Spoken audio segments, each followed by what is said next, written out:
The 8th plenary meeting of the General Assembly is called to order. Before proceeding further, I would like to remind members that masks are to be worn by all attendees at all times when indoors, except when directly addressing a meeting. Due to the temporary closure of the east side emergency doors, in the event of a fire or emergency which requires an evacuation, please use the west side emergency doors and the stairways next to the elevator banks. Those in the 3rd and 4th floor balconies, please use the stairways next to the elevator banks. The Assembly will hear an address by His Excellency Mokgweetsi Eric Kiabetswe Masisi, President of the Republic of Botswana. I request protocol to escort His Excellency.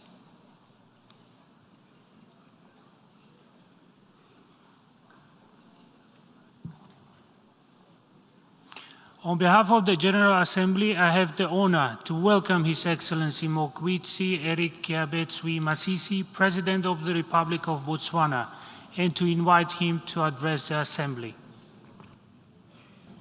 Thank you, Mr. President. Your Excellencies, distinguished ladies and gentlemen, at the outset, I wish to extend my sincere congratulations to you and your country, Hungary, on your election as President of the United Nations General Assembly at its 77th session. I am certain that this august body will benefit greatly from the wealth of knowledge and experience from your illustrious career in the diplomatic service, including your term here in New York as Hungary's permanent representative, where you co-chaired the intergovernmental process and ushered in the 2030 Agenda and its Sustainable Development Goals. Mr. President, I must particularly express gratitude to the outgoing President for his close coordination and collaboration with other principal organs, particularly the Economic and Social Council, which Botswana was honored to lead as its 77th President. I am delighted that the two Presidents worked very cooperatively on addressing vaccine equity, the sustainable development of Africa, financing for sustainable recovery, and the nexus between natural resources and sustainable development, among other priorities. Close collaboration among UN principal organs of the United Nations is beneficial and must be promoted. Mr. President, Botswana endorses your choice of the theme for this session, that is, a watershed moment, transformative solutions to interlocking challenges. We concur with your observation that the current global challenges, namely the COVID-19 pandemic, the war in Ukraine, humanitarian challenges, and climate change, are complex and interconnected, hence require transformative solutions. Given the interconnectedness of these challenges, it is evident that they can only be effectively addressed in a holistic approach. This further demonstrates the enduring relevance of the United Nations Charter, which 77 years ago established the three founding pillars of the UN system, namely human rights, peace and security, and development, as interrelated and mutually reinforcing. As UN member states, we should look no further for these solutions than in the already existing key multilateral frameworks. Among these, the 2030 Agenda for Sustainable Development and its SDGs, the Paris Agreement, and the UN's 75th Anniversary Declaration, as well as the outcomes of major UN meetings. This session gives us an opportunity to reaffirm our commitment to these solutions. In his comprehensive report on our common agenda, the Secretary General has offered us a boost with concrete ideas and recommendations to accelerate implementation of the 2030 Agenda and close the existing gaps in our multilateral frameworks. Mr. President, I wish, therefore, to preface my remarks through which I will share my country's progress in recovering from the COVID-19 and towards a transformative and sustainable development by reminding this auspicious body of Botswana's road to development. Many in this room may only know the Botswana of now, which is an upper middle income country. This is a status that we are proud of, given that when we attained our independence, only 56 years ago, we were among the poorest in the world. However, we were fortunate to discover what has turned out to be the world's largest diamond reserve across the Kimberley Belt. For those less acquainted with the development path we've traveled as a country, this is not the entire reflection of the Botswana story. Our story is based on the humanity, the principle and tenacity that we have as a people, as Botswana. It is a story of the wisdom of our forefathers who avoided the misfortune that often accompanied the discovery and exploitation of minerals in other parts of the world, and electing instead to turn the discovery of diamonds into a story for development. Botswana as a nation would never have been able to realize this development had we not held firmly to our belief in the principles of democracy centered on the rule of law, good governance, and the protection and enjoyment of basic human rights by our people. Mr. President, I must, however, admit that we face an uphill battle in our investment efforts to attract investors to help us diversify our economy away from dependence on diamonds. I stood before this General Assembly and I've engaged at different fora when the opportunity arises to share the Botswana story with a view to encouraging partnerships to augment our efforts towards diversification. I trust that those that are attentive to our call are more in number, and I firmly believe that they too aspire to share a part of our story. In the meantime, diamonds are still the bedrock of our economy. It is in this respect that the words of the Secretary General, Antonio Guterres, and the call for a common agenda resonates with me. I liked in particular the call by the Secretary General for a global view whereby power, wealth, and opportunity are shared more broadly and fairly at the international level. For my country, this translates into a fair and equitable opportunity to use the resources that we have to develop our people and give them an equal opportunity to contribute and share in global wealth. As we continue to advocate for the Kimberley process, I wish to remind this august body that Botswana's story is unquestionable proof and living testimony that diamonds with good governance are for development. In fact, diamonds are a serious matter of livelihoods. I'll be hosting a side event on diamonds for development later this evening, through which I hope to further broaden conversations and allow our partners, both within the United Nations, governments, civil society, and the private sector, to join us in ensuring that my country, Botswana, will also be part of the United Nations family espoused around shared power, wealth, and opportunity as we endeavor to realize the 2030 agenda. Mr. President, despite our challenges, my government continues to play its part to contribute to the international agenda and in ensuring that access to medicines by our people is part and parcel of their health care, while ensuring that the economy also recovers from the pandemic. Vaccine rollout remains a precondition for a sustainable recovery, yet many countries in the global south, especially Africa, have not met the WHO's target of 70% of their populations being fully vaccinated by mid-2022.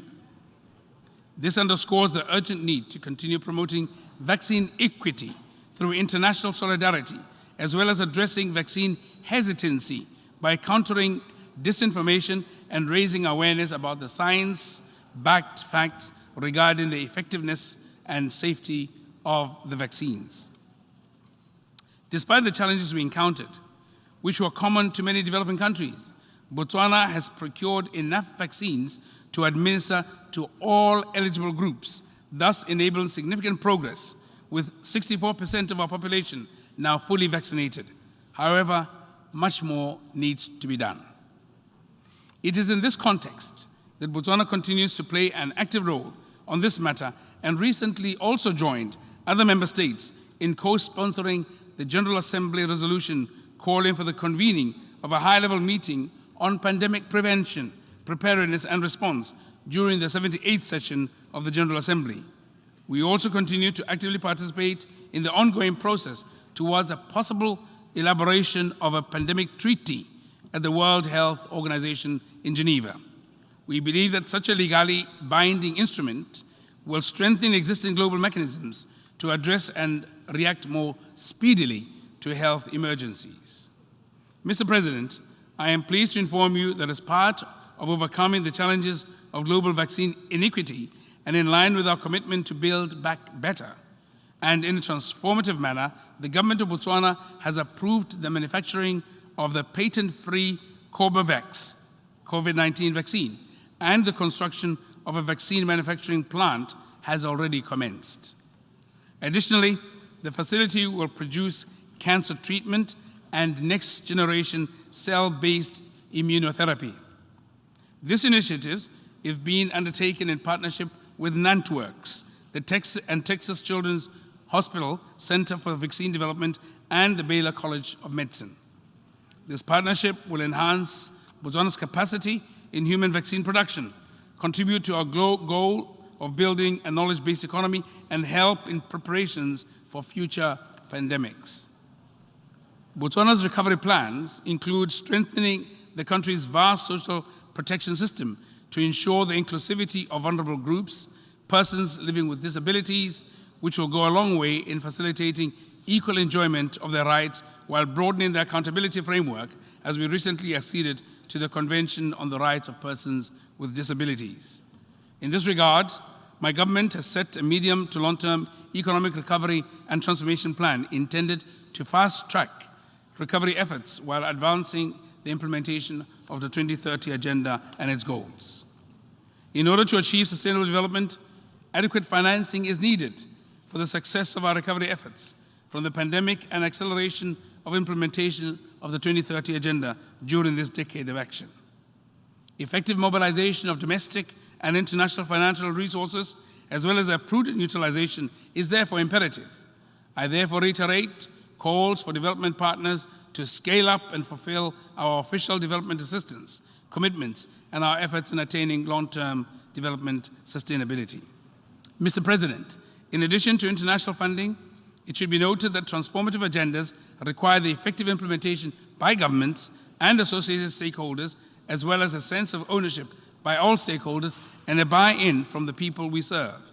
This decisive moment of the myriad of challenges we face demands that we challenge ourselves even more. My government has thus initiated the Reset Agenda, inspired by the need for collective, inclusive, and coordinated efforts towards the transformative agenda.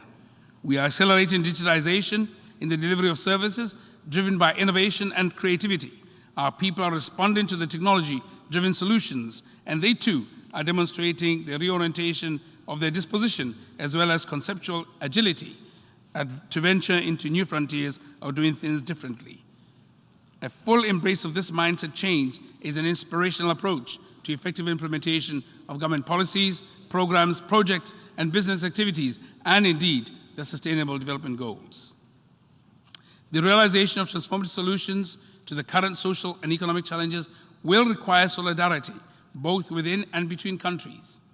As chair of the landlocked developing countries, many of whom are also characterized as least developed and small states, Botswana expresses solidarity with fellow UN member states in special situations, particularly the distinct and peculiar challenges faced by the LDCs and SIDSs in their efforts to build back better and recover sustainably from the pandemic. In line with the repeated position of our sub-regional body, SADC, I also wish to express solidarity with our northeastern neighbor, Zimbabwe, and call for the removal of unilateral coercive measures targeted at that country. While we are confident of the resilience and resolve of Zimbabwe, as well as its economic transformation prospects, we are concerned that such measures are not advancing the cause of livelihoods of innocent Zimbabweans, nor the cause of our SDGs. Mr. President, this year we continue to witness extreme weather events that point to the escalating severity of the climate crisis. Decisive implementation of the bold climate action spelled out in the Paris Agreement and the Glasgow Climate Pact is therefore needed to prevent the worst implications. Botswana remains committed to our 15% carbon emission reduction target by 2030, as indicated in our nationally determined contributions and reconfirmed in our climate change policy adopted in 2021. The policy addresses access to climate finance, clean technologies, and renewable energy.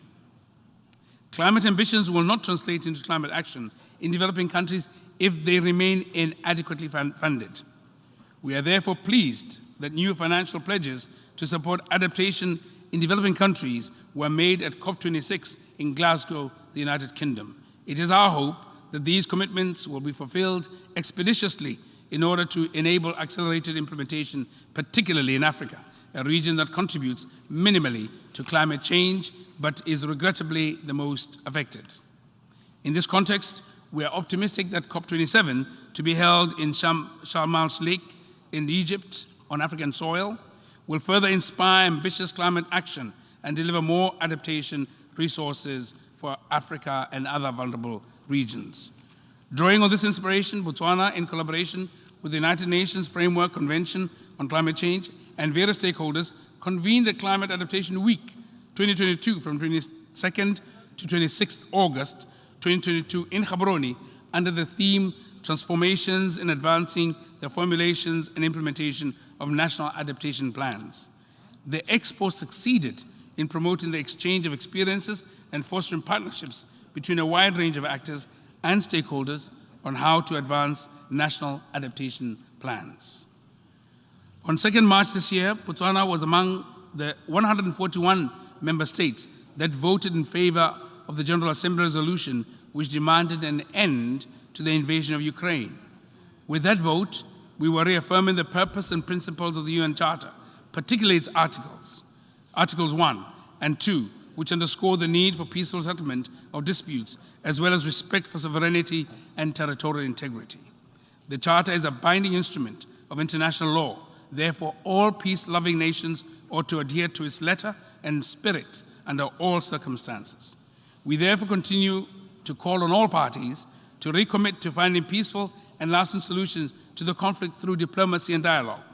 The UN broker talks that resulted in the Russian Federation and Ukraine signing an agreement on the Black Sea Grain Initiative are a testament that when given a chance, diplomacy and dialogue can yield results. If nothing else, the end of the Second World War and the founding of the United Nations in 1945 has demonstrated that only if we approach conflict based on solidarity and working together can we find peace. I commend the SG and the UN system, organizations, Turkey, and other stakeholders, including neighboring countries such as Poland, for rising to the challenges to address humanitarian needs in Ukraine and other crisis situations. As we continue to seek amicable redress of this worrying conflict, it is important that the UN system be particularly adequately resourced, given its critical work of saving lives and alleviating the suffering of victims of armed conflict, climate change, and other disasters. We, the collective member states of the United Nations, have the responsibility and mandate to strengthen international law, promote human rights and gender equality, and most crucial, to protect civilians in challenging peacekeeping environments. In this context, Botswana shares the same ideals with many of you present here today on the principle of responsibility to protect. Mr. President, as already been acknowledged by the 2005 World Summit, states have the primary responsibility to protect their own populations from genocide, ethnic cleansing, war crimes, and crimes against humanity. As part of the group of Friends on Responsibility to Protect, Botswana is co-chair, together with Costa Rica and Denmark, will continue to ensure that the membership of the United Nations pays attention to this important responsibility to reinforce global action. In Southern Africa, we remain actively engaged through our sub-regional organization, SADC, in addressing the threat posed by terrorism and violent extremism to peace and security in our sub-region.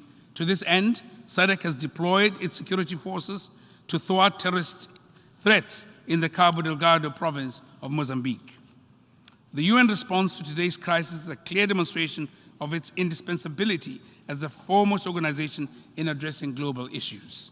From its system-wide response to COVID-19 to its swift action in relation to the humanitarian crisis in Ukraine and other crisis situations, the UN has proven to be fit for purpose. Nonetheless, there remains ample room for improving the organization's effectiveness in fulfilling the principles and purpose of the UN Charter. In this connection, we welcome recent reforms and proposals aimed at strengthening the UN system and enhancing its relevance in addressing contemporary challenges. These efforts include SDGs, development management, peace and security, human rights, and humanitarian pillar reforms, which are aimed at enhancing the Secretariat's ability, agility, accountability, and effectiveness in mandate implementation. Mr. President, for a small country like mine, the reform of the United Nations is important only in as far as to ensure the equal voice of member states, regardless of size. My government and I personally are therefore eager to have our own people represented and employed within the UN system. With our presidency of the ECOSOC, I believe Botswana has demonstrated its ability, including the capacity of our youth, who have received positive reviews from their support to the ECOSOC Secretariat during our tenure. We are, however, eager to see such accolades turning into real opportunities for absorption throughout the employ and hierarchy of the organization, particularly for our youth. As I conclude my remarks, Mr. President, let me reassure you that you can count on Botswana's support and constructive engagement towards the successful implementation of the program of work of the 77th session of the General Assembly. I hope that Botswana can also rely on the UN system and our development partners and the wider international community to help us realize the Agenda 2030 and transform our people and country into a developed nation by 2036. I thank you. On behalf of the Assembly, I wish to thank the President of the Republic of Botswana for the statement just made, and I request protocol to escort His Excellency. The Assembly will hear an address by His Excellency Mohamed Bazoum, President of the Republic of Niger. I request protocol to escort His Excellency.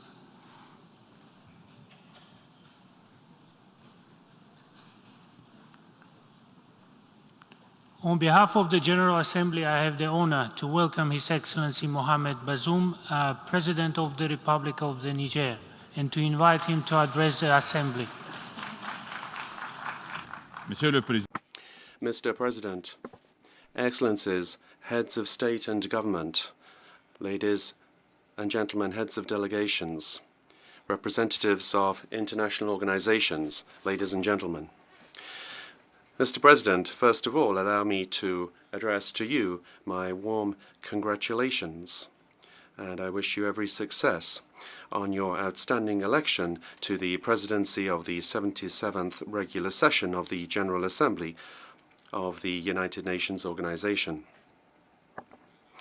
I would like to salute the leadership and commitment of the Secretary-General of the United Nations, Mr. Antonio Guterres, for peace and for development, for climate action, and for overcoming, mastering the COVID-19 pandemic, as well as his sustained efforts to find solutions to various areas of tension throughout the world.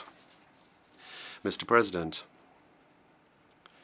we are in the decade of action for achieving the Sustainable Development Goals, and the climate emergency is creating humanitarian needs at the same time as we are seeing an exacerbation of the development situation that has already existed for a long time. Alarming news is coming from the intergovernmental experts on climate change, showing that major tipping points and irreversible climate changes have perhaps been already reached or even exceeded. Due to climate disruption, the African continent is being exposed to a worsening of food insecurity, to the displacement of populations, to recurring droughts, and to pressures on water resources. Given the urgency of this situation, I am happy to see that during the special high-level dialogue on the Africa we want, organized on the 20th of July 2022 under the auspices of the United Nations, the international community recognized that COP27, scheduled for this November in Egypt, will be a unique opportunity to redress this imbalance. In this regard, I would like to express the commitment of Niger to the proposal of the African negotiators for a new goal of $1.3 billion by 2025 in order to help us better face climate changes. In the Sahel, the geographic area to which my country belongs, climate change negatively affects farming and pastoral activities as well as affecting water resources, and is also the cause for extreme droughts, torrential rainfall sometimes, as well as an increase in temperatures above the global average. This is why Niger pays particular attention to the African initiative, the Great Green Wall, which is part of the 2063 agenda of the African Union. Mr. President, with regard to the security situation in my country, well, the situation in the Sahel has gotten worse in recent years. This is particularly the case for Niger, given the unfavorable regional situation. If you remember, it all began with the fall in 2011 of the Libyan regime, and to date it has never been able to be replaced by a stable government that has been able to exercise authority throughout the country. Also, the vast territory in the south of Libya has become a platform for transnational organized crime, where we see a blossoming of trafficking in arms, drugs, fuel, and migrants, leading to structural insecurity throughout the countries of the Sahel and its neighborhood. Mali, which succumbed in 2011 to the generalized violence coming from Libya, has never really been able to recover. It has, in its turn, become a breeding ground for terrorism, which is characteristic of the Sahel, extremely affected by the effects of climate change, threatening the practice of pastoral farming. This ecosystem of violence has experienced a bonanza amongst young shepherds of the communities affected by climate change, and very many of them have turned to terrorism. In the north of Mali, this scourge is also spreading towards Niger, Burkina Faso, and is now threatening to extend to the Gulf of Guinea. This violence has such potential for destabilizing state institutions that it has led to the fall of democratically elected governments in Mali and Burkina Faso, respectively, in 2020 and 2022.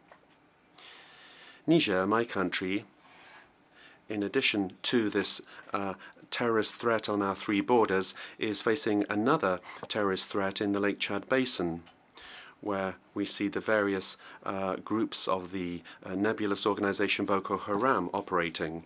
Mr. President, despite the constraints that I have mentioned, my country is showing great resilience based on wise governance, promoting a culture of tolerance and cohesion between communities, as well as promoting the rules of democracy and the rule of law. It is this option in favor of freedom that has made it possible for us to organize transparent elections and led to the first change in the head of state, where a democratically elected president handed over power to another president elected under the same conditions in April 2021. Our experience in Niger has shown us, as if this were necessary, that the best way to ward off the effects of terrorist violence is to strengthen the democratic system and nothing else. The war against terrorism means that we have to currently allocate significant resources to increase the number of our forces, to acquire appropriate equipment, and to strengthen the capacity of our soldiers. Allow me to take this opportunity, Mr. President, to thank our various partners that are committed with us in this fight against terrorism. I would particularly like to thank France. Their action through Operation Barkhane represents a major asset in the balance of forces vis-à-vis our enemy. I would also like to thank the United States of America, the Federal Republic of Germany, as well as the other countries that are working alongside us in various ways, all of them equally helpful. Mr. President, Nevertheless, I feel that we must stress here that the commitment of the international community in fighting terrorism in the Sahel still shows great gaps which should be identified and addressed. Indeed, this terrorism draws a lot of its financing from the trans-Saharan trafficking in drugs towards Europe and Asia via Libya. The majority of the weapons that are flooding the market for terrorist violence in the Sahel also come from Libya. It seems to me that in this particular case we are facing a problem that is not particularly complicated. Why, then, has it not been possible to put in place an adequate system with the necessary funding in order to appropriately fight this phenomenon? Indeed, it is high time, Mr. President, that our collective thinking of the great powers represented in this region as well as the international community work together with us, the countries of this region, so that together we can start thinking in a much more focused way about how we can define action that will be effective in fighting drug trafficking and arms trafficking in the Sahel. Mr. President, despite the great challenges that we face, as described above, Niger remains a robust and stable state, underpinned by democratic institutions, resolutely committed to the fight against poverty and in favor of development. Our deep conviction in this regard is that the genuinely most effective way to fight poverty is by promoting the educational system. The development challenges for Niger can be summed up by the following simple figures: an annual population growth rate of 3.9%, an average fertility rate of, on average, 7 children per woman, the first pregnancy for around 50% of girls before the age of 15 years, with half the population being around 15 years old.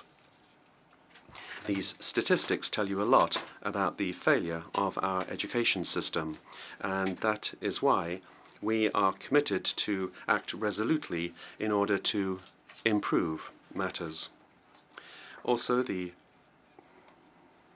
program for which we have been elected by the people of Niger is to act to improve access to education as well as the quality of education. With regard to quality, we have decided to stress in particular the quality of teacher training and to make the job of teaching much more professional. With regard to improving access, our policy stresses the building of school infrastructure. Another aspect which is particularly important that I would like to stress as part of our educational program is gender equality and building boarding schools for girls in rural areas. Given the situation in rural areas where pupils are a long way away from their parents, sometimes it stops girls pursuing their education. And very often when they leave education, they are married off and not included in some of the statistics I mentioned earlier on.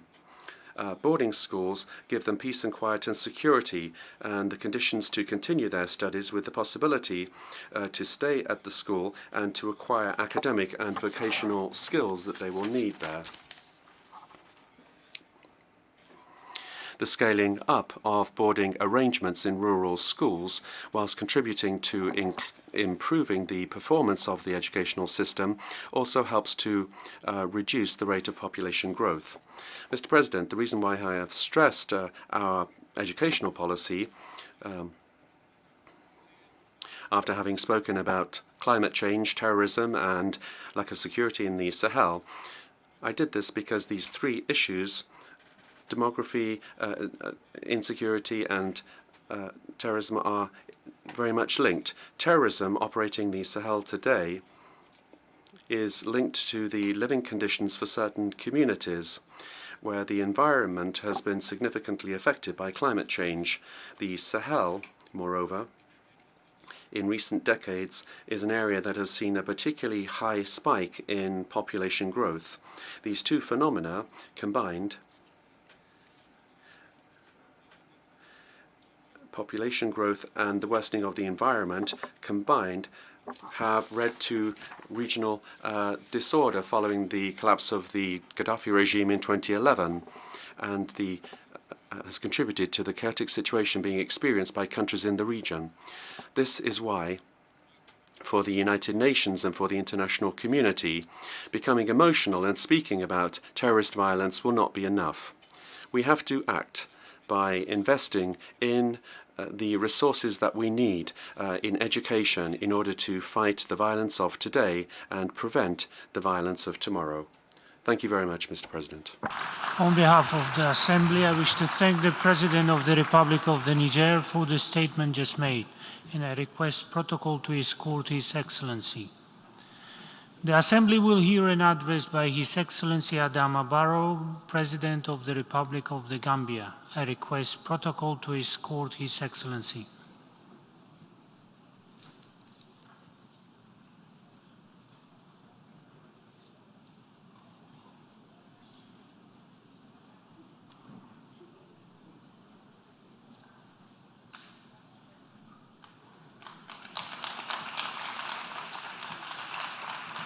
On behalf of the General Assembly, I have the honor to welcome His Excellency Adama Barrow, President of the Republic of the Gambia, and to invite him to address the Assembly.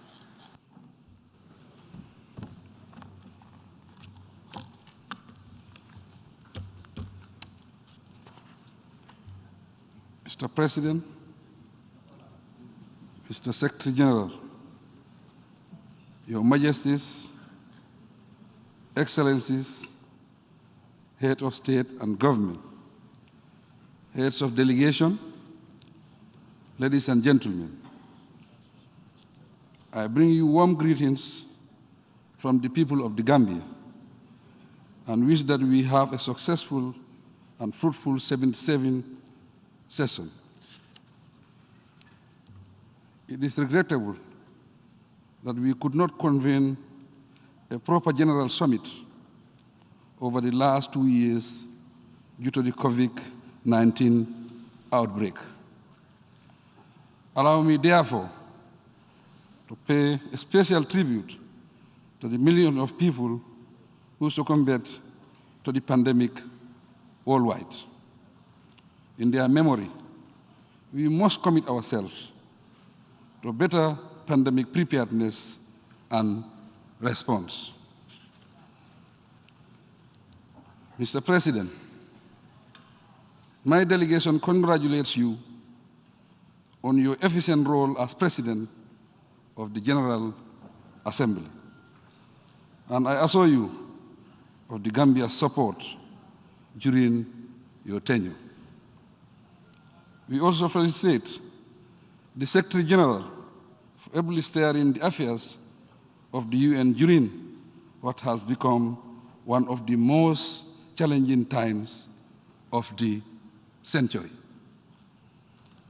Mr. President,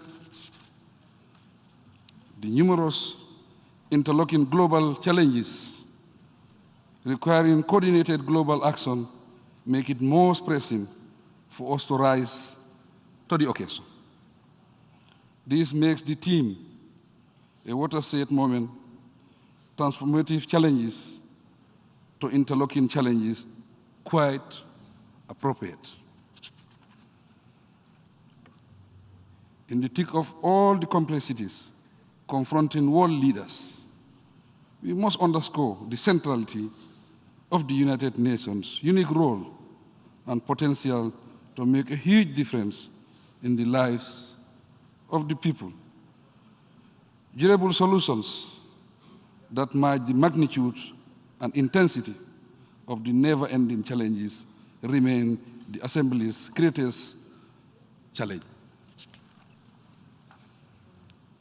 The situation calls for new perceptions, new approaches, and new partnerships, renewed commitments, and increased resource levels that equal to the scale of both current and emerging challenges. To recover as a global family, we must muster the requisite courage and political will and take advantage of the opportunities that go with the global crisis. Mr. President, the current cost of living crisis across the world is a wake-up call for immediate global response to alleviate the suffering and poverty that hold our nations to ransom. The global inflationary trends, food insecurity, and the energy crisis compounded the natural disasters that continue to cause havoc around the world. The need for relief grows by the day, yet global efforts appear to be less and less effective. In this connection, my delegation fully welcomes the establishment of the Secretary General's Global Crisis Response Group and eagerly look forward to concrete action-oriented recommendations and solutions. As one of the hard-hit developing countries, the Gambia stands ready to cooperate with the group to find real solutions for immediate relief. Mr. President, we have come to this summit with gratitude for the partnership and support extended to us from 2016 to date.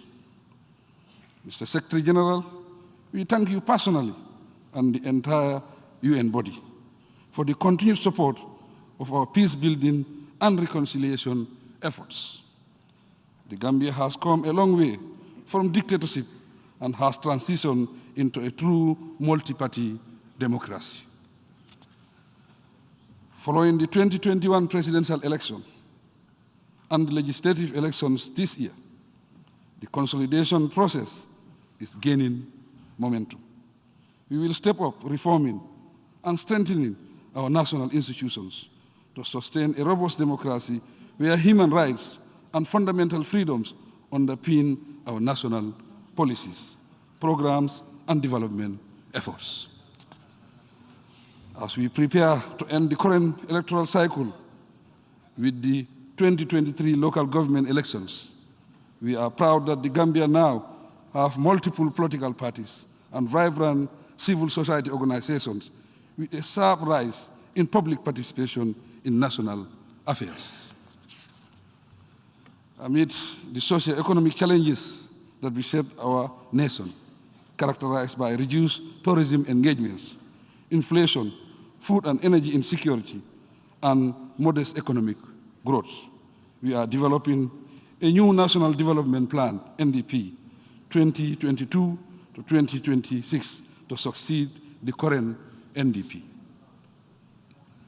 With this new plan, we seek to advance the pursuit of our national priorities, including the Sustainable Development Goals and Agenda 2063 of the African Union.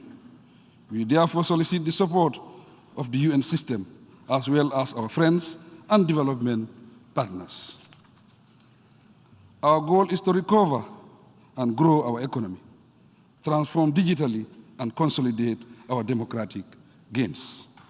Our resolve is to uplift our people from poverty, secure their livelihoods, and create new avenues to transition into a prosperous, peaceful, and stable nation. Because the youth and women form the greater majority of our population, the government will continue to empower them. Like all other genuine nations, we are committed to the global consensus that no country should be left behind in this decade of action. Despite its size and economic status, the Gambia is at the forefront of fighting climate change through ambitious national action plans, and we look forward to participating effectively in COP27 in Egypt and the 5th United Nations Conference on Least Developed Countries, LDCs, in Qatar. Mr. President, accelerating development in Africa hinges on addressing the underlying causes of insecurity and underdevelopment. As a continent, Our collective goal is to have a peaceful Africa where the people enjoy the dividends of peace, stability, and prosperity. African governments are committed to silencing the guns on the continent as a strategic objective. For this reason, we ask the United Nations and the international community to shoulder their fair share of the burden of the African Union peace endeavors. Our experience with keeping the peace in Africa is marked by isolated efforts in many instances. Africa must be provided with adequate equipment and the means to fully play its peace enforcement role on behalf of the international community. As a long-standing troop and police-contributing country, the Gambia will continue to support the Secretary General's action for peacekeeping initiative, and we welcome its reinforcement through the action for peacekeeping strategy. We are committed to improving the capacity of our officers through increased pre-deployment training, innovative partnerships, and more greater balanced peacekeeping development approaches. We must, however, review and do more to address the frequency deadly attacks against peacekeepers in mission areas by giving them realistic mandates. As sitting member of the African Union Peace and Security Council, the Gambia's commitment to peace and security in Africa and beyond remains unwavering. Mr. President, we have ongoing conflicts on our continent that need urgent international attention. The complexity of the challenges in the Sahel dictates multi-pronged approaches and intervention that would ensure sustainable peace and stability. So we must reconsider our assumption on this region and seek forward-looking solutions that empower the citizens. The current security and governance situation in Libya equally deserve a fresh thrust from the international community. We call on the contending parties on the ground to give the people a chance to live and coexist in peace. Mr. President, Moroccan sovereignty and territorial rights over its Sahara region should be reconsidered by all. In this regard, the government of the Gambia reaffirms its strong support for Morocco autonomy initiatives, which convincingly serve as a realistic compromise in accordance with UN resolutions. Development in the Horn of Africa also continue to be a source of serious concern. We request the leaders of the region and the international community to explore new options to restore peace in the area. We must equally come together to assist the region to combat terrorism through greater cooperation and intelligence sharing. The humanitarian crisis is enormous and calls for considerable international emergency aid. Mr. President, reverting to other important matters of global concern, we entreat the United States to end the long-standing embargo imposed on Cuba. The reason is that global solidarity and friendly cooperation should define relations between member states of the United Nations. In the Middle East, the Israel-Palestinian conflict needs a new impetus for lasting peace. As a people, the Palestinians deserve a state of their own. Hence, we call for a fresh peace initiative that includes the revival of the Arab Peace Initiative. Mr. President, we remain deeply disturbed by the horrors and humanitarian catastrophe arising from the ongoing Russia-Ukraine war. The destabilizing global economic conditions imposed on the rest of the world are unbearable. In Africa and elsewhere, the cost of living crisis and beating inflation, with food and emerging insecurity and devastating our economies and continue to frustrate pandemic recovery efforts. Additionally, the debt burden has reached crisis level. We call for general debt relief. We implore Russia and Ukraine to heed the global plea for political dialogue and end the war. Africa is simply asking for global peace and friendly relations. Our survival and progress depend on global peace and stability. Mr. President, the plea of the Rohingya remains a matter of grave concern to the Gambia. We call on the member government to comply with the ruling of the International Court of Justice and end all human rights violations against the Rohingya. The Gambia will continue to defend their rights. Mr. President, as a responsible member of the international community, Gambia considers Taiwan as part of the People's Republic of China, and we advocate the adoption of the One China policy. We urge the international community, therefore, to fully respect China's sovereignty over Taiwan and avoid actions that undermine global peace. The Secretary General's call for transformation and global solidarity in the landmark, our common agenda. In the same vein, in the landmark report, our common agenda. In the same vein, we support his effort to convene the Summit of the Future and the Sustainable Development Goals Summit next year. The renewal of global solidarity and regard for the less fortunate necessitated that we commit ourselves once again to leaving no one behind. Mr. President, Africa will continue to demand its rightful place in the permanent membership category of the Security Council. Thus, the negotiations must produce tangible results. Finally, let me emphasize that genuine commitment and substantially increased resources should accompany the transformation of our institutions, systems, mechanisms, and state of preparedness, and the developing world must not be left behind. I pray that we have a successful 77th session of the United Nations General Assembly. I thank you. On behalf of the Assembly, I wish to thank the President of the Republic of the Gambia for the statement just made, and I request protocol to escort His Excellency. The Assembly will hear an address by His Excellency Rashad Mohammed Al-Alimi, President of the Presidential Leadership Council of the Republic of Yemen. I request protocol to escort His Excellency.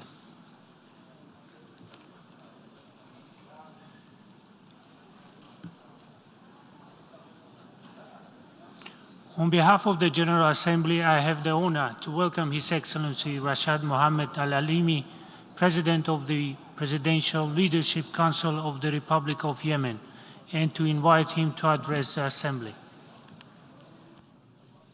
Bismillah ar-Rahman ar-Rahim. In the name of God, the most merciful, Your Majesties, Your Highnesses, Excellencies, President of the General Assembly, Secretary General, Sir, distinguished delegates, ladies and gentlemen, may the peace of God be upon you all. First and foremost, I would like to congratulate His Excellency, Mr. Saba Kursi, as well as Hungary, a friendly state, on its election to the head of the UN General Assembly. I'd like to wish him every success in the work of this session. This session is on transformative solutions to interlocking challenges. I'd also like to congratulate his predecessor, Mr. Abdullah Shahid from the Maldives, for his real efforts to the principles and goals of the organization. I would also like to welcome the role played by His Excellency, the Secretary General, Antonio Guterres, who strengthened the presence of the United Nations on the international stage. I would like to thank all UN staff, as well as agencies and envoys and emissaries, for all their efforts to alleviate the suffering of the Yemeni people. We'd also like to thank them for their good offices and for their efforts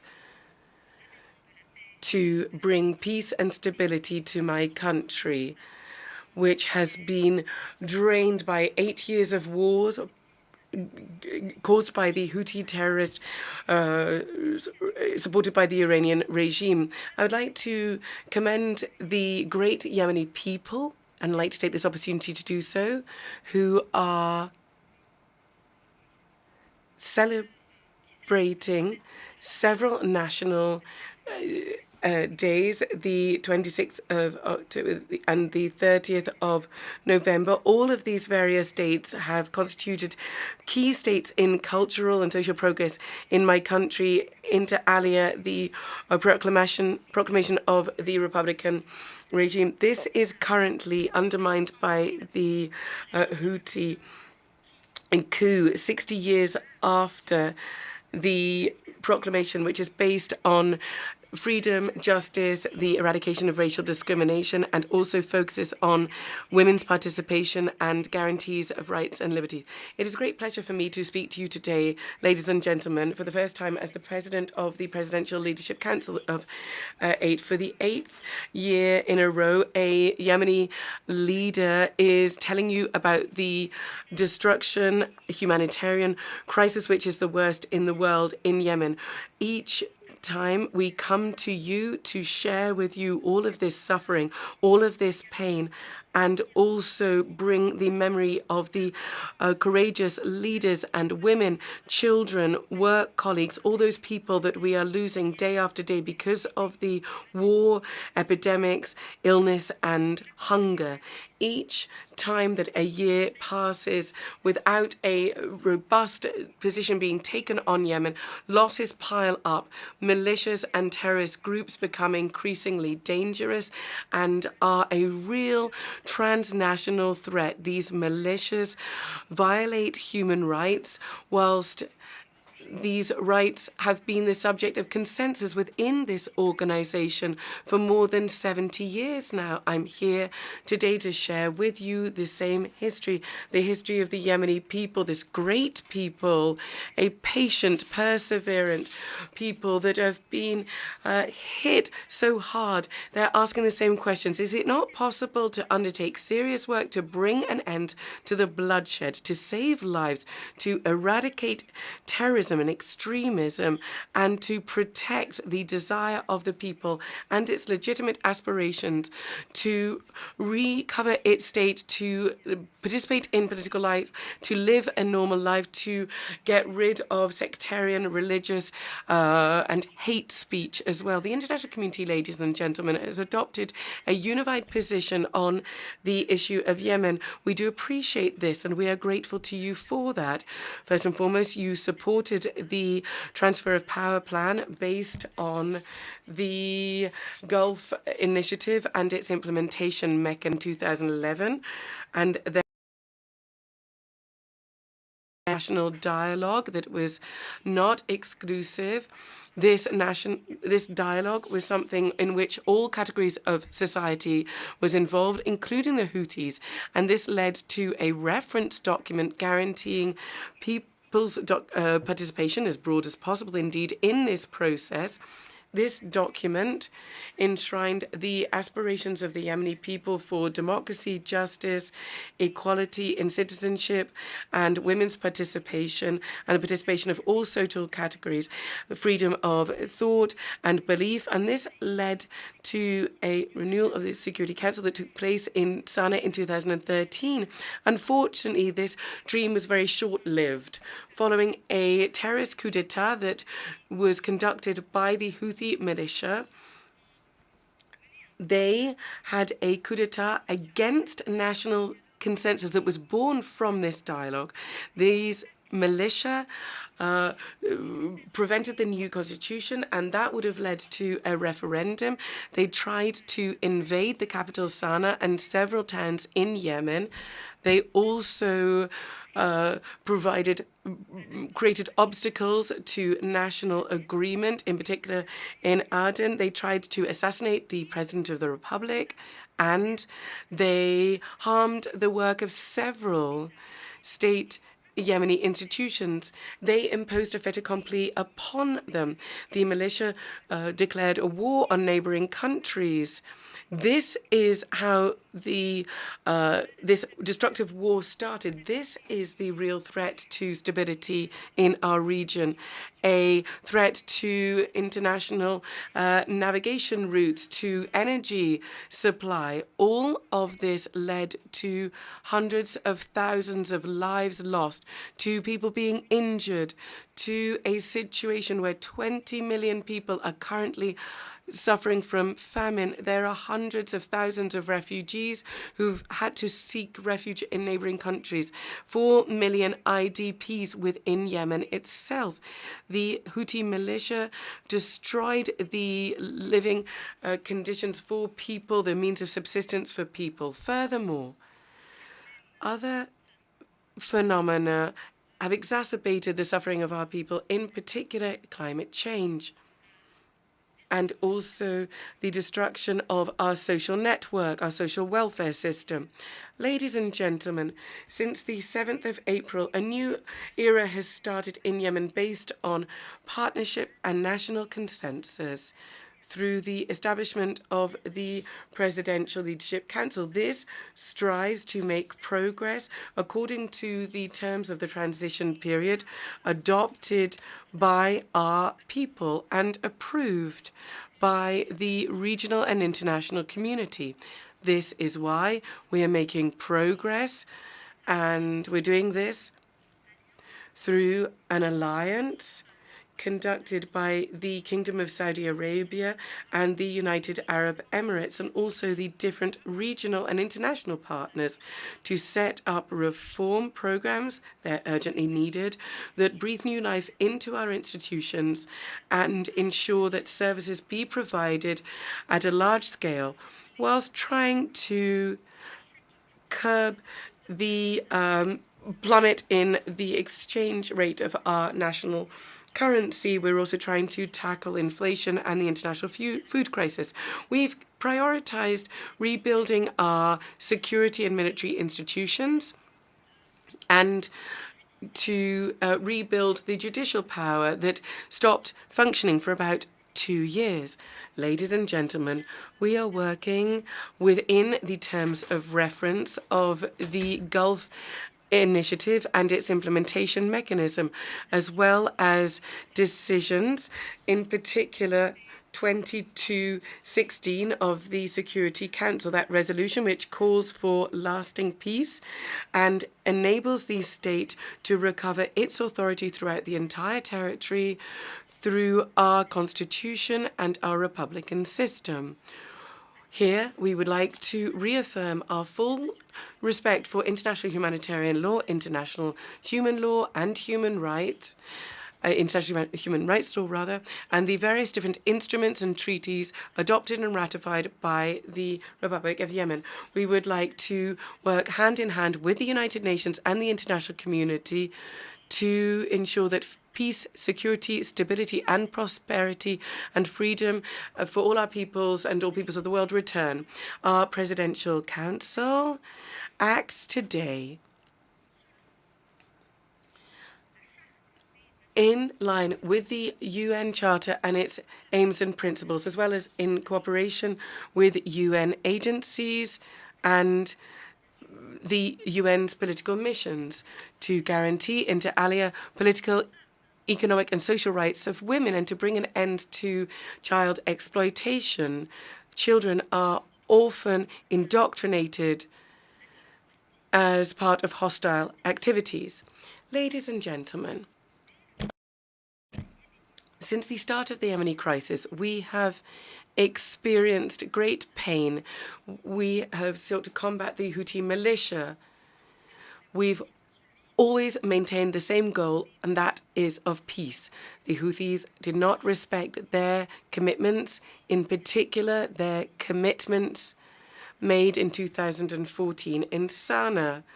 There were Geneva meetings, the first and second Geneva meetings. There were the Kuwait consultations, those in Stockholm. Then there was the truce, during which we nonetheless lost 300 martyrs, and there were violations by the militia that caused at least 1,000 people to be injured. For some week now, the humanitarian truce has stopped. We would like the international community to take into consideration that the Yemeni government did respect the truce throughout its existence. Today, we have sought to avoid any excuse. There's no excuse to violate this truce. We want a lasting peace. This truce showed that indeed we do lack a serious partner within Yemen.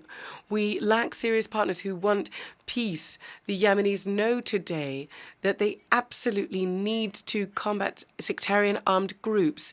Today we insist on the strong position of the Yemeni Presidential Council. We are calling for a renewal of the truce. However, this must not take place if it is not in the interests of the Yemeni people. The terrorist militia must not gain power because they threaten not only Yemen, but the whole region and indeed the entire world. For us, ladies and gentlemen, peace is a strategic choice. There's no doubt about this. We are perfectly aware of the difficulty of heading up our country without the participation of all components of Yemeni society. However, we cannot accept an armed militia having the monopoly of power. These are the very basis of the aspirations of the Yemeni people. They have a right to peace and stability, just like all peoples do throughout the world. Today, the militia want to place themselves above the state, above the Yemeni people. Indeed, they believe that they have been elected by God. They export violence across the borders. They export hate speech and hostility against others, everybody who is different to them. Your countries, perhaps for some time now, have been living in peace and prosperity. That's perhaps why it's difficult for you to understand the situation in Yemen, where a militia is proclaiming itself as being chosen, elected by God. This war against us, this is precisely what the Houthis, Daesh, Al-Qaeda, Boko Haram, and many other terrorist groups throughout the world are calling for. Mr. President, ladies and gentlemen, transformative solutions, which are the theme of this General Assembly session, first and foremost require the principles of peace to be upheld with the existence of a stable government, one that can protect the political process. Nonetheless, if we continue to fear the use of force against terrorism, well, that will lead to a humanitarian disaster. In truth, we need to find alternative solutions. Deterrence, indeed. The international community needs to support the legitimate government in order to ensure that the values of peace and peaceful coexistence prevail. Diplomacy is based on an exchange of points of view. We cannot implement diplomacy. We can only do this in the context of a legitimate regime. It is difficult to use diplomacy with terrorist militias. If we were to, we would undermine the very principles of this organization. Ladies and gentlemen, perhaps the world's eyes are not looking at Yemen at the moment because there are other hotbeds of tension throughout the world. However, generous and attentive partners have, through the coalition headed up by the Kingdom of Saudi Arabia and the UAE, they have helped us. They have spared no effort, no resource has been spared to help us on behalf of the international community to protect our people. They have also hosted Yemeni refugees, and they have been given many advantages in those countries. Furthermore, a technocratic government was set up alongside the Presidential Council. This government enjoys the support of the Kingdom of Saudi Arabia and the United Arab Emirates. There have also been many commitments undertaken by the United States and the European Union and also the United Kingdom. They have undertaken to finance many processes in Yemen. Nonetheless, we are experiencing a real gap in funding.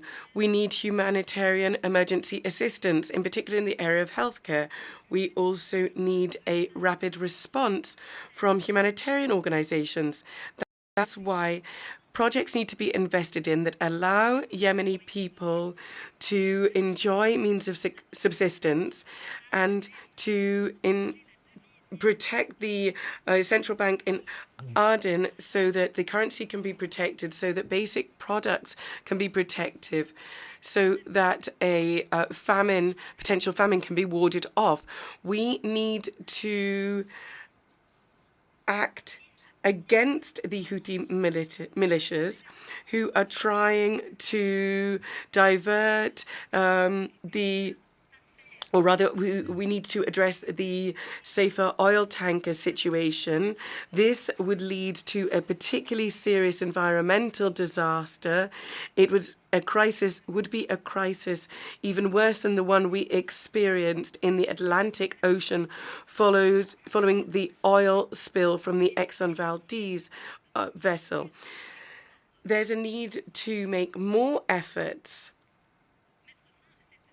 to bring an end to this situation that is being used by the Houthis as a tool to exert pressure. We are calling upon all countries of the world to ensure free navigation in international waters. We're also calling for a combat to be conducted against the proliferation of weapons of mass destruction, in particular by the Islamic Republic of Iran. Today, Iran is interfering in our domestic affairs in an absolutely unacceptable way.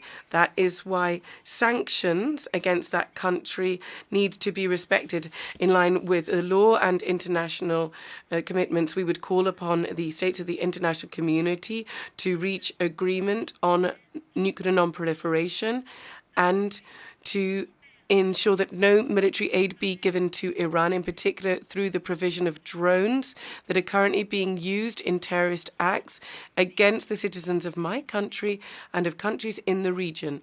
By the same token, the Houthi militia are planting anti-personnel mines in the sea and on land. That is why the Republic of Yemen would like to urge the states of the international community to respect disarmament. Thus, we would like to talk about the need to find a solution on the Palestinian question so that the rights of the Palestinian people can be guaranteed. Ladies and gentlemen, the Universal Declaration of Human Rights enshrines the respect for the dignity of each human being in it. This is the very basis of freedom, justice, and peace throughout the world. This is why there is a need to prioritize these rights in all action of the General Assembly. The aim here is to guarantee the dignity of thousands, hundreds of thousands of our citizens throughout the world who are displaced, who are refugees, who are the subject of numerous forms of violence. Do we need to show even more evidence to show that violence is carried out by the Houthis? There is abuse carried out by these militia. In conclusion, I would like to tell you a story. Quite recently, a young Yemeni man was in Cairo in Egypt, and he was asked his date of birth by doctors. He said that he was born just 2 weeks ago, and this is the date when he left Sana'a. So he was born again, so to speak, after he left Yemen, but nonetheless he was afflicted by the loss of his family and by having to leave all of his family behind in Yemen. The Yemeni people aspire for peace, they aspire for a peaceful future, and this is what all countries of the world want for their populations. Thank you very much. May God's blessing be with you. Leadership Council of the Republic of Yemen for the statement just made, and I request protocol to escort His Excellency. The Assembly will hear an address by His Excellency Tanete Maamau, President, Head of the Government and Minister for Foreign Affairs and Immigration of the Republic of Kiribati. I request protocol to escort His Excellency.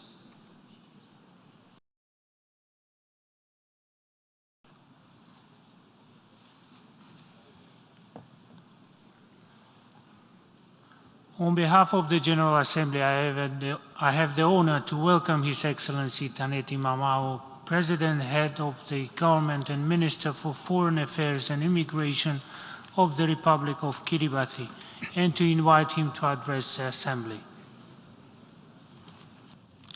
Mr. President, fellow leaders, Mr. Secretary General, Excellencies, distinguished guests, let me begin by praising and thanking the Almighty God for His everlasting love, peace, mercy, and blessings upon the world and each one of us here today. In His holy name, Mr. President, I join previous speakers in congratulating you and the government of Hungary for your election as President of the General Assembly. Mr. President, please be assured of Kiribati's full support and cooperation as you steer the helm of this august body to make the 77th session a watershed moment for the many interlocking challenges facing humanity. In the same token, I congratulate and thank the outgoing President of Maldives for a resoundingly successful 76th session, as demonstrated in the accomplishment of his many new initiatives. He has infused a renewed sense of faith and hope in the power of a united humanity and a stronger multilateralism. The most remarkable legacy of his leadership has been for the inclusion of underrepresented member states within the workings of the United Nations. Never before have the small island developing states been diversely and widely represented within the realms of the office of the President of the General Assembly. Secretary General of the United Nations, thank you for your stellar and steady leadership, especially during these very difficult and trying times. Kiribati welcomes and fully endorses your reappointment for a second term to further advance and complete a comprehensive overhaul of the United Nations in meeting its obligations for the peoples it serves. We also appreciate the restructuring of a multi-country office aimed at bringing the UN closer to the people on the ground. The establishment of the UN's multi-country office for the Northern Pacific region, which includes Kiribati, is a symbolic notion of bringing the UN closer for effective and tailored delivery of the UN agency services.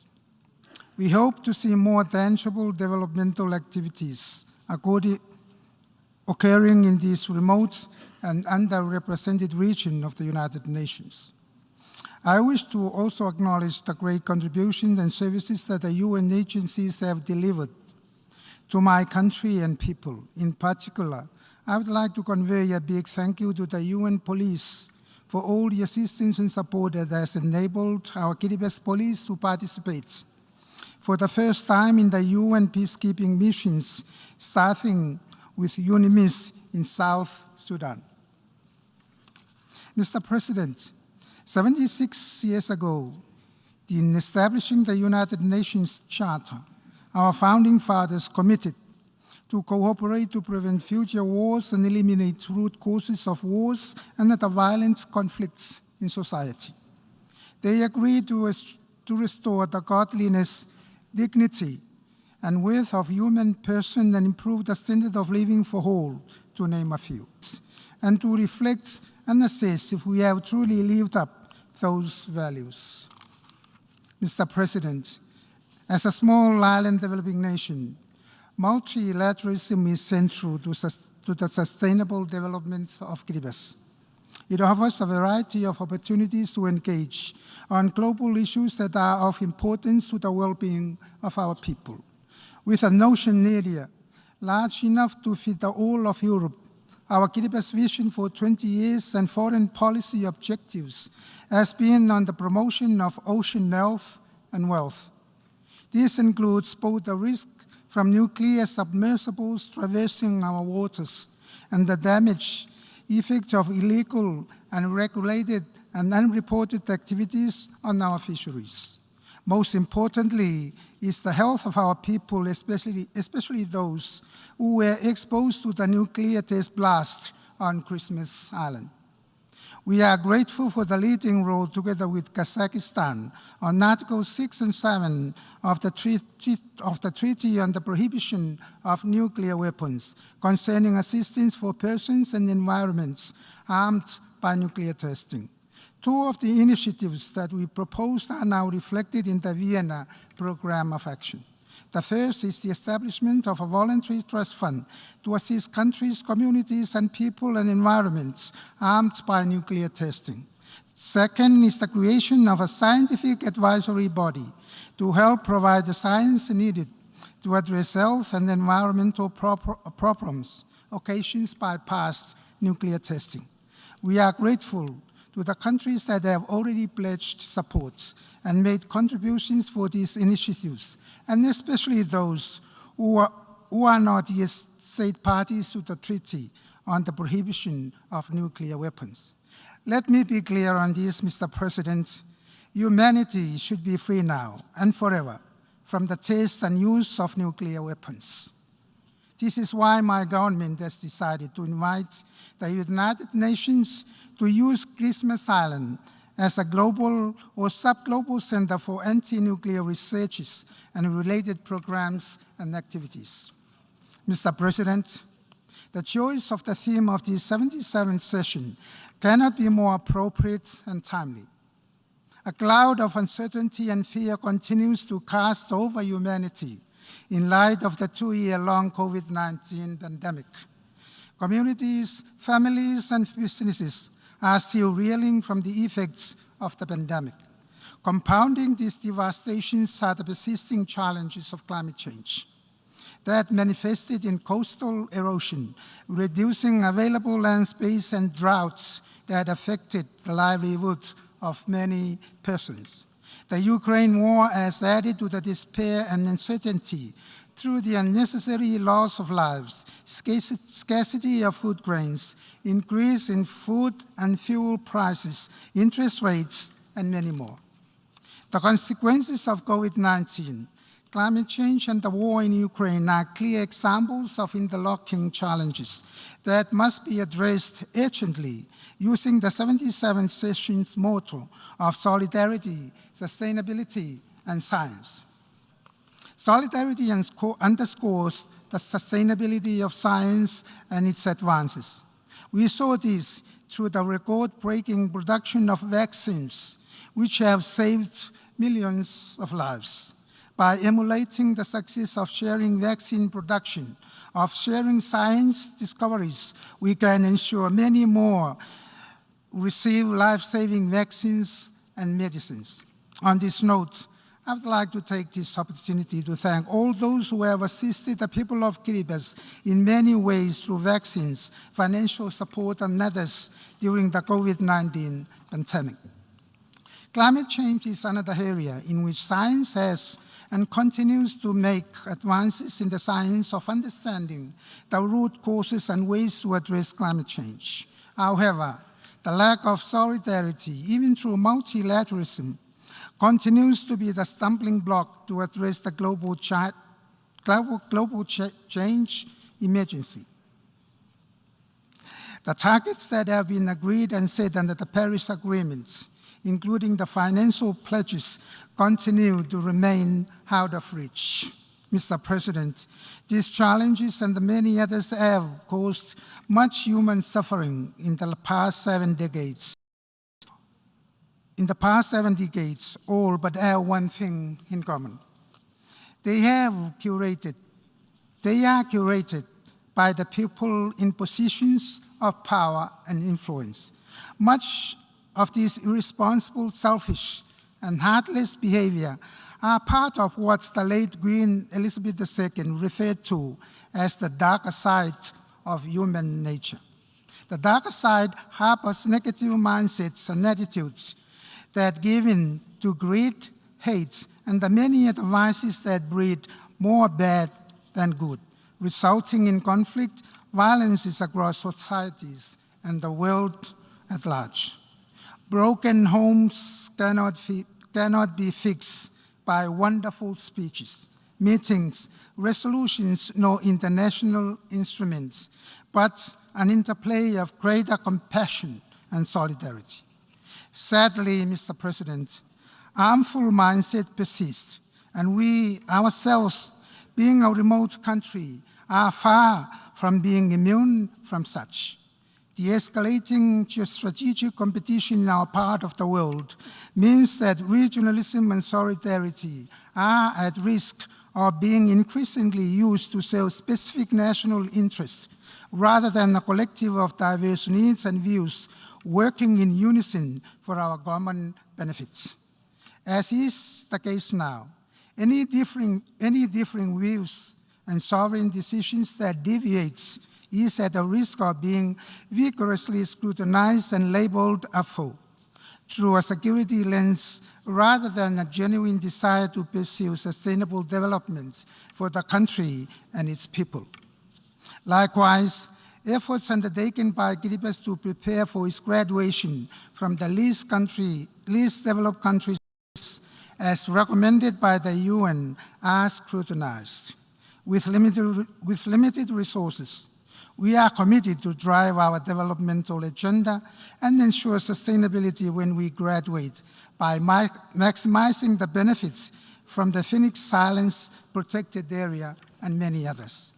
Our developmental agenda are grounded on our culture, traditional values and norms, practices and aspirations for the benefit of our people. Yet, they continue to be oppressed by neocolonial thinking that does not take into account our needs, our priorities, and our national interests. A system of global thinking that remains steeped with legacies of environmental destruction, which our people have now inherited, as is the case of the mining of Panaba Island. We must work together to ensure that the solution and actions to correct these legacies and local watershed moments work hand in hand with actions and solutions for today's interlocking challenges. Wendell Berry pointed out that global thinking is often merely a euphemism for abstract anxieties or passions that are useless for engaged efforts to save actual landscapes. Multilateralism should never be viewed as a one-size-fits-all scenario. We are reminded that it is best to reorient our work through locally grounded planning and action that focuses on the actual scaled-down watersheds commonly addressed. Mr. President, we have a duty as leaders entrusted with the power to decide and as enablers of solutions for the security, peace, and well-being of our people that is sustained through education, awareness, and financing. Acting together side by side in unison and solidarity, making decisions and taking actions based on reality and facts derived from natural law and true science is a precursor for the transformative solutions we need. Let us all agree to make the 77th session a watershed moment, a moment for renewed positive mindset, a moment for true discipleship action, and a moment for a prosperous, peaceful, and secure world for all. I believe that together in unison and solidarity as one human family, and with God's blessing, we can do it, and certainly we can do it. I conclude by sharing our traditional blessings of the Nauri, the Rai, or the Tapemore. I thank you all. On behalf of the Assembly, I wish to thank the President, Head of the Government, and Minister for Foreign Affairs and Immigration of the Republic of Kiribati for the statement just made, and I request protocol to escort His Excellency. The Assembly now will hear an address by His Excellency Emmerson Dambudzo Mnangagwa, President of the Republic of Zimbabwe. I request protocol to escort His Excellency.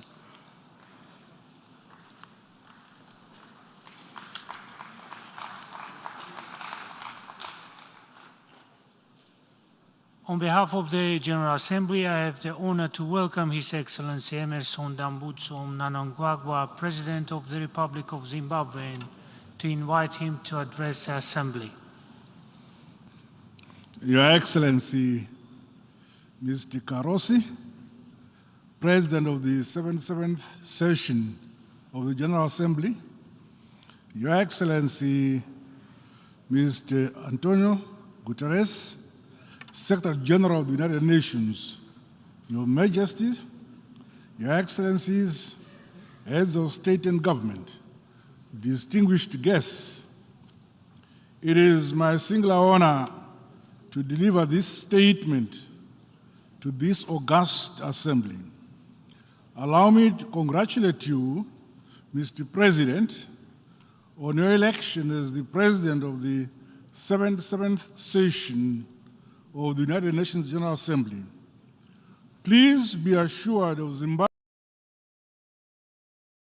guide our deliberations during this current session. I also pay special tribute to your predecessor, Mr. Abdullah Shahid, for leading the 76th session of the United Nations General Assembly as the world grappled with a plethora of challenges. We commend him for the President of the General Assembly's Fellowship of Hope initiative towards enhancing youth interest, engagement, and commitment in the work of the United Nations. This will go a long way towards safeguarding the interests of future generations as embodied in today's youth. Their voices must be heard across our governments and within the United Nations. Zimbabwe is privileged to be among the pioneering beneficiaries of this program. Mr. President, delivering the 2030 agenda remains an urgent priority for us all. Our theme for this session in the court, a watershed moment, transformative solution to interlocking challenges, end of quote, captures the importance of scaling up our actions informed by the state of our world. The number of persons exposed to food insecurity continues to increase. Meanwhile, the scourges of conflict and climate change have become major drivers of migration and refugees. The ever-looming threat associated with the CCC crisis of COVID-19, conflict, and climate change has placed upon us an enormous responsibility to confront these interlocking challenges by strengthening multilateralism and solidarity. Terrorism, biodiversity, loss, desertification, pollution, and cybercrime, among other challenges, reinforce the urgent need to implement the inclusive and transformative solutions that leave no one and no place behind. This 77th session comes in the wake of debilitating impacts of the COVID-19 pandemic that overstretched our healthcare systems and severely exposed the disparities between developed and developing countries with regards to vaccine access. Africa is among the most affected. The lessons from the pandemic should inspire and enable the United Nations General Assembly to urgently scale up means to build multi-pronged capacities that must guide our collective response to future pandemics and other global challenges. Despite the illegal economic sanctions imposed on Zimbabwe, Zimbabwe successfully implemented its COVID-19 national response strategy, encouraged largely by our own internal resources and institutional capacities. The proactive approach by my administration enabled the country to achieve high vaccination rates, which extended to children up to 12 years. Meanwhile, our focus on the construction, rehabilitation, and modernization of health facilities across the country, coupled with the enhanced capacities around biotechnology and the pharmaceutical value chain, attest to my government's determination to realize universal health coverage. Mr. President, lifting many more people out of poverty and into a higher quality of life must remain at the core of both United Nations activities and the programs and projects of our respective countries. Zimbabwe has made significant strides towards ending poverty and hunger. This has seen the implementation of various policies and programs to support and empower communal and small-scale farmers. At the household level, the provision of agricultural inputs, equipment, and technical support to farmers, especially the vulnerable, has contributed to household and national food and nutrition security. However, in 2022, mid-season drought and tropical cyclones regrettably reduced the overall performance of the agricultural sector. To this end, the climate change conundrum has continued to be an albatross. The United Nations Framework Convention on Climate Change and the Paris Agreement should remain the primary platform for negotiating our collective global response to climate change. All measures taken to achieve the targets and commitments set under the Paris Agreement have to be implemented. Furthermore, the principle of common but differentiated responsibilities and respective capabilities in light of the different national circumstances must also be reflected. Financing for climate change has remained inadequate, leaving the scope for effective and just transition to renewable energy among developing countries under serious threat. It is our hope that at COP27 in Egypt later this year, the developed countries will deliver more concrete action on climate change, not just for mitigation targets, but also in relation to adaptation, loss and damage, climate-specific finance, technology transfer, and capacity building. In our case, Zimbabwe is making concerted and deliberate efforts to integrate climate action into our national policies, strategies, and planning. This includes strengthening resilience and adaptive capacity of the most vulnerable in our society. Additionally, my government is implementing an ambitious program to increase the number of dams for irrigation. The program is expected to create green belts across the country as we reduce dependency on rain-fed agricultural activities while enhancing export-led production and productivity. Our comprehensive agriculture transformation strategy is focused on increasing production and productivity across the agriculture spectrum.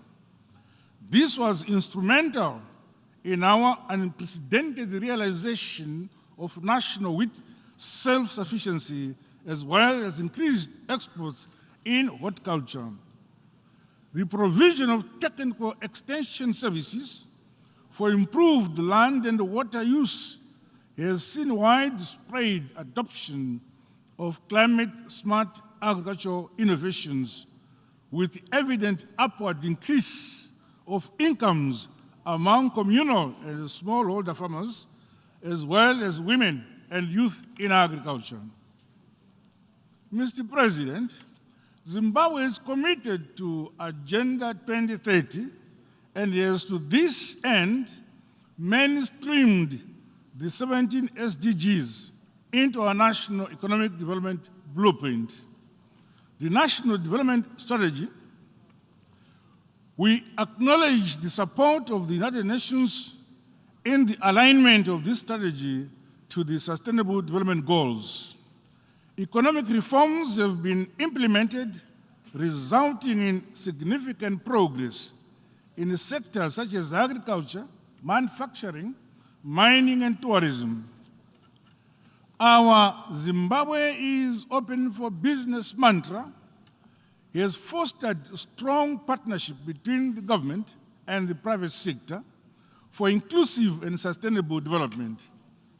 Massive infrastructure development projects, which include the dams, energy plants, and the roads, have broadened our national economic asset base, as well as production and productivity enablers, while enhancing regional connectivity and integration.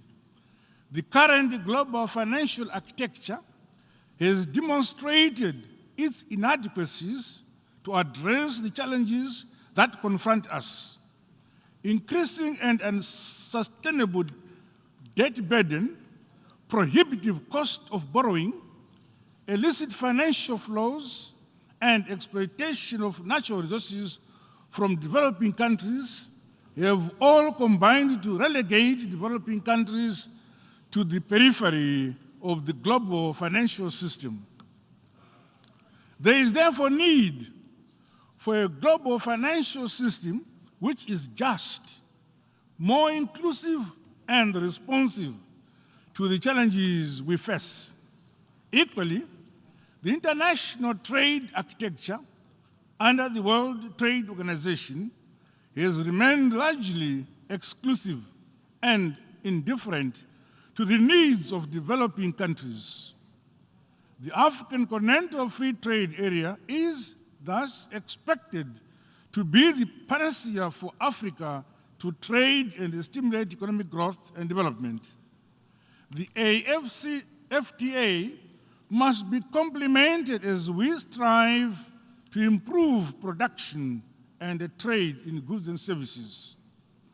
Liberalization of services and the strengthening of competition policy and intellectual property rights, as well as the adoption of digital trade, should also be enhanced.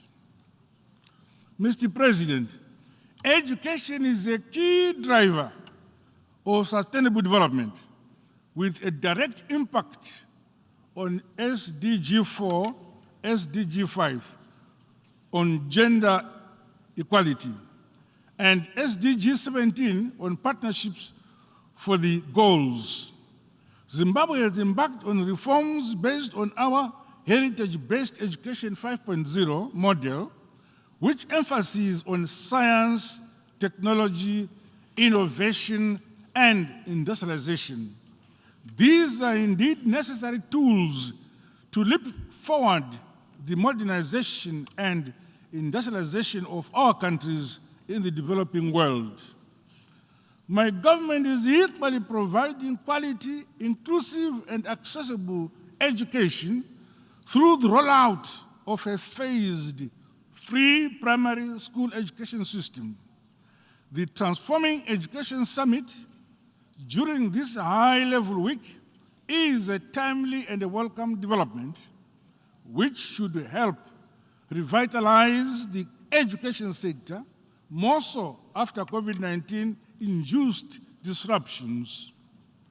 My country knows that more work needs to be done globally to close the gender gaps that are often aggravated in times of crisis. Opportunities are being created for all Zimbabweans, especially for women and the youth, to realize their individual and collective potential. Milestones have thus been achieved in the implementation of SDG 5 on gender equality, leading to expanded empowerment and employment opportunities for both women and the youth. The proportional representation for women in Parliament is enshrined in the Constitution. Under my leadership, Zimbabwe has legislated reserved youth seats in the National Assembly.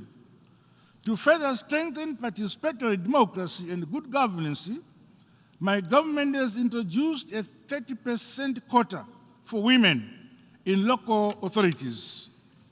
This is more important as women bear the brunt of poor service delivery at the local level. The establishment of gender and youth focal desks within government ministries has helped to mainstream the issues of young people, particularly young women. Mr. President, sustainable socio-economic development is an indispensable imperative for the enjoyment of the fundamental rights of any people. The policy of devolution and decentralization has seen increased budgetary support directly to the local authorities.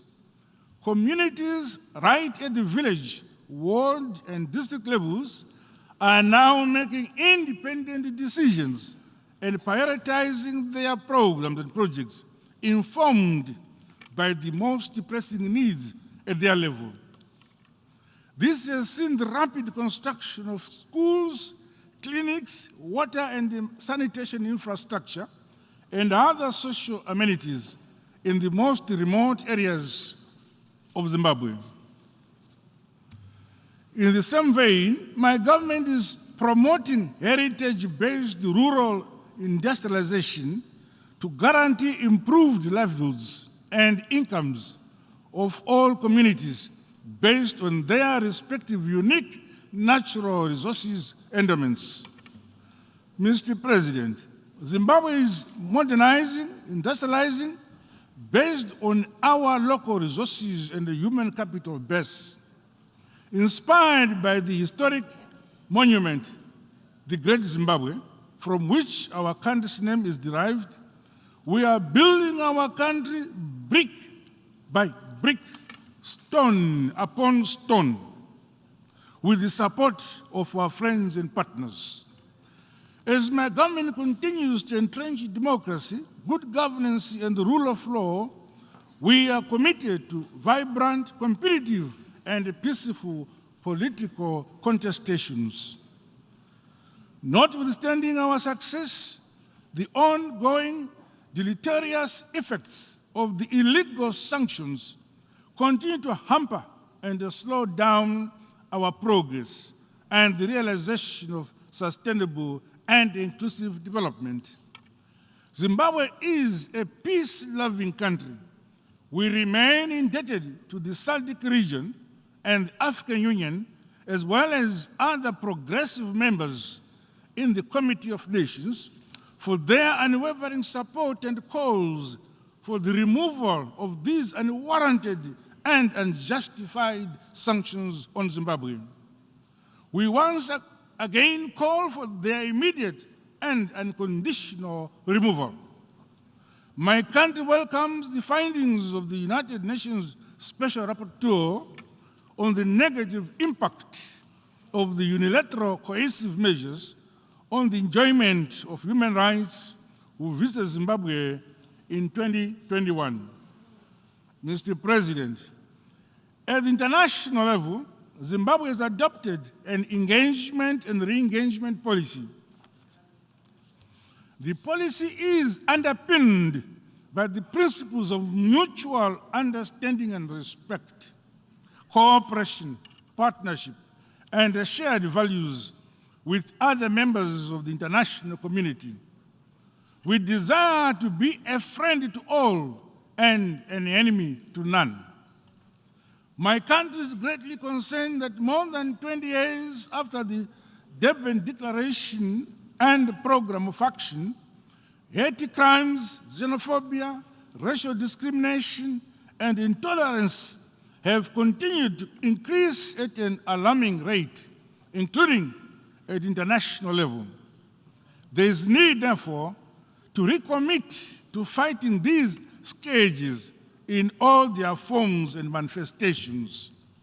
The spread of terrorism and intensification of all the conflicts on the African continent and throughout the world have been a setback to our quest to silence the guns.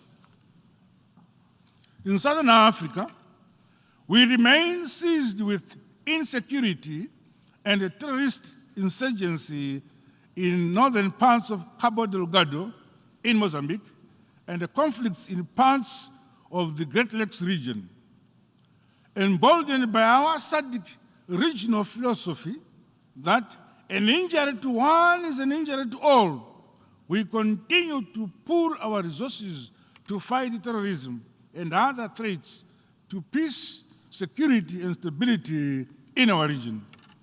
We appeal to the United Nations to render the requisite support to our efforts to restore peace in the affected areas. Zimbabwe stands committed to playing its part for the realization of peace and security within various United Nations, African Union, and SADC peacekeeping and peace-building missions. The scale and gravity of our challenges today cannot be addressed through old structures and the old ways of doing business. Zimbabwe subscribes to the Ezulwini Consensus and the Fuente Declaration as the sustainable approach to the reform of the United Nations Security Council. Mr. President, in conclusion, Zimbabwe reaffirms its commitment to the principles of the United Charter and the multilateralism in the resolution of the complex and intersecting challenges facing our world.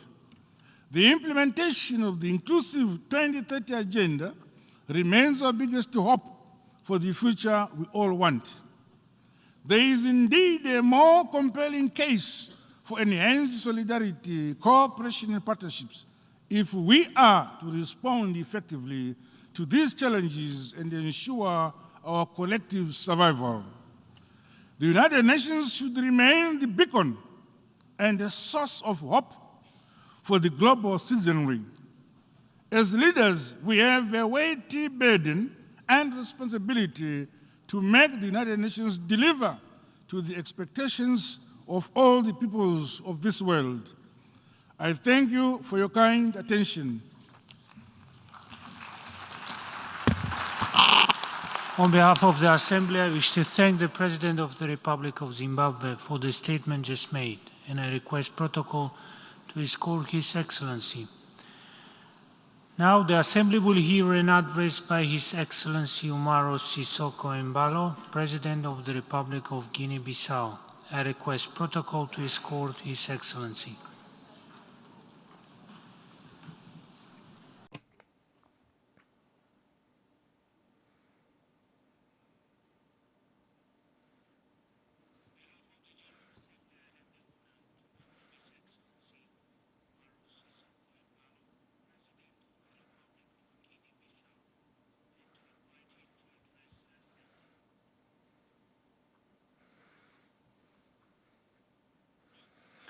Mr. President, honorable heads of state and government, Mr. General Secretary, ladies and gentlemen, I would like to warmly congratulate Mr. Kasaba Korosi from Hungary for his election as the President of the 77th session of the United Nations General Assembly. I would also like to congratulate the Secretary General Antonio Guterres for his commitment to world peace, and Mr. Abdullah Sahid from the Maldives for the results that he achieved during his term. Mr. President, much has been said by the eminent speakers who were before me on this podium, which allows me to avoid certain repetition. The time has come for us to think of a global and lasting solution based on solidarity, sustainability, science, as the themes of this session calls us to do. Because the solution to many of our problems is in the joint reflection, global solidarity, and the pursuit of concerted and collective actions. The COVID-19 pandemic tragically reminded us that we live in a globalized world, that the lives of all human beings have equal value, that humanity is one, and that we have a common destiny. We must share scientific knowledge and ensure equitable access to vaccines. Mr. President, during the last 2 years, we were able to create greater political stability in our country, reaffirm our role in the African continent, and reclaim our place in the concert of nations. However, the international context does not favor the full implementation of our development plan, particularly in respect to the achievement of the Sustainable Development Goals. In Africa, we're also feeling the consequences of the war in Ukraine, whose impact is unfortunately broad, particularly in the energy and agricultural sectors. Inflation and increased prices of grains and other staples have considerably worsened a food situation that was already challenging. Guinea-Bissau is a coastal country with a great number of islands. We have dedicated much effort to mitigation and the adaptation. And we hope that COP27 will be a deciding step in defining and adopting concrete strategies to minimize the negative impacts of climate changes. Mr. President, allow me, as the chairman of the authority of the ECOWAS heads of state and government, to remind you that our sub-region faces great security challenges and that we need peace in order to ensure the development and well-being of our people, who are our primary wealth. The stability of a great part of our continent in general, and of West Africa in particular, is threatened by the insecurity caused by terrorism, violent extremism, and transnational crime, which violates the principles of the rule of law and democracy.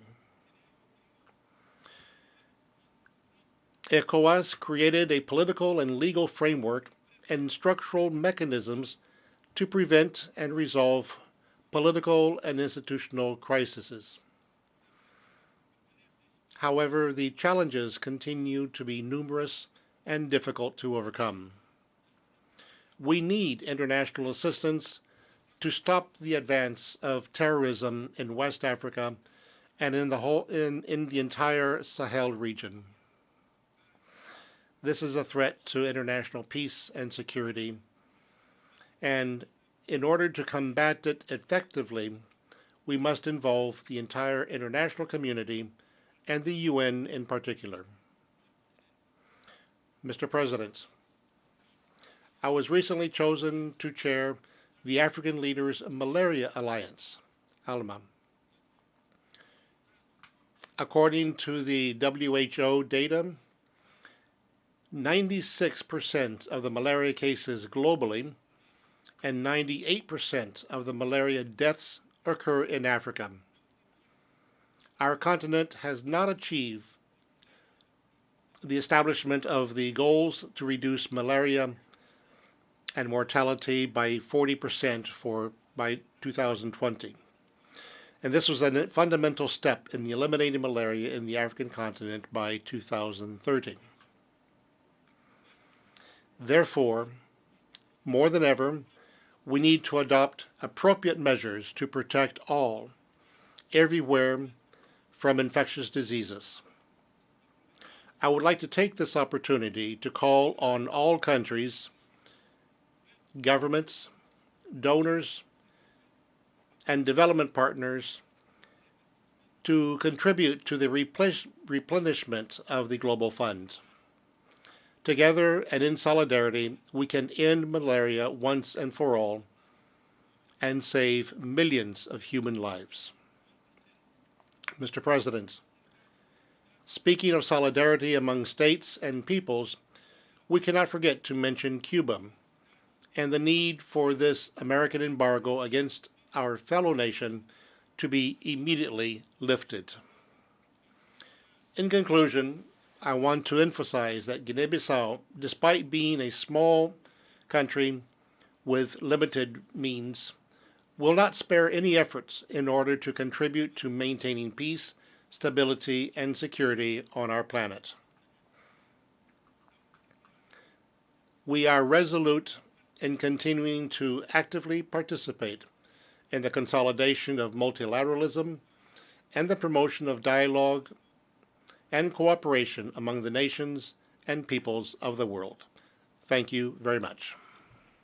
On behalf of the Assembly, I wish to thank the President of the Republic of Guinea-Bissau for the statement just made, and I request protocol to escort His Excellency.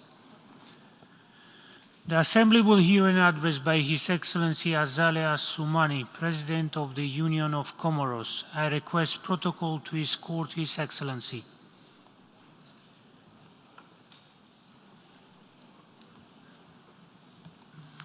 On behalf of the General Assembly, I have the honor to welcome His Excellency Asamblea Soumani, President of the Union of Comoros, and to invite him to address the Assembly. Excellence. President of the General Assembly, Secretary General, Your Majesties, Excellencies, distinguished representatives of Member States, ladies and gentlemen.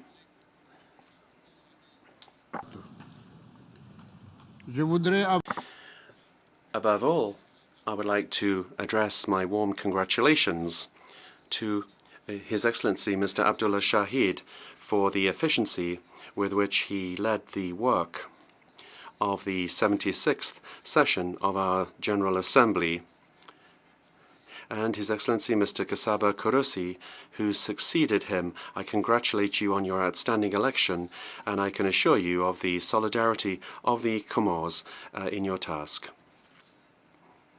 I would also like to thank His Excellency Mr. Antonio Guterres, Secretary General of the United Nations, for his sustained commitment and all of his team for their work in the service of peace and development.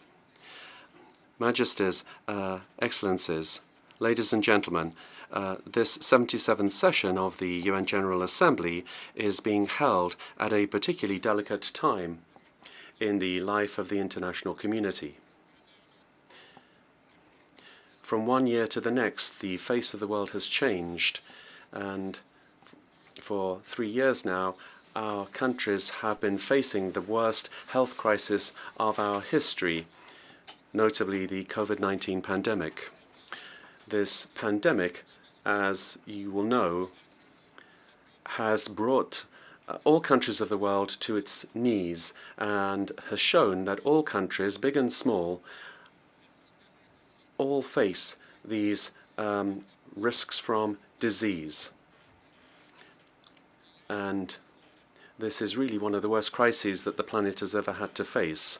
In that regard, the Union of the Comores once again would like to address our thanks to all of those that have worked so quickly to provide effective solutions within months, giving hope again to the world that progressively we could come out of this crisis, which has seriously damaged the world economy.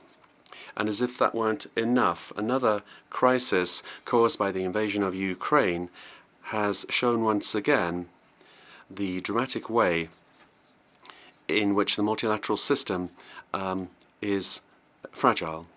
And yet this is what we come here together to discuss today.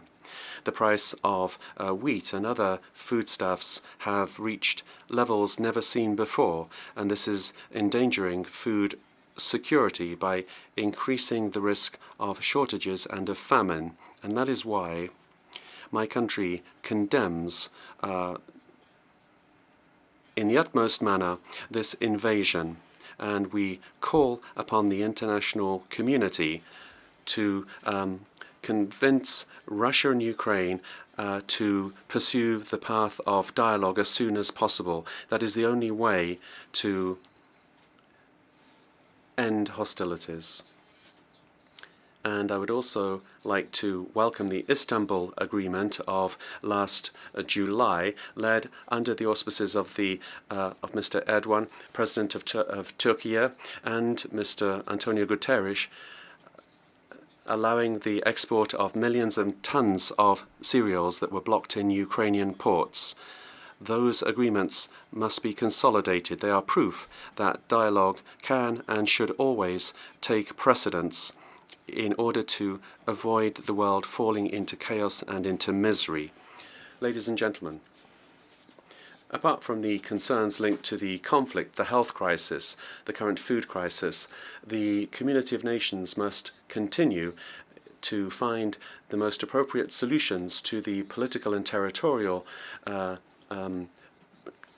claims of states. And that is why I reiterate here, on behalf of my delegation, the imperative need to find rapid, just and fair solutions to the flagrant injustice being suffered by Palestine. We have to find a solution that will ensure the rights of the Palestinian people to have a sovereign state of their own, with East Jerusalem as their capital, living in peace and harmony with the state of Israel, because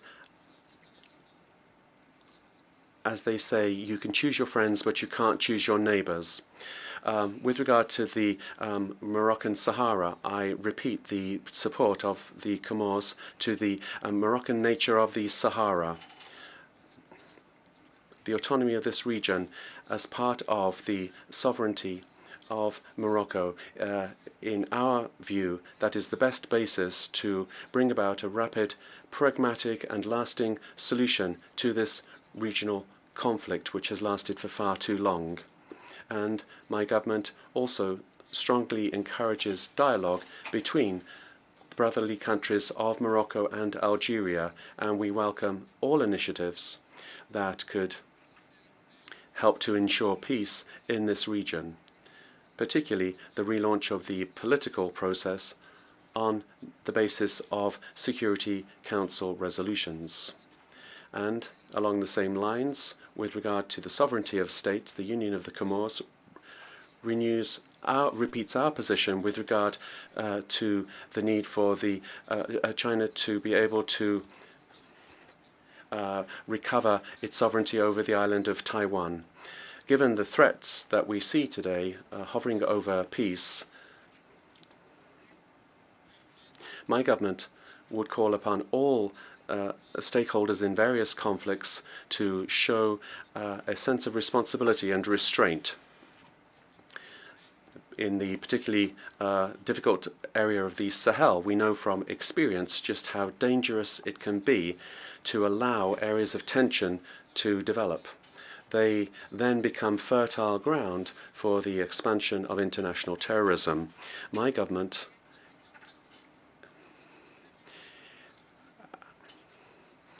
in Eastern Africa has seen Al-Shabaab. This is a threat to the entire continent. And I reaffirm here, as I did last year before this august assembly, that these groups that threaten peace in the world are not Muslims. They are simply terrorists that have nothing to do with Islam, which is a religion of peace, tolerance, and living together. However, we are aware that behind these current terrorist movements that we have to fight also have a lot of frustration amongst the young people that don't see a future for themselves. And here I would call upon the great powers of this world that their support is capital to contribute to the social and economic development of countries.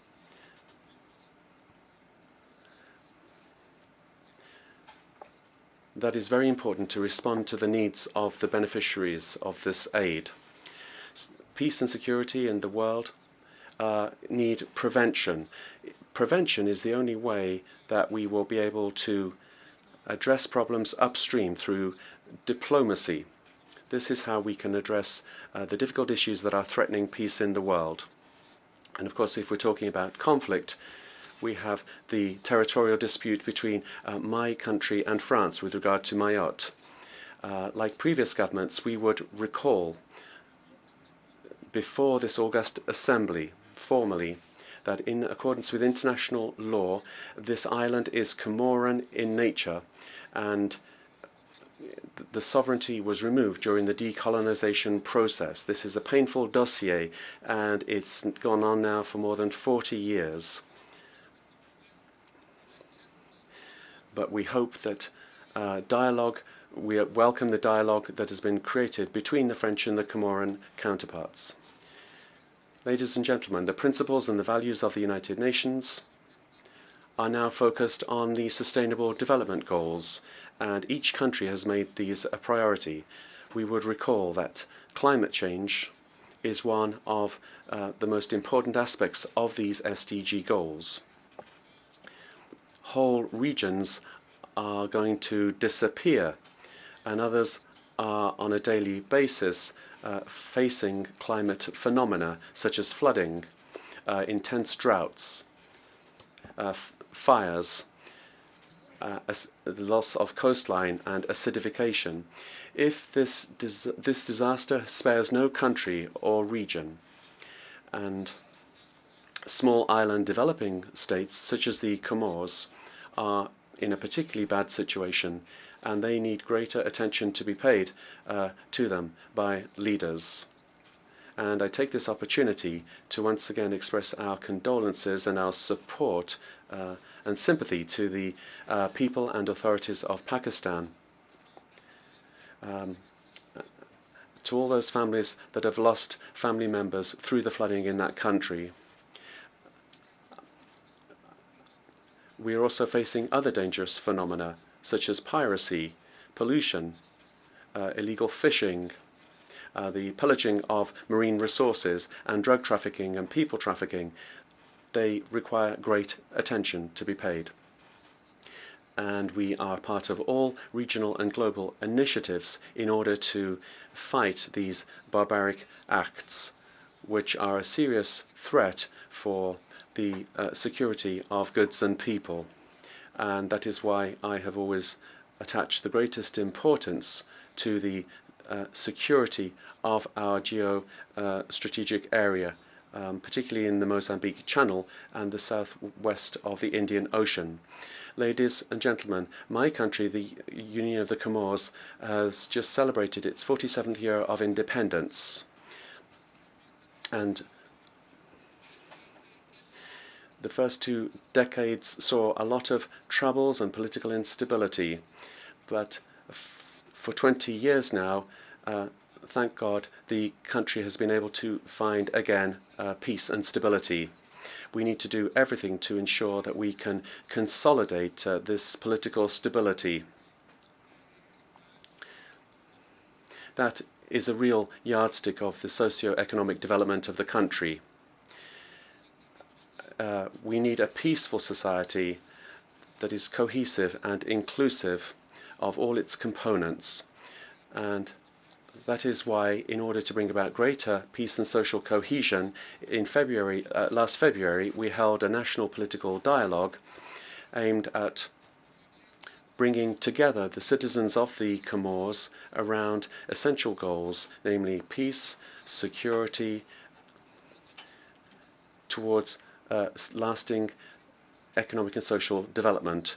And that's why I would like to thank all partners that have provided their support to this dialogue. I am convinced that all political forces in the country that took part in those important talks will work towards consolidating what's been achieved over the years and ensure democratic changes of power and development in the country. With regard to human rights now, allow me to stress that my country works closely with regional and international bodies that are tasked with implementing the quadrennial review in 2019.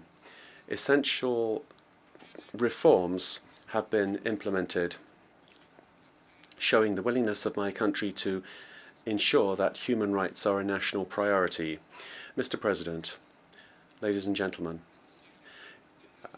with regard to the social situation, COVID-19 has forced countries to give priority to the management of the pandemic. We had 2 waves in the Comores. The second was more virulent than the first, with a number of victims. Nevertheless, the situation was mastered in the country, overcome thanks to the early measures taken by the authorities and supported in that, as we were, by all of our bi- and multilateral partners and civil society, and I would like to thank them all here once again.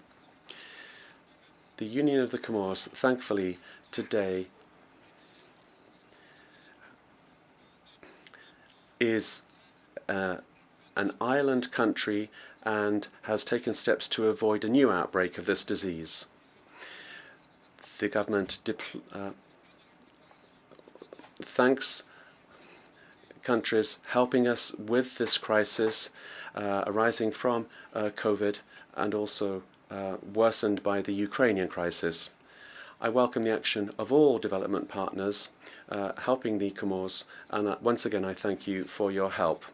With the United Nations system and a new framework for sustainable development that has just been signed for the next 5 years, that perfectly aligns with the Emerging Comores development plan.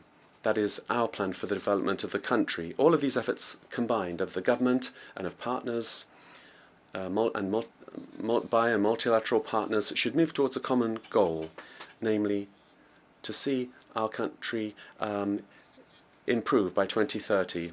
And we plan to organize at the beginning of December a follow-up seminar for the conference of the Partners in Development that was held in France in 2019 in order to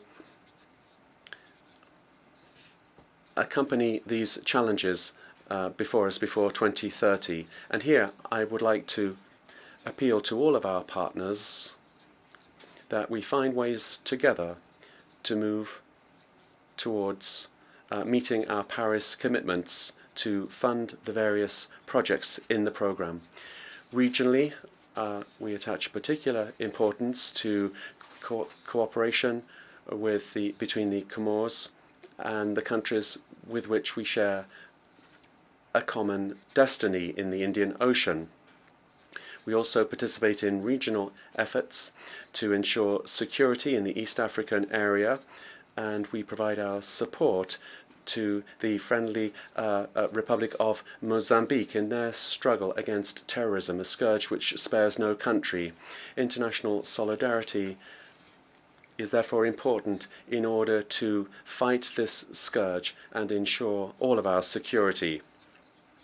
We come each year to the United Nations to express our interest in multilateralism and our conviction of the essential role of this organization to make the world a more humane place. And this year, we renew our commitment to work for the goods of everyone, the good of everyone. And I'd like to stress the need for the international community to continue to be unified and to show solidarity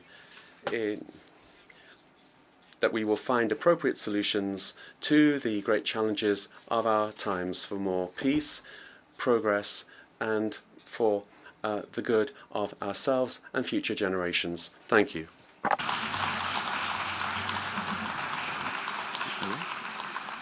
On behalf of the Assembly, I wish to thank the President of the Union of the Comoros for the statement just made, and I request protocol to escort His Excellency.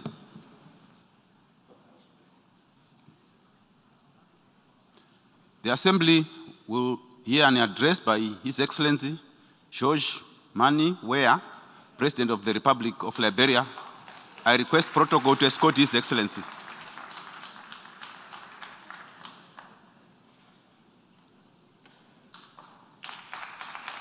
On behalf of the Assembly, I wish to thank the President of the Republic of Liberia,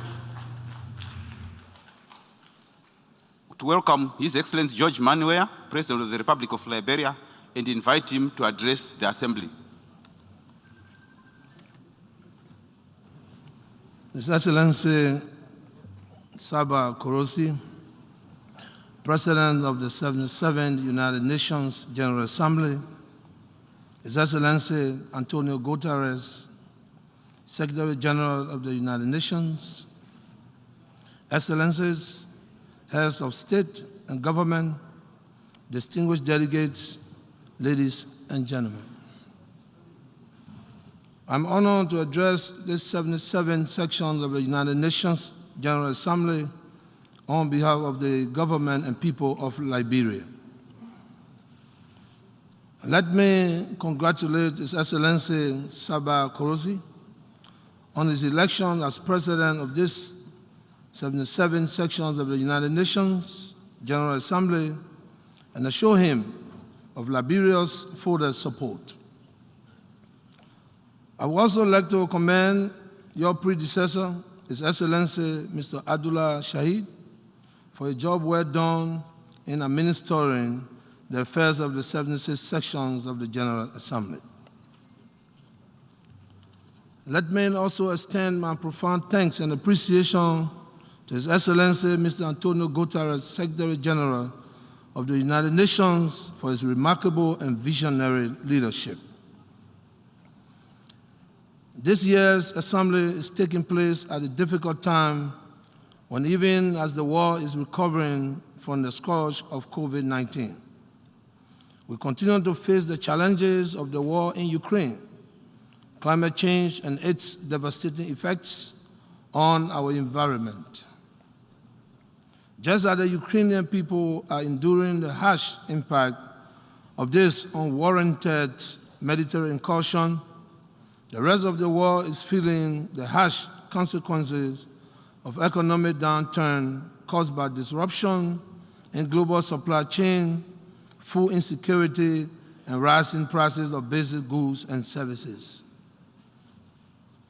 The theme of this year's Assembly, a watershed movement, transformative solutions to interlocking challenges is both appropriate and meaningful.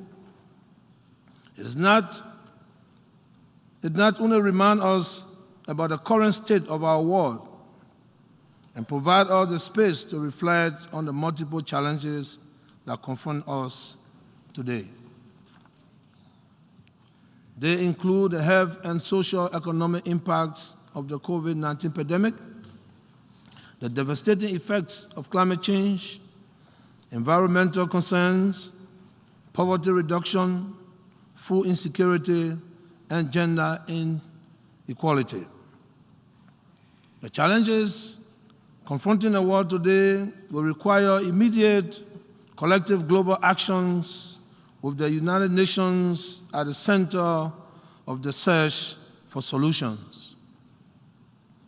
In so doing, we must give special consideration to the needs of developing countries, particularly the least developed countries, in line with the Doha Program of Action for Least Developed Countries for the decade 2022-2031.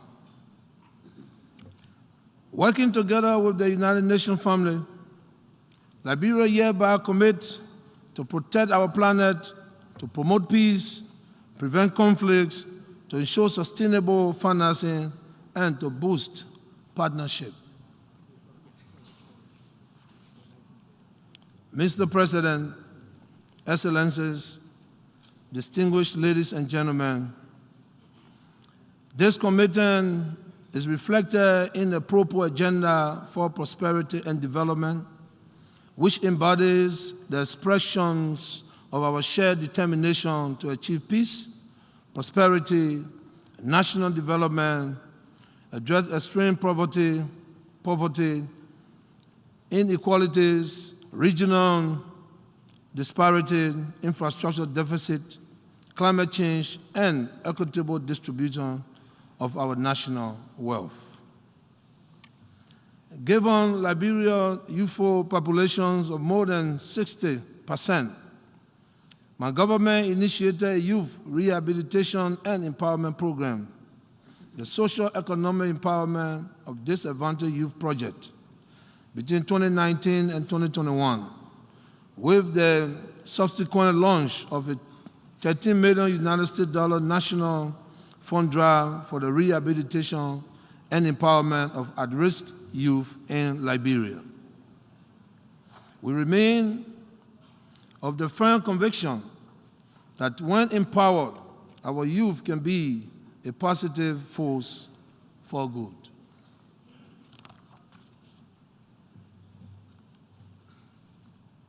As Liberia Feminine in Chief, women empowerment and the promotion of gender equality remain key priorities of my government.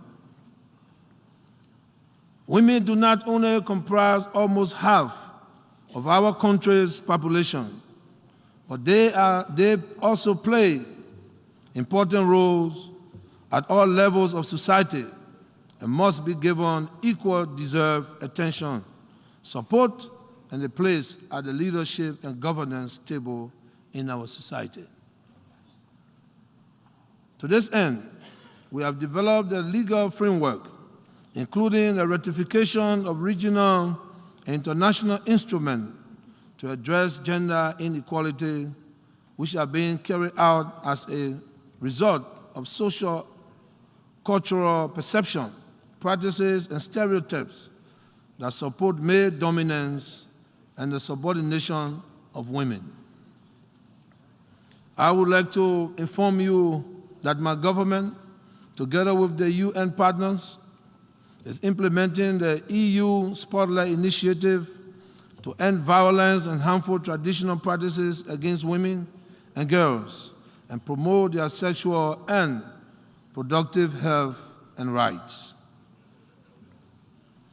Furthermore, the government of Liberia is currently implementing a $50 million United States ECOWAS-funded project to enhance the capacity of female entrepreneurs. Mr. President, I wish to express Liberia's sincere gratitude to our local and international partners, both multilateral and bilateral, for their continued support to our national efforts in combating the pandemic. As a result of that support, Liberia is well on its way to achieving herd immunity, hopefully by the end of this year, with 67% of the population already fully vaccinated. Distinguished delegates, ladies and gentlemen, my government continues to take actions through the formulations of new policy framework and strategic interventions to address the impacts of climate change and protect the environment. Liberia commits to achieving a target of 64% reduction in carbon emission below business as usual by 2030. We anticipate that the United Nations Climate Change Conference in Egypt, COP27, will provide the opportunity to accelerate actions towards the goal of the Paris Agreement and the UN Framework Convention on Climate Change. Mr. President, Excellencies, sustainable development can take place only in a peaceful and secure environment. In fulfillment of our commitment to the maintenance of regional and global peace and security, Liberia takes pride as a troop-contributing country, with Liberian troops and other security apparatus serving in the United Nations multidimensional integrated stabilization mission in Mali, the United Nations mission in South Sudan, and the United Nations Interim Security Forces for Abai. We thank the United Nations and our bilateral, international, multilateral partners for the support we continue to receive in facilitating our contribution to global and regional peace and security. Mr. President, Excellencies, I am pleased to report that the IMF latest appraisal of the ongoing program it has with Liberia is very positive. It shows that inflation rates have been significantly reduced. There are now better prospects for economic growth compared to previous years in spite of the negative effects of COVID-19. Our effort at instituting new policy measures to fight grabs were also particularly commended in the report, along with our adherence to prudent fiscal management. Mr. President, distinguished ladies and gentlemen, democracy in Liberia also continues to grow from strength to strength. After many years of civil upheaval, Liberia is becoming a stronghold for peace and a safe haven for democracy. This is because we have taken actions in the last few years to build and strengthen democratic institutions such as the press and the Liberian judiciary.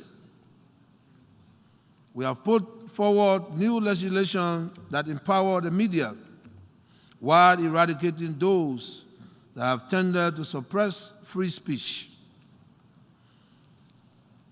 I am proud to say that from the beginning of my administration to date,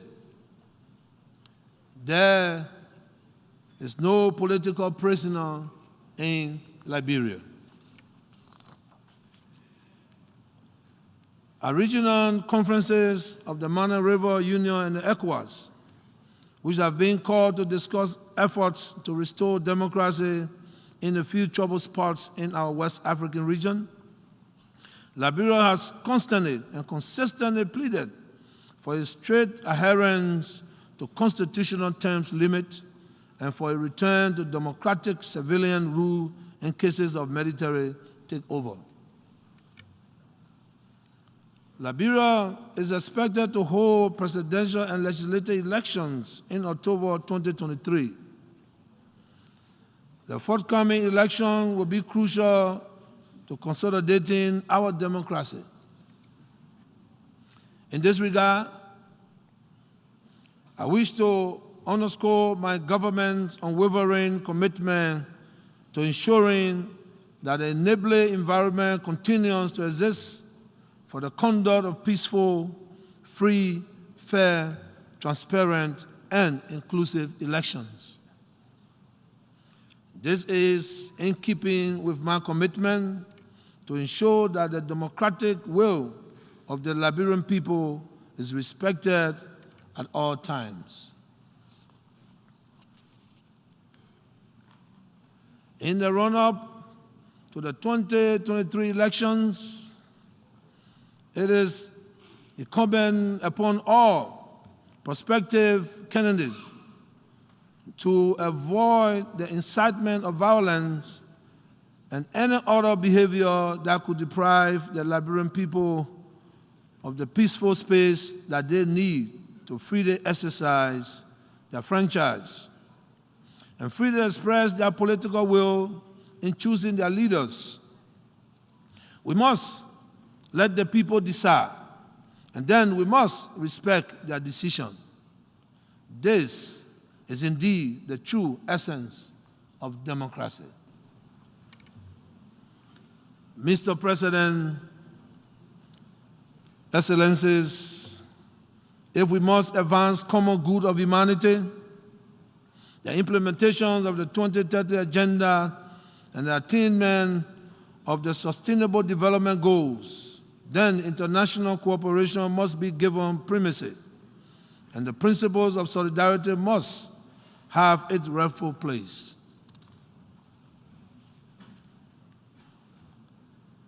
We have the platform to generate the transformative solutions we seek. The world is watching. Our people are watching.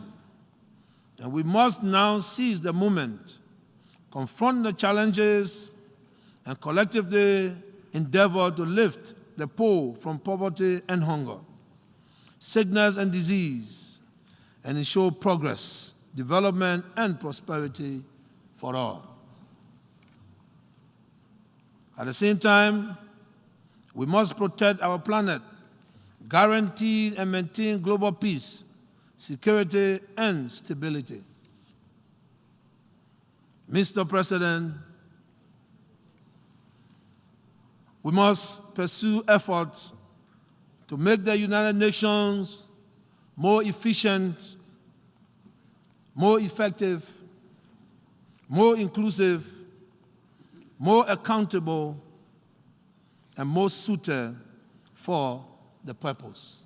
I thank you.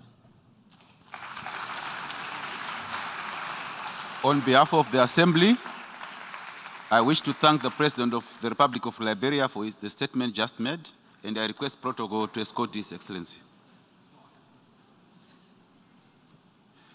The Assembly will hear an address by His Excellency Hassan Sheikh Mohamud, President of the Federal Republic of Somalia. I request protocol to escort His Excellency.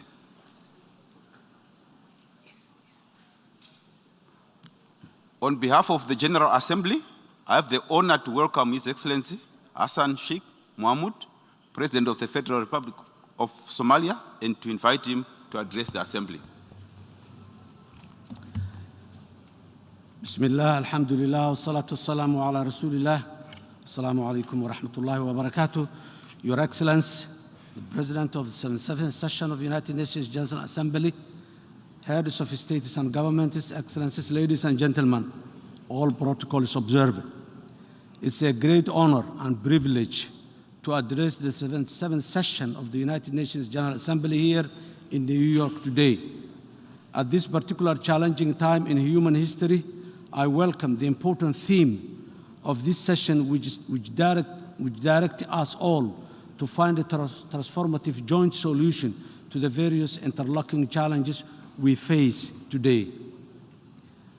There is absolutely no doubt that today, we as a community of nations collectively face the most challenging socio-economic and environmental situation we have experienced in modern history. In fact, I can say with sadness that the situation is dire and potentially existential. Therefore, without transformative and urgent implementable solutions to these small window of opportunity we have to act together will pass to the detriment of all our citizens and the world. Our actions today will surely determine our fate and that of the generations to come. The burden of all our shoulders is heavy, and failure is not an option.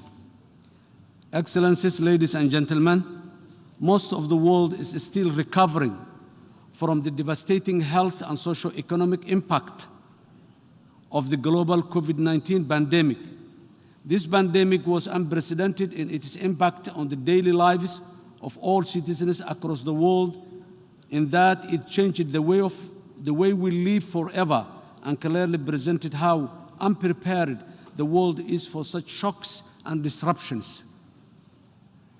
In addition, the COVID-19 pandemic painfully illustrated how far apart the world is in the development and the ability to respond to such huge crises through the top-down distribution of the vaccines, with richer nations being able to invest in the distribution life-saving vaccines more rapidly for their citizens, while the developing countries like Somalia waited for whatever was available and they could afford were gifted by the international partners.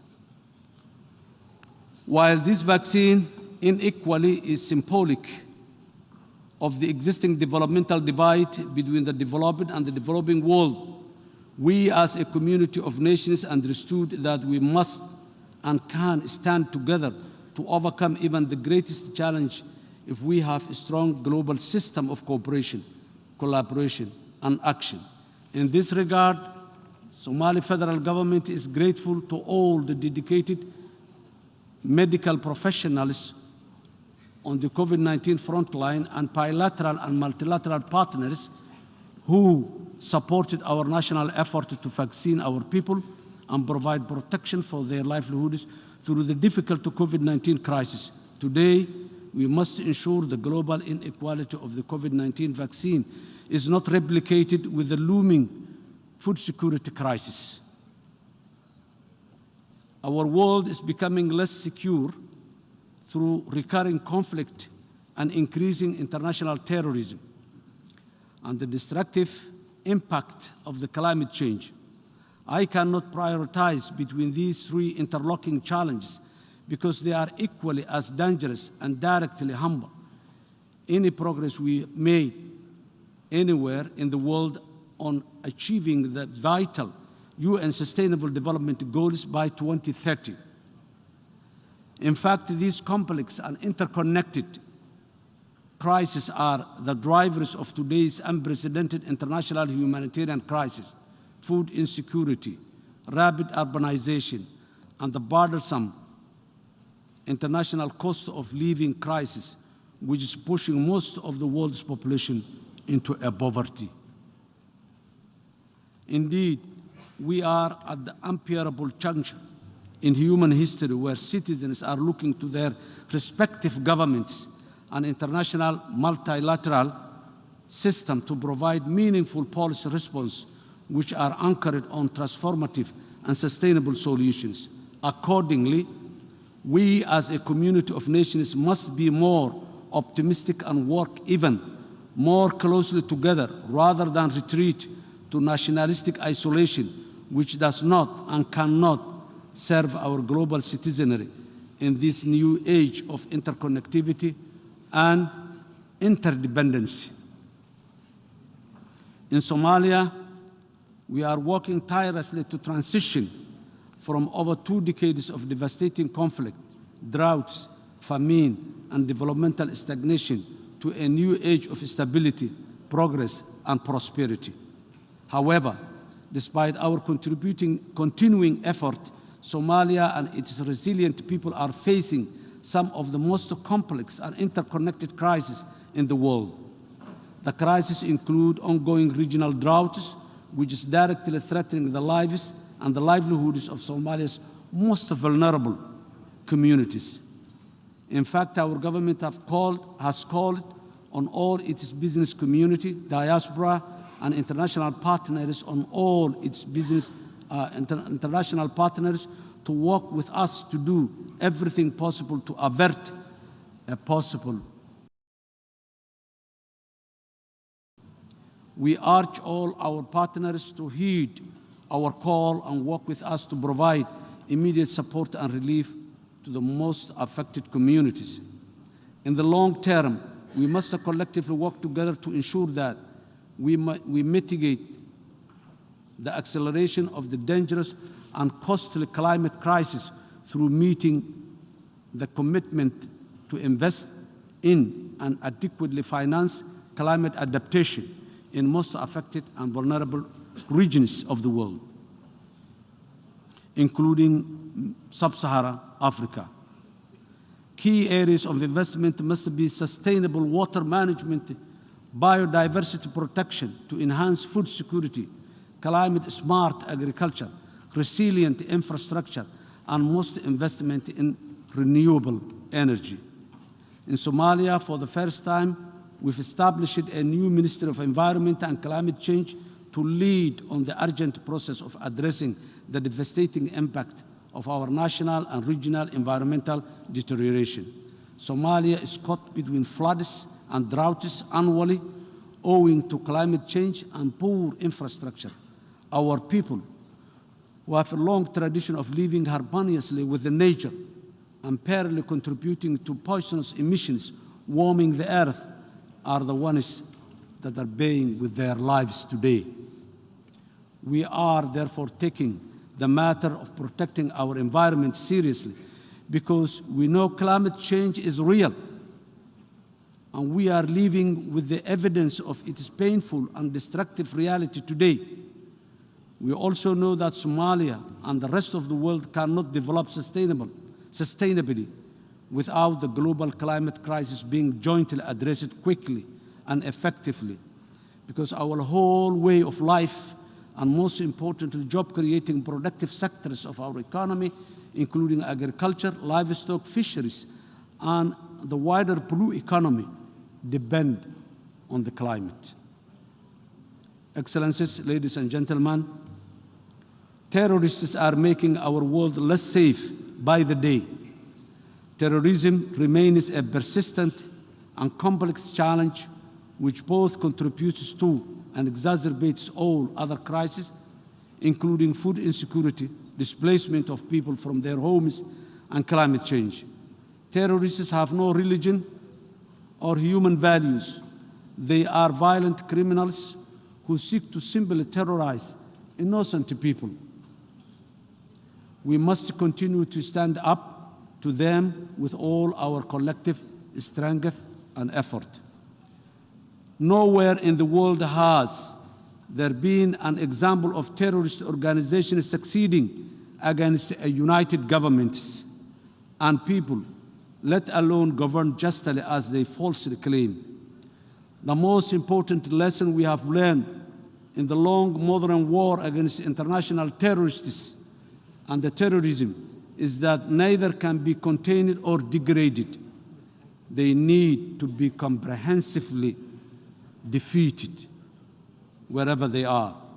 In Somalia, we are actively fighting the terrorist group called Al-Shabaab, who are Al-Qaeda affiliate, and ISIS separately. Both are criminally misrepresenting the beautiful and the peaceful Islamic religion and values to destabilize the region and in the process terrorize the Somali people and their brothers and sisters in the neighboring countries and across the world.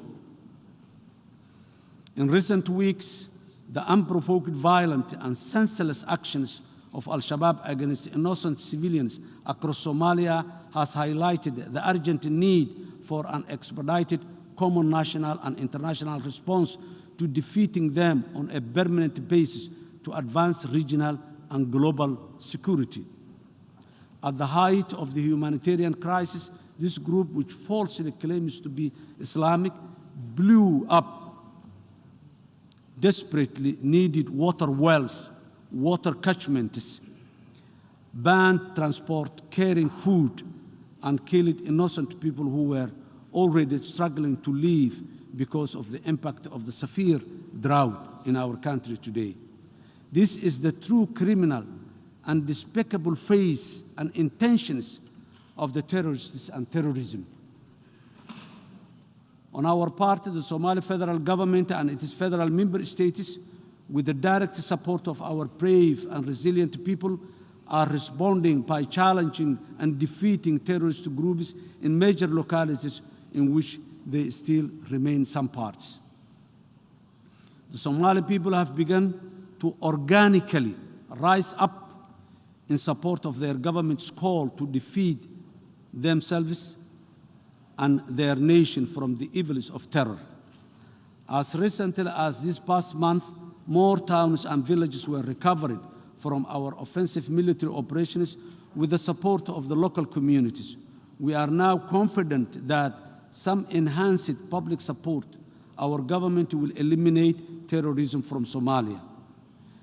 Because the Somali people have finally realized that Al-Shabaab's repressive actions will not end until we all take action to achieve this. In a nutshell, the Somali people now believe Al-Shabaab can and only be defeated, and this is our real source of energy and inspiration as a government in the fight against international terrorism. As the policy level, the Somali government will continue to work with all its partners, including the African Union Transition Mission in Somalia, in the fight against global terrorism. We are fully committed to doing the heavy lifting to secure our future. However, to deliver the killer blow to the violence and the insecurity, we must think past the notions of containing and degrading Al-Shabaab or any other terrorist organization anywhere in the world. We know these policies are no longer as effective as they were once thought to be at this advanced stage in the fight against the ever-evolving global terrorism threat. Instead, we need to focus all our joint effort on Somali government's new strategy of military, ideological, and financially challenging terrorism and terrorists to ensure that they are comprehensively defeated once and for all and quickly. Furthermore, the Somali government is sincerely committed to working with all the partners to effectively train, equip, and sustain its armed forces with the view to ongoing forward fully. That is the only long-term sustainable solution for stability and progress our country and the region and the world at large. This effort is Somali government is paying within the complex network of challenges of the climate change effects and the poverty at the present. Ladies and gentlemen, without predictable and committed national and international financing, it's not possible to realize transformative solution to financing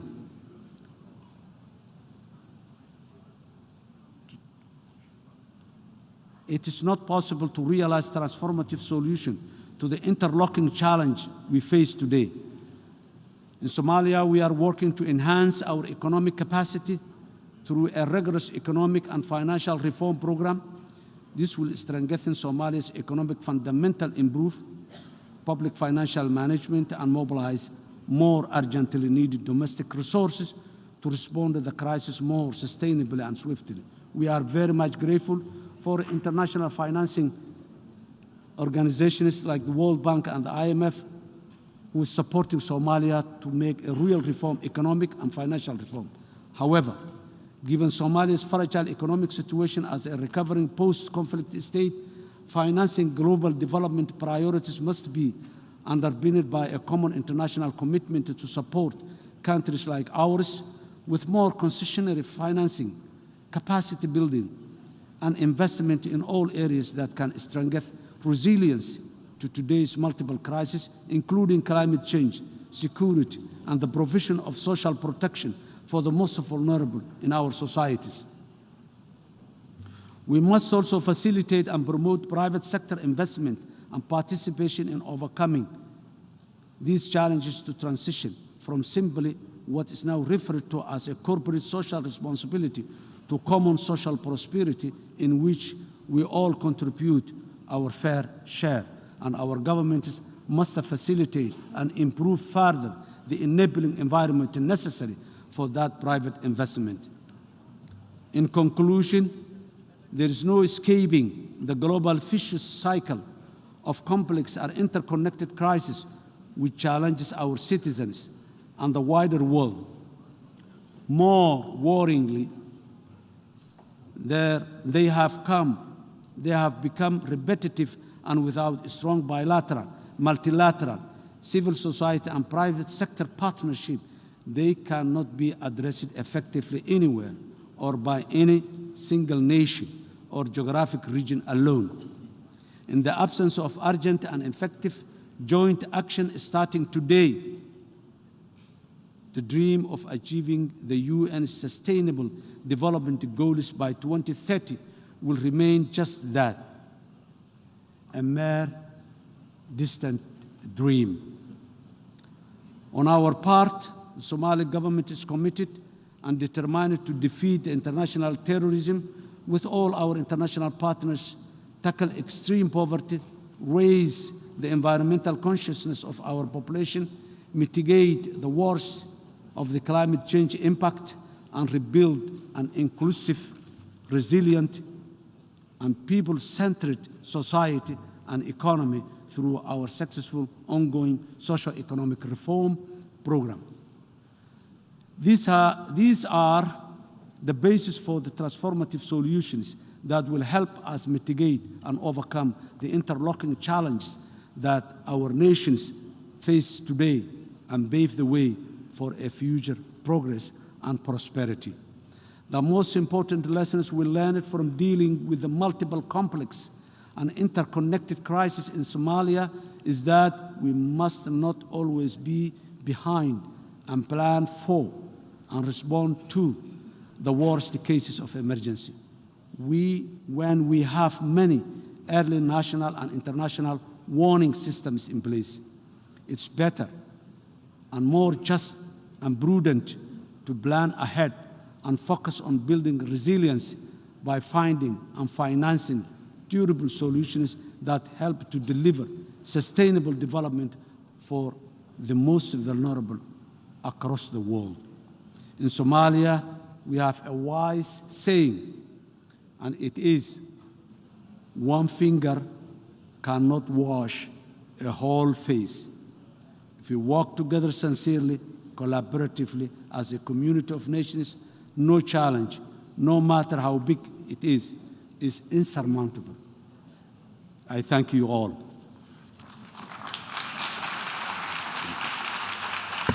On behalf of the Assembly, I wish to thank the President of the Federal Republic of Somalia for the statement just made, and I request protocol to escort His Excellency.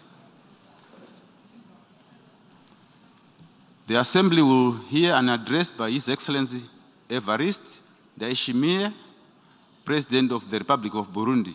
I request protocol to escort His Excellency.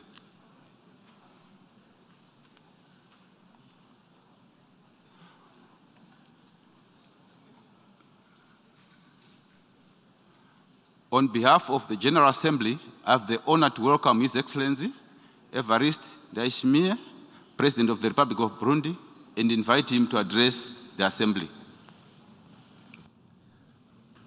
Nogando D'abord, grâce à Dieu le Tout-Puissant. Thanks to God, the Almighty and All-Powerful, and the Merciful, for having allowed us to participate in this forum in the beautiful city of New York in such pleasant conditions.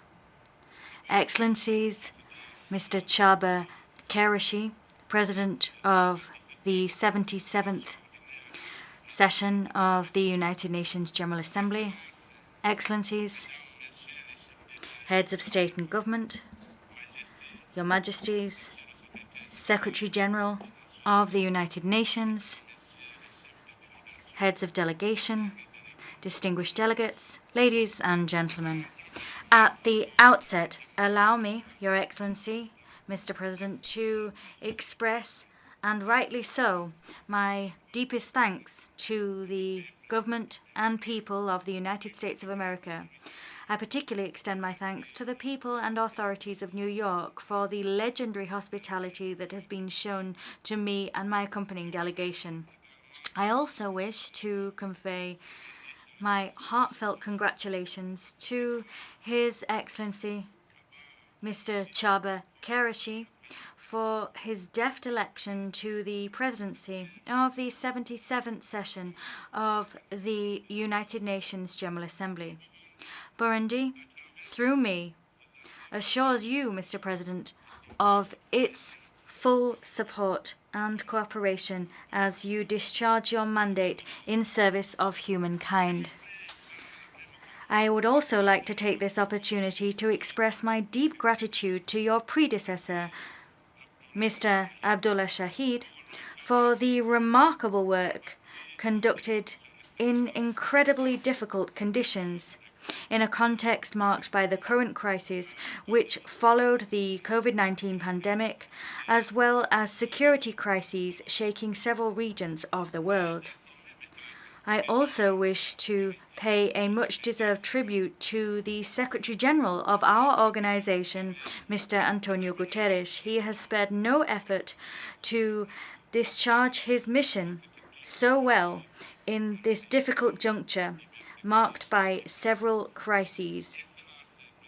Excellencies, Mr. President, Excellencies, ladies and gentlemen, a Burundian saying that I'd like to translate here states, in times of peace, sides can become plowshares. In other words, in times of peace, everything is possible. Today's world must draw inspiration from that proverb. Unfortunately, today the world has become a vast arena in which we watch, eyes full of tears, gruesome acts being perpetrated in certain nations across the world as a result of wars, bloody massacres, and we also see flows of refugees as well as food insecurity and the destabilization of global economic systems. Today, countries across the world are enduring turbulence as a result of the situation in Ukraine. In Africa, terrorism and violent extremism continue to lash the region of the Sahel, the Horn of Africa, and Central Africa. And we're seeing a trend for these scourges to spread to the south of Africa. The same things are being seen in other regions of the world because, as we've stated, terrorism knows no borders. Climate change, which causes famines, knows no bounds. But together, with political will, we can conquer these scourges. I am sure of it. I'm sure of it, Mr. President, because my country, Burundi, knows all too well, following successive political crises that we have endured, that not only have destroyed human lives, but also the environment. We know this context all too well. Today, we have recovered, and the country is walking boldly along the path towards socio-economic development. Burundi is attempting to walk this path by harnessing the dividends of peace and security, stability and social cohesion, restored thanks to the people of Burundi themselves, but also thanks to the contribution made by the international community.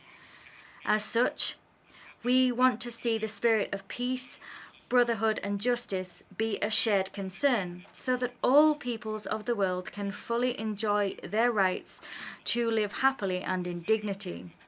In terms of humanitarian assistance, Burundi has welcomed onto its territory with warmth and dignity thousands of refugees coming from the Democratic Republic of the Congo in all their ethnic diversity. Excellencies, ladies and gentlemen, peace is something we hold dear. Its absence weighs heavy on the day-to-day lives of our peoples. It is with this in mind that we will never flinch, not for 1 second, when it comes to making decisions related to matters of security, or rather implementing these decisions once they've emerged from this illustrious and crucial forum that is the United Nations Organization.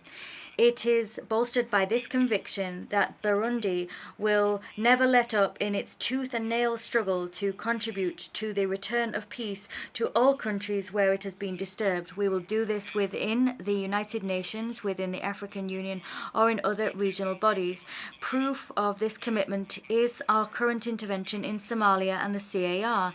In the same vein, Burundi has committed to contributing to returning peace to the Democratic Republic of the Congo as part of an East African Community initiative.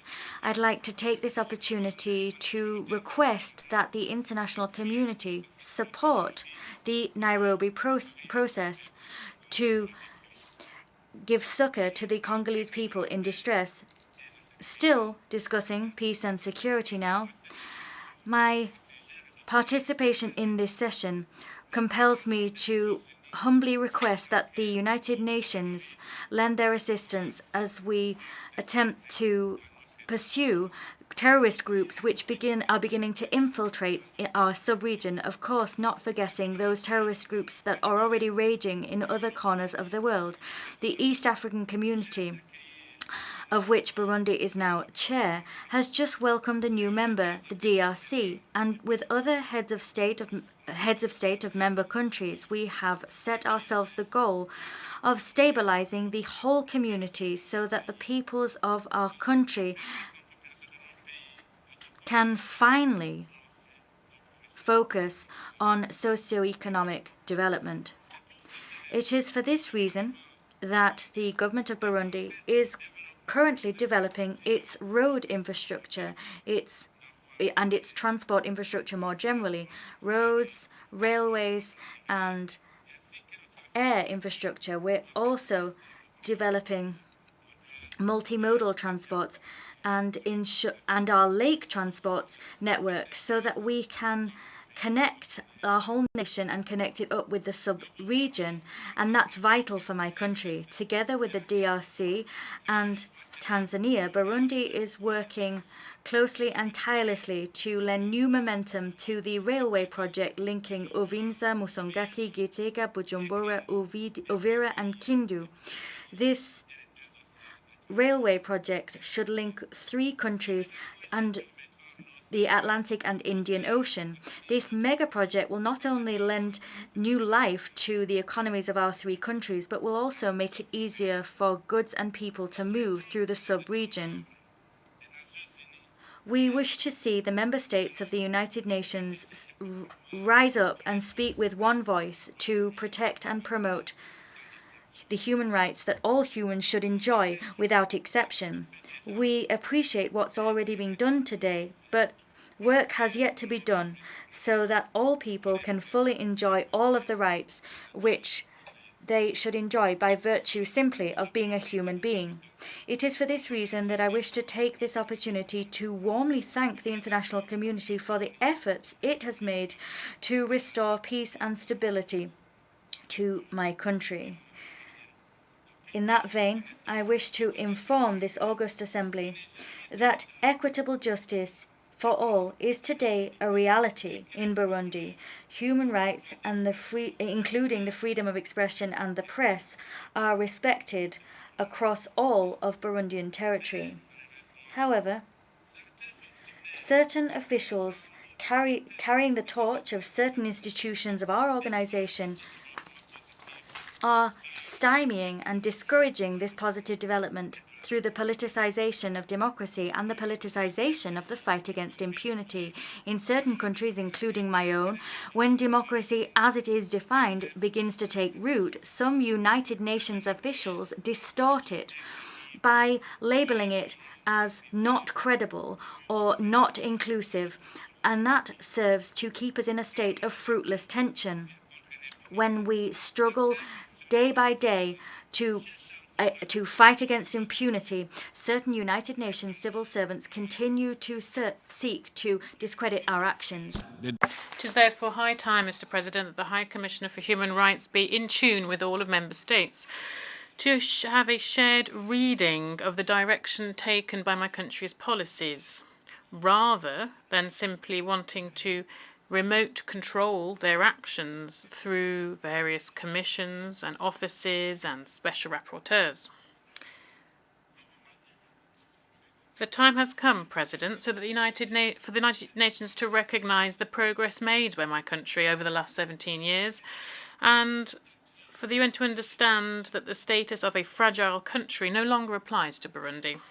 Excellencies, President, ladies and gentlemen, humankind is at the heart of our economy, from the scale of the family to the world as a whole. We must therefore contribute to the development of human capital, providing our people with the appropriate tools, experience, and skills that are adapted to the demands of the day and age.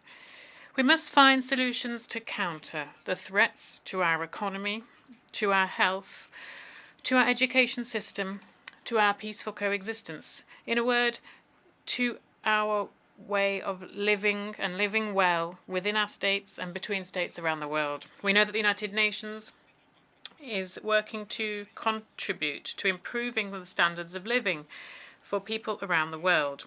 This is done through accessing sufficient family income to ensure a decent standard of living. Education is a key tool to achieve this. Now, indeed, speaking of education, no one could put it better than Nelson Mandela, who said, and I quote, "Education is the most powerful weapon to change the world." End of quote. Several years after this famous quotation, this remains a way of achieving positive change within our communities, and remains so. Education allows young people to have hopes and dreams for the future, and is an effective tool in itself to fight against violence and terrorism. Thus, in my country, we are currently launching reforms. We are rethinking our education policy so that our young people can become more than merely public servants. We are pleased to note that in my country, the education is free of charge, and this has significantly increased the attendance at school by girls and boys, and school dropout rates, which is often linked to food scarcity or the fact that schools are very far away from home or there aren't enough money to cover education. School dropout rates have therefore significantly fallen.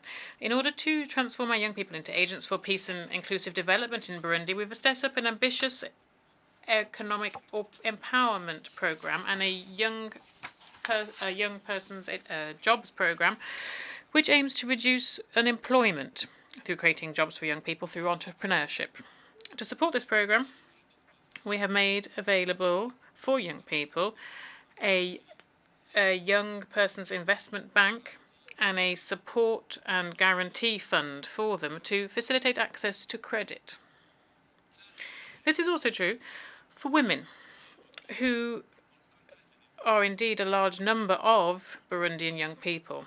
We created an investment bank for women, and we continue to undertake reforms that seek to improve health and education for women. The office of the First Lady in Burundi opened a hospital to treat obstetric fistula, and with our development partners in Burundi, the office continues to innovate, to seek to improve the standard of living of Burundian women. President, it is indeed still an urgent issue when we think to look at the managing the devastating impacts of the COVID-19 pandemic.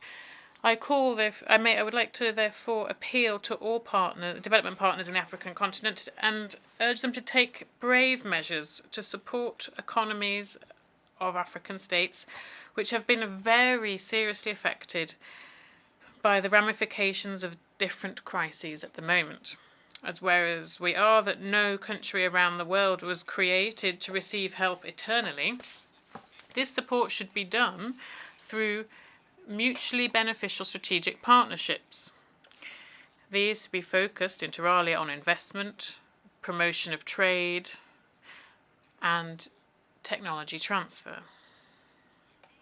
In order to succeed in developing human capital, and in order to make our population dynamic and productive, a government is currently providing each district with at least one hospital and healthcare centres to prevent and care for and treat diseases, epidemics and pandemics. We are proud to have been able to effectively fight against the COVID-19 pandemic, but the fight continues. I would like to inform you also that health care is free for children of under 5 years of age and for pregnant women who give birth in public hospitals and health care centres. This has made a significant reduction to infant mortality. Within this framework, the fight that we are waging for economic development of my country includes particularly developing the agricultural sector. To this end, my government christened this year the Agricultural Year in Burundi, under the topic of agriculture as a source of supporting our national economy. Our agriculture development programme includes changing mentalities and current practices. We are encouraging the population to reach higher and not simply content themselves with producing, developing and to consume locally, but also to focus on exports, to pool their efforts, to work together with agricultural cooperatives, and progressively replace hoes with modern tools and agricultural technology. Within the framework of the environment, we're looking at the environment now. Burundi is not sitting idle here either, particularly because we are experiencing cases of drought in some regions, as well as floods from rivers and lakes, and landslides, which sometimes can be deadly. They can carry away houses, farms, plantations, and thus they're then leading to food shortages. When faced with this, Burundi rallies with the decision made to carry out protection, conservation, and environmental management work. And this is done through various activities throughout the country. All of this is accompanied by learning on how to be resilient to climate change, not only through practicing sustainable irrigation, but also through activities to protect soil and also marking out contours and reforesting land as part of projects that have been initiated by the government called Iwi Burundi Irumbaye, a Burundi with covered. In my country, every Thursday is dedicated to these efforts across the country. We should also seek to progressively develop infrastructures to support production, particularly of energy and transport, to better support growth in other sectors that then create jobs. The Burundian government has started a large amount of work on the energy sector through the mobilization of resources through co-financing and private sector investment.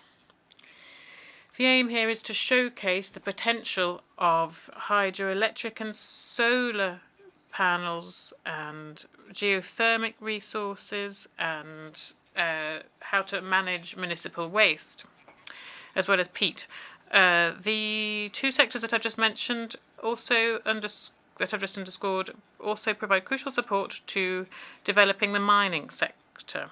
We wish here to develop a technical and financial partnership that is mutually beneficial and balanced in the field of prospecting, exploitation, and processing of minerals and geological projects. And studies that have been carried out have shown that we have a very rich and as of yet unexploited subsoil.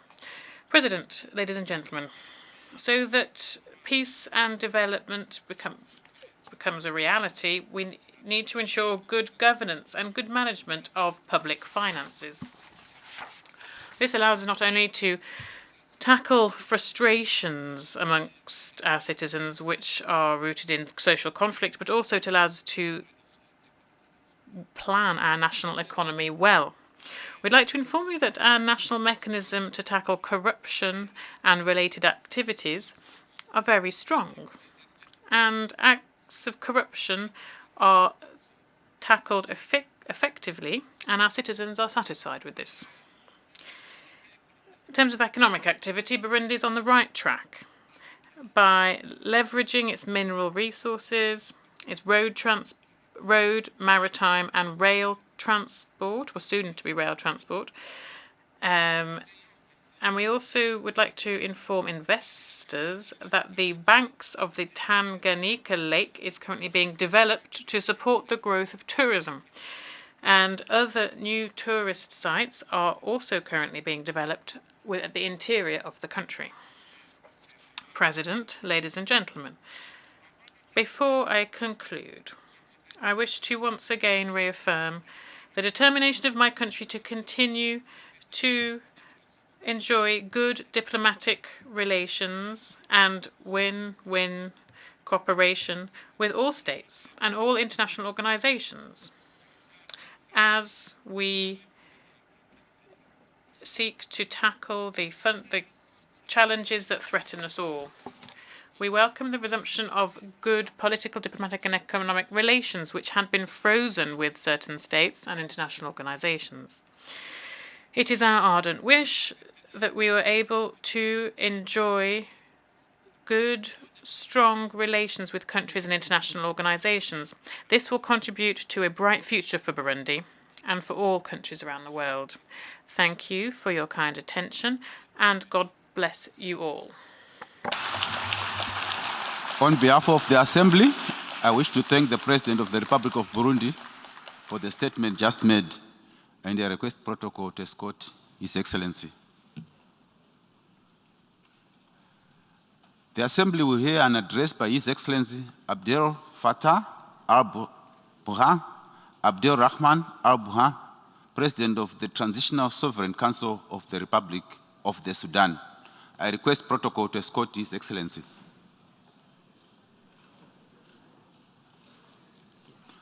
On behalf of the General Assembly, I have the honor to welcome His Excellency Abdel Fattah al-Burhan, Abdel Rahman al-Burhan, President of the Transitional Sovereign Council of the Republic of the Sudan, and to invite him to address the Assembly.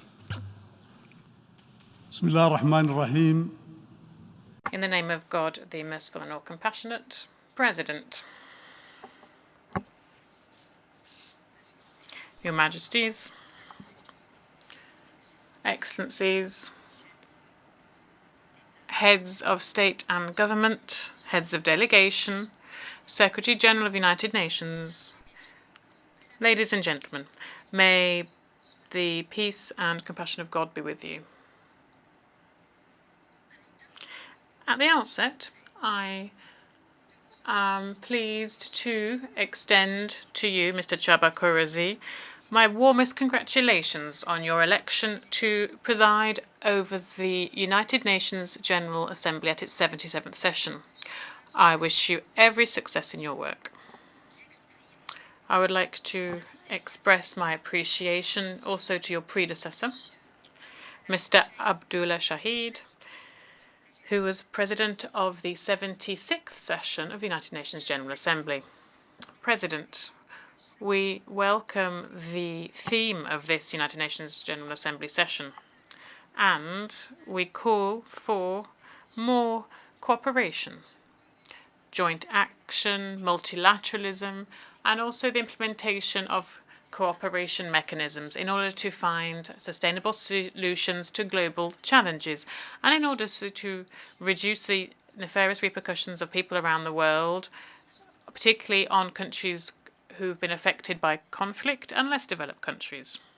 Ladies and gentlemen, I have the pleasure to look over the most recent political developments in Sudan and to reiterate our commitment for peace and a peaceful transition, to establish a real democracy that includes fair, free and transparent elections at the end of the transition period, in order to establish a civilian regime which represents all Sudanese people, and also to promote national understanding and to allow civilians to enter into dialogue and work together. We decided in a communiqué from the armed forces from the 4th of July 2022 to withdraw the military institution from this dialogue and to allow revolutionary political forces to form a civilian government. This will be a government which will be independent and will implement the rest of remaining requests from the transition period. Here, I wish to reiterate our commitment to cooperate with UNITAMS in line with the United Nations Charter and its mandate set forth by Security Council resolution and in line with the list of requests presented by Sudan to the United Nations to promote the transition. Cooperation will continue with UNISFA. Excellencies, ladies and gentlemen, we welcome the different initiatives that foster national understanding in Sudan, particularly national initiatives which are subject to rigorous debate where all civilian forces participate in too, i.e. youth, leaders of community leaders, civil society organizations, and signatories to the Juba Peace Agreement. We hope that this process will succeed and will allow for a democratic transition to take place through the holding of free and transparent elections. President, in order to promote national understanding, we have provided all the necessary support to the tripartite mechanism led by UNITAMS, IGAD, and the African Union. However, this mechanism has done a lot of work but has yet to conclude. And this made debates on national consensus more complicated. Ladies and gentlemen, thanks to the efforts that we have been making following the glorious December Revolution, we signed the Juba Peace Agreement. This toned down the conflict in Darfur and provided stability and security to the region. From this high rostrum, we will call on our brothers Abdel Aziz Al-Enoun and Abdel Wahid Mohamed Noor to join the caravan of peace and to work together to build a future of Sudan. In Darfur, and following the establishment of peace and community reconciliation, the rate of voluntary return of displaced people has increased. In order to protect civilians from joint force groups were created, and therefore we call on the international community to provide us with assistance to strengthen these efforts and to build peace in line with the Juba Agreement. Ladies and gentlemen, despite the challenges in Sudan that you are all aware of, my country is sparing no effort to address these challenges and continues to play a positive role for peace, stability, and development in our region.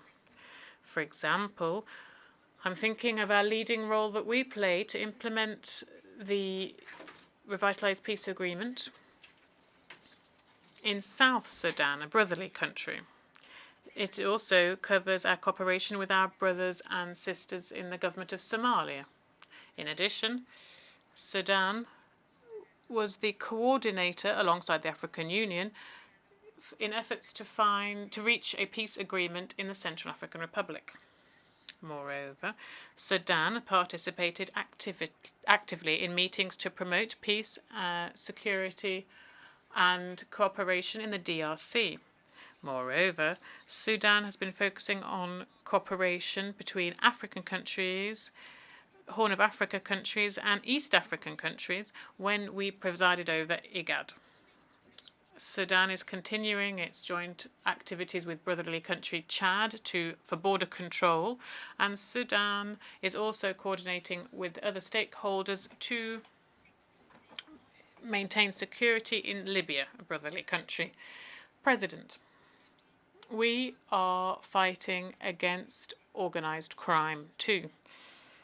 And in order to do so, we have been cooperating to exercise their legitimate rights in line with national legislations.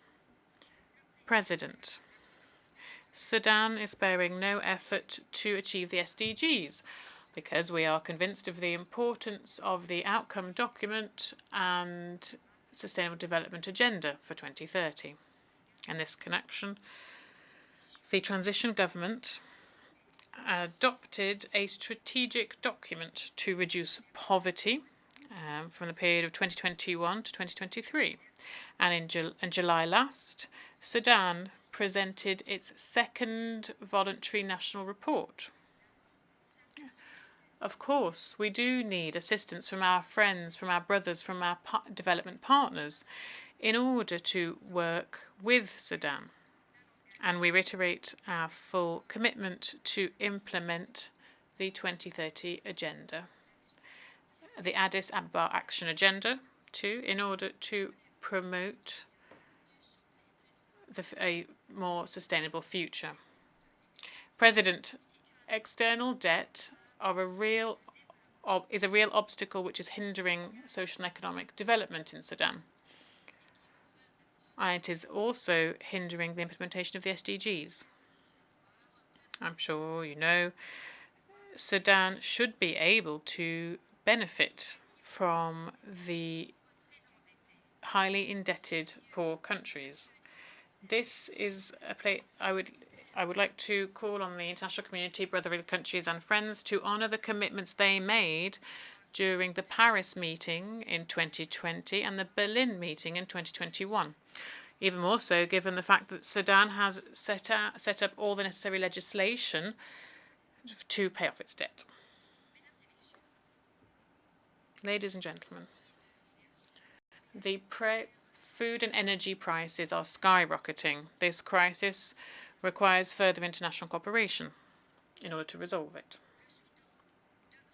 Sudan should be able to guarantee its own food security on a regional and international level. But from this rostrum, we call on the United Nations and specialized agencies, as well as regional organizations and brotherly countries, to support efforts of Sudan to meet this objective through transfer of agricultural technology, through capacity building, and through support for the creation of a center for agricultural research. Ladies and gentlemen, we've hosted millions of refugees from across the continent, and for years now, we have had our doors open to refugees, and we have shared our limited resources, and we provide them with protection. And this is despite economic constraints that we're all experiencing. The number of refugees is currently at 4 million people. But climate change is continuing. Droughts and floods are multiplying too, and humanitarian assistance is falling. This is why we would like to recall our collective duty. We must act together to provide assistance to refugees. Ladies and gentlemen, there is another priority that Sudan has in disarmament, it is the proliferation of small arms and light weapons. Sudan, much like all developing countries, is suffering from this scourge. It is a scourge that has an economic and social dimension. This scourge water, pasture resources, for mineral resources too. And this has caused these weapons to proliferate further. Therefore, we need to be able to control these weapons. Ladies and gentlemen, now, in terms of Security Council reform, we support the Common African Position. We participated in the informal intergovernmental negotiation process on Security Council reform. The Security Council must be reformed, and this must be far-reaching reform and should include reform of the working methods of the Security Council in order to address the negative effects of current practices. For example, we have seen that unilateral wording has been used and the hegemony of pen holders over some countries. Ladies and gentlemen, in conclusion, I would like to thank all brotherly, friendly countries who have stood by our side at our darkest times. I would like to call on the international community, the UN, and our friends to show further solidarity with Sudan. Thank you very much. President, may peace be with you. On behalf of the Assembly, I wish to thank the President of the Transitional Sovereign Council of the Republic of Sudan for the statement just made, and I request protocol to escort His Excellency. We shall now continue the general debate. The Assembly will hear an address by His Excellency Yair Lapid, Prime Minister and Minister for Foreign Affairs of the State of Israel. I request protocol to escort His Excellency.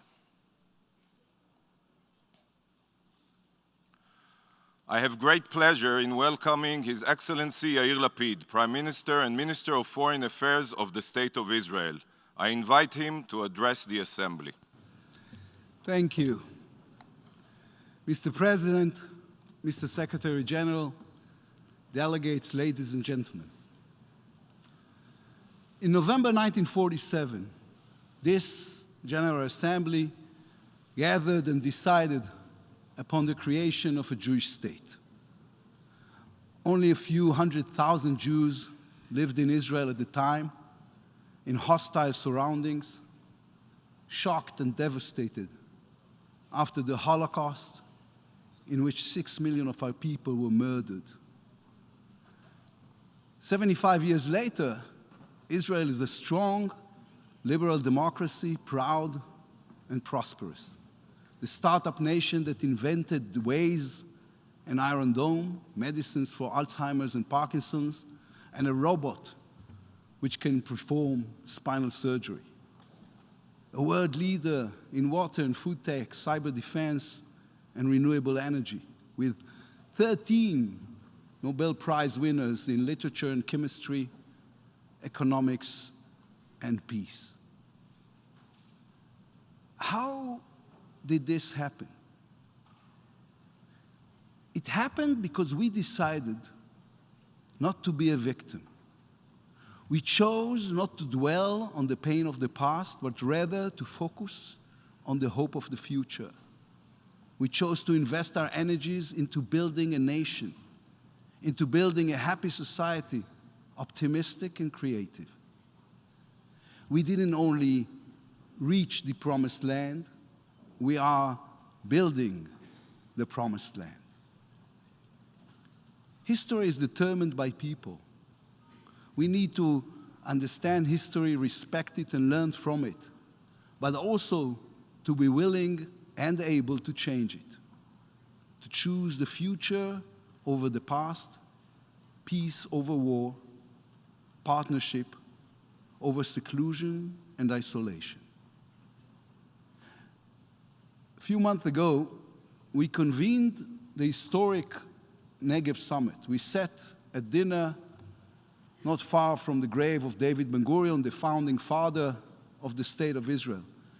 There were 6 of us: the Secretary of State of the United States, foreign ministers of Egypt, the United Arab Emirates, Bahrain, Morocco, and Israel. A dinner that only 2 years ago no one would have believed was possible. And then the door opened. Someone came in and said, "I'm sorry to disturb you, but there was a terror attack not far from Tel Aviv. 2 Israelis were murdered." In an instant, we all understood that the goal of the attack was to destroy the summit, to create anger among us, to cause us to argue and to divide this new partnership between us. And I said to the foreign ministers, we have to condemn this terror attack right now together. We have to show the world that terror will not triumph. The room fell silent. And then one of the Arab foreign ministers said, "But we are always against terror. This is why we're here." And 5 minutes later, we put out a joint statement from the 6 of us condemning the attack and sanctifying life, cooperation, and our belief that there is a different way. The summit continued. Agreements were signed. Working groups were formed to deal with issues of technology, food security, energy, water, education, and infrastructure. Those working groups are changing the face of the Middle East as we speak. The people of the Middle East, the people of the entire world, should look around and ask themselves, who is doing better? Those who chose the path of peace, or those who chose the way of war? Those who chose to invest in their people and country, or those who chose to invest in the destruction of others? Those who believe in education, tolerance, and technology, or those who believe in bigotry and violence? Whenever I meet someone who has criticism of Israel, I always have the same answer. Come and visit us. Come and meet the real Israel. You will fall in love. A country which combines breathtaking innovation with a deep sense of history, great people, great food, great spirit, a vibrant democracy, a country in which Jews, Muslims, and Christians live together with full civic equality. In the government which I lead, there are Arab ministers. There is an Arab party as a member of our coalition. We have Arab judges in our Supreme Court, Arab doctors saving lives in our hospitals. Israeli Arabs are not our enemies. They are our partners in life. Come and visit us. You will discover that Israel is an incredible cultural mosaic, from the white snowy mountains of the Golan to the white desert sand of the Negev, from Tel Aviv, the high-tech capital, a non-stop party on the Mediterranean Sea, to Jerusalem, our eternal capital, the holy city for 3 religions, in whose beautiful streets the past meets the future every single day. There are, however, 2 major threats hanging over the head of our wonderful country. They also hang over your heads, even though you may try to deny them. The first is the nuclear threat. The fear that terrorist states and terrorist organizations will get their hands on nuclear weapons. The second threat is the demise of truth. Our democracies are slowly being poisoned by lies and fake news. Reckless politicians, totalitarian states, and radical organizations are undermining our perception of reality. We should know there is no country in the world that faces this phenomenon more than Israel. There is no country that has come under a greater attack of lies with such a vast amount of money and effort being invested in spreading disinformation about it. Last May, the picture of Malak al-Tanani, a 3-year-old Palestinian girl, was published all over the world with the terrible news that she was killed with her parents in an attack by the Israeli Air Force. It was a heartbreaking image. But Malak al-Tanani doesn't exist. The photo was taken from Instagram. It is of a girl from Russia. I can give you thousands more examples of similar fake news about Israel. The anti-Israel movement has been spreading these lies for years in the media, on college campuses, and on social media. The question is not why they do it, but why are you willing to listen? Why are you listening to people who have invested billions of dollars in distorting the truth? Why do you side with Islamic extremists who hang gay people from cranes, oppress women, and fire rockets at civilians from kindergartens and hospitals? I am not a guest in this building. Israel is a proud sovereign nation and an equal member of the United Nations. We will not be silent when those who wish to harm us use this very stage to spread lies about us. Anti-Semitism is the willingness to believe the worst about the Jews without questioning.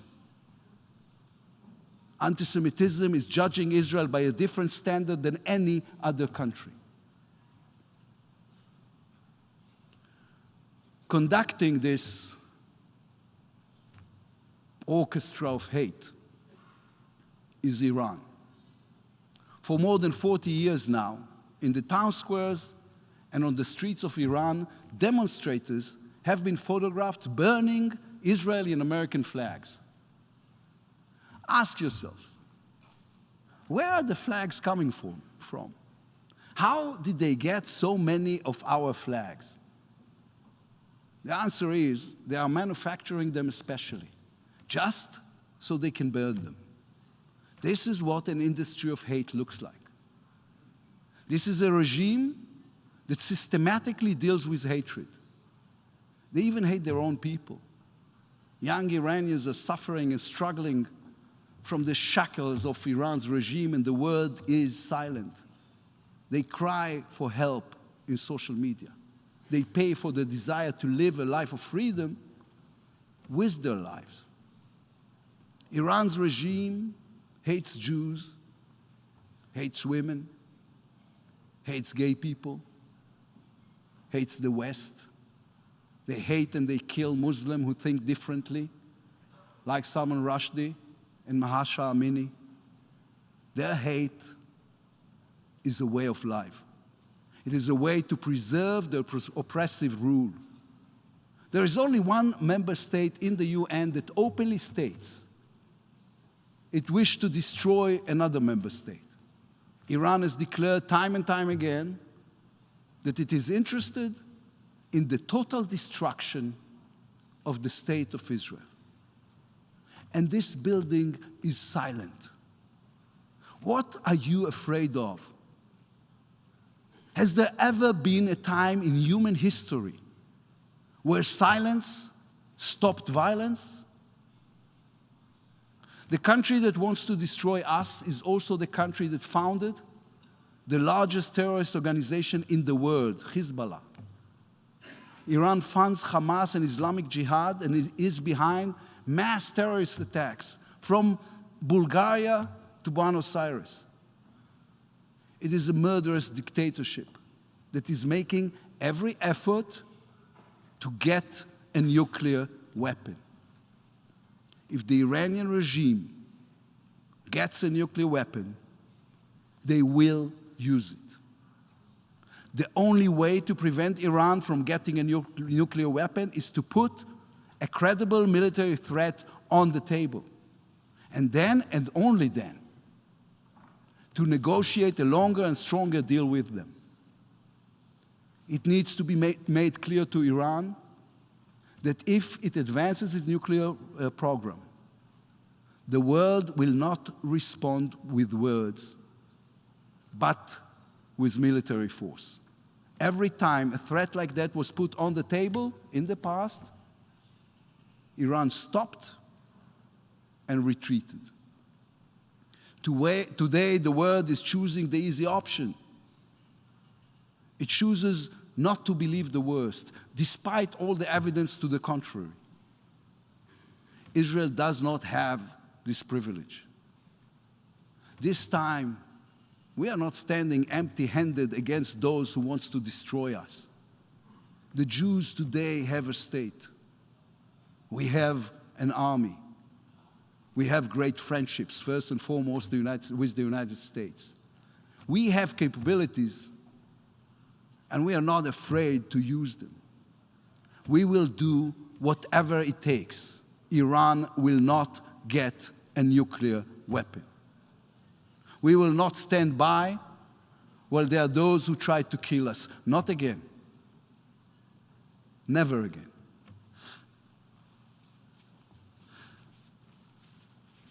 Israel's economic and military strength allows us to protect ourselves, but it also allows us something else.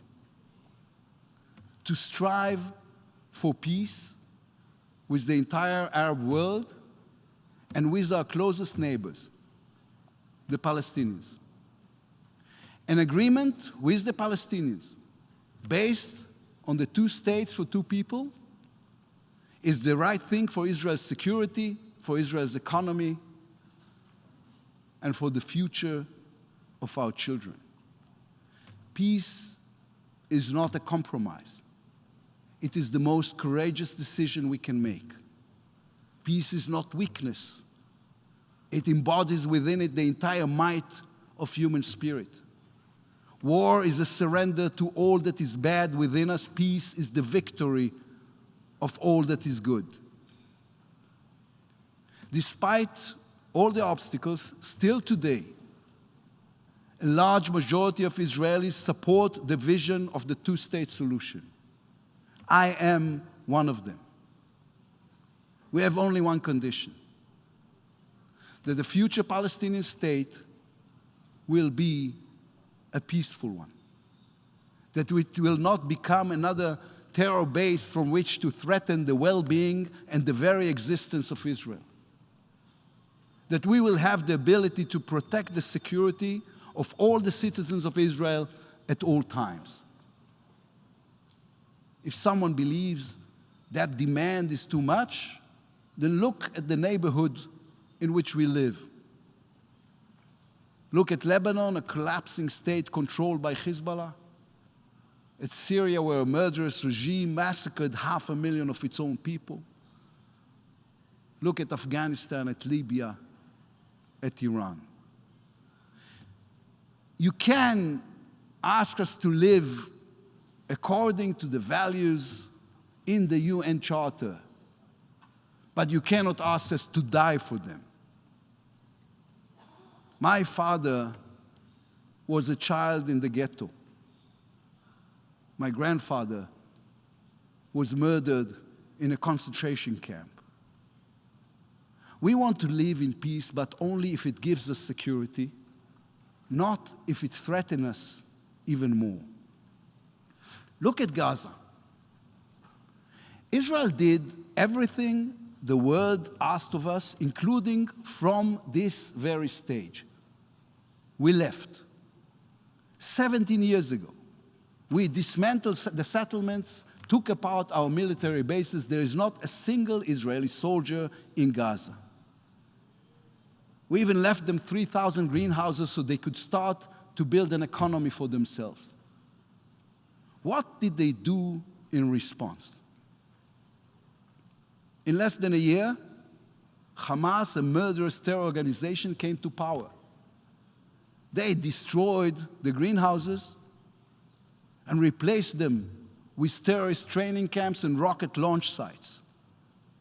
Since we left Gaza, over 20,000 rockets and missiles have been fired at Israel. All of them at civilians, all of them at our children. I have a child with special needs. Her name is Yaeli. She's autistic. She doesn't speak. In May last year, I had to wake her at 3 o'clock in the morning and run down with her to the bomb shelter because missiles were exploding above our home. All those who preach about the importance of peace are welcome to try running to a bomb shelter at 3 a.m. with a girl who does not speak, to explain to her without words why there are those who want more than once, why we do not lift the restrictions on Gaza. We are ready to do that tomorrow morning. We are ready to do more than that. I say from here to the people of Gaza, we are ready to help you build a better life, build an economy. We presented a comprehensive plan to help rebuild Gaza. We only have one condition: stop firing rockets and missiles at our children. Put down your weapons. There will be no restrictions. Put down your weapons, bring home our children who are being held in captivity. Hadar and Doron, may their memory be a blessing. Avera and Hisham, who are still alive. And we will build your economy together. We can build your future together, both in Gaza and in the West Bank. Put down your weapons and prove that Hamas and Islamic Jihad are not going to take over the Palestinian state you want to create. Put down your weapons and there will be peace. That is the minimum I owe my grandfather, my father, and my daughter. The Jewish people have learned the lessons of the past. Our security is guaranteed by our military might, our economic ingenuity, our democratic resilience. Israel seeks peace with all our neighbors, all our neighbors. We are not going anywhere. The Middle East is our home. We are here to stay forever. And we call upon every Muslim country from Saudi Arabia to Indonesia to recognize that and to come talk to us. Our hand is outstretched for peace. Conflicts do not disappear on their own. Hostility doesn't disappear on its own. People create conflicts. People can also replace them with friendship, kindness, and common good. The burden of proof is not on us. We have already proved our desire for peace. Our peace treaty with Egypt has been fully implemented for 43 years now. Our peace treaty with Jordan for 28 years. We are a country that keeps its word and fulfills agreements. We proved our desire for peace through the Abraham Accords, the Negev Summit, and the agreements we have signed with the Arab world. In the book of Numbers, there's the verse that every Jew is familiar with. Yisa Hashem panav elecha ve'yasem lecha shalom. May the Lord raise his countenance toward you and grant you peace. The state of Israel is the only country in the world founded by a book, the book of books, the Tanakh. That book and the principles of liberal democracy require us to stretch out our hand in peace. Our history requires us to be clear-eyed about it and very, very careful. That is how we've made peace in the past. That is how we will make peace in the future. Thank you.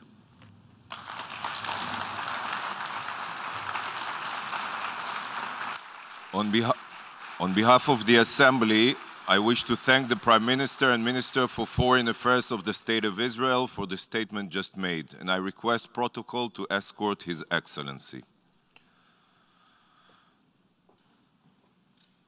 The Assembly will now hear an address by His Excellency James Marape, Prime Minister of the Independent State of Papua New Guinea. I request protocol to escort His Excellency.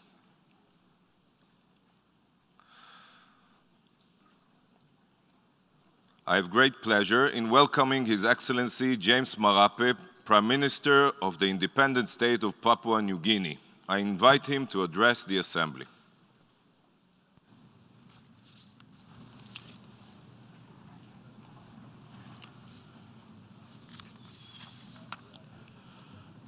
His Excellency, Mr. Saba Korosi, the President of our General Assembly, His Excellency, Mr. Antonio Guterres, Secretary General of the United Nations, distinguished fellow heads of government and heads of state, ladies and gentlemen, it is my honor and privilege to again join and address this August hall.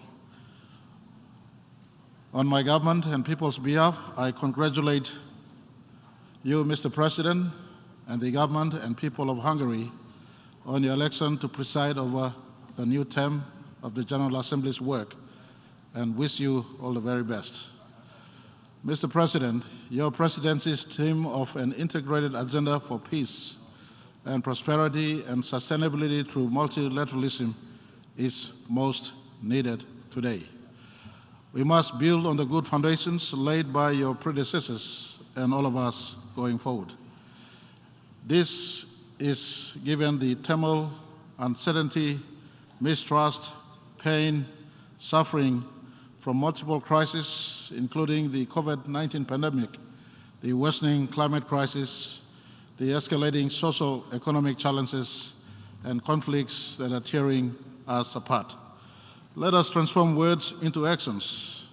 This must be underpinned by our collective commitments, supportive resources that are affordable, accessible, and timely, and with enhanced opportunities that will assist us all to provide our people's basic needs, restore their trust and confidence in all our governments, heal our lands and ecosystems to deliver the future we want as envisioned by the 2030 Agenda and many of our own development aspirations. Mr. President, let me pay tribute to your predecessor, fellow small island developing state representative, His Excellency Mr. Abdullah Said of Maldives, for his outstanding presidency of hope that has renewed our collective resolve to turn the tide against the ravages of the pandemic and other evolving challenges. We wish him all the very best. May I also convey my delegation's gratitude to Mr. Secretary General for his strong, continued leadership and the untiring efforts in rallying the world to save ourselves and provide a future that is much better, safer, and secure for all, including, most importantly, our succeeding generations. The candid yet sobering report presented by the Secretary General to us at this meeting on the state of our world today is deeply troubling. The clarion call from the Secretary General must not go unheeded. We must all do our part and act decisively now for our collective good. Otherwise, the alternative is to condemn ourselves to a future of doom and gloom. Is that what our children deserve? It is with this in mind that Papua New Guinea is supportive of the Secretary General's narrative of our common agenda. We welcome the preliminary progress made to better understand the range of defining issues and how we address this effectively to help deliver on the SDGs promise to improve our people's lives and livelihoods whilst also protecting common environment for the better tomorrow. To this end, we applaud the Secretary General for convening the Transforming Education Summit. We are pleased to note the shared recognition of education as a cornerstone for a prosperous, stable, and secure future for all. I know that an educated society is an informed society that stands to make better decisions. For my country, Mr. President, education is a key priority and is guided by our education policy of leaving no child behind, supported by our education sector's development plan 2023 to 2027. It is a holistic and inclusive approach in ensuring focus on quality, lifelong education for all, with special attention given to the most vulnerable and marginalized population, recognizing the importance of multi-stakeholder in the education pursuit. A demonstration of this strong commitment for education is my government's decision to provide free education for all up to grade 12 and beyond into tertiary educations, and also providing opportunities to children, youth, and adults through flexible, open, and distant education, and community colleges to upskill their capacity to be entrepreneurs and nation builders. Mr. President, we also welcome the consensus to reach the Summit of the Future that is scheduled for September 2024 to find solutions to the multiple crises we are now facing on planet Earth.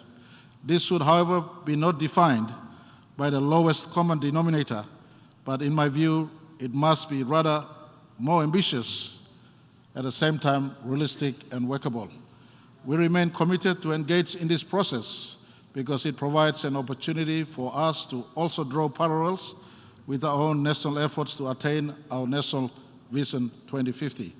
Mr. President, I am pleased to inform this Assembly that the COVID-19 pandemic and every other stresses that we face as a nation, including the supply chain difficulties and development finance challenges affecting my country, has spurred my government to embark on our own similar national process to the Secretary General's global efforts under our common agenda. This is where we have taken stock of our own domestic development challenges, and we have set in place key policies and legislative measures, including reforms in important sectors and our development priorities, tying them to a budget cycle under what we call the medium-term development plan. This path, if we work upon it, will make Papua New Guinea a middle-income earning nation by 2050, as envisioned by our own nation's Vision 2050 aspirations. Mr. President, I report to the United Nations that the core focuses of my government for the next 5 years, because we've won and received mandate in the recently concluded democratic election process, will be to build a resilient and diversified economy, invest in high-quality economic and social infrastructures, ensure fair and equitable natural resources development, address business and investment confidences, strengthening the rule of law and domestic security, deliver quality education and health to all our people, and lastly but not the least, strengthening the institutions of state, including governance on key issues like corruption and everything that is fundamental to developing nations. These are fundamental building blocks of my country that should contribute towards peace and prosperity and sustainable development as proposed by yourself, Mr. President. Mr. President, as Papua New Guinea approaches our 50th independence anniversary in 3 years' time, my government is also prioritizing industrializing our economy through import substitution, value-adding and downstream processing of our vast natural resources with the use of modern, clean, green technology that will not compromise my country's rich biodiversity and our pristine natural environment. For it is believed, Papua New Guinea, and it is documented rather, Papua New Guinea has about 5 to 6% of world's biodiversity, and our huge tropical rainforest, third only behind Congo and Amazon areas of our planet. We therefore welcome genuine and appropriate foreign investors to join us in partnership in various sectors of our renewable resources development, and I assure them of a fair, equitable, and secure returns on their investments. Mr. President, while we note the global community's call for domestic revenue sources to be expanded and better harnessed for development financing, we also recognize that the existing global economic and financial architecture is weighed against developing countries like myself or Papua New Guinea. This structure needs to be changed to the better so that it supports all developing nations in their development needs. Lest we forget, and I say lest we forget, many times small developing countries get to bear the brunt of global economic and social wars that they have no hand in engendering those global issues. It is in this spirit I also join the calls of a fellow small island developing state for the development financing needs to be considered by taking into account the environmental, economic, and social dimensions of the vulnerability rather than the gross national income measure alone, which is no longer suitable to them. We therefore urge the international community to support the proposed SID as Multi-Vulnerability Index as a tool to support small island developing states' concessional financing and debt relief given their special circumstances amidst the ongoing and increasing challenges they continue to face in as far as their development needs are concerned, including food securities that our good General Secretary alluded to. Mr. President, today in many parts of the world, we're facing food security as you alluded to. Hunger and poverty can be something that Papua New Guinea can contribute to alleviating in as far as our global contribution is concerned. Papua New Guinea's 8 million people live in a landmass of 464,840 square kilometers of land. Our country has rain and water with abundance of sea equally as a food source. We are presently supplying, for instance, tuna to Asia and Europe. Comparing, for instance, United Kingdom of Great Britain has only 243,610 square kilometers. Japan has 377,975 square kilometers. Or our neighbor, Philippines, has only 300,000 square kilometers of land. Papua New Guinea has enough land, sea, and people to be a food supplier to the world, Mr. Secretary General, in response to your concerns for global food security. For the first time in our country, my government has inserted efforts to address this imminent problem by placing more emphasis on the agricultural sector. This is viewed not only as a revenue source for our economy, but also a conduit to empower the majority of our rural communities through introduction of innovative farming methods in cash crop production, livestock, and poultry, and to take ownership and leadership of their development needs and livelihoods, and at the same time also foster poverty, alleviation, and food security. It is from this perspective that we have established new ministerial portfolios for oil palm, for coffee, and for livestock that will assist us cater better, not only for the needs of majority of our rural communities and their local economies to be integrated into the national and global markets, but also to improve their lives and livelihood, to be a source for food security and hunger and poverty alleviation for our own country, as well as export to other countries. We therefore welcome new international development partners to work with us in the agricultural sector, particularly in the downstream processing of products that adds value and supports local communities and our country. Mr. President, on climate change, as the world prepares for COP27, despite the rallying efforts of global communities, including pledges under the Paris Agreement to cut emissions level, the world still remains on fire, Mr. President. This is further compounded by destructive floods and rising sea levels. And let me pass Papua New Guinea's sympathies to the victims of the flood in Pakistan. These effects on our coastal communities include displacement of many and loss of identity as a people, and in my own country and across the Pacific region and beyond, the carbon emission level continues to cause destruction, and the destructive spiral is getting out of control. We cannot and must not allow this to continue, Mr. President, and I again reiterate my call I made last year to this August hall. My country, as one of the largest standing pristine tropical rainforests of the world, is one of the few, if I could repeat, one of the few carbon-positive countries of the world. We remove more carbon than we emit. Over the past 5 years or so, we have reduced our national forest emission by 53%.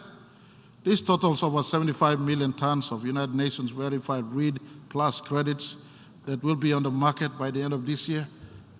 My government has adopted our Climate Management Act, and this year we have set in place our nationally determined contribution regulation. We now have the legislation needed to implement the Paris Agreement. We have also endorsed our nationally determined contributions implementation plan and the NDC electricity roadmap and the agriculture, forestry, and other land use NCD roadmaps. We are also drafting our first electric vehicle policy and working towards endorsing our national adaptation plan. It is, however, despite small countries like Papua New Guinea who don't have many or big carbon footprints, it is, however, disheartening to note that despite our proactive national efforts to implement our Paris Agreement commitment, we seem to be getting the raw end of the deal all the time. We have done our part. We have had little support from the global north, including our submissions to the Green Climate Fund. We have not, however, lost all hope, despite the fact that the REED Plus and the forest nations were almost forgotten in the Glasgow conversations. We cannot be placated by toothless pledges anymore. We need the power of sovereign carbon markets that fully comply with the Paris Agreement. The world cannot talk about climate change without talking about forest conservation and proper land use management. Papua New Guinea is calling now for an urgent global focus on conservation, preservation, and sustainability of our global forests with proper land use practices, because only in our DA3s of the forest that you find the dual benefit of carbon cleansing and oxygen production. Excellencies, I was given a rare privilege of meeting His Majesty King Charles III, where his views shared with me on forests is the same as I am mentioning here today, and that the world, especially those whose carbon footprints of a Mother Earth is the greatest, must help preserve the forests of the earth that commensurates their levels of emissions. This is incumbent upon all nations. We must preserve our forests. It is Papua New Guinea's humble view that the atmospheric balance of oxygen and carbon should be ranked the #1 focus of all mankind, because therein lies the sustenance of life, and the DA3s of our forests place this balancing act as created by Creator God. The world must save our forests, because not to do so is suicidal, and is suicidal for the Earth's future. We are living a gloomy future for our children. This is something we must correct at COP27 in Sharm el-Sheikh. This must be corrected. Let us not forget that there is more carbon stored in the world's forests than held in the known coal, oil, and gas reserves. In short, if we lose our rainforests, climate stability is impossible. We may as well kiss the temperature goal of 1.5 degrees goodbye. We and the other rainforest nations are trying our best to balance forest harvest for our development needs, at the same time conserving for the world need. We need help here. You have to hear us. Our planet is fragile. Time is short. Together we can do it, for not to do so is to the detriment of planet Earth. And on my final point on climate change, given the increasing adverse impact of climate change on our communities, I would also like to echo Papua New Guinea's strong support for our Melanesian neighbor Vanuatu's initiative to seek International Court of Justice advisory opinion on the existential threat and welcome others to join the Pacific and Caribbean and other partners to take this forward in this General Assembly for our common good. On the ocean agenda, Mr. President, I would reaffirm that Papua New Guinea as a maritime nation is strongly committed to ensuring our maritime zones remain safe, secure, and peaceful under the spirit of the United Nations Convention on the Law of the Seas. It not only provides us economic opportunities, I beg your pardon, but also includes through our fisheries resources, but also symbolizes our ties with the ocean as we've been for many, many centuries. Like other small island developing states and least developed countries, Papua New Guinea calls on developed nations to assist us access appropriate capacity building resources, research, science and technology, and finance to strengthen our national efforts to protect our ocean and harness ocean-based economy. We therefore welcome public-private partnerships. On SDG 14, it was pleasing to note the success of the second Ocean Conference. Mr. President, we also encouraged by the welcome offer by France and Costa Rica to be the next co-host of the conference and look forward to working with like-minded countries to take forward this initiative. Such partnerships on the ocean agenda is most welcome. Mr. President, I would like to also applaud the sterling efforts under the leadership and presidency of Singapore for last month's negotiation related to the new implementing instrument on the conservation and sustainable use of marine biodiversity in areas beyond national jurisdiction. As a marine nation, we offer our fullest support. Mr. President, a resounding call we continue to hear loud and clear and repeatedly, and rightfully so, is the importance of empowering youth to be at the table of decision-making about their lives and livelihoods and as a real partner for national development.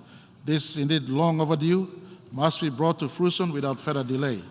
In recognition of the ever-increasing youth bulge in my country and the challenges they continue to face, under my government, we have put development priorities and have brought youth issues to the forefront and center of our nation building. We are rolling out currency programs as a tool for capacity building and training that will equip them to be owners, drivers, and leaders and entrepreneurs to build our nation. And we are also using our education system as a lever to foster integral human development for all our youths. And we welcome development partners to join us in these transformative endeavors. Mr. President, it is in this spirit that Papua New Guinea was pleased to be a main sponsor and strong supporter of the establishment of a youth office in the United Nations Secretariat. It was also pleasing to note the consensus on this issue. Whilst we recognize that much work remains to be done, however, once operationalized, we look forward to harnessing the United Nations Youth Office to support our national efforts on the youth agenda. The potential of our youth, as well as recognition by Her Excellency Amina Mohammed, the United Nations Deputy Secretary General, and the Youth Special Envoy during their groundbreaking visit to my country in March 2020, is a testament to this partnership. Mr. President, on gender equality and empowerment, including combating gender-based violence, this remains a top priority for my government. We have established a bipartisan parliamentary committee that has done extensive public consultations, and the recommendations made to the last parliament will be taken up by this parliament in a serious way to address the protection of our women and girls and give them fair and just opportunities to reach all their full potentials. We have also put in place legislations and policy to address concerns to gender equality, empowerment, and combat gender-based violences. Additionally, we are pleased to have 2 well-qualified women elected into Parliament in our recently concluded election for 11th Parliament, an improvement from our last Parliament where there were no women in Parliament. I have also recognized their capabilities and their professionalism, and we have tasked them with certain responsibilities for our country. We will continue to work hard to have more women representatives in decision-making bodies as equal development partners. Mr. President, I would like to join the call for global peace and stability. The simmering tensions and mistrust, which are the nemesis of peace, cannot and must not be allowed to fester anymore. We, as members of this United Nations, took it upon ourselves to uphold the Charter of the United Nations.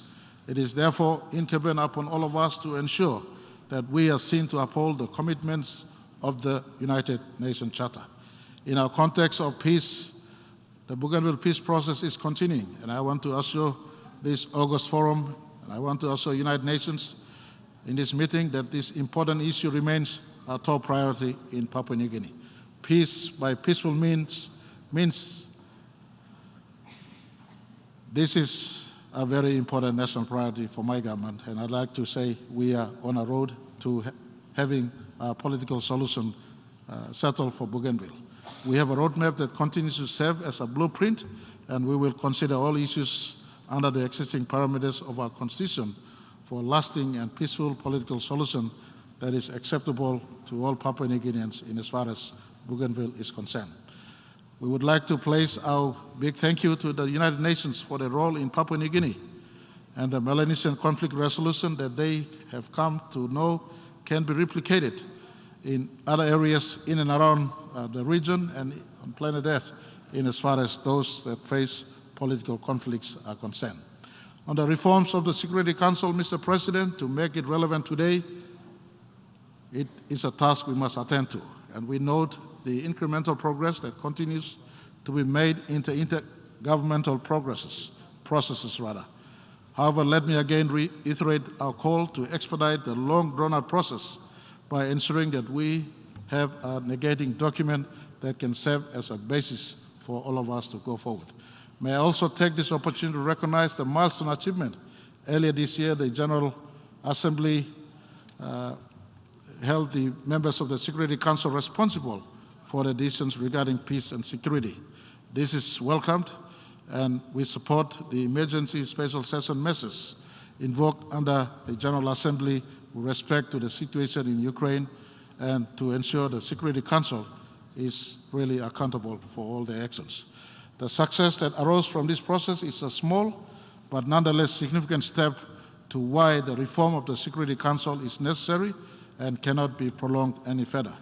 In closing, and not the least, Mr. President, may I take this opportunity to pay homage to the memory of Her Majesty Queen Elizabeth II, who, by the grace of God and Lord Jesus, was Papua New Guinea's head of state for the last 47 years.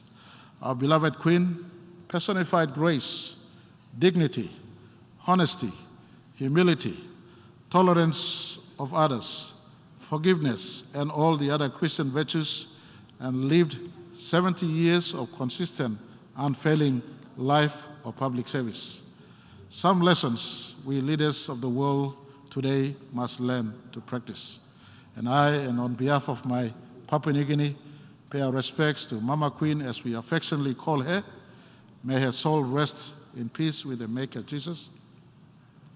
And we say our heartfelt sympathies and condolences to His Majesty King Charles III and his royal family, and the people and the government of the United Kingdom and the Commonwealth family. Let me conclude by thanking you, Mr. President, for giving me this opportunity to speak again on a very appropriate contemporary theme to our shared global need, and I thank the United Nations for one more time being a wonderful host. In fact, our milestone 77th session. May God bless the United Nations of the world, and I thank you all for listening. Thank you, Mr. President.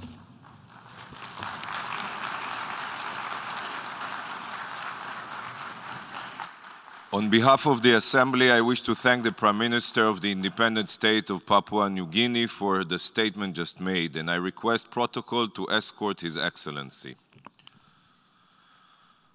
The Assembly will hear an address by His Excellency Irakli Garibashvili, Prime Minister of Georgia. I request protocol to escort His Excellency.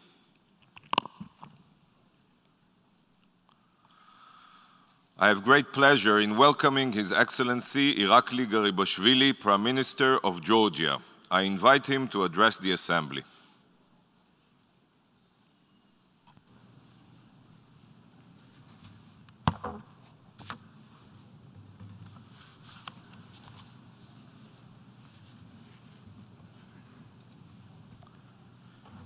Mr. President, Mr. Secretary General, dear colleagues, ladies and gentlemen, on behalf of the Georgian people, it is an honor to speak to you again at the United Nations General Assembly.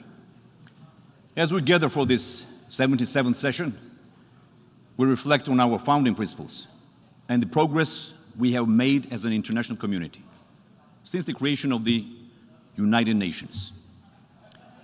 At the first session in 1946, the founders vowed to unite to maintain global peace and security. While we have made significant advances, we must acknowledge the ongoing acts of aggression against members of this body, the very same types of acts that led to the establishment of the United Nations after World War II. In 2008, my country, Georgia, was attacked by Russia, resulting in the ongoing occupation of 20% of our territory. At the time, the international community recognized this aggression. But as we have learned, the world's democracies must act as one to ensure that freedom and peace prevail. The United Nations was founded to save succeeding generations from the scourge of war and protect state sovereignty and territorial integrity. It is our duty, it is our promise. Today I have the privilege of representing Georgia, a strong, proud, freedom-loving nation that has preserved its sacred heritage and history while also evolving and adapting to the geopolitical realities of the 21st century. 30 years ago, Georgia became part of the United Nations family. Now more than ever, we are committed to protecting our shared values in our region and worldwide. We seek all opportunities for collaboration with our international partners to advance the cause of peace. In that regard, the Geneva international discussions are particularly crucial to bring the Russian Federation to the table to address the implementation of the EU-mediated 2008 ceasefire agreement. Georgia appreciates the international community's support for its sovereignty and territorial integrity. Though my country's 20% is still occupied by Russia, we do not let this difficult challenge define us. We continue to punch above our weight and contribute to the international community.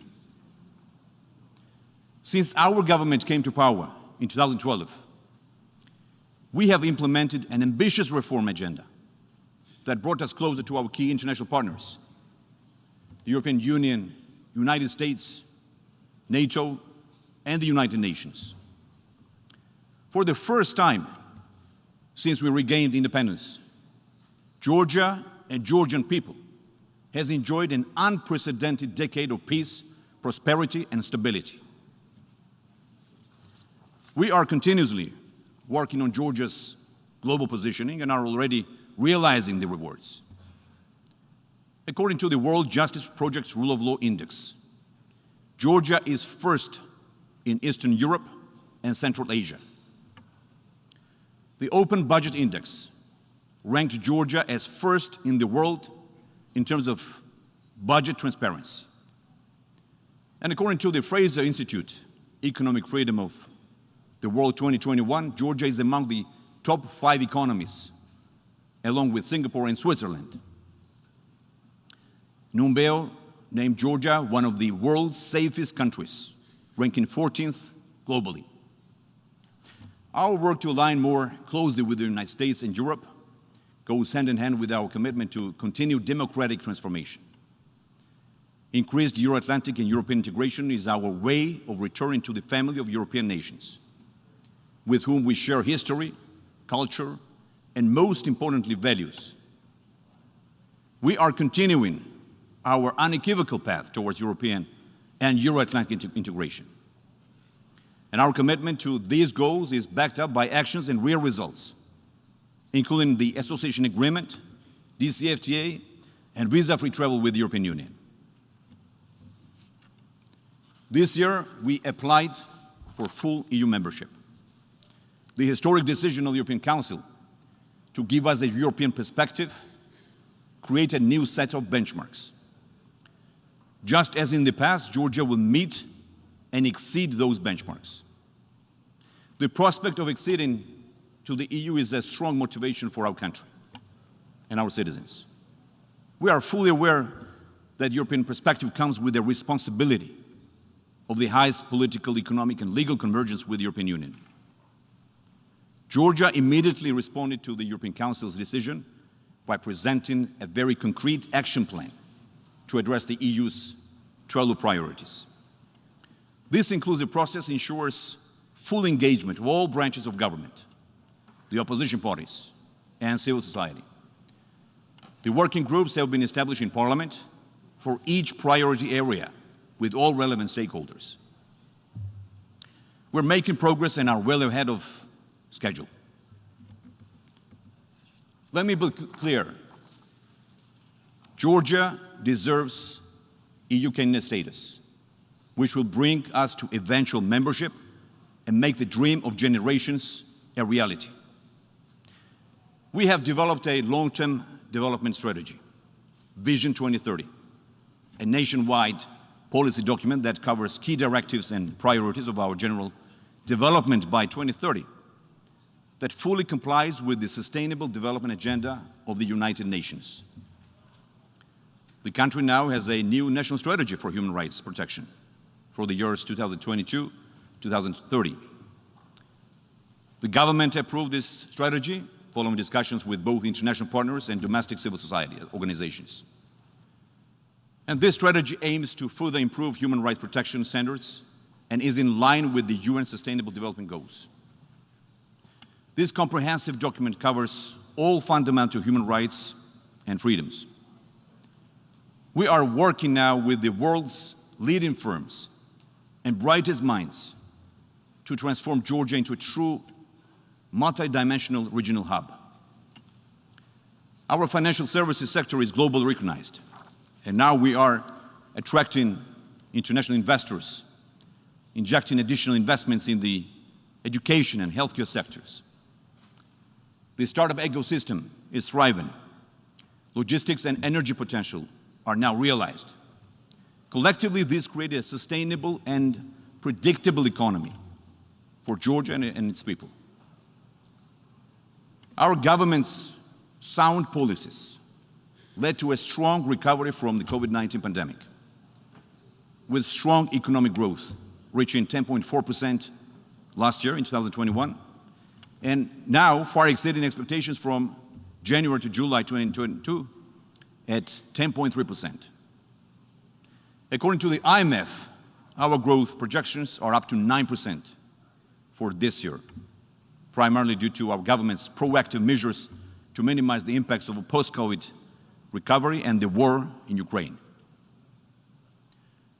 We are creating opportunities and giving all the necessary tools to our citizens, including those living in Georgia's occupied territories. For that reason, here today at the United Nations General Assembly, I want to speak directly to my Abkhaz and Ossetian brothers and sisters, and once again tell them that our strength is in unity, and we will build Georgia together and peacefully turn it into a prosperous, free, and unified European state. War is waging again, not far from the doorstep of my country. Russia's full-fledged war in Ukraine undermines Ukraine's territorial integrity and sovereignty, as well as the UN Charter and fundamental principles of international law. Georgia stands with Ukraine. Since the start of the war, my government has provided substantial humanitarian assistance to Ukraine, including the allocation of more than 1,000 tons of humanitarian aid. Georgia provides financial assistance and accommodation to over 32,000 Ukrainians currently residing in my country. The Georgian education system has enrolled more than 1,500 Ukrainian students, many of whom receive general education in the Ukrainian language according to the standard Ukrainian curricula. We have sponsored, joined, or supported almost 400 resolution statements joint statements, and other initiatives made or proposed by all major international organizations and institutions in support of Ukraine, including being a main sponsor of the UNGA 76 resolution on the humanitarian consequences of the Russian Federation against Ukraine. As confirmed by the US State Department's report on the investment climate in Georgia, the National Bank of Georgia and Georgian financial institutions act fully in accordance with the financial sanctions imposed by the United States and others on the Russian Federation.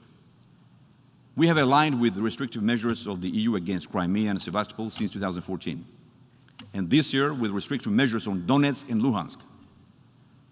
As the conflict in Ukraine has shown, the wider Black Sea security is at the forefront of the Euro-Atlantic security agenda. And Georgia, as an indivisible part of the regional architecture, is ready to increase our contribution to common security. As we know well, security brings stability, and stability brings predictability. Predictability is a crucial precondition for sustainable economic development. Therefore, the more predictable the Black Sea region becomes, the more we can unlock its economic potential for the benefit of our people and the global economy. For that reason, we are developing strategic transport corridors connecting Asia with Europe. Georgia participates in several international initiatives and infrastructure projects with our European colleagues to improve connectivity and facilitate reliable and efficient commerce across the Black Sea. Despite the complex situation in our region, we spare no effort to foster rapprochement between our neighbors. We have already had success stories, including the safe return of 15 Armenian detainees to their homeland in exchange for maps of mine territories to Azerbaijan. And this July, for the first time, the foreign ministers of Azerbaijan and Armenia met in Tbilisi, Georgia. We are ready to serve as a venue for this dialogue to bring much-needed peace and stability to our region. And with this in mind, Georgia has been promoting the Peaceful Neighborhood Initiative, which envisions participation by all three states of the South Caucasus.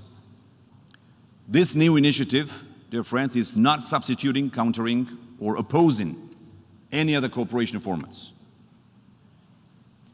Georgia serves as an honest broker to aid in normalizing regional relations. We're also heavily investing in our country's infrastructure to increase Georgian transit capabilities for the benefit of the region. We aim to attract greater institutional foreign investment, facilitate projects of regional importance, and strengthen our infrastructural capabilities, thus becoming an actual bridge between East and West. And our goal is to transform the South Caucasus into a region of opportunities and economic growth. We are already discussing with our EU counterparts a list of flagship projects which will bring additional economic synergies and serve as catalyst for more connectivity and integration with the European Union and European markets. We believe countries of the South Caucasus and allies from the West will benefit from this collaboration. We must act now to secure the Black Sea, protect energy routes, maintain supply chains, and increase regional connectivity to foster greater economic development. These are all essential to European peace and prosperity. We are mindful that our regional challenges are happening against a backdrop of global challenges, such as international security, the pandemic, and climate change. Georgia contributes to global peace and the rules-based international order. For over 2 decades, Georgia has contributed to NATO missions around the world, serving as one of the largest per capita contributors to the mission in Afghanistan. And we lost many brave soldiers. Hundreds were wounded in these missions and suffered significant casualties. Georgia reiterates its readiness to stand by NATO in protecting common security while continuing to support the EU-led missions. Dear friends, as I speak here today, dangers are threatening all of humanity that we can no longer ignore. The planetary crisis created by climate change, from biodiversity loss to pollution, represent an existential threat. And like many challenges, it affects developing nations first, hindering the ability to realize sustainable development goals. In Georgia, our government has made significant investments in education, public health, and the environment to ensure that future generations can thrive. Education systems are critical for empowering prosperous and productive societies. Education in the 21st century means investing in digital literacy and promoting infrastructure to bridge the digital divide to ensure that future crises, whether public health, war, or climate related, do not create dire situations. In conclusion, I believe that working together, we will return peace and prosperity to our homes and countries. This is the spirit and the mandate vested in the United Nations from its founding, to support and ensure peace and cooperation. I am proud to represent my country before you today. After 3 decades of restored independence, Georgian dreams are becoming a reality. In recent decades, our nation, whose history traces back thousands of years, has become an example of resilience and progress in the face of extraordinary challenges. With our international partners, I am confident that we will build a brighter, more peaceful, and prosperous world now and for the generations that will follow us. Thank you very much.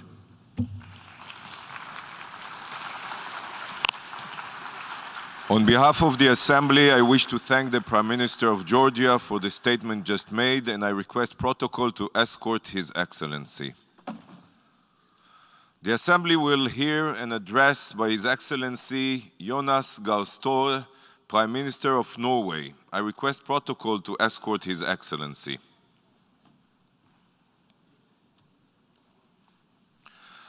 I have great pleasure in welcoming His Excellency Jonas Gahr Støre, Prime Minister of Norway. I invite him to address the Assembly. Mr. President, Secretary General, Excellencies, ladies and gentlemen. This week has highlighted that we live in challenging times indeed. As a global community, we face dire consequences from war, climate change, the pandemic, food insecurity, and inequality.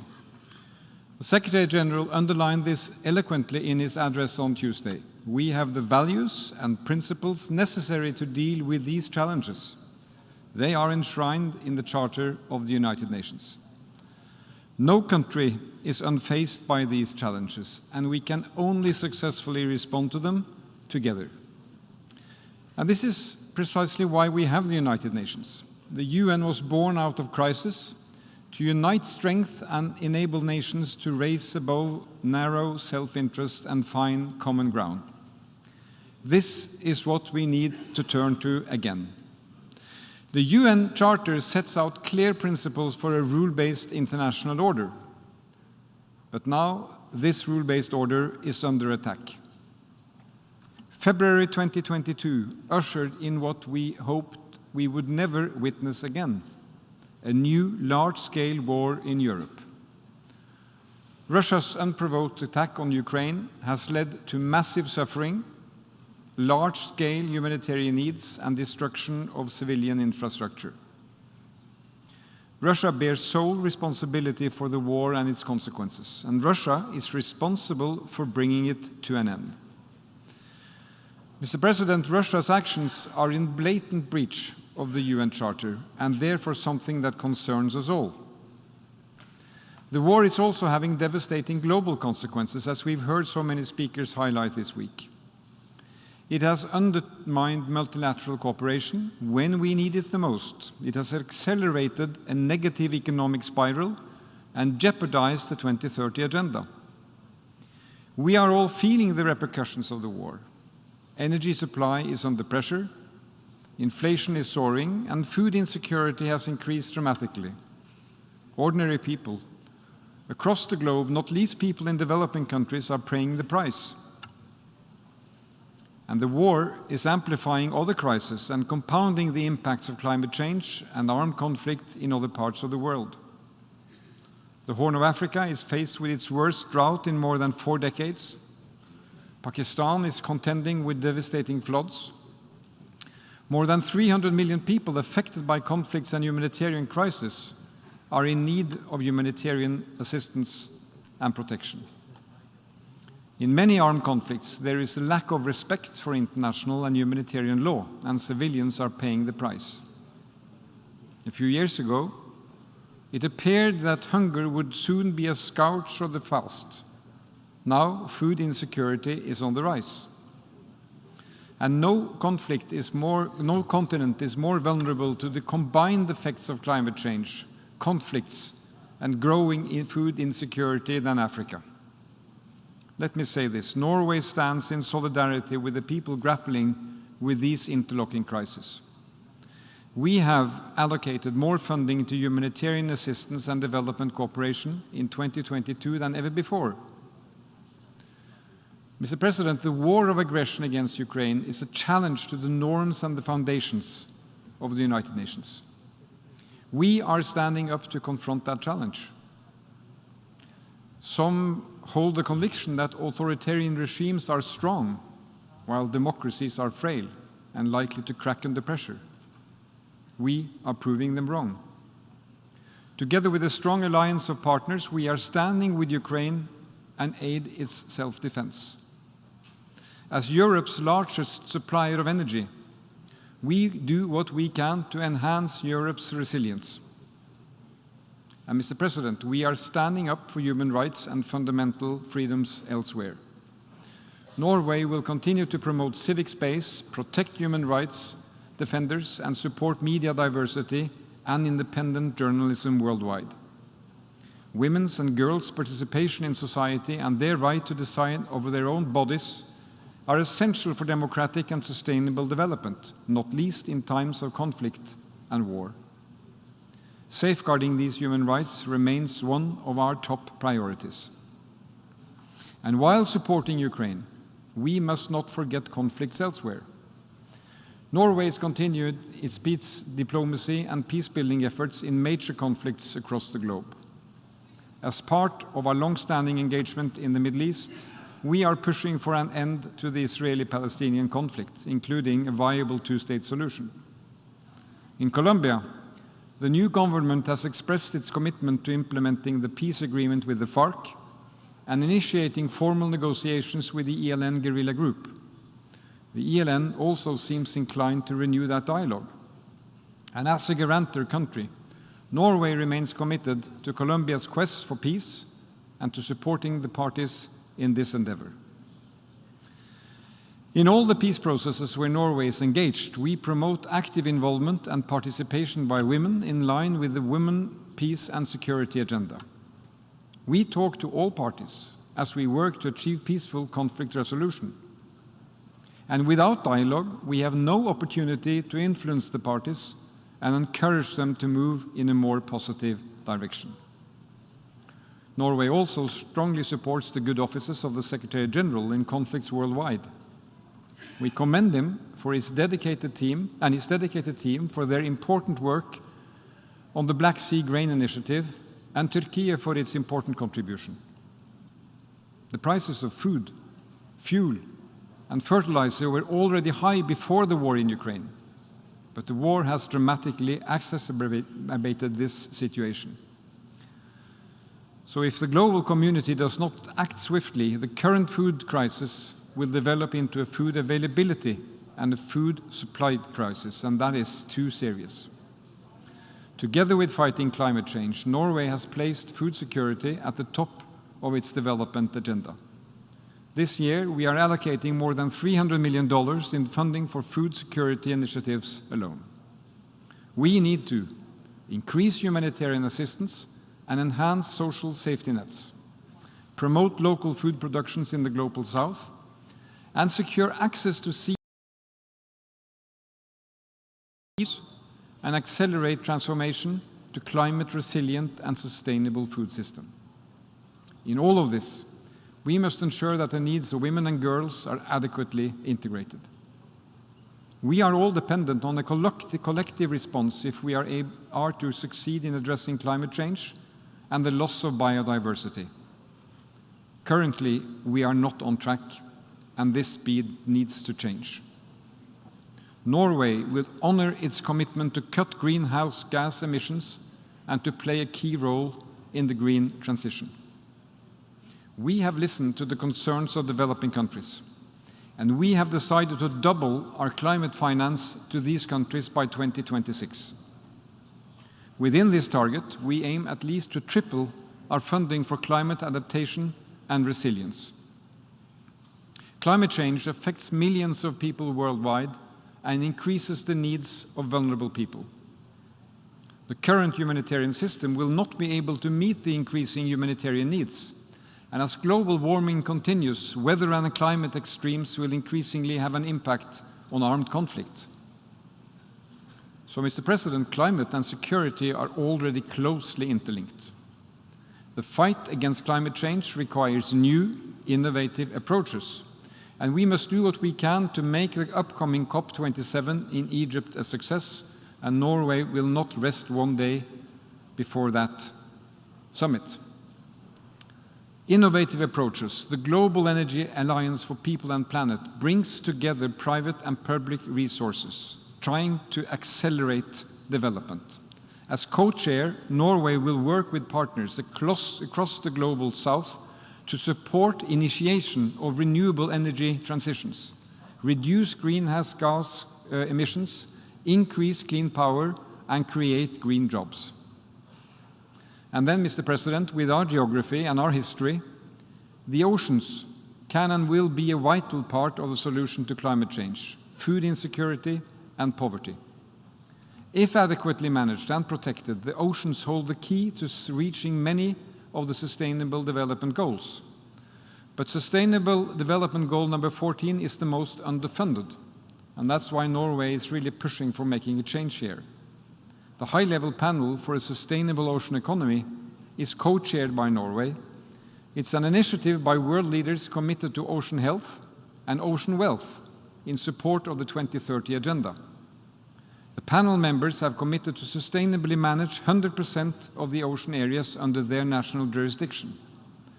We will establish sustainable ocean plans and urge other coastal states to do the same. Mr. President, the 5th session of the UN's Environmental Assembly was an important breakthrough for multi-cooperation on environmental issues. Norway will work to ensure an effective agreement on combating plastic pollution through a life cycle approach. We must not overlook existing crises as new ones emerge, Mr. President. The pandemic is not over yet. We cannot go from COVID-19 panic to COVID-19 neglect. We must use the lessons learned from COVID-19 and the ACT Accelerator. This will be key to preventing, preparing, and responding to new outbreaks of infectious disease. Mr. President, Russia's unlawful act of aggression against Ukraine heightened geopolitical tensions and posed obstacles to multilateral cooperation. That is serious. As a Security Council member, Norway has consistently sought to strengthen the Council mandate to maintain international peace and security. And despite increased geopolitical tensions, the Security Council has retained its ability to adopt important resolutions. We secured a robust mandate for the UN in Afghanistan. Together with Niger, we negotiated a groundbreaking resolution on the protection of education in armed conflict. And we partnered with Ghana on the resolution of maritime security in the Gulf of Guinea. All this matters, Mr. President. And in times of crisis and rising global tensions, we all feel the pressure to put domestic concerns before global solidarity. In times of distress, it is only natural for political leaders to try to look after their own populations. It is their responsibility. But let us remind ourselves that there is no contradiction between this and engaging with the rest of the world. Quite the contrary, it is in the interest of our citizens. We are bound together, we are dependent on each other, and we have a shared destiny. And this is clear to me. Without a strong and effective UN, the international community will not be able to address the challenges we face. That is why we applaud and support the Secretary General's Our Common Agenda report. If anything, it is even more urgent to implement this report now than when it was launched. The Summit of the Future in September 2024 will be an important milestone. We expect and will work towards an ambitious declaration on future generations, and we look forward to engaging with the high-level advisory board and member states in the process ahead. Mr. President, let me thank you. We are living in challenging time, but let us never lose hope. We must face the present challenges with resolve and recall the strength we can muster when we act together. Thank you.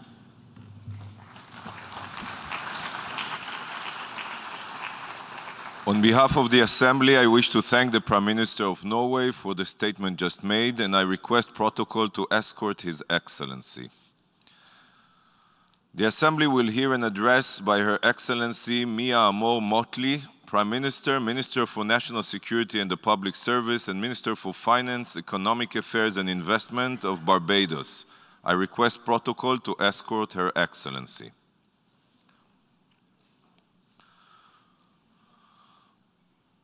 I have great pleasure in welcoming Her Excellency Mia Amor Motley, Prime Minister, Minister of National Security and the Public Service, and Minister for Finance, Economic Affairs and Investment of Barbados. I invite her to address the Assembly. Thank you very much, Mr. President. I would like, first of all, to congratulate you on your election to this Honorable Assembly as its President. And as I do so, I want to, at the outset, thank the courageous leadership and commitment in very difficult times of our Secretary General, Antonio Guterres, and the Deputy Secretary General, Amina Mohammed. This year, we come again, and the battles continue. Indeed, they've been enhanced. What we have seen over the course of the summer and what we have seen over the course of this year, with the war in Ukraine and the concomitant consequences to ordinary people all over the globe with respect to inflation, with respect to scarcity of supply of goods, with respect simply to hardship, access to food, the environment within which we live. I had hoped that we would have seen improvement. But I'm now convinced more than ever that there comes a time when we must heed a certain call, as was said when others before us, when I was a student, sought to fight the great famine in Africa and came together as one world to make that definable difference.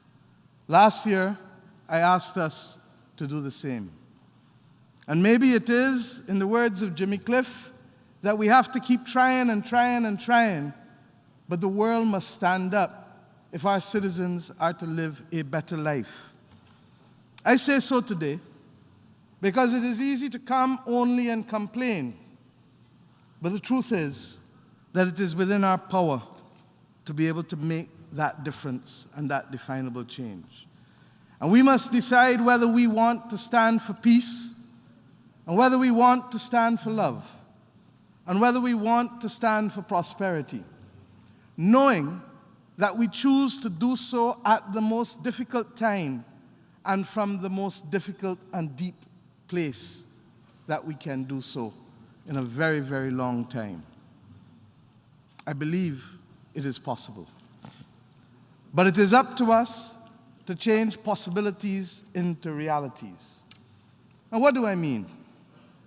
Mr. President, we have been speaking for a long time about the reform of this institution and about the recognition that there were only a quarter of the states that now exist when this institution was formed.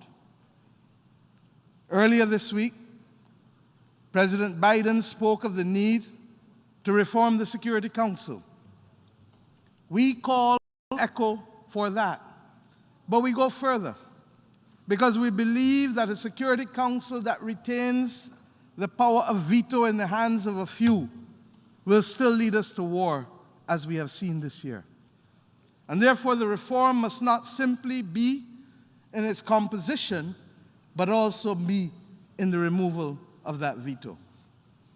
We also believe that the recognition of the G7 countries and the G20 countries as the informal subcommittee of governance of this world, if it is to be fair, must recognize that no longer can we accept that persons call year after year after year for the inclusion of the people of Africa and African descent to be included in the G7 and G20. For how can a world have at its core a subcommittee that excludes more than 1.4, 1.5 billion people of the world and expect it to reflect in its decision-making? We ask that the determination be made by those countries who must understand that if we are to move from possibilities to realities, we must embrace a transparent framework that allows our people who are losing faith in their institutions and in the governance of this world to understand that fairness means something. That fairness means the ability for all to have a voice, and that we can't only speak to it within the corridors of democracy within the nation state, but it will only mean something when it also is reflected in our international community. And if I perhaps have one simple theme today, it is that that fairness and that togetherness is what is needed to bring about peace, love, and prosperity in this world. And no, this is not romanticism. These are hard realities that simply require decisions. And that is why I use that language from that great anthem, We Are the World.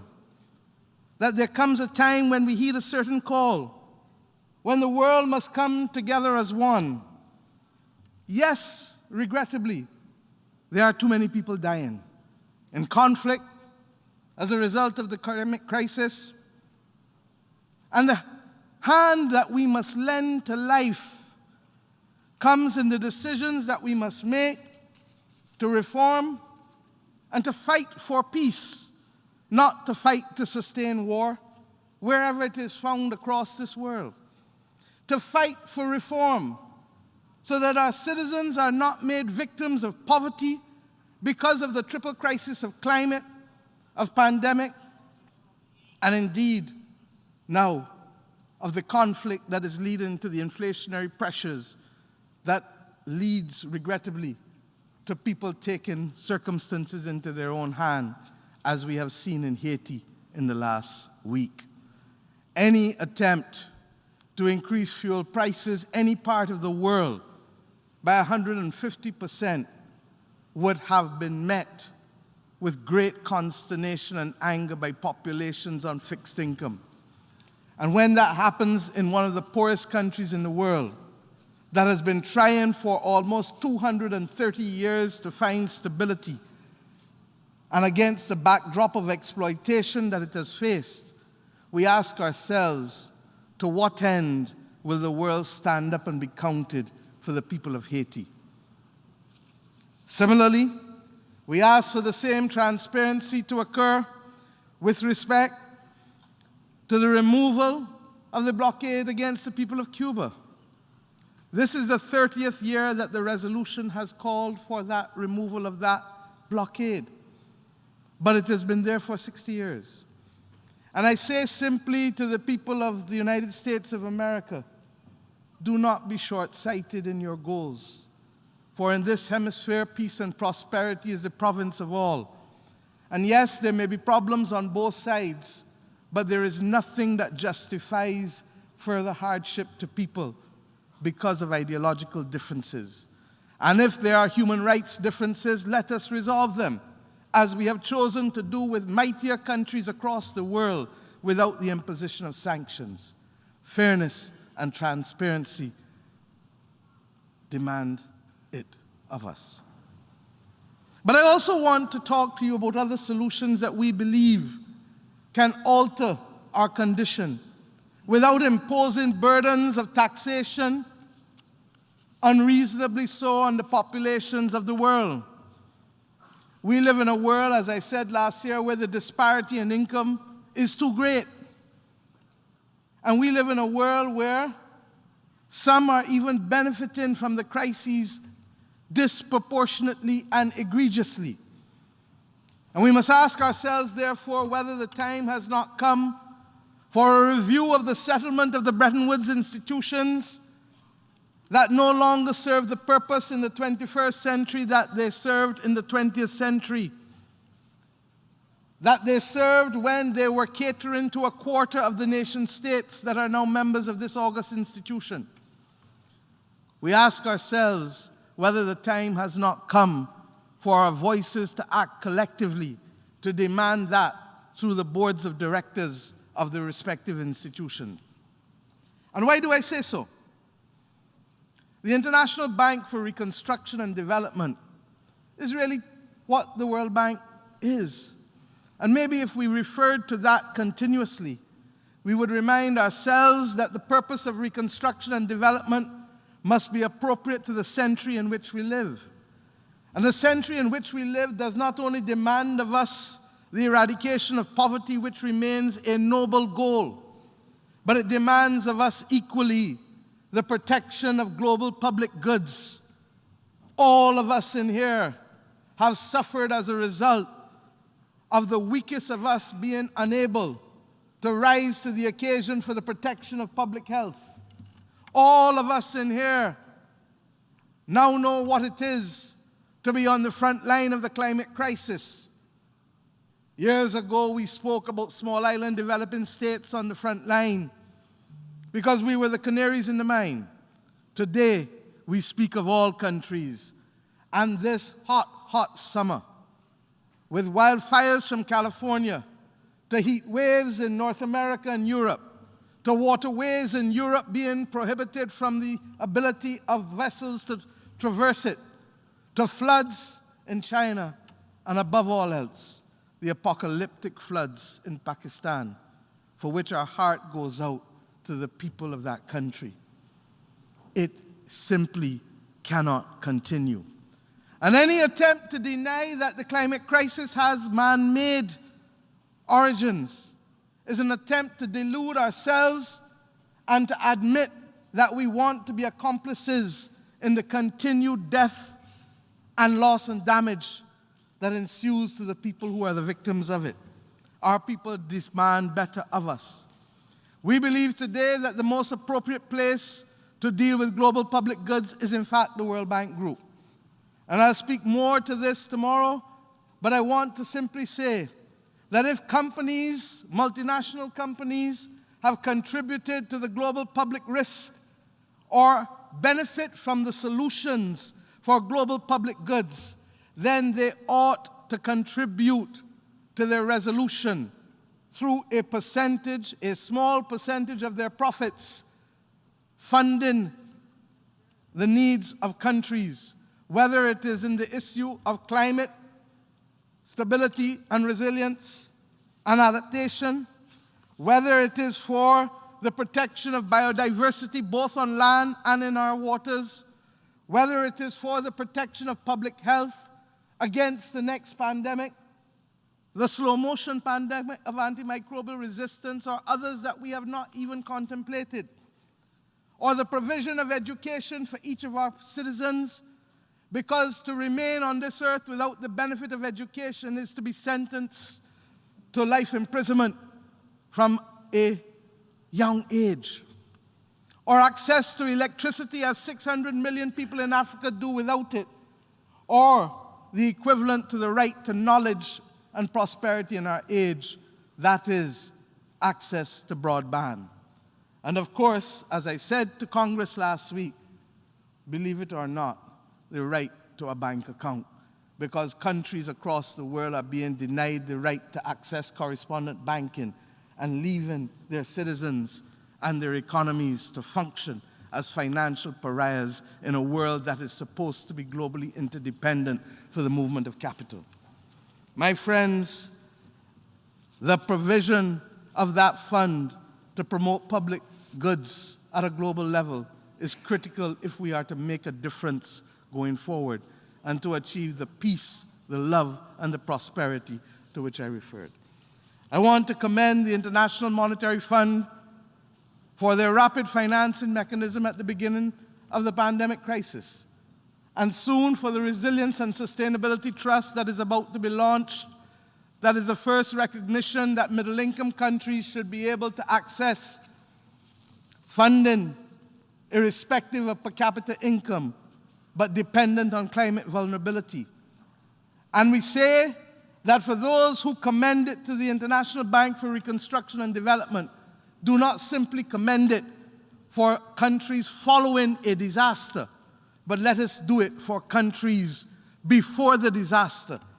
For every dollar spent, as they have researched, saves $7 in avoided expenditure, not to mention the lives that are saved. We don't want only to pay the undertaker, we want to save lives. But I ask the IMF to reflect on the fact that that Resilience and Sustainability Trust may need to be delinked from quotas if it is to be effective.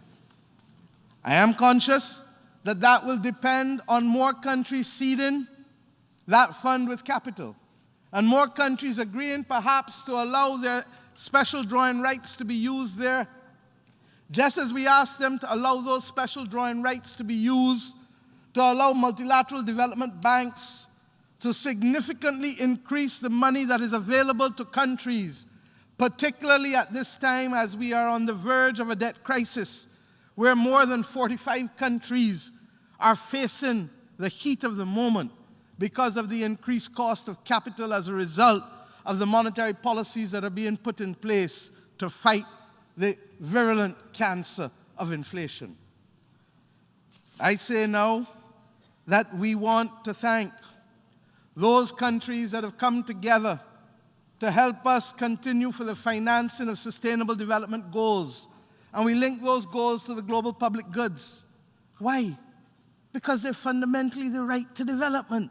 They're fundamentally the right to give each person the ability to live a good life. And we can't be lost in the conflict and lost in the climate crisis and lost in the pandemic and forget fundamentally what our mission is. I commend those who continue to remember that. But I ask for us to reach a global compact that financing for development cannot be short-term financing and that it needs to be at least 30-year money. The world recognized that when it allowed Britain to be able to participate in the refinancing of its World War bonds, which were only paid off 8 years ago, 100 years after World War I started. Or when it allowed Germany to cap its debt service at the equivalent of 5% of its exports, conscious that the cataclysmic experience of war would not have allowed them to finance reconstruction while repaying debts incurred for war. My friends, we are no different today. We have incurred debts for COVID. We have incurred debts for climate.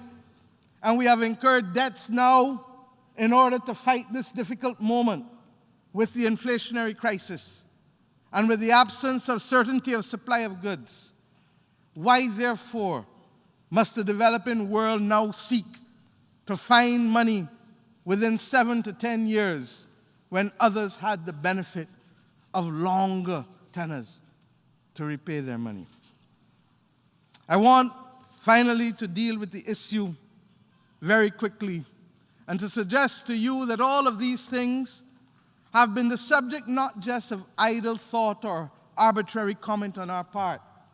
We had the good fortune of collecting in Barbados a large number of persons from civil society and academia at the beginning of August, end of July.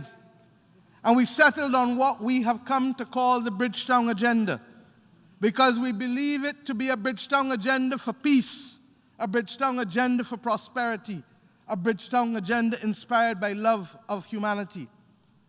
And it is that agenda that speaks to the reform of the Bretton Woods architecture.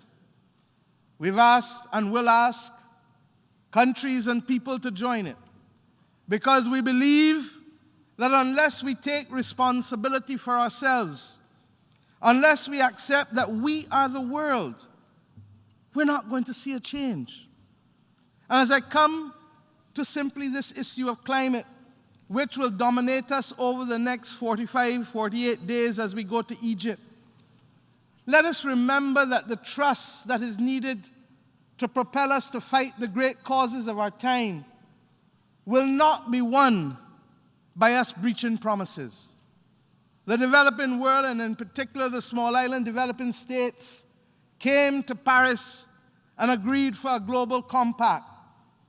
One of the key aspects of it that allowed us to do so was the promise of loss and damage. Today, the people of Guadeloupe and Puerto Rico, and yesterday Turks and Caicos, and little do we know what will happen with Bermuda, face the difficulty of disruption by Hurricane Fiona. Today, this morning, I received news about difficulties for our own natural gas supply in my own country, and I suspect others in this part of the world, because of the facilities, the installations that have been affected out of Puerto Rico for access to natural gas. This comes at a time when access to that commodity has already been affected by the war in Ukraine and the decision by Russia to cease supply to Europe. When we match this with the reality that we have not planned in granular form how we will have the capacity to meet the commitments that we have made for net zero, and I'm a big defender of net zero, as you know, then I see trouble ahead of us, and we must pause and get it right. Our small states are making commitments that the world wants to hear. But when those commitments are undermined by the inability to supply the electric cars or the batteries necessary to sustain renewable energy, then we know we have a problem. And that is why natural gas has been viewed as a bridge to clean energy. But when the access to natural gas itself is also affected, you better understand why emerging market countries in the Caribbean and in Africa, in the Caribbean including my own, have determined that we cannot abandon access to our... And I ask us today to recognize that those commitments on loss and damage and that granular detail that matches commitment to capacity are absolutely critical if we are to make serious progress in saving our world. And we know that our world needs to be saved. My friends, I want to salute Denmark for its commitment on Tuesday to be able to propose $13 million to a loss and damage fund, for it represents the first acknowledgement by a North Atlantic country that there is a justifiable need and justice in the demand for this loss and damage claim. And I ask us to recommit ourselves in the big matters, but recognize that if we don't speak truth to our population, and if we don't explain and have the mature conversations rather than to rely on the headlines and the sound bites, we will find a disconnect between those who are governed and those who are governing. And therefore, let us to the task move with dispatch, not for sound bites, but for difficult conversations to secure the peace of this world, to secure the prosperity of our people, and to underpin it with a love for humanity, which is what the original purpose of this organization was formed to do. And in the words of that song again, let us lend a hand to life, for it is the greatest gift of all. And we can't pretend day by day, that someone somewhere else is going to make that change. This is our family. This is our world. And this is our time to make that defining difference.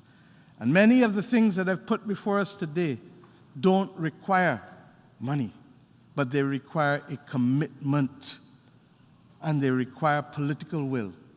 And with the power of the pen, we can impose natural disaster and pandemic clauses in our debt. With the power of the pen, we can change the capital that is available to multilateral development banks that will remove the barriers that currently exist for us to fight poverty. With those commitments, we can make a difference in today's world. And let us do so recognizing that a world that reflects an imperialistic order and hypocrisy and lack of transparency will not achieve that mission, but one that gives us freedom, transparency, and a level playing field will make that definable difference. Thank you very much.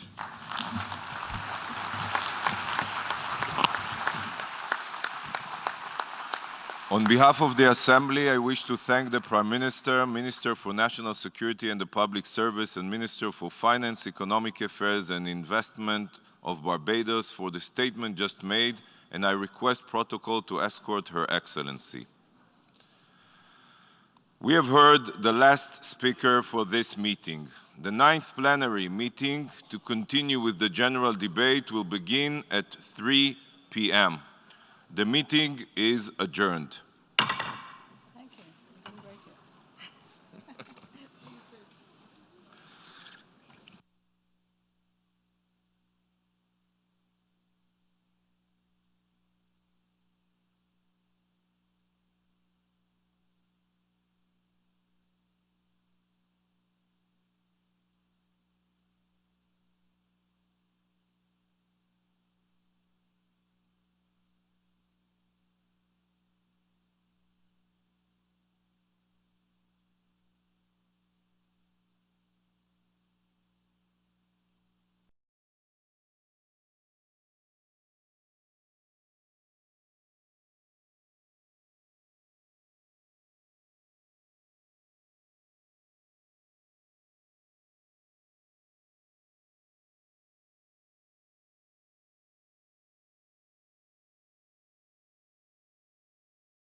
Declaro The 9th plenary meeting of the General Assembly is called to order.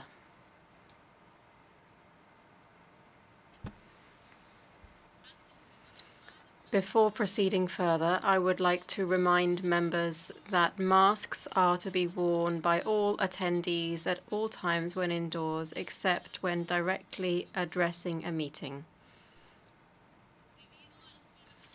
Due to the temporary closure of the east side emergency doors in the event of a fire or an emergency which requires an evacuation, please use the west side emergency doors and the stairway next to the elevator banks.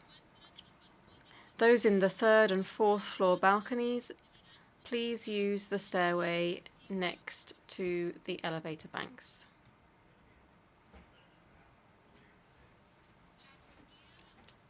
The Assembly will now hear an address by His Excellency Lazarus McCarthy Chakwera, President and Minister for Defense of the Republic of Malawi. I request protocol to escort His Excellency.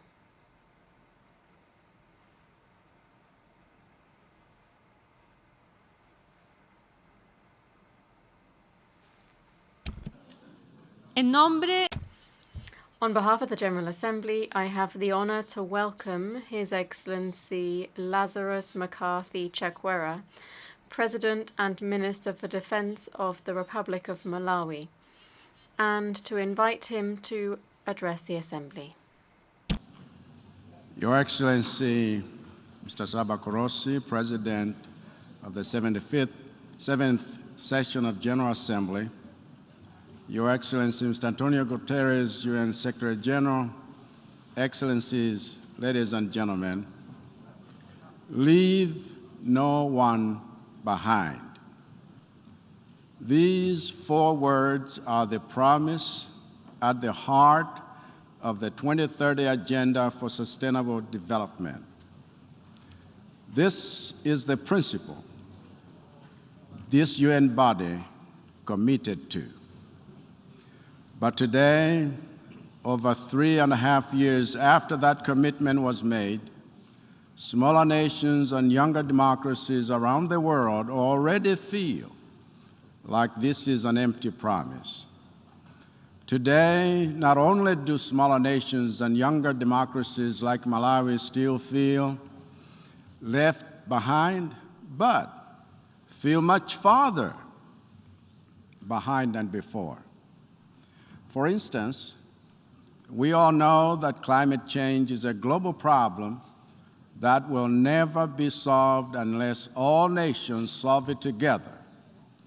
Yet months after Malawi and its SDG gains were set backwards by 2 tropical storms in quick succession, we have been left behind. We all know that pandemics are a global problem that will never be solved unless all nations solve it together. Yet in the rollout of vaccines and application of travel restriction, we have been left behind. We all know that regional insecurity is a global problem that will never be solved unless all nations solve it together. Yet, in the participation of the UN Security Council decisions that affect us, we have been left behind. And we all know that food shortage is a global problem that will never be solved until all nations solve it together. Yet in the allocation of international facilities for agro-based and debt-distressed economies, we have been left behind. And as a result of our collective negligence, the global economy is now a house on fire. Yet we continue to use evacuation methods that rush some nations out to safety while leaving the rest of us behind to fend for ourselves in the burning building. But if we are truly one UN family, then leaving no one behind has to be practiced not just preached. If we are truly one UN family, we must reject any attempts to politicize human suffering by lobbying us to refuse the help of those some find politically offensive. If we are truly one UN family, we must get out of political posturing and welcome more helping hands in resolving the problems the permanent UN Security Council members have sometimes created and which they have failed to solve alone, namely the failure to stop environmental degradation, the failure to prevent unjust wars, the failure to lift unsustainable debt burdens, the failure to prevent food insecurity, and the failure to contain pandemics. So, Mr. President, how do we get back on track? As I see it, with so many left behind, the only thing to do is to concentrate the UN's support on the most vulnerable who are lagging behind so that they can catch up. And Malawi stands ready to do its part in using any new support we get to make up for lost ground and catch up. On addressing the current global food crisis, Malawi is ready to catch up, having just joined the Feed the Future initiative, giving us access to new financing in the next few years to use Malawi's vast arable land and large volumes of fresh water to develop mega farms that will feed the world and lift millions out of our farmers out of subsistence living. And we are delighted that many private sector investors are flocking to us to join the agricultural revolution that is coming to Malawi, as well as investors in mining who know that the recent discovery in Malawi of the largest deposit of rutile in the world means that Malawi's economic rise is imminent. On climate change, mitigation, and adaptation, Malawi is ready to catch up. So with COP27 around the corner in Sharm el-Sheikh, we call for action on the pledges already made so that Malawi and other least developed countries can build resilience to climate change-induced events like floods, drought, pests, and cyclones, all projected to become more frequent and more severe. These disasters are reversing years of developmental gains. Cyclones Ana and Gombe alone destroyed strategic infrastructure, community assets, and displaced thousands of households. And now a fifth of our people are at risk of acute food shortage, as 3.6 million Malawians are facing hunger from next month until March. While we are preparing to deploy food assistance from our strategic reserves, we welcome your support with early warning systems for generating and managing climate data to reduce the impacts of disasters, as well as technical and financial capacity building in weather data analysis, modeling and forecasting to address barriers faced by farmers in accessing useful information. Our ongoing institutionalization of the National Climate Change Fund should help in this regard, as will other measures for making climate financing predictable. Although Malawi and other least developed countries contribute the least to climate change, we are committed to the global climate agenda. Malawi's own ambition is to cut carbon emissions by half before the year 2040. And so we call for our support towards our efforts to transition to clean and green energy. On dealing with the evolving challenge of COVID-19, Malawi again is ready to catch up. Crucial to this effort is access to vaccines, and your support to our efforts to catch up in this area will strengthen our vaccine delivery systems in general. But the critical need for us is strengthening health systems more broadly to build resilience against future pandemics, which calls for investments in health infrastructure and research. And in this context, the news that 6 African states have been chosen to produce messenger RNA vaccines in Africa is music to my ears. And I'm proud of Malawi's advocacy of this approach, as well as Malawi's role as a co-pioneer of the Accord for a Healthier World announced by Pfizer in Davos 4 months ago, aimed at bringing quality medicines to 1.2 billion people in low-income countries. These action-oriented partnerships are examples of the importance of SDG 17 in the advancement of all other sustainable development goals. We own the SDGs fully, and Malawi has so far undertaken 2 voluntary national reviews, VNRs, since 2020 to strengthen the national ownership of the same. But we see global private-public partnerships as essential to reclaiming the gains we have lost on SDGs in the recent months of global crisis. It is because of our collaborative approach that we are on track in implementing 60% of the goals. And we are now in the process of reviewing the UN Sustainable Development Cooperation Framework for the period 2024 to 2028, so that it is responsive to national development plans linked to the delivery of the SDGs. And in that spirit of partnership, we also plan to make full use of the Doha Program of Action for LDCs to catch up on SDGs even more. And speaking of LDCs, it is my pleasure as chair to invite you all to the 5th United Nations Conference of Least Developed Countries to be held in Doha, Qatar, in March 2023, where even more partnerships will be forged around creating solutions for vulnerable countries.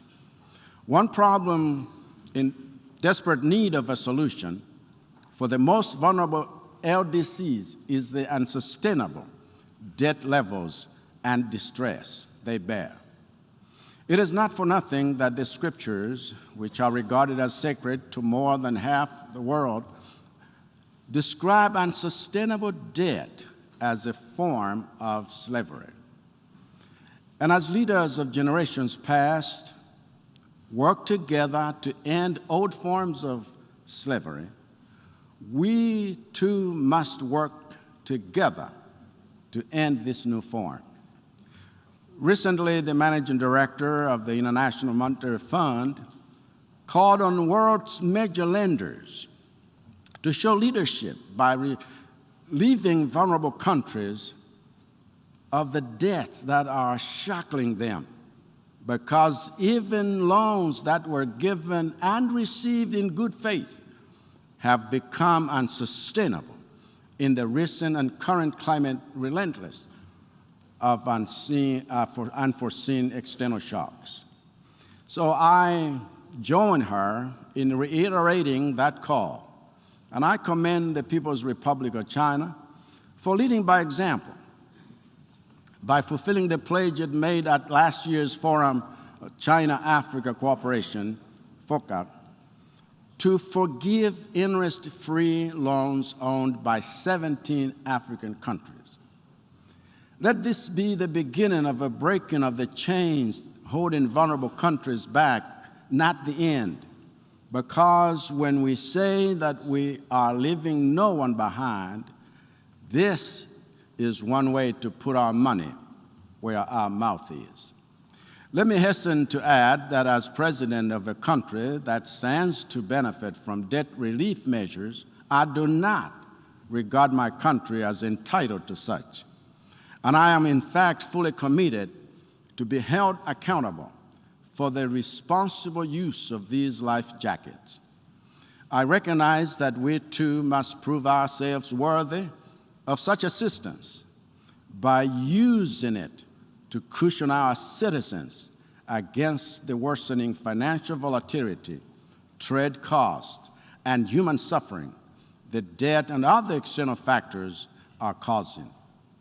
There must, in fact, be no member state in our midst that is beyond scrutiny or exempt from accountability. For that to become a reality, U.S. President Biden's recent call for this UN family to defend the rights of smaller nations as equals of larger ones must not only be applauded, it must be applauded. As African member states, we do not wish to gather here next year with no progress made on the African Union's Zuluan consensus, which demands that 2 permanent seats with veto power and 5 non-permanent seats must go to Africa. So, following the strong signal of support from the U.S. government, we expect to see this matter on its way to the United Nations Security Council to be tabled, to be heard, and to be settled. That is the UN we want. That is the UN the world needs. A reformed UN that practices the equality and democracy it preaches. A reformed UN that is not constantly polarized by nuclear power, stuck in Cold War mindsets.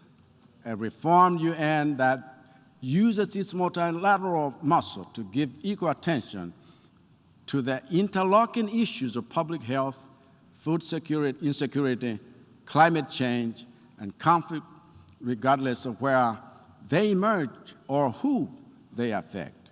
A reformed UN that gives equal weight to all its members who give it meaning, not just those who give it money. Because we are one humanity facing the same storm in the same boat.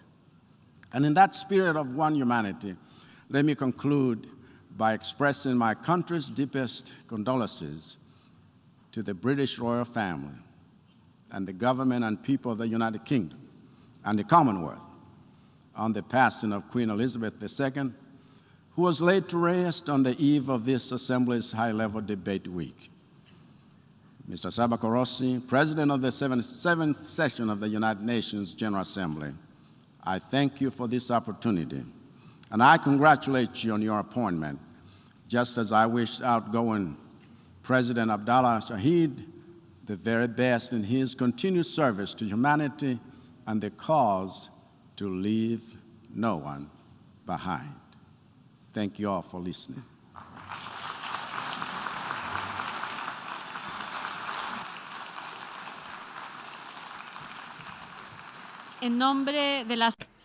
On behalf of the Assembly, I wish to thank the President and Minister for Defense of the Republic of Malawi for the statement just made, and I request protocol to escort His Excellency.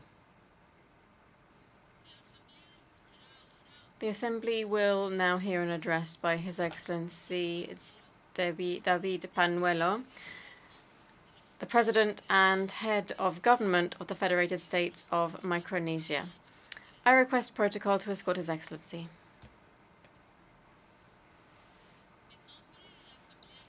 On behalf of the General Assembly, I have the honor to welcome His Excellency David Panuelo, President and Head of Government of the Federated States of Micronesia, and to invite him to address the Assembly. Mr. President, Secretary General, fellow world leaders, Excellencies, ladies and gentlemen, I bring you warm greetings from the paradise in our backyard, the Federated States of Micronesia. It is my honor to address the UN General Assembly. And in doing so, I bring a warm kaselelie on behalf of my delegation, the leadership, and the people of the Federated States of Micronesia to all of you in attendance today at the 77th session of the UN General Assembly and those joining us virtually from across the globe. I express my country's gratitude as we join other members of this august body in extending our heartiest congratulations to you, Mr. President, on your election to the presidency of the 77th General Assembly. We also wish to thank your distinguished predecessor, His Excellency, Mr. Abdullah Shahid, for his excellent leadership during the 77th UNGA. I would also like to pay our respects to Secretary General Antonio Guterres, who continues to demonstrate dedication and integrity in his role as Secretary General of our United Nations. Mr. President, I will begin by reiterating that the Federated States of Micronesia's foreign policy is to be a friend to all and an enemy to none, that we extend to all peoples and nations that which we seek: peace, friendship, cooperation, and love in our common humanity.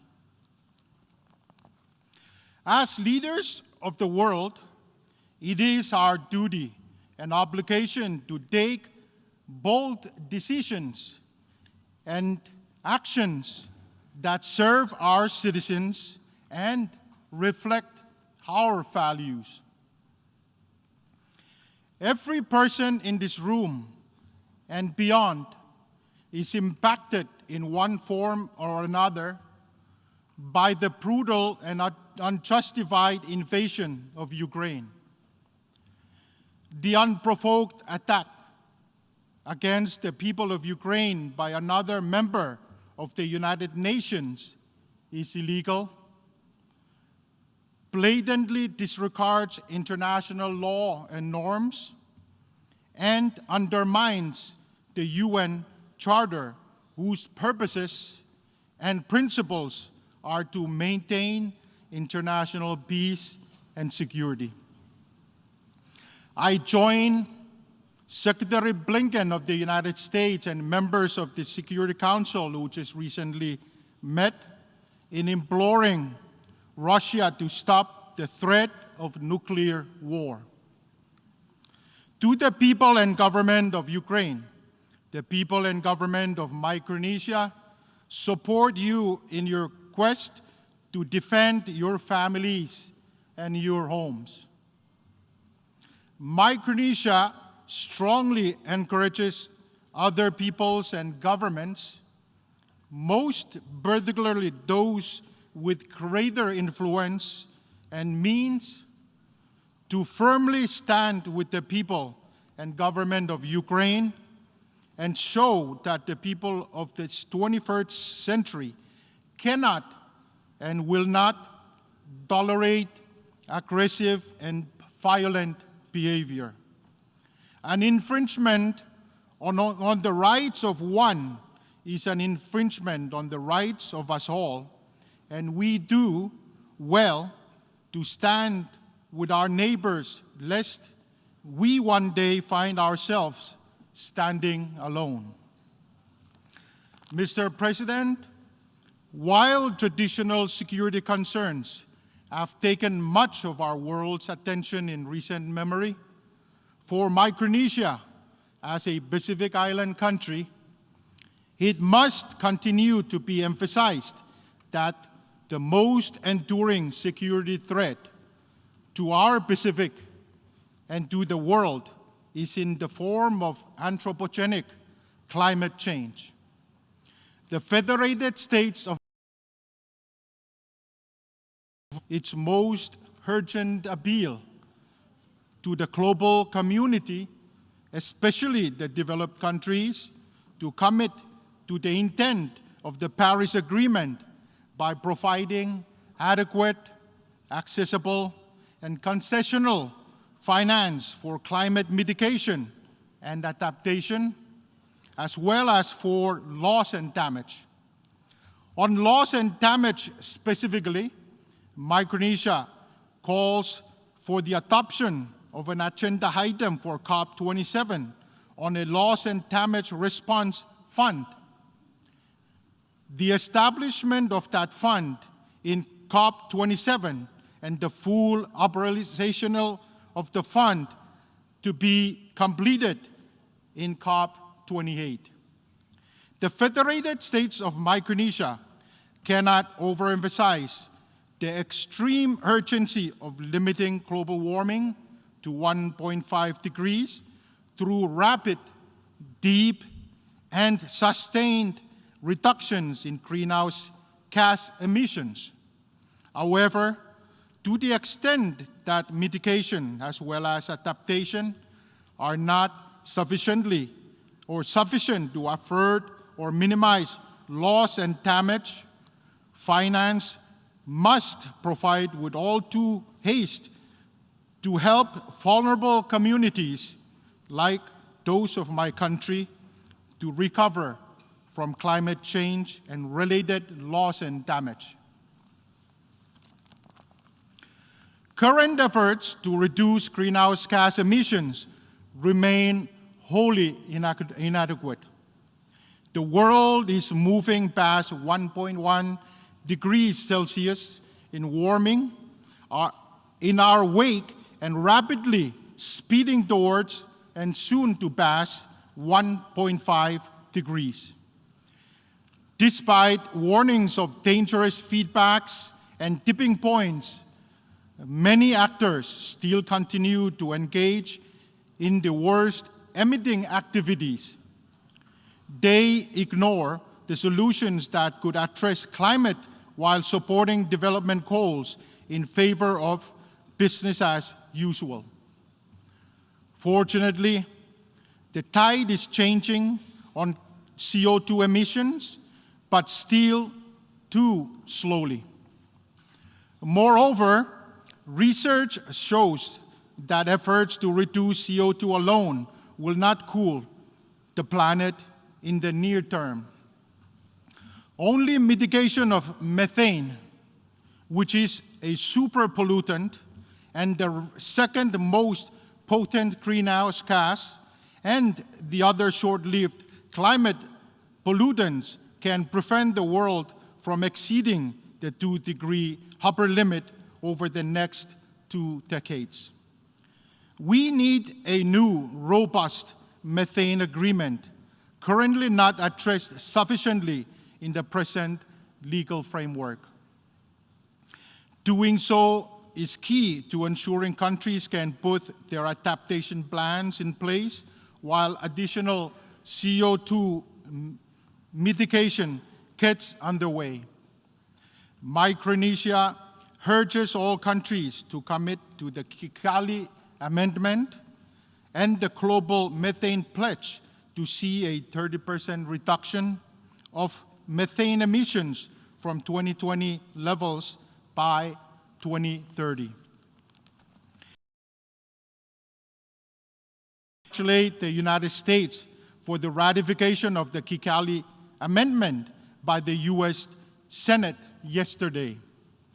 This is indeed a monumental step towards curbing climate superpollutants, and I urge other countries to take this important step forward to collectively secure a livable planet for all of us and for future generations. I look forward to working closely with the United States and others in fully implementing the amendment. Mr. President, this is my 4th address at this August body. And in my previous 3 addresses, I have urged the United States of America and the People's Republic of China to consider climate change a non-political and a non-competitive issue for cooperation, as solving the climate change crisis ultimately requires both of these superpowers to work together. For the previous period of time, it seemed as if Americans, with whom Micronesia shares an enduring partnership, and the Chinese, with whom Micronesia shares a great friendship, were starting to work together on this issue, despite increases in tension in other areas. Now, they are no longer speaking to each other on this important issue. Micronesia cannot understand why our partners and friends cannot get along on this issue of total international importance. But one way to get attention and action is to explicitly call out your closest friends and allies by name instead of talking around substance. So, President Xi and President Biden, both of you are friends of Micronesia. I respect both of you and your peoples and your countries. As the two superpowers in this world, you both set the tone and cadence for global conversations. It is my wish that you can respect each other so that you can see with your eyes wide open that it is Micronesia's strongest desire and the desire of the rest of the Pacific Island countries that you resume cooperation on tackling climate change. Micronesia says this to each of you bilaterally and here multilaterally in the quietest conversations in the President's office and in the loudest conversations streamed across the world because it is our most important issue. Your capacity to cooperate on climate change is necessary towards ensuring our world is habitable for future generations and does not suffer from civilizational collapse. Mr. President, ours is undoubtedly an interdependent world where we share common goals for sustainability. I am of the view that through cooperation, we have a better chance of building healthy societies that we can proudly pass on to our children, and a world that values the rights of every individual and every society. Mr. President, I want to personally thank the leadership of this organization and its members for the support extended to my country in establishing the Multi-Country Office, or MCO, for the North Pacific. I am proud to announce that the establishment of the MCO has added value to our response to COVID-19 and accessing available funding sources and technical support through the United Nations system. Small island developing states, such as Micronesia, are in dire need of support from our partners to support our country-driven development strategy. Distance continues to be a challenge in providing service delivery, and with the efforts provided by the UN Multi-Country Office, I wish to acknowledge and commend the UN agencies for their diligent work in making sure that they reach every island in my country and in the Micronesian sub-region, including the vulnerable outlying islands. Mr. President, while acknowledging our interest in strengthening our tourism sector and developing value-added agricultural products, investment in the blue economy is our main aim, whereby our government works closely with the private sector for the benefit of all. Sustainable fisheries management and protection of the environment are therefore essential in our endeavor to sustain marine life for our future generations. Our Ocean Conference in Balao and the 2022 UN Ocean Conference in Lisbon both concluded successfully. Critical works remain to be accomplished when it comes to fully protecting the ocean resources considered as common heritage of mankind.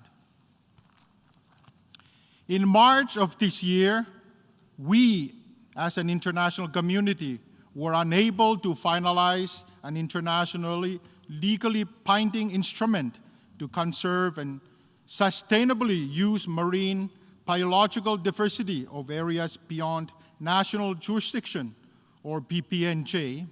And just last month, we had to pause the 5th session of the Intergovernmental Conference because we ran out of allotted time.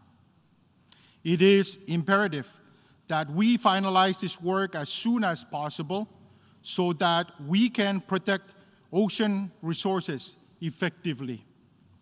Micronesia looks forward to the resumption and conclusion of the PPNJ negotiations very soon. This past summer, Micronesia announced that we were joining the Alliance of Countries for the Deep Seabed Mining Moratorium, alongside a number of fellow Pacific SIDS.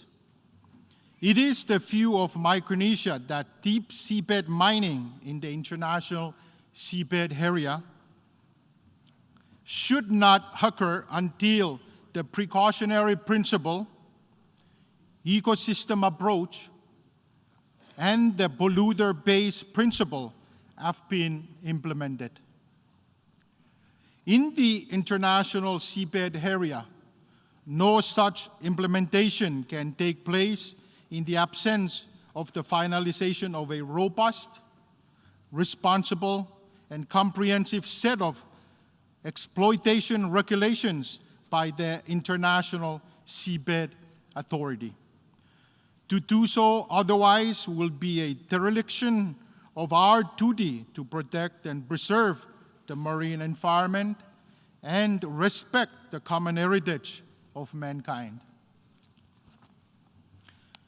Turning to marine areas within our national jurisdiction, the vast expanse of Micronesian maritime zones represents both an opportunity and, at the same time, enormous challenge. We have some of the largest fishing grounds in the Pacific, covering an area of 1.1 million square miles, and one of the most productive tuna fisheries in the Western and Central Pacific. Our maritime zones are exposed to threats of transnational crimes, illegal activities, and high UU fishing. We need our partners to support us in capacity building efforts towards law enforcement in the areas of maritime surveillance, money laundering, and terrorist financing, drug trafficking, and other transnational crimes. We are thankful to Australia for donating 2 Guardian-class patrol boats, and also grateful to Japan for complementing these assets with 4 smaller patrol boats for nearby coastal waters. We recognize the U.S. Coast Guard as an enduring partner in protecting our expansive ocean territory. But given our vast exclusive economic zone and extended continental shelves reaching beyond 200 nautical miles, we invite additional countries to assist us in acquiring more assets with much more advanced maritime surveillance capabilities such as drones and submersibles. Our law enforcement, border management, and maritime surveillance teams would benefit from more partnership in capacity building and support to continually enhance their law enforcement skills. Mr. President, speaking further about the common heritage of mankind, today Micronesia wishes to express our gravest concern about Japan's decision to discharge, starting next year, nuclear contaminated water, otherwise known as Advanced Liquid Processing System, or HALPS, water into the Pacific Ocean. We cannot close our eyes to the unimaginable threats of nuclear contamination, marine pollution, and eventual destruction of the blue Pacific continent. The impacts of this decision are both transboundary and intergenerational in nature. As Micronesia's head of state, I cannot allow for the destruction of our ocean resources that support the livelihood of our people. Mr. President, the leaders of the Pacific Islands Forum face a future with a lot of optimism. As leaders, we adopted key structural reforms for the Forum that strengthen our region through the Suva Agreement. The reforms include selection and sub-regional rotation of the Secretary General position, hosting of a sub-regional office of the Forum in Micronesia, hosting of the Office of the Pacific Ocean Commissioner in Micronesia, and the filling of the head of this office in Micronesia. We are implementing these reforms in good faith to strengthen unity among the Pacific nations as one family. We also adopted the 2050 strategy for the Blue Pacific continent, which we have just launched this afternoon here in New York. This strategy represents an important bridge into the future, a unique opportunity for our region to develop long-term approaches to address our common challenges.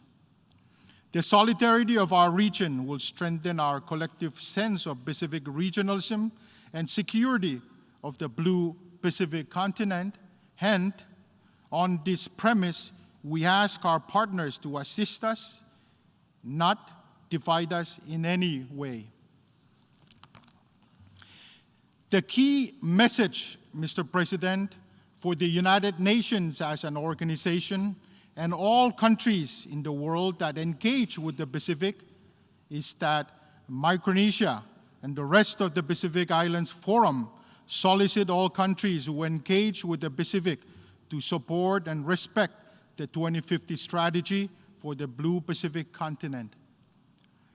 This strategy is our Pacific region's roadmap for sustainable development and growth and security of the present and future generations, and we can only succeed if we work together with the support of our international partners.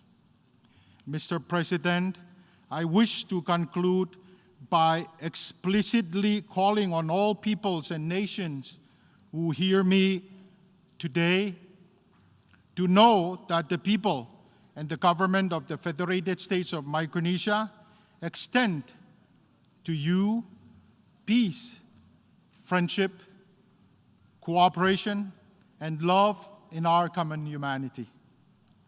We need you, all of you, to stand with us as nations united. My fellow world leaders, we must take action and make bold decisions today. Our actions today is our global prosperity tomorrow. Thank you, Mr. President, and God bless our United Nations. Thank you.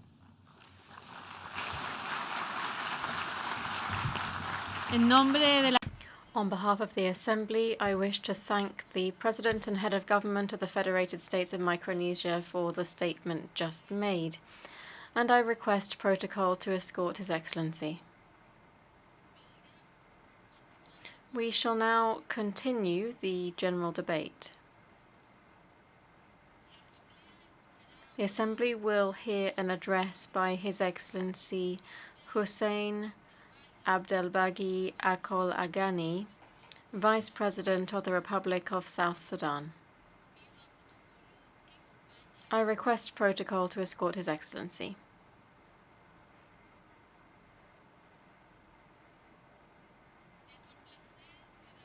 I have great pleasure in welcoming His Excellency Hussein Abdelbagi Akol Agani, Vice President of the Republic of South Sudan. I invite him to address the Assembly. Bismillah ar-Rahman ar-Rahim wa bihi nista'in. Mr. President, Mr. Secretary General, fellow delegates, ladies and gentlemen, it is my distinct honor to address the 77th UN General Assembly today on behalf of His Excellency Salva Kiir Mayardit, the President of the Republic of South Sudan. I wish to congratulate the President-elect, His Excellency Mr. Saba Korossi of Hungary, for being chosen to lead the 77th session of the United Nations General Assembly. The government of South Sudan welcomes his themes of solution through solidarity, sustainability, and science. We stand to support sustainable policies and positive social transformation. Excellencies, ladies and gentlemen, we commend the Secretary General for convening Transforming Education Summit, which successfully concluded this week. I'm pleased to report that South Sudan is committed to transform its education system through increasing education to 17.5% of the national budget. This investment in education will enable us to build more schools and improve teachers' pay, and hence set the country on track to achieving SDG 4 by 2030. Excellencies, ladies and gentlemen, the revitalized peace agreement on the resolution of the conflict in the Republic of South Sudan, signed on 12 September 2018 between the government and the opposition group, ended the internal conflict in South Sudan. The parties are committed to the implementation of the peace agreement, which has improved the security in South Sudan. Owing to relative peace, the internally displaced and refugees have been voluntarily returning home. Although more formal reintegration remains a challenge due to limited resources. However, the government is doing whatever is possible to resettle the internal displaced persons and refugees. On the same note, I'm pleased to inform you that the command structure of National Unified Forces had been established. This is a major leap toward transformation and regularization of forces. Since the unification of the command structure in April 2022, there has been this escalation in clashes between South Sudan People Defense Forces and the SPLA-IO. In addition, the graduation of the first batch of 53,000 National Unified Forces was successfully graduated on the 30th of August 2022. I am equally pleased to inform you that the parties to the agreement have agreed on a roadmap to complete remaining tasks in the peace agreement, which will pave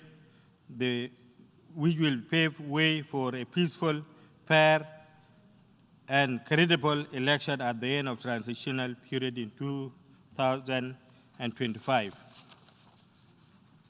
Fellow delegates, ladies and gentlemen, through the thoughtful and targeted action, South Sudan has been able to contain the spread of COVID-19. The health effect of the pandemic in South Sudan has been surprisingly less pronounced than expected. more by the very low morbidity and fertility rates. As of 9 May 2022, only 17,513 confirmed COVID cases, including 138 deaths, have been reported since the start of the pandemic. The current vaccination campaign continues to be effective with a coverage of 45% entire population over the age of 18. Excellencies, despite this positive health news, the pandemic had negative effect on the economy, starting with the dramatic decline in domestic production and revenue collection, followed by a rising cost of living. These economic consequences are far-reaching, severely weakening. For example, human capital formation, especially in education, as the lockdown deprived school-age children of learning opportunities. Distinguished delegates, ladies and gentlemen, in April 2016, South Sudan ratified the Paris Agreement that seeks to solidify a global response to the threat of climate change by keeping global warming to well below 2 degrees Celsius. South Sudan has strategized to build on nature-based solutions, green infrastructure, and foster socio-economic recovery pathways centered on the climate change and national disaster. Recently, it became evident to us that the climate change is real. The impact of climate change and the global warming has seen manifested in the various parts of South Sudan. 70 to 80% of South Sudan has been affected by flood for the last 3 years in a row. Excellencies, the government of South Sudan, in its analysis of food insecurity between the period of February to March 2022, estimated 6.83 million people, 55.3% of the population, are facing acute food insecurity. 2.437 million are on emergency level. The severe food insecurity is worsening by combining of shock, including flooding, prolonged drought, physical insecurity, and the effect of COVID-19. Excellencies, South Sudan is surrounded by the countries afflicted by conflict.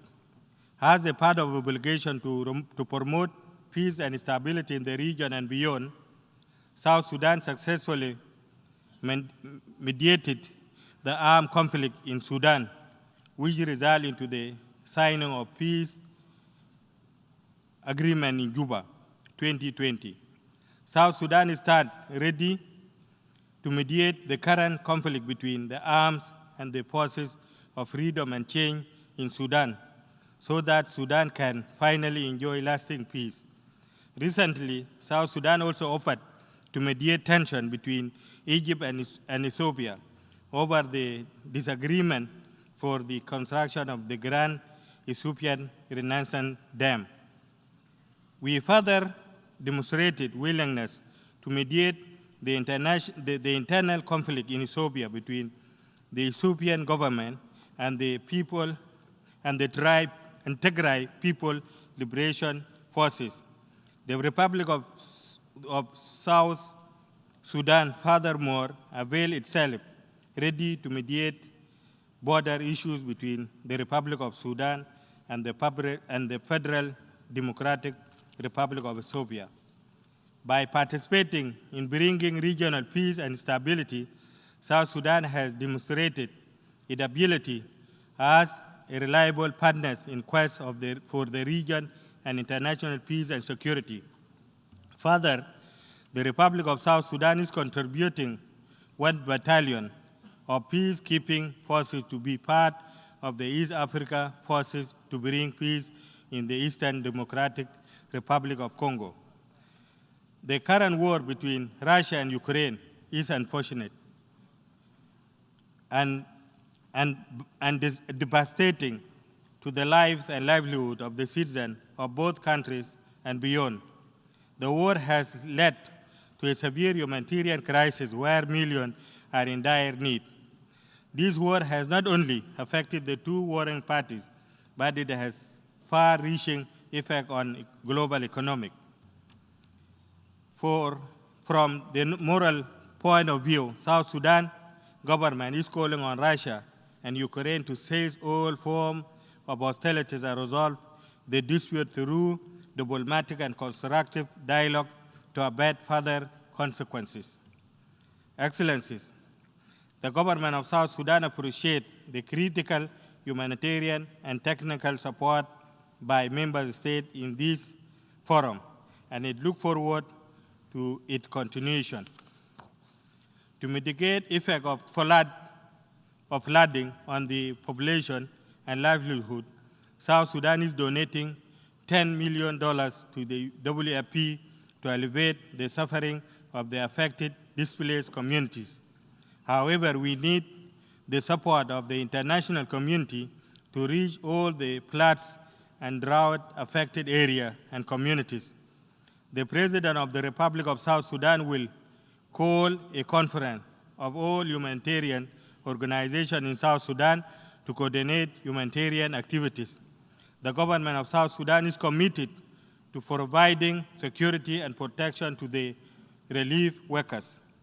Together, we can save our planet by playing our roles and by supporting each other to mitigate effects of climate change and to come up with alternative methods and solutions based on available protocol. Finally, the implementation process of the revitalized peace agreement is facing numerous challenges, and sanctions imposed by international partners on individuals and entities are deserve this cause. As we make progress in implementation of the revitalized peace agreement on the resolution of the conflict in the Republic of South Sudan, we are calling upon international community and UN in particular to revise individual and targeted sanctions, arms embargo imposed on South Sudan to enable successful completion of remaining provision of the peace agreement outlined in the new roadmap. Thank you.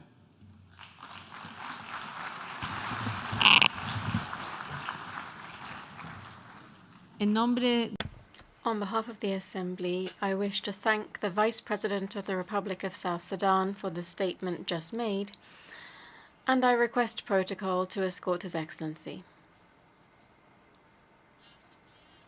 The Assembly will hear an address by His Excellency Philip Isdor Mpango, Vice President of the United Republic of Tanzania.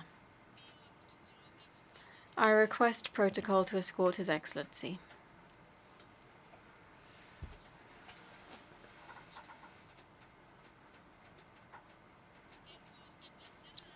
I have great pleasure in welcoming His Excellency Mr. Philip Isdor Mpango, Vice President of the United Republic of Tanzania.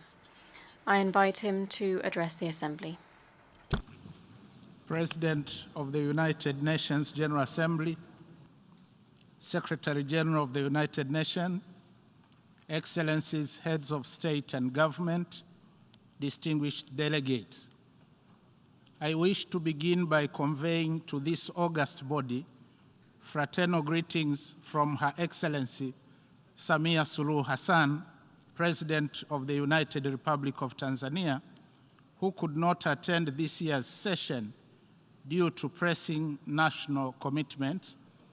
It is therefore my distinct honor and privilege to address the 77th session of the United Nations General Assembly on behalf of the government and people of the United Republic of Tanzania. Let me join those who have spoken before me in congratulating you, Mr. President, on your election to preside over the 77th session of the United Nations General Assembly. I assure you of Tanzania's support and cooperation as you discharge your responsibilities. Let me also extend our appreciation to the United Nations Secretary General, His Excellency Antonio Guterres, and the entire UN Secretariat for their dedicated service as guardians of the common interest of all peoples and all states, particularly during this time of unprecedented global challenges.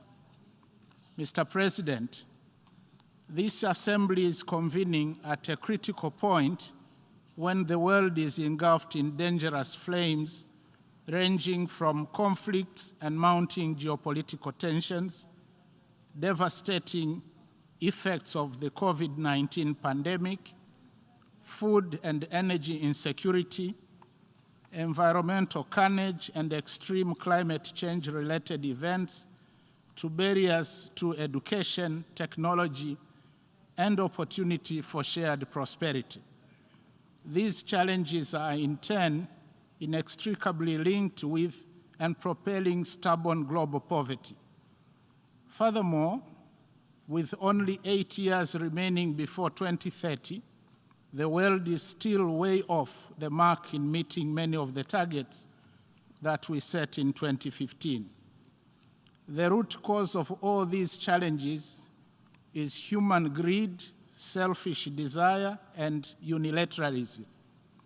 Yet we know for sure that unilateralism, driven by greed, is leading us, rich and poor, strong and weak, to a catastrophe.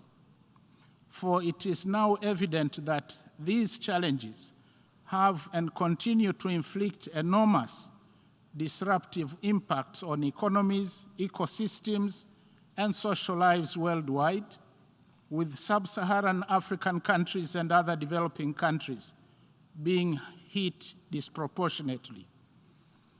We have a famous proverb in Kiswahili which says, where there are problems, ingenuity increases.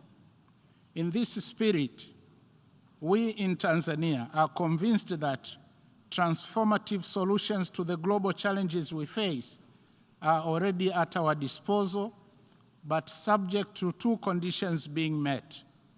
First, there must be a passionate belief in the need to uphold a caring spirit about needs and happiness of other peoples and nations. And second, there must be solemn adherence to the credo of multilateralism and a collaborative effort. Fortunately, both conditions are a restatement of the ideals, values, and principles of the United Nations Charter.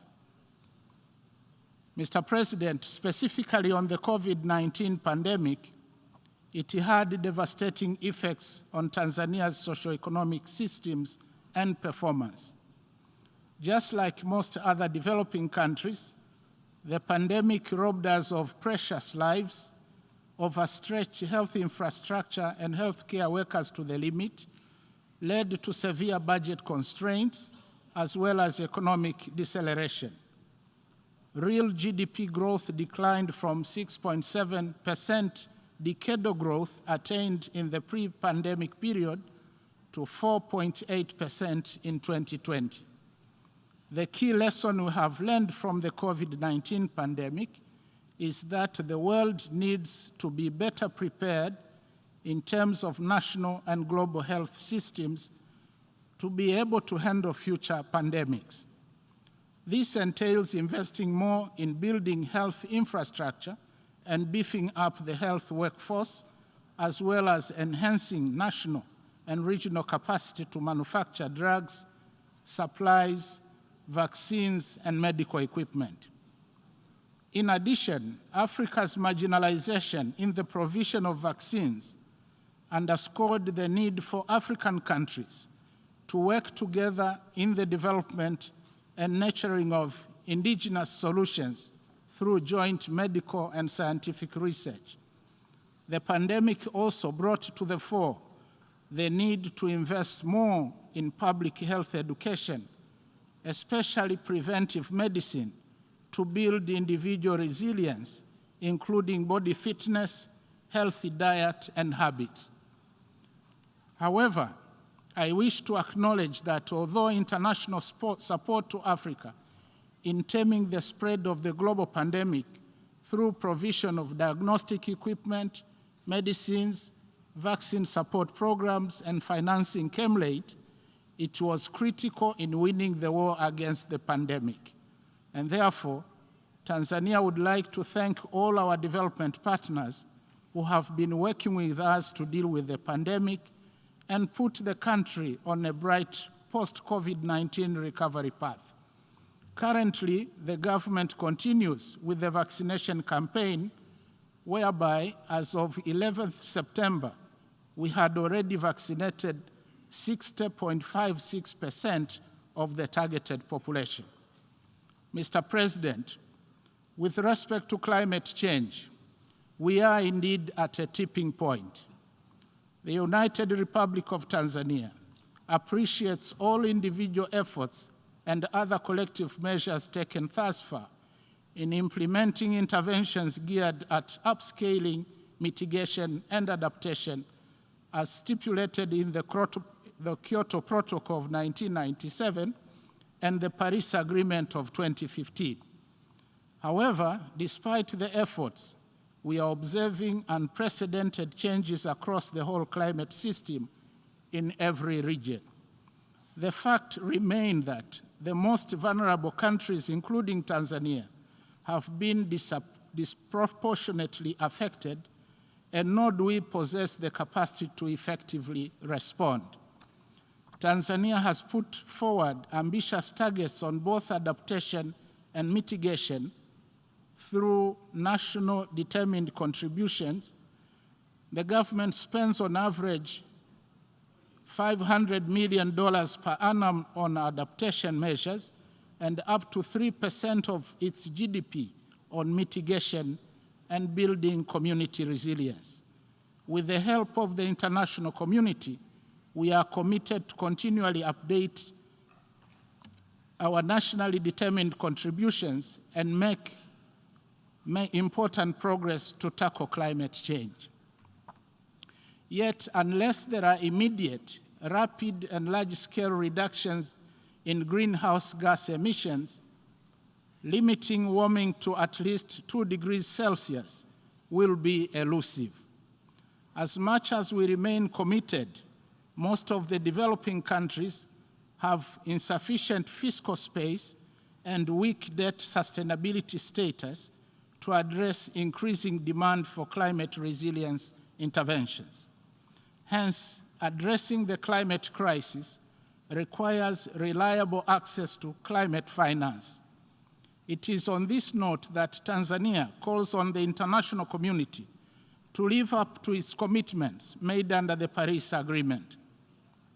Enhanced capacity building, technology transfer, support for adaptation and mitigation measures, as well as the creation of independent loss and damage financial facility must be implemented in order to scale up the fight against climate change.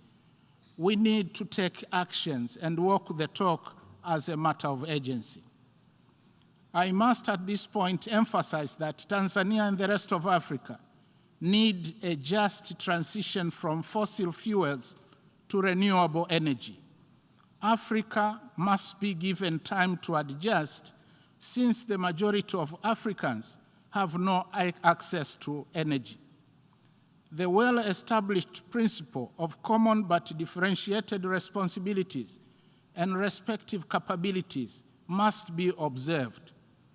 In this regard, we call upon the lifting of opposition to global financing and implementation of transformative projects in our countries that aim to harness our hydrocarbon deposits for energy and other equally important uses to address our critical development needs. As long as robust environmental, social, and impact assessments have been done and concrete measures taken to effectively address environmental and democratic governance concerns of our citizens, our sovereign rights to pursue transformative projects should be respected. We also call upon transparency in the conduct of carbon credit markets so that Africa benefits fairly from our earnest effort in taking care of the carbon sinks that we are holding for the world. For example, Tanzania has preserved over 30% of our total land area, almost equivalent to the size of Germany, which includes forests and wildlife parks.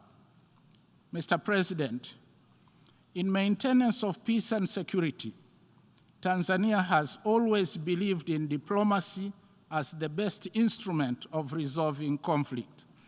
Experience has taught us that in war, everyone loses, including the non-warring parties.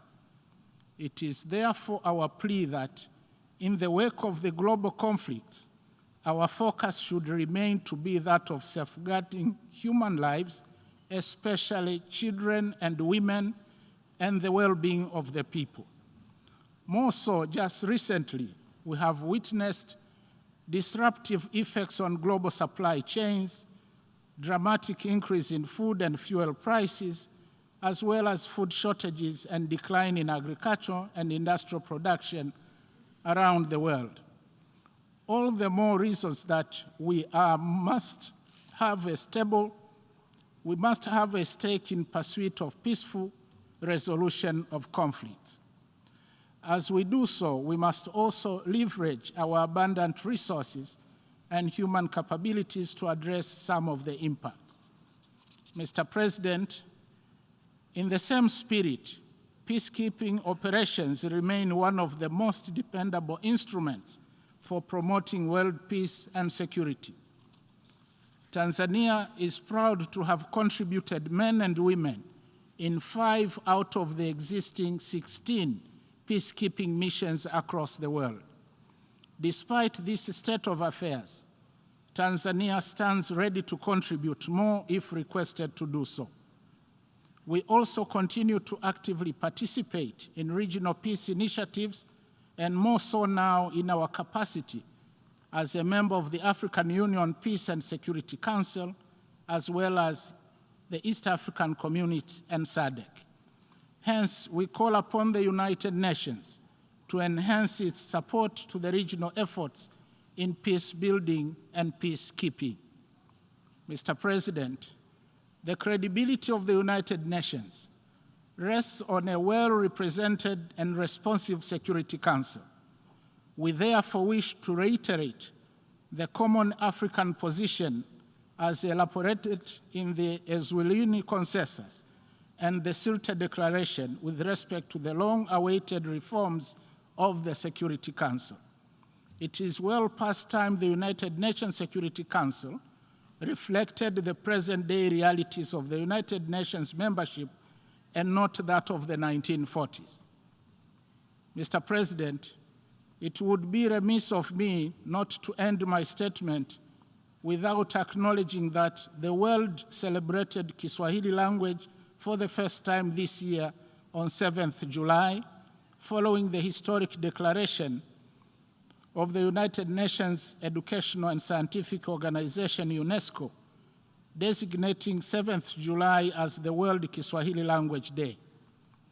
As the birthplace of the Kiswahili language, Tanzania commends the efforts of the United Nations in promoting multilingualism as a core value essential in achieving the 2030 Agenda for Sustainable Development and the African Union Agenda 2063. To conclude, let me once again reaffirm the resolve of the United Republic of Tanzania to uphold the 3 pillars of the United Nations, namely peace and security, development, and human rights. I also call upon all of us to renew our commitment and prioritization of actions, especially on those SDGs where we lag behind. We remain committed to working closely with the United Nations and its member states in the spirit of multilateralism and global solidarity towards a sustainable future. I thank you.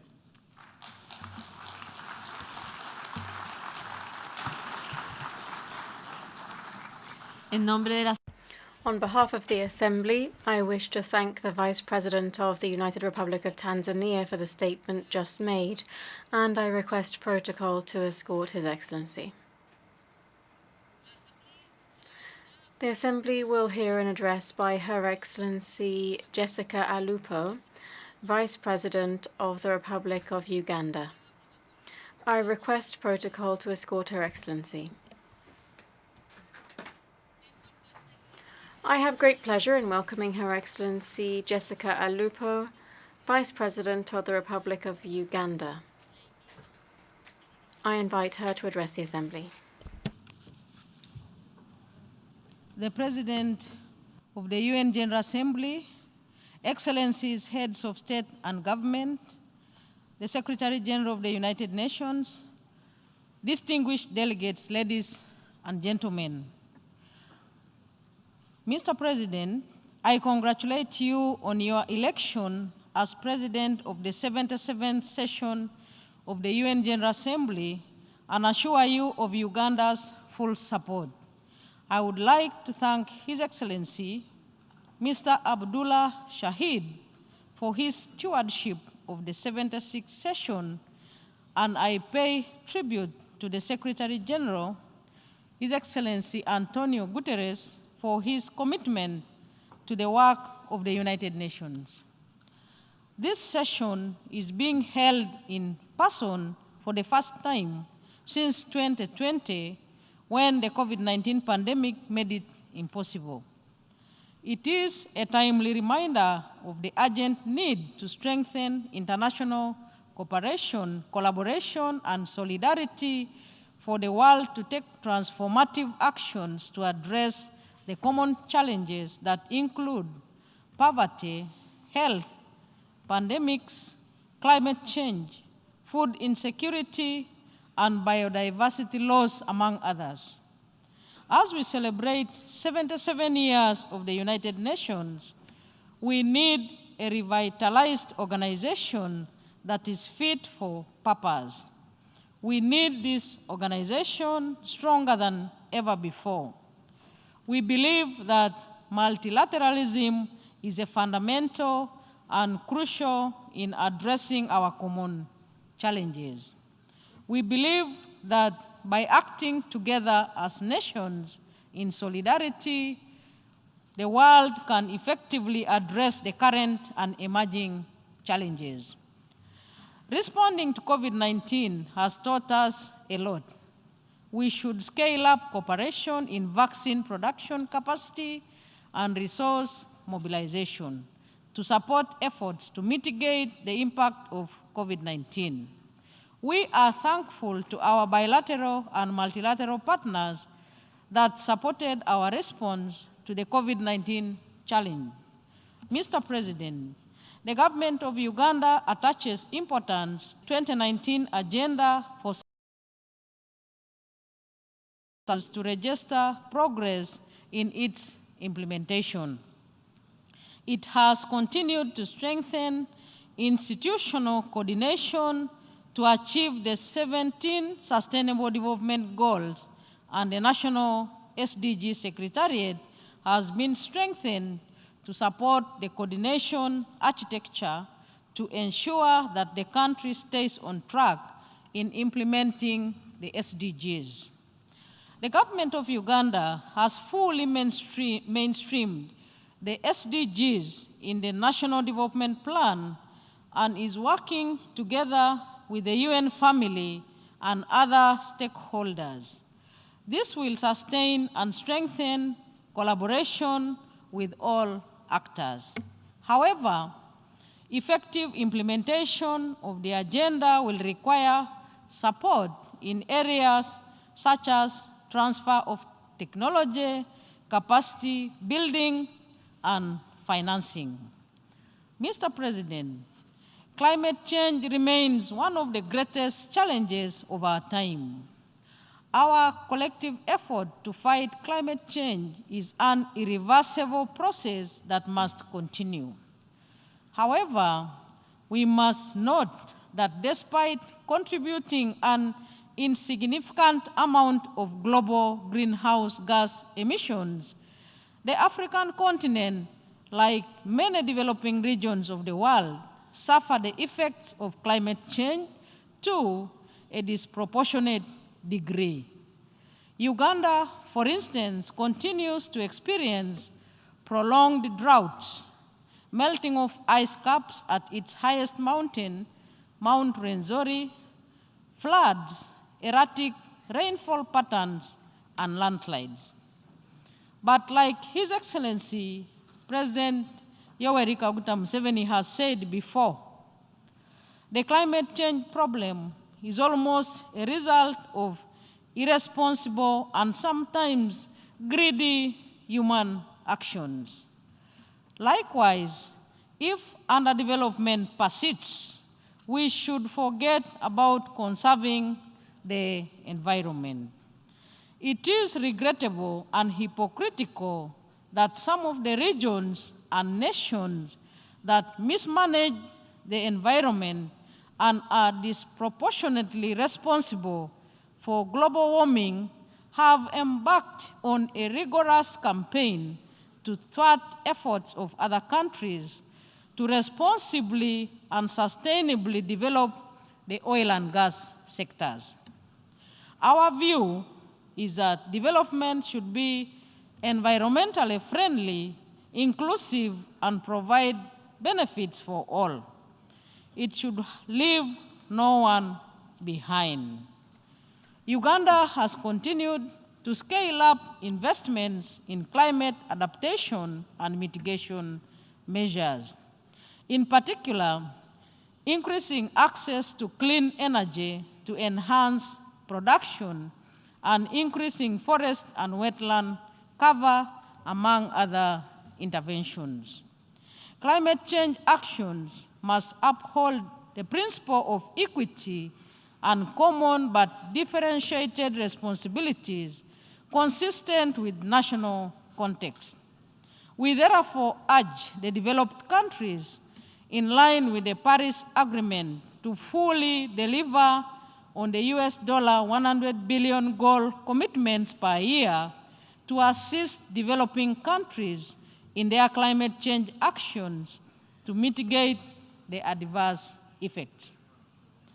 Mr. President, South-South cooperation, a framework of international cooperation within the Global South, continues to play a vital role in supporting developing countries in their efforts to address interlocking challenges. We applaud countries in the Global South for their solidarity in responding to global challenges. Uganda will continue to work and support the strengthening of the North-South, South-South, and triangular cooperation with the United Nations.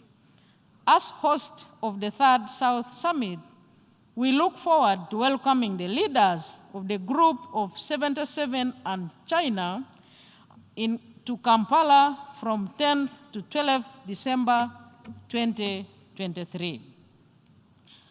Mr. President, the world is currently facing many challenges that undermine international peace and security.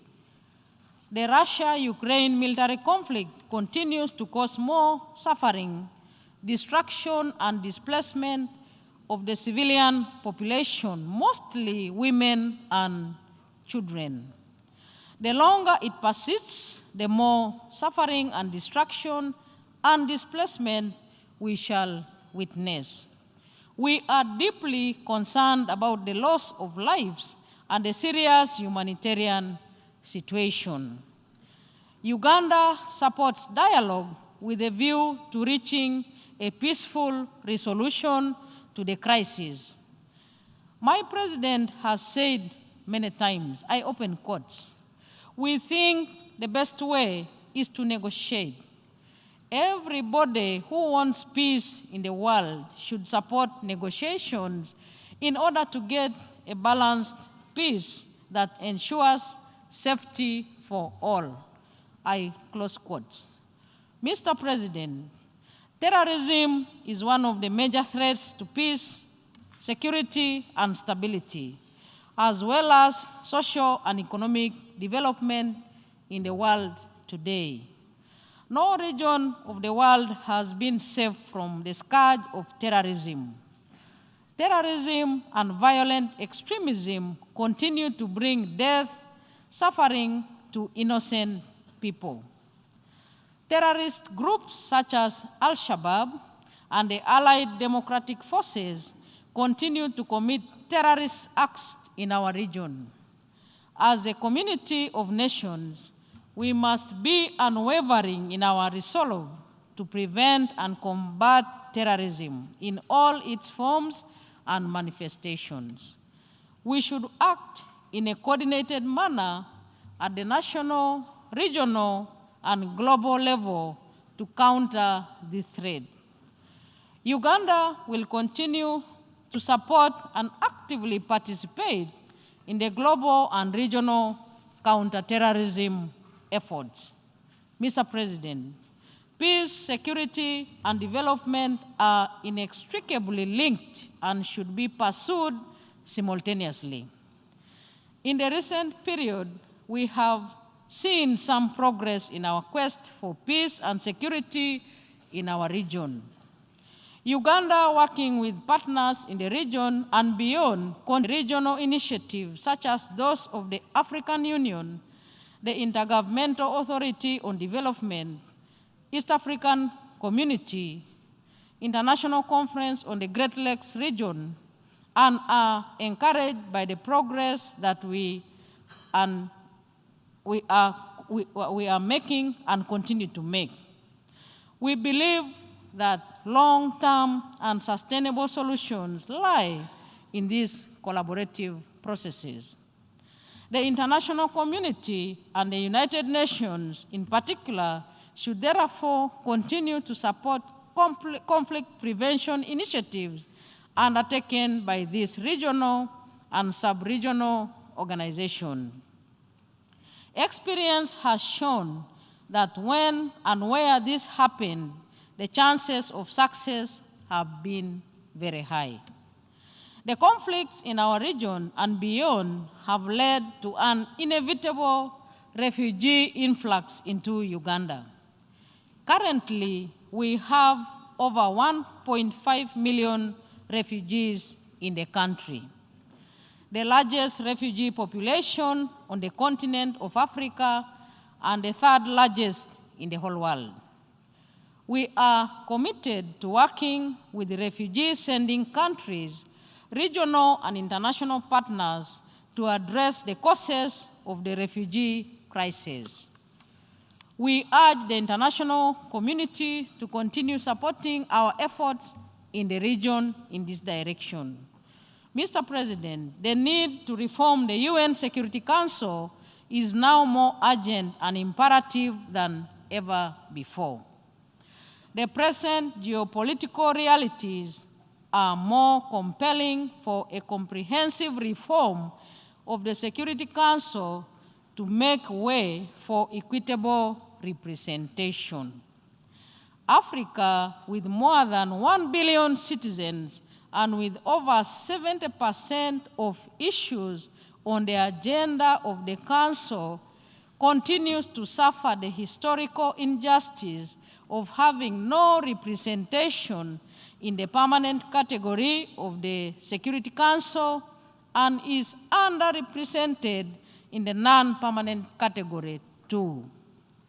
It is time this long-standing injustice and imbalance perpetuated by the present configuration of the Security Council is addressed. Uganda supports the comprehensive reform of the UN Security Council, and we urge member states to continue working towards achieving progress in the intergovernmental negotiations so that Africa can assume its rightful place in the Security Council. Mr. President, the non-aligned movement remains a strong pillar in addressing the global challenges within the United Nations. We remain actively involved in the NAM in line with its purposes and principles. In this regard, Uganda will continue collectively to work with other NAM countries to further strengthen the critical role that the movement plays within the United Nations. As the host of the 19th NAM Summit, we look forward to welcoming the leaders of the non-aligned movement to the next summit in Kampala, Uganda, from 5th to 9th December 2023. I thank you for your kind attention.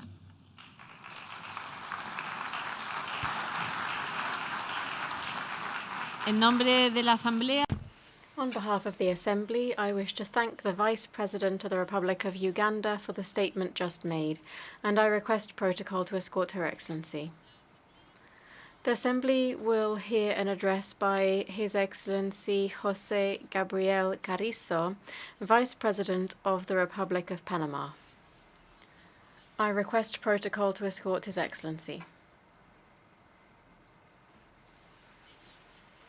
I have great pleasure in welcoming His Excellency José Gabriel Carrizo, Vice President of the Republic of Panama.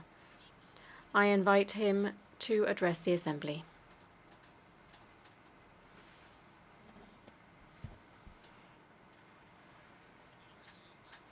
Madam President, Heads of State and Government, Mr. Secretary General, ladies and gentlemen. Honorable Mr. President, first of all, I would like to thank God and the Virgin Mary for allowing us to be gathered here, and I ask them to illuminate the work of this plenary session. I convey to you the greetings of His Excellency, the President of the Republic of Panama, Laurentino Cortizo Cohen, who has tasked me with representing our country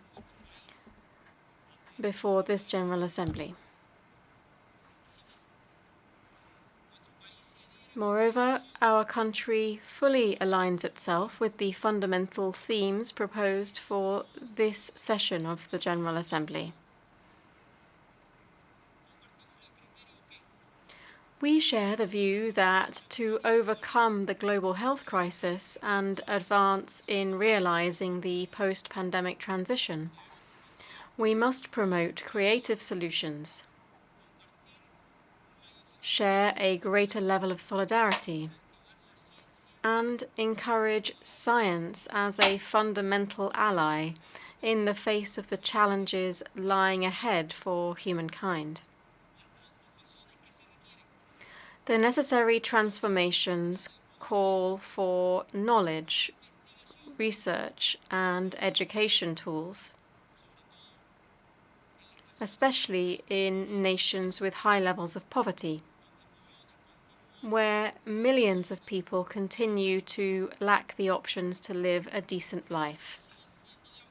Too many continue to die of hunger, while others simply have indigestion. It is a selfish act to concentrate rather than to share knowledge. President,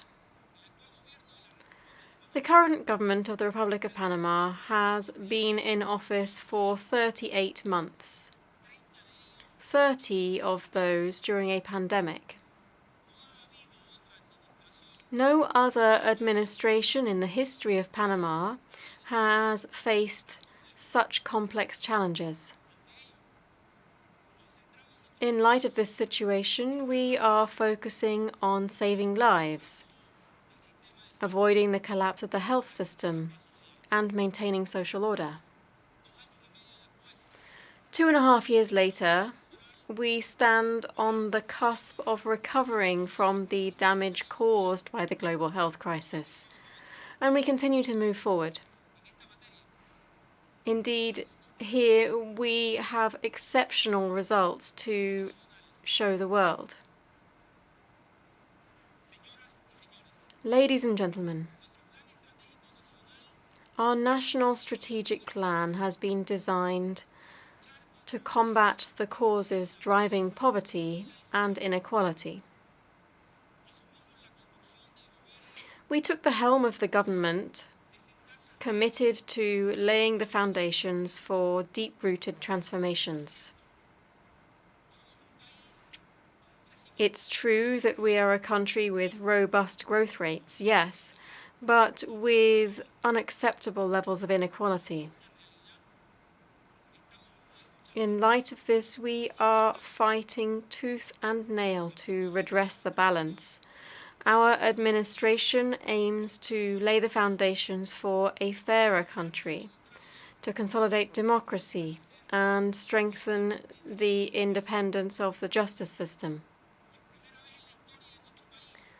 For the first time in our history, the President, as head of the executive, has dispensed with his prerogative to unilaterally appoint the Supreme Court justices and has established an independent assessment system based on professional merit. For the first time in the history of our country, the majority of our Supreme Court justices are women, and none of its members have any relationship, link, or subordination to the President of the Republic. President, in Panama, as in the rest of the world, we have had to tackle the pandemic. Protecting human life, particularly of the most vulnerable, was our inalienable goal. We demonstrated creativity and innovation, developing technological tools to provide direct care, access, and equality to help our population. We transformed our national identity document into a tool to allow us to transfer resources, a true free debit card, if you will. We were the first on the continent to implement a centralized traceability and monitoring system for communicable diseases. Every infected person is registered in the National Epidemiological Surveillance System and in real time. We prevented disruptions to schooling for school students during the lockdown using the ESTA computer platform. This is an example of a resilient educational transformation strategy. We guaranteed free internet access to the vast majority of the student population, including in remote communities. The Medic app platform is currently under development. This is an innovative digital inventory that lets citizens know which medicines are available, where they are for sale, and comparative prices in real time.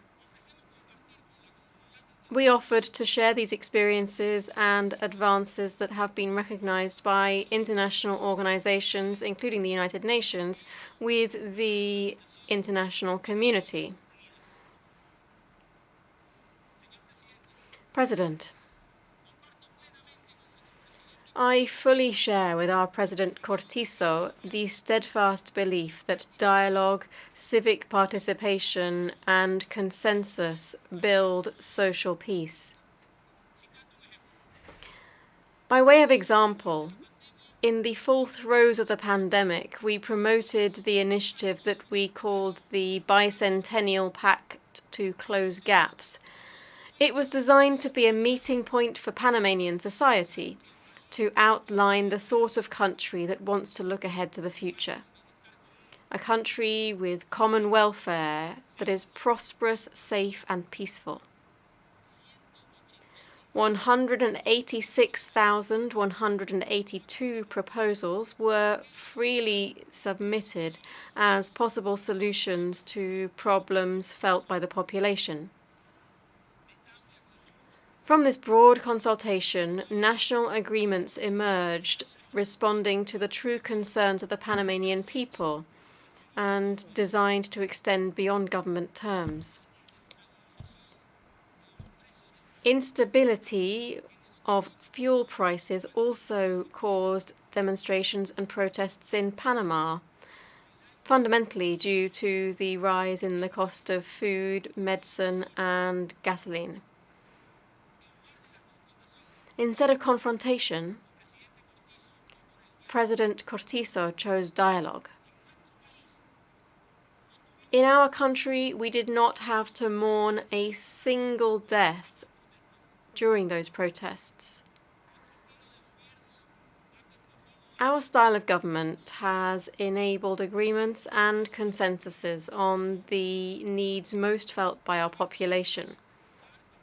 The national government has set out specific provisions and measures, and it's very important to note this. We have been able to guarantee social order during this time. In the global context, dialogue is the only way to shrink the space available to extremism. Ladies and gentlemen, affordable medicines are the difference between life and death. With courage and political will, President Cortizo has decided to tackle this situation. With that in mind, he instructed me to form and coordinate the National Medicines Commission to ensure a supply of medicines for our population with much lower prices than we see currently. The pharmaceutical industry, the manufacture, supply, and distribution of medicines around the world is supposedly an ally in terms of health. However, we are concerned to see that millions of people are unable to access medicines. The situation has become both mercantile and mercenary. Oligopolies make disproportionate profits from the medicines they distribute and sell to states and individuals. Such a system, which is shameful to humanity, cannot continue. It is everyone's responsibility, and its global implications must be examined and addressed. Access to medicines must be valued as a human right and not seen as an expensive and luxury commodity. Panama proposes to this General Assembly, President, the adoption of a global initiative that resolves excessively high prices and the lack of access to medicines for citizens of the world. Ladies and gentlemen, Panama is a transit country for irregular migration. Thousands cross the Darien Gap on the border with Colombia every day. This is a dangerous and hostile journey where they risk their lives, they fall sick and die. But the situation extends beyond transit migration. It includes and conceals criminal organizations whose main activity is the nefarious business of human trafficking. Our government has adopted a state policy to address the needs of and to help migrants, guided by a sense of humanity and solidarity. We stress the possible solutions to this painful and regrettable situation must include countries of origin in which poverty and social marginalization fuel irregular migration, as well as those of us who are the recipients of these flows of migrants and, in particular, host countries. President, our government believes that the current development model needs to be transformed. This means considering the value of biodiversity, seeking healthy and sustainable ecosystems. Panama is one of the 3 countries in the world that have been declared carbon negative. 35% of our national territory and 30.5% of our seas have been declared as protected natural areas. More than 80% of our electricity generation comes from renewable sources. In July this year, we set a new record. 95% of our national grid was fed by clean energy. We are 8th in the world in clean energy generation. President Cortizo's energy transition agenda has cemented Panama's global leadership in combating climate change. As Panamanians, we are historically aware of the value of our geographical location, defined by the presence of the Panama Canal and the role it plays in the world economy. We are a country with a vocation to protect natural resources.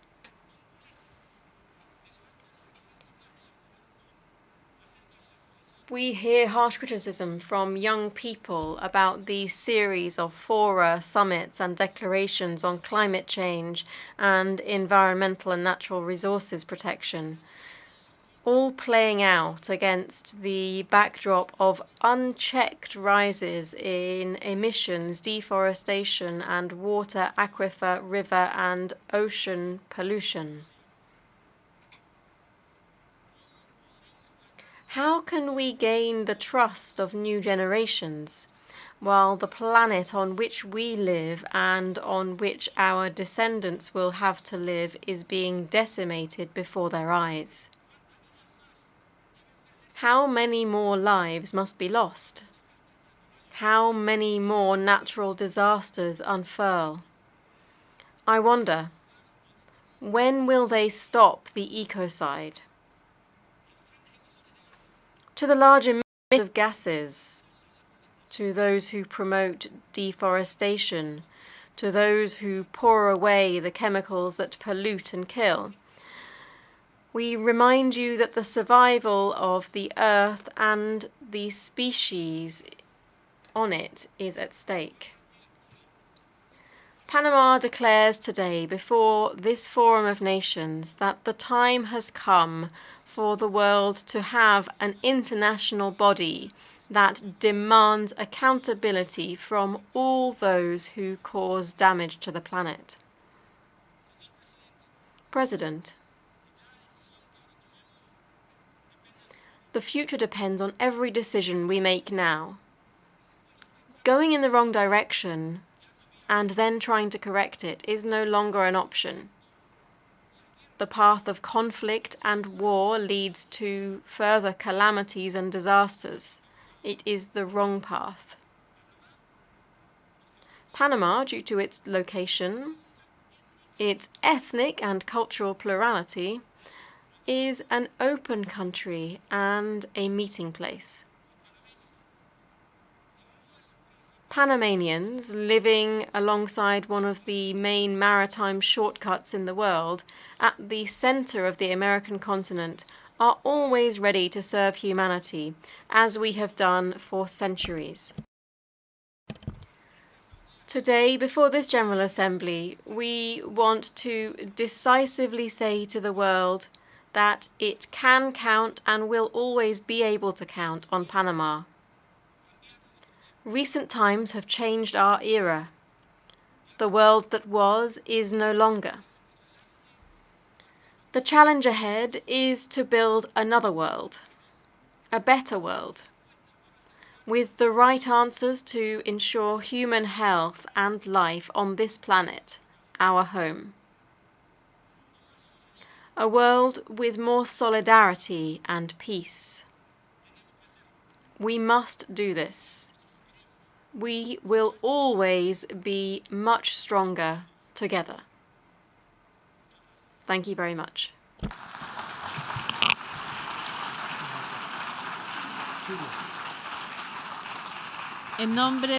On behalf of the Assembly, I wish to thank the Vice President of the Republic of Panama for the statement just made, and I request protocol to escort His Excellency.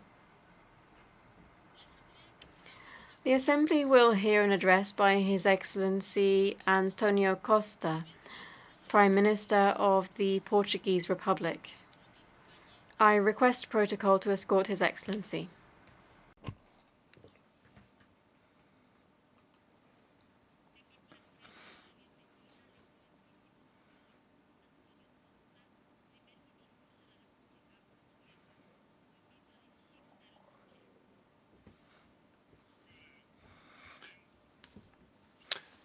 Mr. President, Excellencies, in 1945, delegates of 51 countries met in San Francisco to found the United Nations. They made a commitment to maintain peace, international peace and security, develop friendly relations among nations, and spare future generations of the scourge of war. 77 years later, we still haven't achieved these goals.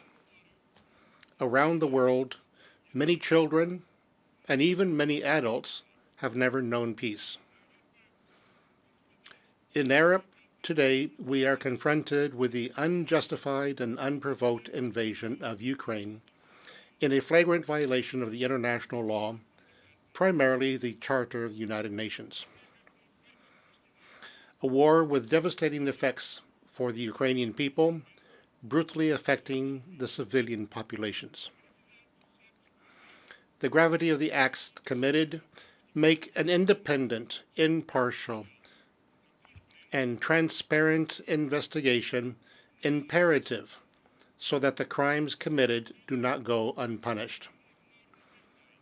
We cannot, therefore, fail to condemn once again the Russian aggression and here to reinforce Portugal's support for the sovereignty, independence, and territorial integrity of Ukraine.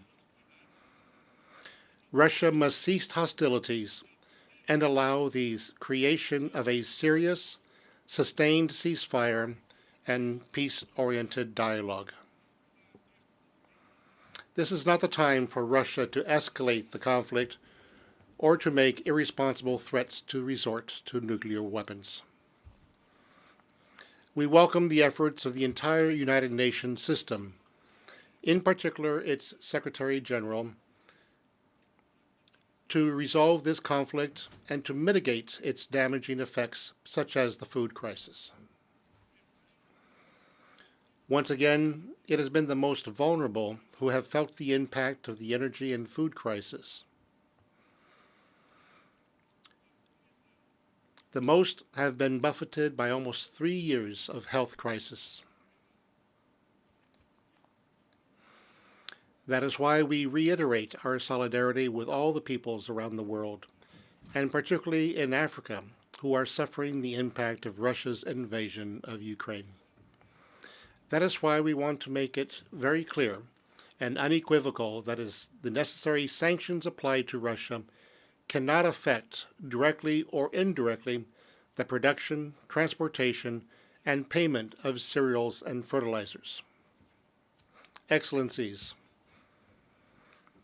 peace was not definitely won in 1945, but the world has changed radically since then. We need a representative, agile, and functional Security Council that is able to respond to the challenges of the 21st century without becoming paralyzed, and whose actions are scrutinized by the other members of the United Nations. A Security Council that incorporates a comprehensive view of security, recognizing inter alia the role of climatic change as an accelerant for conflict.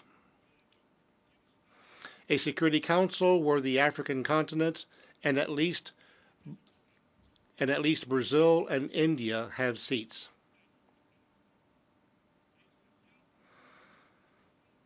And where Small countries are fairly represented. A global vision of security is essential, and the new agenda for peace advocated by the Secretary General. An agenda focused on the conflict prevention and capable of ensuring the adequate, predictable, and sustainable funding for peace building. As an international community, it is our duty to support the efforts of the African nations for the stability of their continent, seeking African solutions to African problems.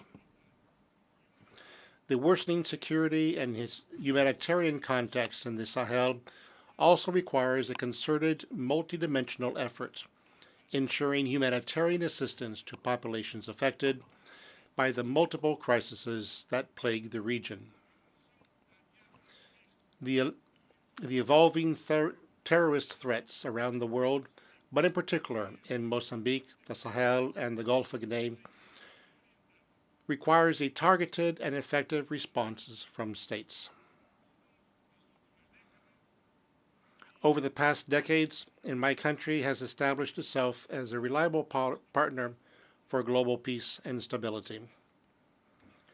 Currently, at the services of the United Nations, we are present in 4 theaters of peacekeeping operations, namely MINUSCA.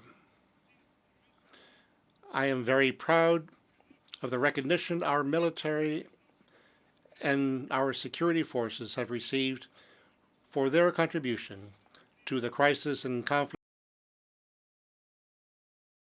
under the aegis of the United Nations or NATO or the European Union. Excellencies, it is undeniable that there is a link between climate and security. Today, more than ever, we are feeling the effects of climate change. Heat waves or intense cold, droughts, fires, floods, and storms. Countries like Portugal, which suffer from coastal erosion, increased droughts, and the drama of forest fires, clearly understand the urgency of climate action. It is not necessary to explain it to countries like Pakistan, which today is suffering the truly devastating consequences of the rest of the world's climate inaction, or to coastal countries, particularly small island nations, which are feeling their livelihood being threatened year after year by the rising seawaters.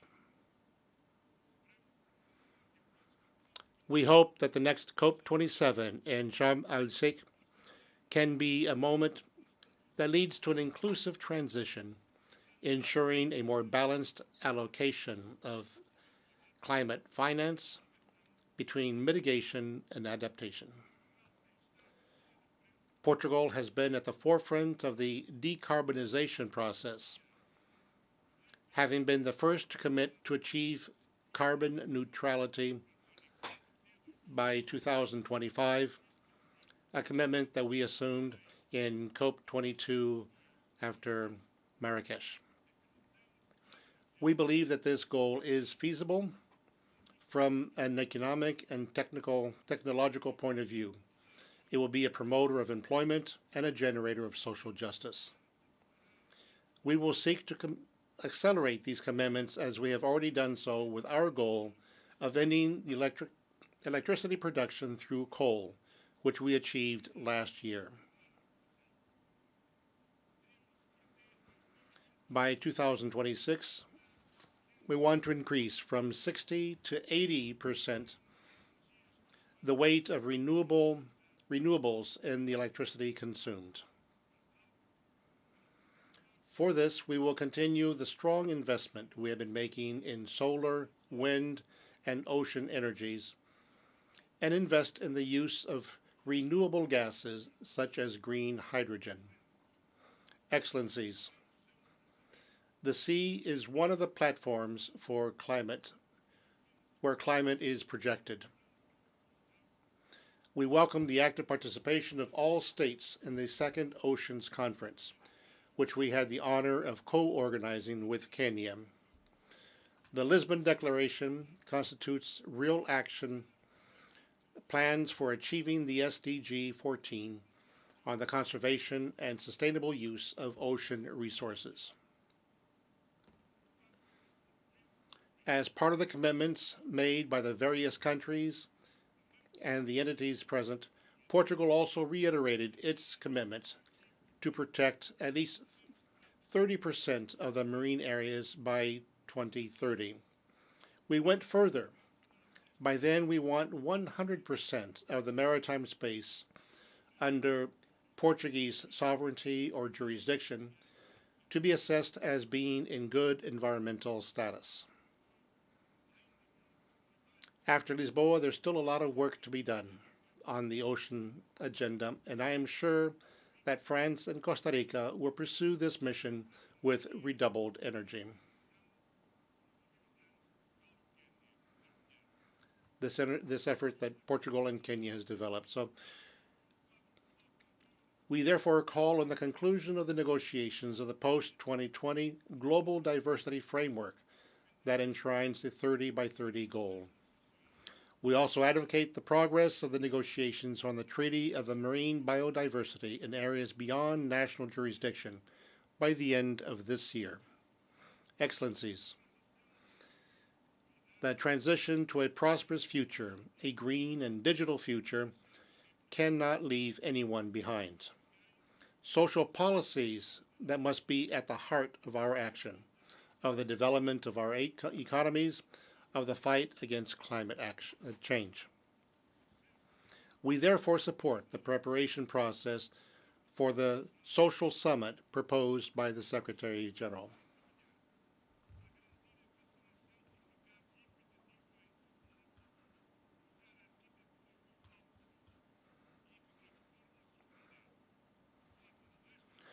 And we need to respond in a more quicker way to the crises. We need to work on a pandemic treaty to deal with all of these, for the implementation of all the sustainable goals, especially in those countries that are most vulnerable. All these challenges are highlighted. All these challenges highlight even more the universal, indivisible, and interdependent nature of the human rights, whose respect, protection, and promotion are a top priority for Portugal's internal and external action. Imbued with the humanist spirit that our historical penalty impose on us, we continue to fight for its universal abolition. No future will be truly transformative without pluralist, inclusive societies that promote gender equality and combat racial discrimination, racism, xenophobia, and all forms of intolerance. The fight for gender equality and women's empowerment is, in this respect, absolutely crucial.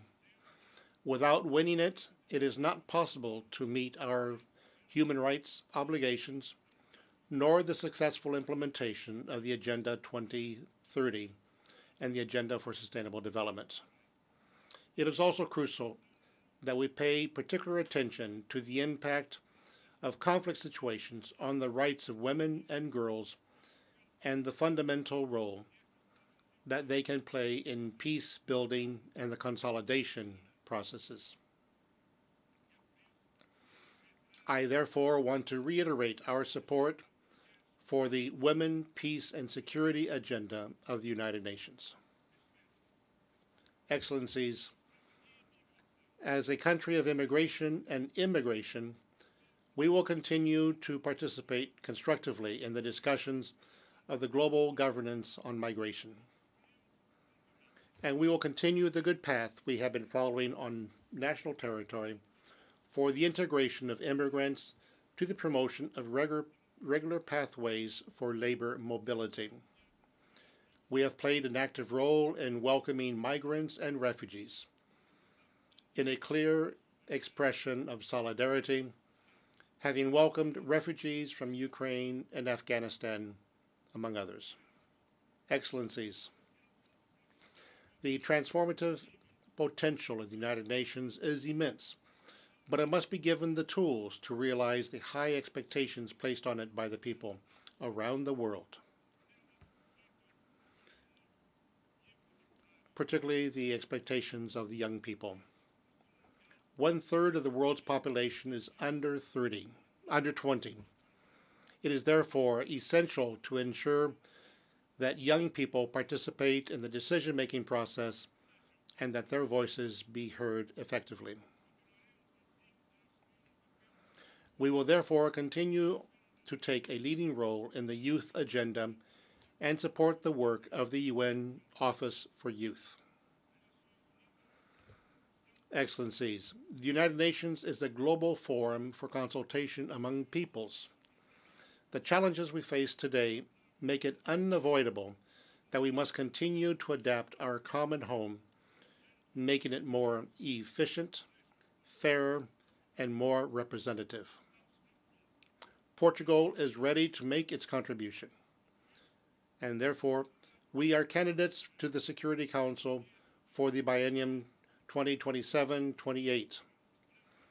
We hope once again to deserve your confidence, because only together all countries can build a more peaceful, more sustainable, and a more inclusive future. With the strengthening of multilateralism is no longer just an option, it's an absolute necessity in order to face the global challenges. It is time to move from words to actions, with more cooperation, more solidarity, and more multilateralism. Portugal will not miss this call. Thank you very much. On behalf of the Assembly, I wish to thank the Prime Minister of the Portuguese Republic for the statement just made, and I request protocol to escort His Excellency. And now the Assembly will hear an address by His Excellency Nikol Pashinyan, Prime Minister of the Republic of Armenia. I request protocol to escort His Excellency.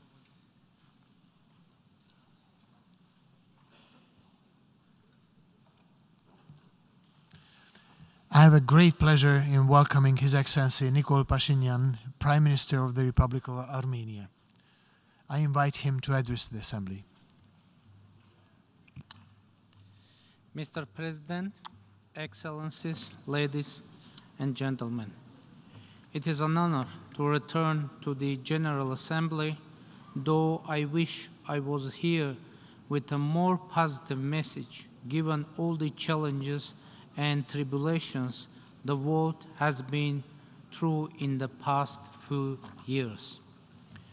But my statement will focus on the latest Azerbaijani unprovoked aggression against the sovereign territory of the Republic of Armenia and its overall impact on the stability in the South Caucasus. On September 13, Azerbaijan launched an unprovoked and unjustified military aggression against Armenia, using heavy artillery, multiple rocket launchers, and combat UAVs. The Azerbaijani armed forces shelled 36 residential areas and communities, including towns of Goris, Jermuk, Vardenis, Kapan, Geramasar, deep within the sovereign territory of Armenia. This was not a border clash. It was a direct, undeniable attack against the sovereignty and the territorial integrity of Armenia, which was condemned and addressed during the latest UN Security Council meetings and beyond. The Azerbaijani attack deliberately targeted civilian population and vital civilian infrastructures. Jermuk is one of the main health, tourism, and resort places of Armenia, and now, as a result of Azerbaijani aggression, all the hotels, resort, and health centers of Jermuk are closed. All the residents of this town are displaced. Overall number of those temporarily displaced from Gegarkunik, Vayadzor, and Sunit regions of Armenia is more than 7,600 persons, mostly women and elderly people, among them 1,437 children and 99 persons with disabilities. Around 192 houses, 3 hotels, 2 schools, 1 medical facility partially or completely destroyed, 7 electrical infrastructures, 5 water infrastructures, 3 gas pipelines, 1 bridge were damaged, 2 ambulances, 4 private cars were shelled. The Quechud water reservoir was targeted and shelled. Journalists and ambulance vehicles were targeted and shelled as well. As a result of the aggression, the number of victims and missing persons at the moment exceeded 207. Among them, 3 civilians were killed and 2 civilians are missing. 293 servicemen and 8 civilians were wounded. At least 20 servicemen were captured. There are evidences of cases of torture, mutilation of captured or already dead servicemen, numerous instances of extrajudicial killings, and ill treatment of Armenian prisoners of war, as well as humiliating treatment of their bodies. The dead bodies of Armenian female military personnel were mutilated and then proudly video recorded with particular cruelty by the Azerbaijani servicemen. The videos featuring such gruesome war crimes and crimes against humanity are being shared and praised on the Azerbaijani social media by individual users. No doubt, committing such unspeakable atrocities is a direct result of decades-long policy of implanting anti-Armenian hatred and animosity in the Azerbaijani society by the political leadership. In the wake of this offensive, the official narrative and other sources of information suggest that Azerbaijan intends to occupy more territories of Armenia, which needs to be prevented. I want to stress that the risk of new aggression by Azerbaijan remains very high, especially taking into account that every day Azerbaijan violates the ceasefire and the number of casualties and those injured could change any moment. Another factor for further escalation can be inappropriate reaction to this situation by the regional security organizations, which raised very hard questions among Armenian society. Ladies and gentlemen, despite the above-mentioned facts, Azerbaijan is trying to pose itself as a country seeking peace in our region, peace with Armenia.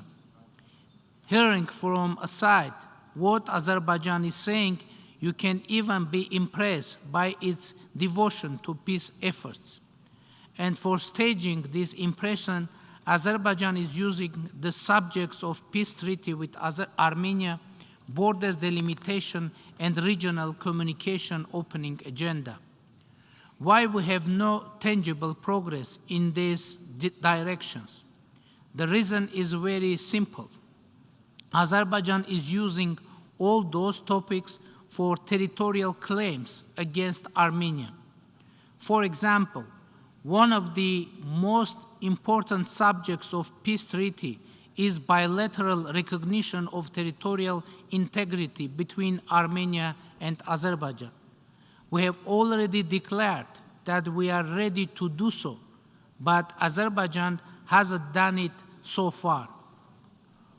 On the contrary, Azerbaijan has been publicly voicing that the entire south and east of Armenia and even the capital city of Yerevan is an Azerbaijani land. On the other hand, Azerbaijan is keeping under occupation tangible territories of Armenia, and as I said, the risk of new aggression by Azerbaijan remains very high. In this regard, I'm posing an official and public question to the Azerbaijani president. Could you show the map of Armenia that you recognize or are ready to recognize as the Republic of Armenia? Why I'm asking this? Because it can come out that from the point of view of official Azerbaijan, only half of Armenia and even less is the Republic of Armenia. If Azerbaijan would recognize territorial integrity of Armenia, not theoretically but concretely, I mean the integrity of our internationally recognized territory of 29,800 square kilometers, it would mean that we can sign peace treaty by mutually recognizing each other's territorial integrity. Otherwise, we would have a phantom peace treaty, and after that, Azerbaijan will use border delimitation process for new territorial claims and occupation. As you may know, bilateral commission of border delimitation and border security was formed in May, and 2 meetings of the commission have taken place. Before the formation of the commission, last year, Azerbaijan occupied more than 40 square kilometer territories of Armenia. And then, one of the excuses of Azerbaijan about the reasons they have done this was that Armenia, according to them, refuses to form border delimitation commission. Of course, we didn't refuse to do that, but only insisted that simultaneously a mechanism of border security should be established. In the end, according to our international partners' request, who argued that the border commission work itself will be a reliable factor for border security, we agreed to start the work. And now that Border Delimitation and Security Commission has been formed and is working, Azerbaijan initiated a new phase of aggression. And some of those international partners are silent. But what is now the explanation for aggression of Azerbaijan? You know, if someone has excess of aggressiveness, the reason always will be there. As it is said in a movie, it is always possible to find the reason. For example, why they killed Prince Hamlet. Who killed, how, when, and why? It doesn't matter. The reality is that Azerbaijan is trying and will continue to use the delimitation process for territorial claims against Armenia. Another such a topic is the opening of regional transport communication links. Azerbaijan is trying to represent Armenia as a destructive side in this discussion.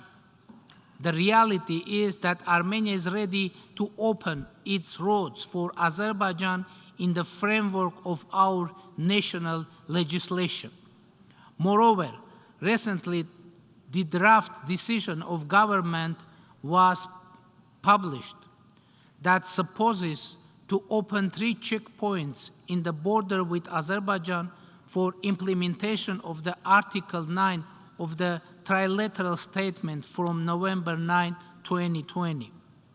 According to that draft, citizens and goods of Azerbaijan would be eligible to use the existing roads of Armenia to commute from main Azerbaijan to the Nakhchivan Autonomous Republic. The Armenian government had political will to unilaterally accept that decision. But Azerbaijani officials those routes.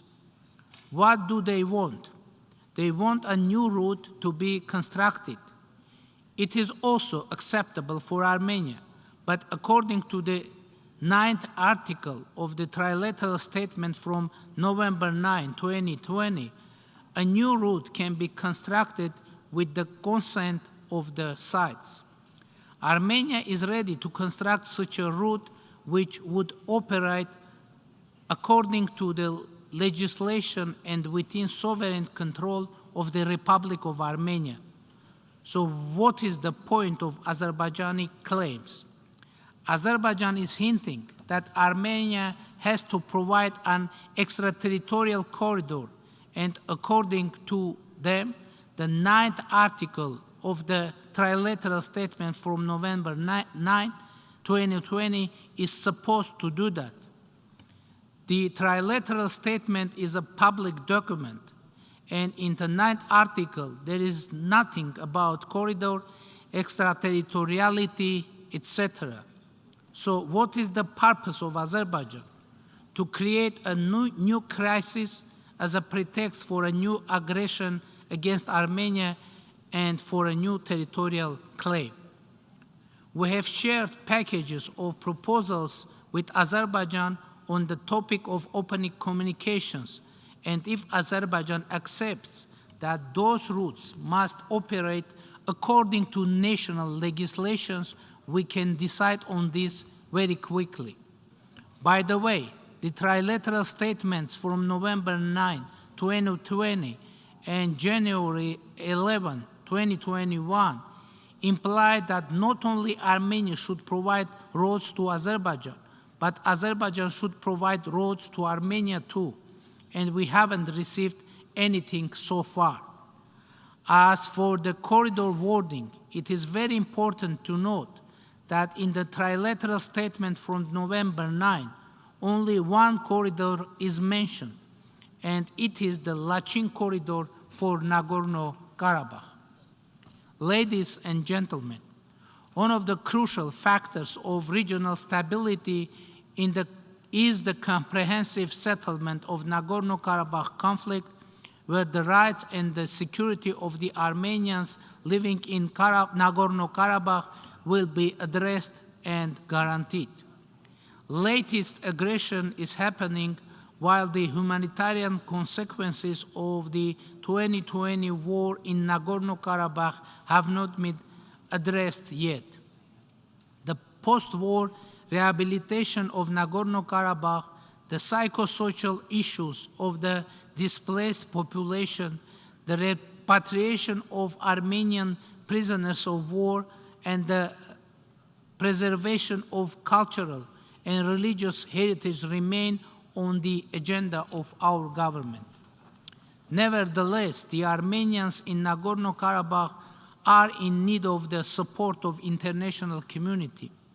We call to support the secure and unhindered access of UN humanitarian agencies to Nagorno-Karabakh in order to assess the human rights situation and ensure protection of cultural heritage on the ground.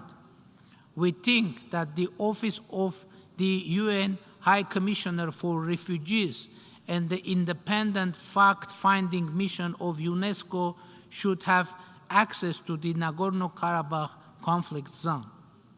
Unfortunately, Azerbaijan has been blocking both missions by making artificial political preconditions, essentially blocking the access of an independent fact-finding mission in Nagorno-Karabakh.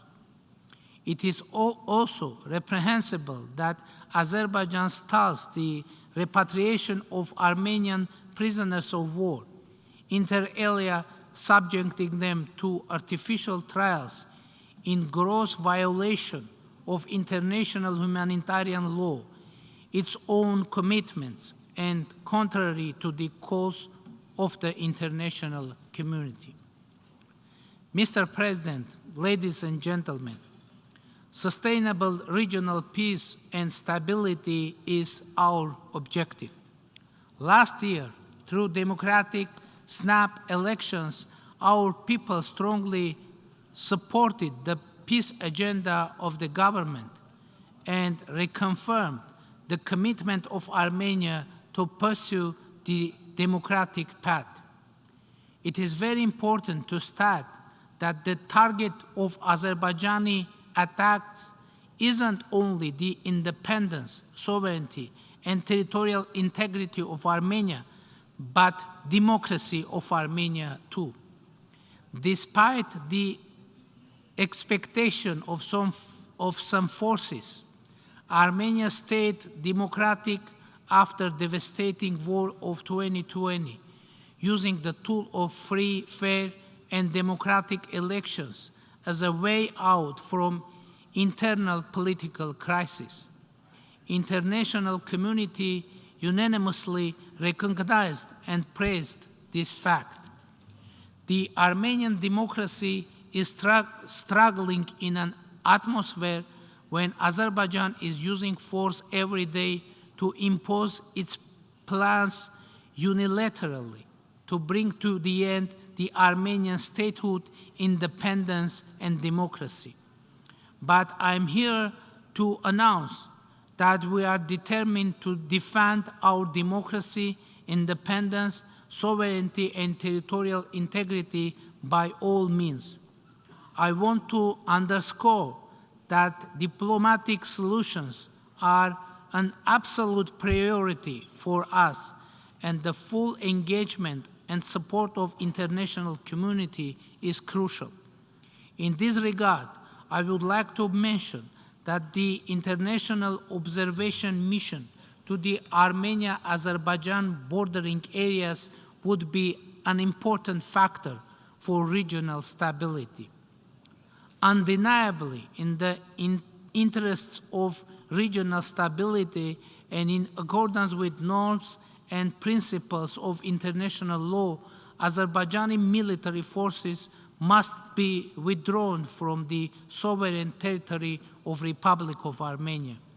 Ladies and gentlemen, I want to stress again, we are determined to build peace in our region, but we need the full support of international community, which will stand by the sovereign and democratic country and people subjected to aggression against the norms and principles of international law. I believe in the potential of establishing long-term stability, security, and peace, and Armenia is committed to continuing diplomatic efforts to this end. I thank you for your attention. On behalf of the Assembly, I wish to thank the Prime Minister of the Republic of Armenia for the statement just made, and I request protocol to escort His Excellency. And now the Assembly will hear the address by His Excellency Michael Martin Tausich of Ireland. I request protocol to escort His Excellency.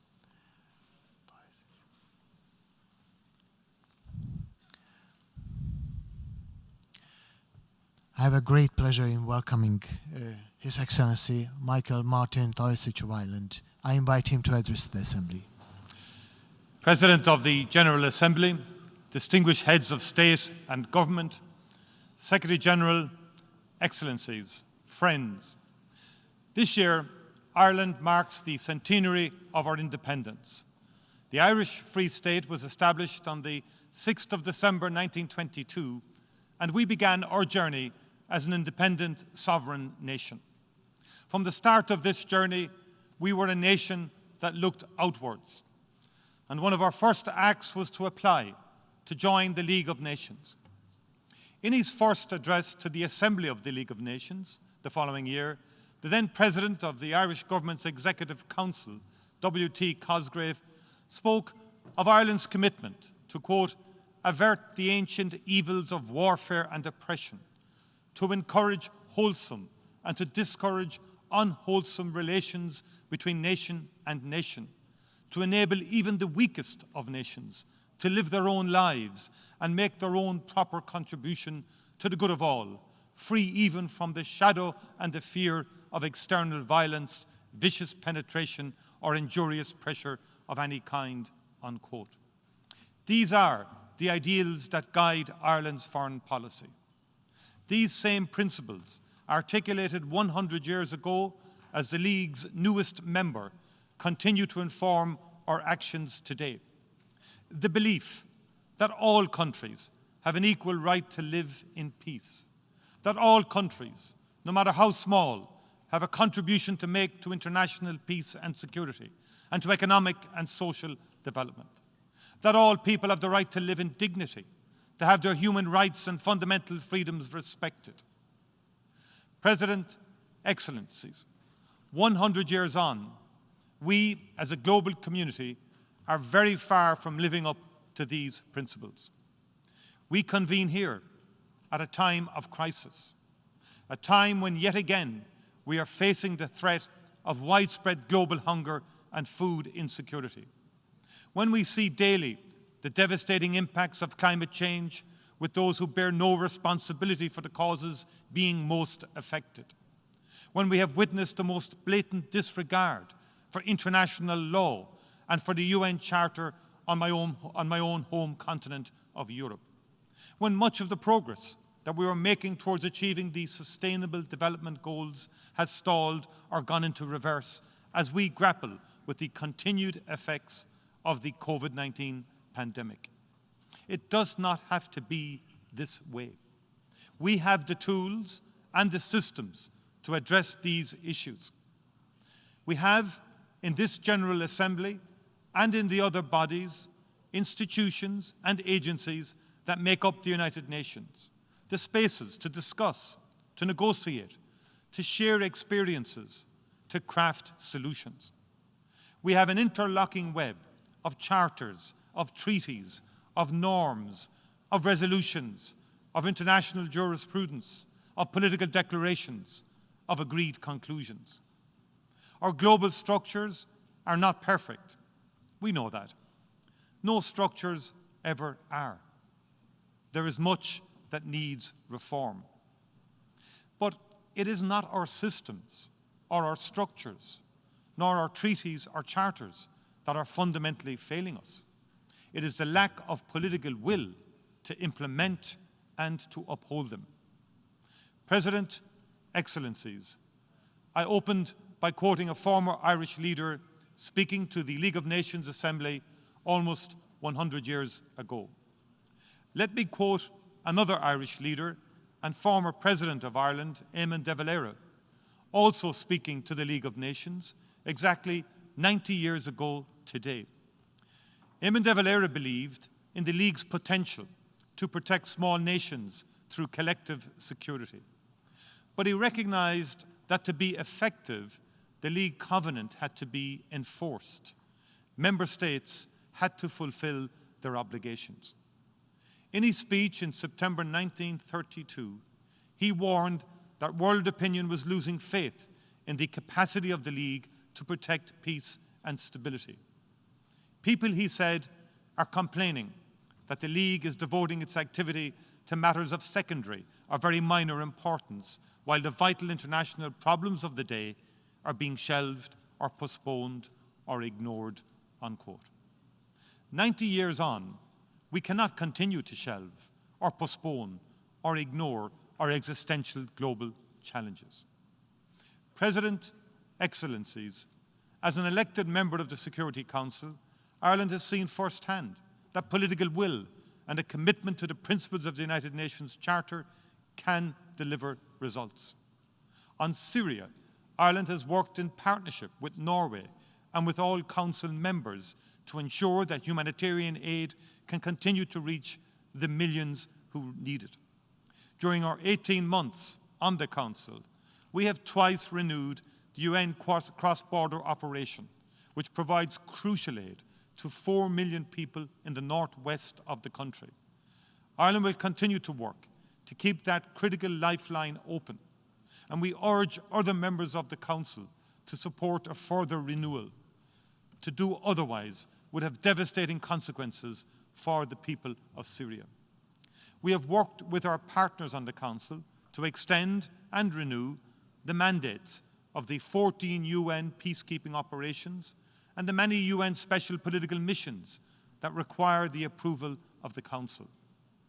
Day after day, across the globe, the military and civilian personnel in these missions protect civilians, monitor ceasefires, support peace building, facilitate negotiations, and verify the implementation of peace agreements.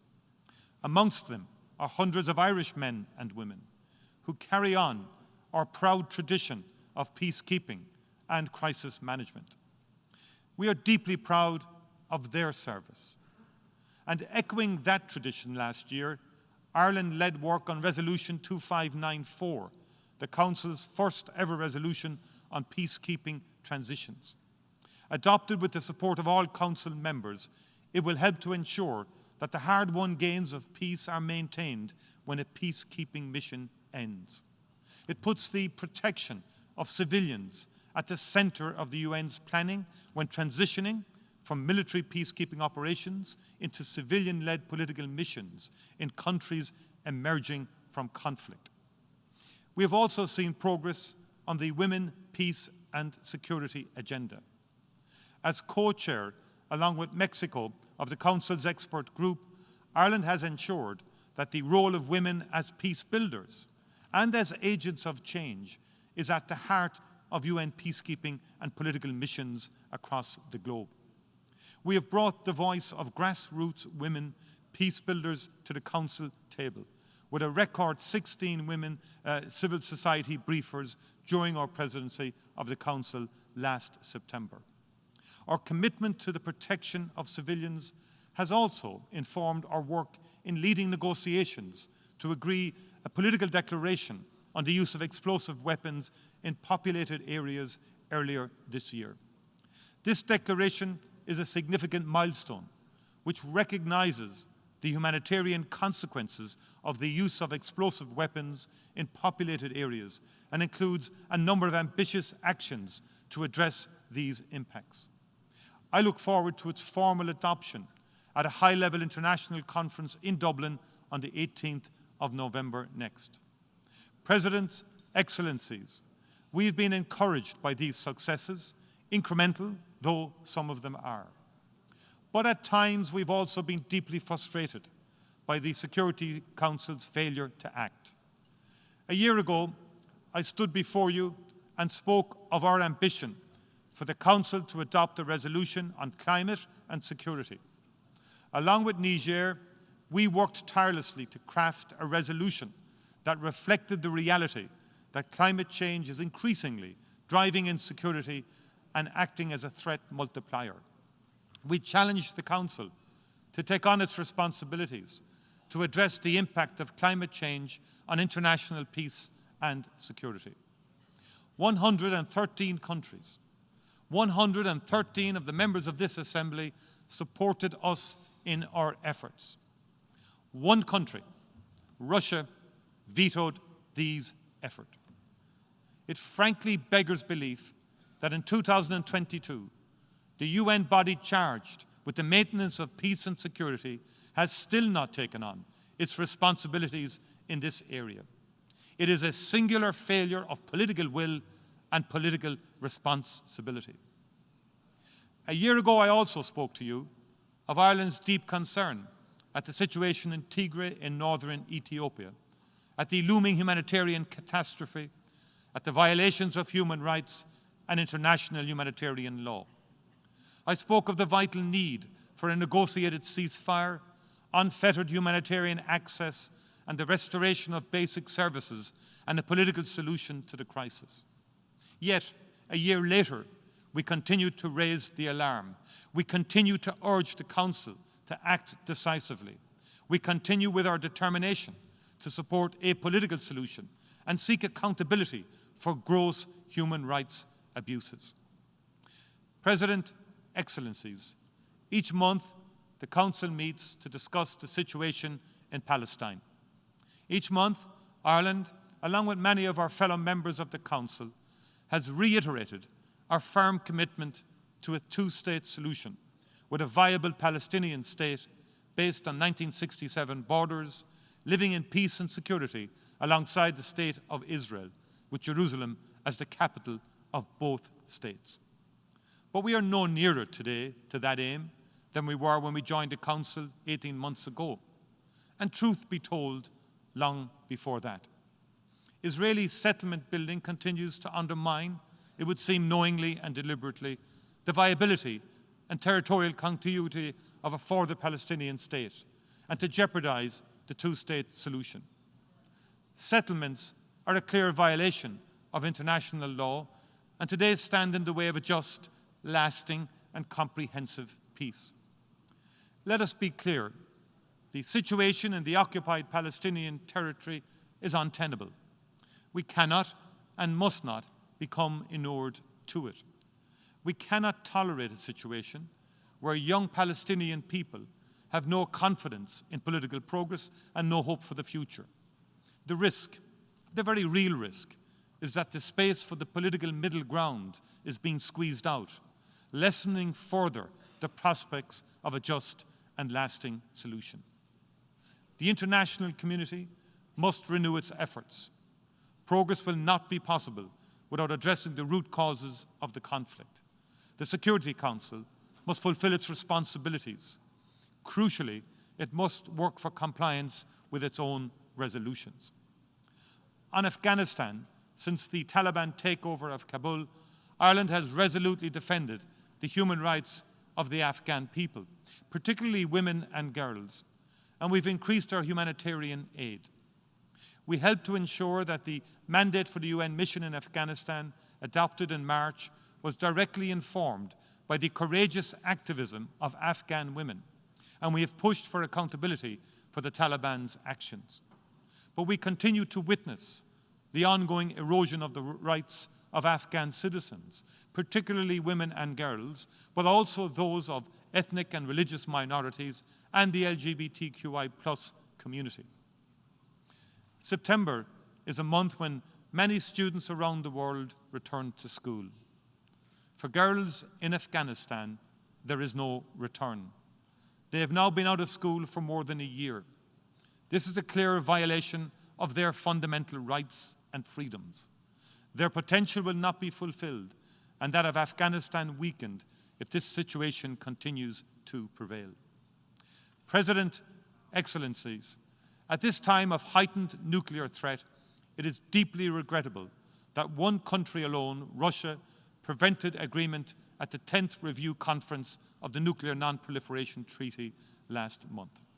The heightened nuclear risks arising from Russia's aggression against Ukraine and the threats to nuclear safety and security resulting from military activity in and near civilian nuclear facilities in Ukraine are unprecedented. The Nuclear Non-Proliferation Treaty must remain an essential element of international peace and security. The urgency of its full implementation cannot be overstated. President, Excellencies, in the past few days, many of my colleagues in this hall have spoken of Russia's illegal and immoral invasion of Ukraine. For European member states in particular, this carries dark echoes of our continent's past. We face an expansionist power brutally invading and occupying a peaceful neighbour. We faced this many times in Europe in the 20th century. We did not think we would face it again in the 21st century. But this is not just a European issue, not just a concern for the West. All states, and particularly small countries such as my own, should fear a world where might equals right, where the strong can bully the weak, where sovereignty and territorial integrity can be blatantly violated, and where the UN Charter, the charter that all of us in this Assembly have faithfully put our trust in, can be flouted with impunity. In Ukraine in July, I heard first-hand accounts from civilians of the brutality and violence visited upon men, women and children by occupying Russian forces. And where Russia's forces have been pushed back, we have seen the wanton destruction and the uncovering of mass civilian graves, such as in Bushehr and more recently in Izium. We have seen the targeting of nuclear facilities and of civilian infrastructure. And now we see President Putin plan sham referenda in eastern Ukraine, aimed at forcibly changing Ukraine's borders in clear violation of the UN Charter. We have to name what we are seeing. These actions taken collectively show Russia behaving as a rogue state. We are also seeing how the impact of Russia's aggression reaches far beyond Ukrainian or European shores and borders. From the Horn of Africa to the Sahel and beyond, food insecurity has reached a critical tipping point. Some of the countries which have been worst affected by the current food insecurity crisis are those most reliant on imports of wheat from Russia and indeed from Ukraine. Combined with the impact of climate change and of conflict, severe drought and other extreme events, weather events, we face a crisis that needs urgent action. Like many others represented in this hall, Ireland has responded by increasing our humanitarian aid in Africa and sustained an early in Yemen, Afghanistan and the Sahel. And yesterday, along with the US, UNICEF and others, Ireland led a pledging event at which we committed an additional €50 million over 3 years, specifically to tackle acute child malnutrition. We've also increased our core funding to the UN Central Emergency Response Fund in recognition of the critical importance of enabling UN agencies to respond rapidly as crises unfold. We have prioritised gender responsiveness in our humanitarian work, addressing the particular vulnerabilities faced by women, girls and boys in emergency settings. And we have adapted our funding and our programming so that we respond to humanitarian emergencies in a way that underpins our climate, development and peace-building interventions, in a way that builds the resilience of individuals, of families and of communities. President, Excellencies, the link between conflict and food insecurity is irrefutable. And this is why we focused on hunger and conflict as a priority for our term on the Security Council. Conflict is now the main driver of hunger, reversing gains made over the last decades. We are failing in the challenge to reach zero hunger. Ireland's long-standing commitment to food security will guide our international cooperation for many years to come. Ending world hunger and ensuring the right to food must be placed firmly at the top of the political agenda. At major summits over the past 12 months on food systems, on nutrition for growth, and at the EU-AU summit, Ireland has committed to helping partner countries on their journey towards sustainable, resilient and nutritious food systems. This transformation is more urgent now than ever. And at COP27 later this year, we will be at the forefront of efforts to combat the existential threat of climate change. Adaptation to climate change and its impacts will remain a key focus of our international engagement and support. We must make progress on averting, minimising and addressing losses and damages that are a direct result of our changing climate. On global health, Ireland has strongly supported the work of the Global Fund to fight AIDS, tuberculosis and malaria since the fund's inception 20 years ago. This week, we announced a significant new contribution of €65 million over 3 years, a 30% increase on our previous such contribution, to support the important work against these diseases and the related strengthening of health systems. President, Excellencies, the United Nations and the rules-based international order is central to who we are as a nation. But multilateralism can only succeed if it is effective, and it can only be effective if we, the member states, allow it to be so. That takes courage. It takes political will. It takes commitment to collective solutions to global challenges. It takes a readiness to compromise. It takes a genuine belief in the principles of the United Nations Charter. When, in 100 years' time, a future Irish leader marks the bicentenary of Ireland's independence and returns to this hall, I hope he or she will be making a very different speech. One which celebrates substantive, sustained progress in ending conflict, tackling global inequality, poverty, and hunger. One in which they will not cite frustrations over the use of the veto at the Security Council to thwart the will of the majority of member states, because the veto will be an anachronism that has long ceased to exist. One which refers to a strengthened and reformed United Nations system, structured and equipped to tackle the challenges of its day. One which remarks on the common will to uphold the principles of the United Nations Charter. One which looks back with relief at the collective action which brought this planet back from the brink of catastrophic collapse. Thank you very much indeed. On behalf of the Assembly, I wish to thank the Taoiseach of Ireland for the statement just made. I request protocol to escort His Excellency. The Assembly will now hear an address by His Excellency Robert Abela, Prime Minister of the Republic of Malta. I request protocol to escort His Excellency. I have a great pleasure in welcoming His Excellency Robert Abela, Prime Minister of the Republic of Malta, and I invite him to address the Assembly. Thank you, Mr. President, Secretary General, Your Excellencies, distinguished delegates, dear friends. The theme for this General Assembly is indeed an appropriate one, for it is truly a watershed moment. And as I was preparing for my address of today, I thought to myself, what is it that the people we represent want most? What do they expect of their leaders?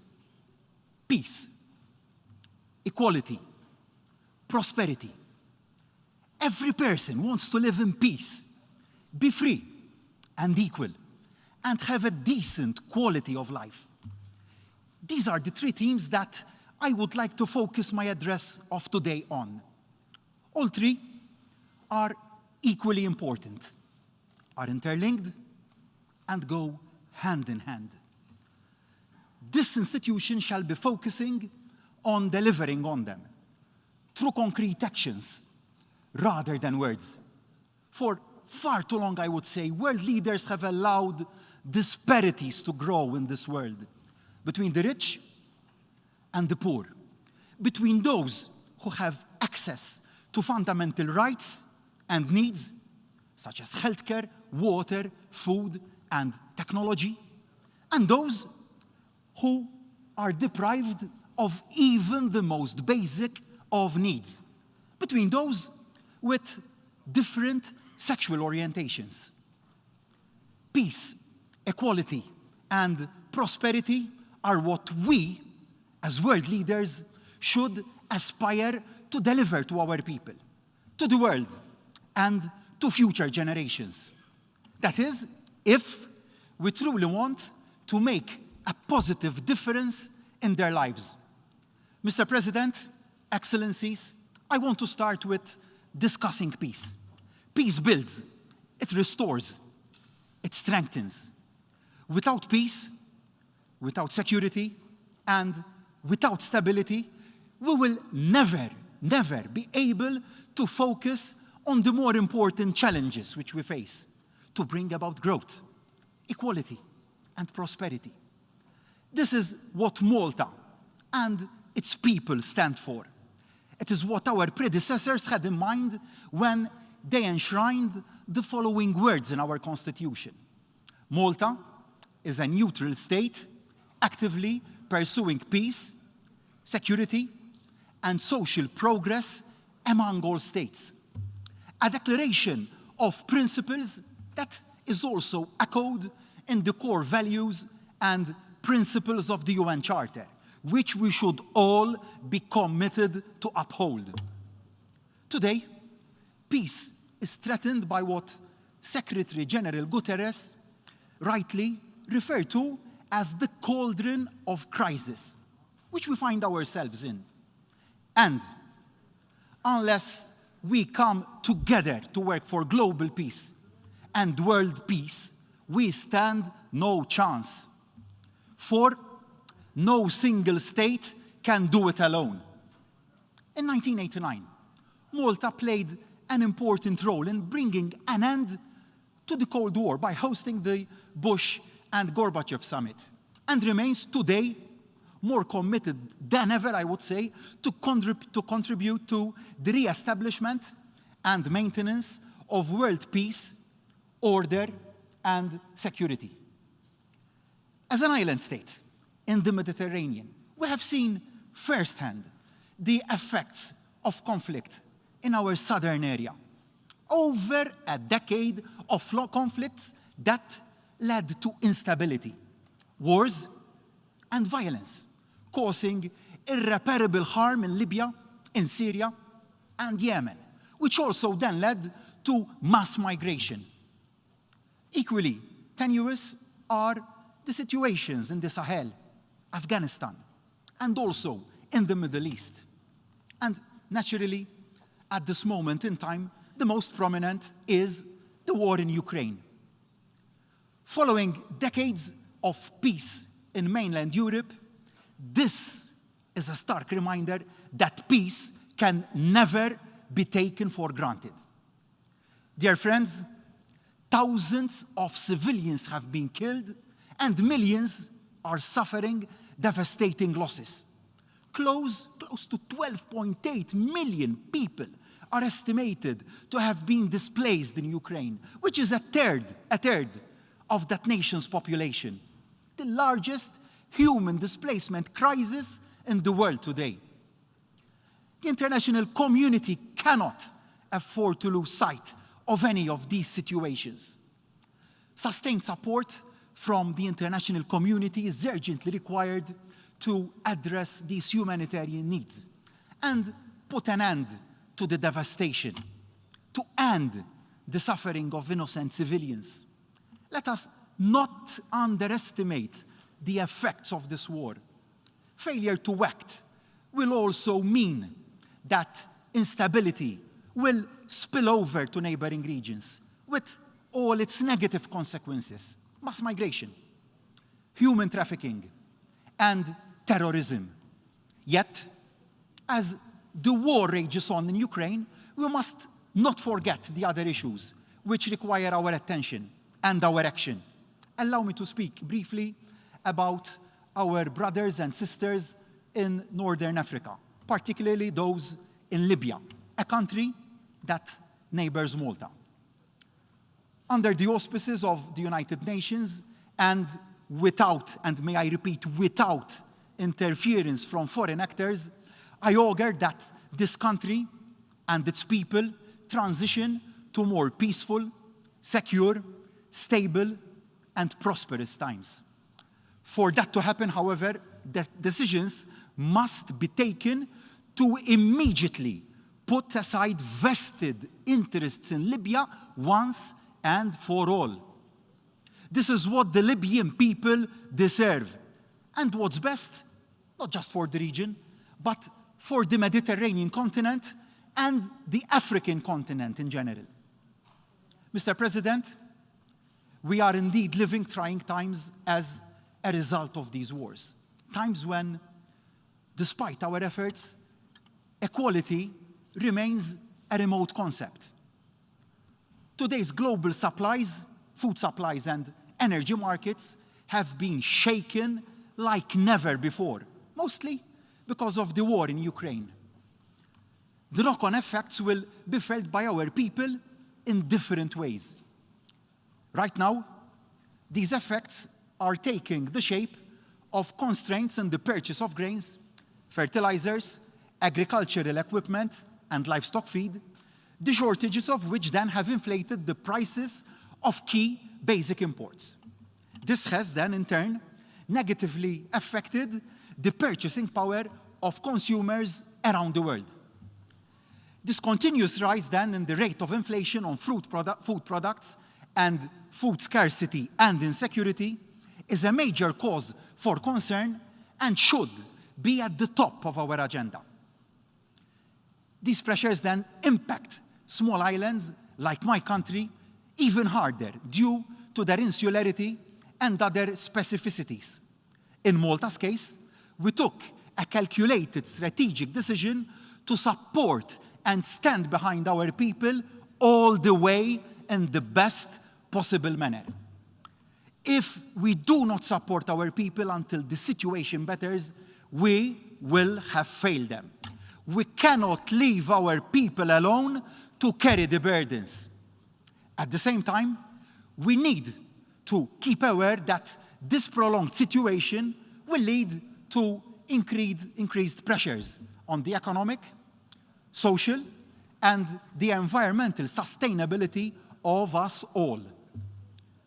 It is also then a duty as citizens of a global, interconnected world to work towards more sustainable food systems, fulfilling our commitment towards zero hunger.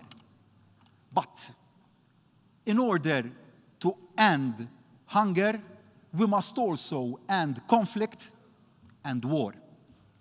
The right to food is a recognized basic human right, and the consequences of not acting to safeguard this, compounded with the devastation caused by climate change, could be severe and may lead to famine and further displacement of people.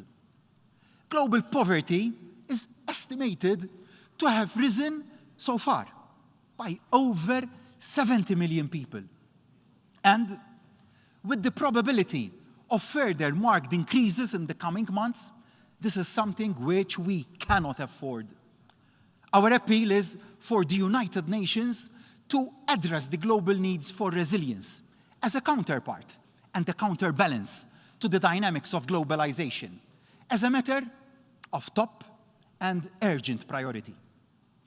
In this regard, my country is a firm believer that international fair trade is a key element for the development of nations, and is particularly important for smaller economies, economies that are largely dependent on external demand and supply for economic growth and increased social well-being. The pandemic then has made a severe dent in the historically declining poverty rate. Food insecurity and price hikes will exacerbate the plight of millions of people around the globe, as the effects of war in Ukraine could continue pushing the number of people falling below the at-risk of poverty line even further. Mr. President, solutions in the 21st century are not found through the use of force and weapons. We can only prevent further deterioration of this situation if we manage to resolve war through dialogue and meaningful negotiating efforts. The 21st century should not be an era of war. The search for peace requires that all the players in this war put the best interests and priorities of all peoples first. We all know what the best interests of the people are. Our absolute priority should be to re-establish peace and order, to end war. This is what our people are telling us. This is what they deserve. This is what we have to deliver to them without any further delays. 3 years. Almost 3 years of continued crisis, including a pandemic. The most vulnerable in our societies are the ones that have been the hardest hit. Social unrest will increase if our people's quality of lives deteriorates. That is why, yes, we must intensify our pursuit for peace, equality, and justice for all. Malta continues to stand with the people of Ukraine as they keep facing unprovoked aggression. We will continue to provide humanitarian assistance to innocent civilians and will condemn tactics and recent statements that do not augur well and will most probably mean a further deterioration of the situation. Mr. President, prosperity is the third theme I want to delve into. Economic resilience is now more important than ever. Only through economic ties and interdependence, through the freedom of movement of people and capital across countries, can we hope for long-lasting world peace. For decades, globalization has been hailed as the next frontier of economic growth. By enabling human, financial, and capital resources to find their best possible deployment. By fostering jobs, or rather careers, through international trade, creating wealth through technological advancement and dissemination, and allowing for better diversification against risk through the creation of multiple investment opportunities. Our time is now. If not now, when? Let us turn the challenges which we face into opportunities to transform our economies and make them future-ready, to focus on our green objectives. It is imperative that, yes, during these trying times, we avoid any temptation to put climate on the back burner. Make no mistake. The future is green. The future is digital. I'll focus on the latter first. The digital sphere is one which Malta has recognized and embraced. We have invested heavily in our digital economy, both in the public administration as well as in the business and social sphere. Today, we rank first in the EU in terms of e-government and fifth on the EU Digital Economy and Society Index. And this is no coincidence. It is the result of our strategic vision on digitalization. Our priority is to keep our citizens always at the very heart of our policies and strive to improve their quality of life at multiple levels, from providing excellent quality services, increasing the number of high-quality carriers, and reducing the digital divide to avoid anyone falling behind on the use of technology. Digital is the future, and we are committed to it. In parallel then to the digital transition, we have to work on the green one. And in both areas, we must continue advocating the need to close the digital gap across all nations to ensure a level playing field. The displacement of people due to climate change, particularly due to droughts and sea level rise leading to loss of territory, is taking place, unfortunately, on our watch. Though no one is safe from climate change, it is those who are the most vulnerable that are impacted the most. In Pakistan, floods have already claimed thousands of lives. And what about the heat waves and droughts in China, California, the Middle East, Africa, and Asia? The cyclones and typhoons in Japan. All these are climate disasters that happened in 2022, but may become the order of the day if we do not intensify our efforts. There is no quick fix, far from it. Here, I must reiterate, global challenges require global solutions. Together, we must keep the 1.5 degrees target alive, ensure that nobody is left behind, and continue working towards building decarbonized nations and societies. As my country is proudly about to embark on its 2-year term on the UN Security Council, we intend to do our utmost to continue to keep climate change on the international peace and security agenda.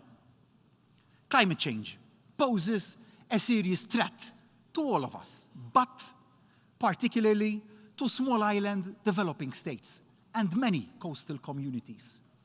It threatens state sovereignty, brings about loss of territory, and causes damage to the infrastructure of states, as well as their existing rights under maritime zone boundaries. As the Prime Minister of Malta, I am fully aware of the threat that climate change is posing to small island states all over the world. No matter how near or far, we truly share similar climate challenges.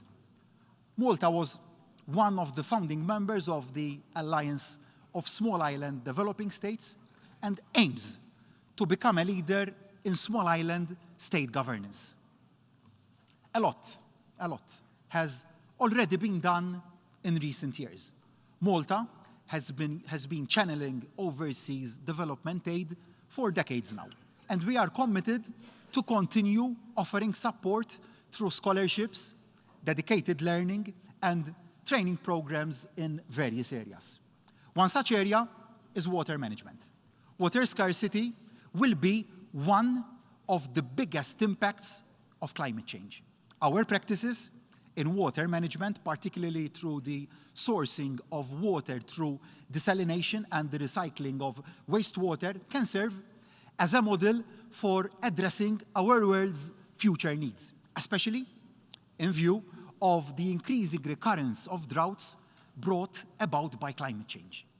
Moreover, small states may serve as platforms where innovative ideas and technologies can be tested and eventually identified as international best practices and adopted on a wider scale.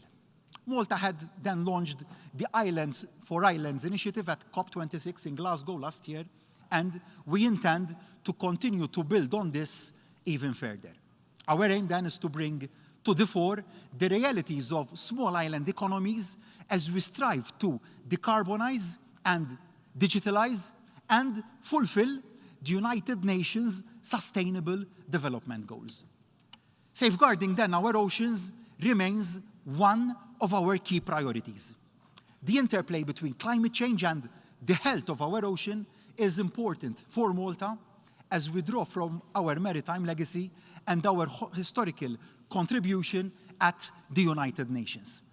The ocean plays a pivotal role in combating climate change, but it is also vulnerable itself to the impact of climate change, such as the changes in sea temperature, the rise in sea levels, and the effects on sea currents. That is why, as members of the UN Security Council, we will place particular emphasis on bridging the gap between science, policy, and lawmaking to address global security concerns, especially for the ocean, as the single largest habitat on our planet. Mr. President, allow me to take this opportunity to thank you for placing your trust and confidence in my country to serve on the Security Council for a 2-year term starting in January 2023.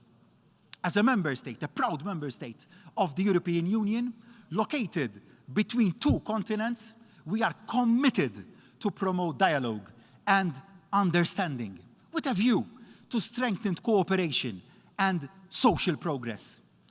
And whilst the challenges which we face are many, together, and if we concentrate our efforts, I am sure that there are no obstacles which we cannot overcome. It is through cooperation and exchange that we can see our societies grow and thrive. Now is the time for nations to reach out and deepen ties with existing partners and develop new relations with others. As a UN member and as a member of the UN Security Council from next year, Malta stands ready to work with other member states to maintain and foster international peace and dialogue, to finding transformative solutions to today's challenges by fostering peace, strengthening equality, and delivering prosperity, keeping security, sustainability, and social justice at the very heart of our efforts and priorities.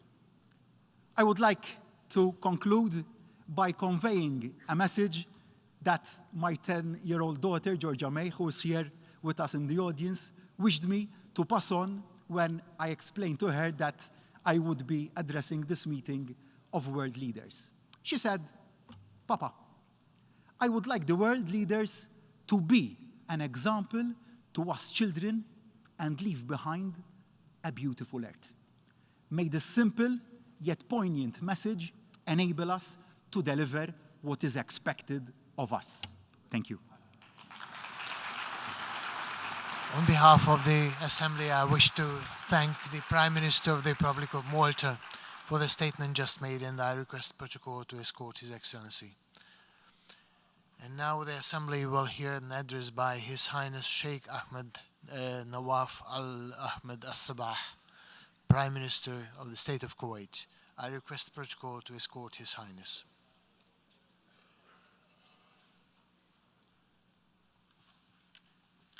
I have great pleasure in welcoming His Highness Sheikh Ahmed Nawaf Al Ahmed Al Sabah, Prime Minister of the State of Kuwait, and I invite him to address the Assembly. In the name of Allah, the most merciful, the most gracious, may the peace and blessings of Allah be on the Prophet Muhammad and his kith and kin. Your Excellency, President of the General Assembly of the United Nations. Your Excellency, Secretary General of the United Nations. Your Highnesses, Excellencies, Heads of Delegations. Ladies and gentlemen, may the peace, mercy, and blessings of Allah be upon you. It pleases me at the outset to congratulate Your Excellency personally and to congratulate your friendly country, Hungary, on your election as President of the 77th session of the United Nations General Assembly. We assure you of our total support in everything that would facilitate the discharge of your tasks. On this occasion, I also would like to express our sincerest gratitude for the efforts of your predecessor, His Excellency Mr. Abdullah Shahid, on assuming the tasks of the presidency of the previous session. I'm also pleased on this occasion to pay tribute and commend the great and appreciated effort exerted by His Excellency, the Secretary General, in leading this august organization. Under sensitive and delicate circumstances in our world, his work is based on achieving the lofty vision and mission of the UN. He is working armed with the provisions of the Charter centered on the maintenance of international peace and security. Mr. President, the historic journey of the UN over the course of almost 8 decades will lead us to arrive at key facts, namely that this organization has faced changing events and many challenges and chronic crises that the world has encountered. The multiplicity and diversity of challenges and dangers facing humanity include the following: the spread of deadly epidemics, the proliferation of weapons of mass destruction, the growing phenomenon of terrorism, in addition to the threats related to natural disasters, climate change, poverty, and the hike of food insecurity. All these challenges and dangers require international cooperation that would steer away from unilateral solutions. This is why this organization has had the most prominent role in addressing all emergencies and chronic risks. All these were translated in the initiative of the Secretary General entitled Our Common Agenda towards achieving the SDGs on a more comprehensive foundation that takes into account addressing a set of obstacles and develops innovative, scalable solutions to chart a clearer future.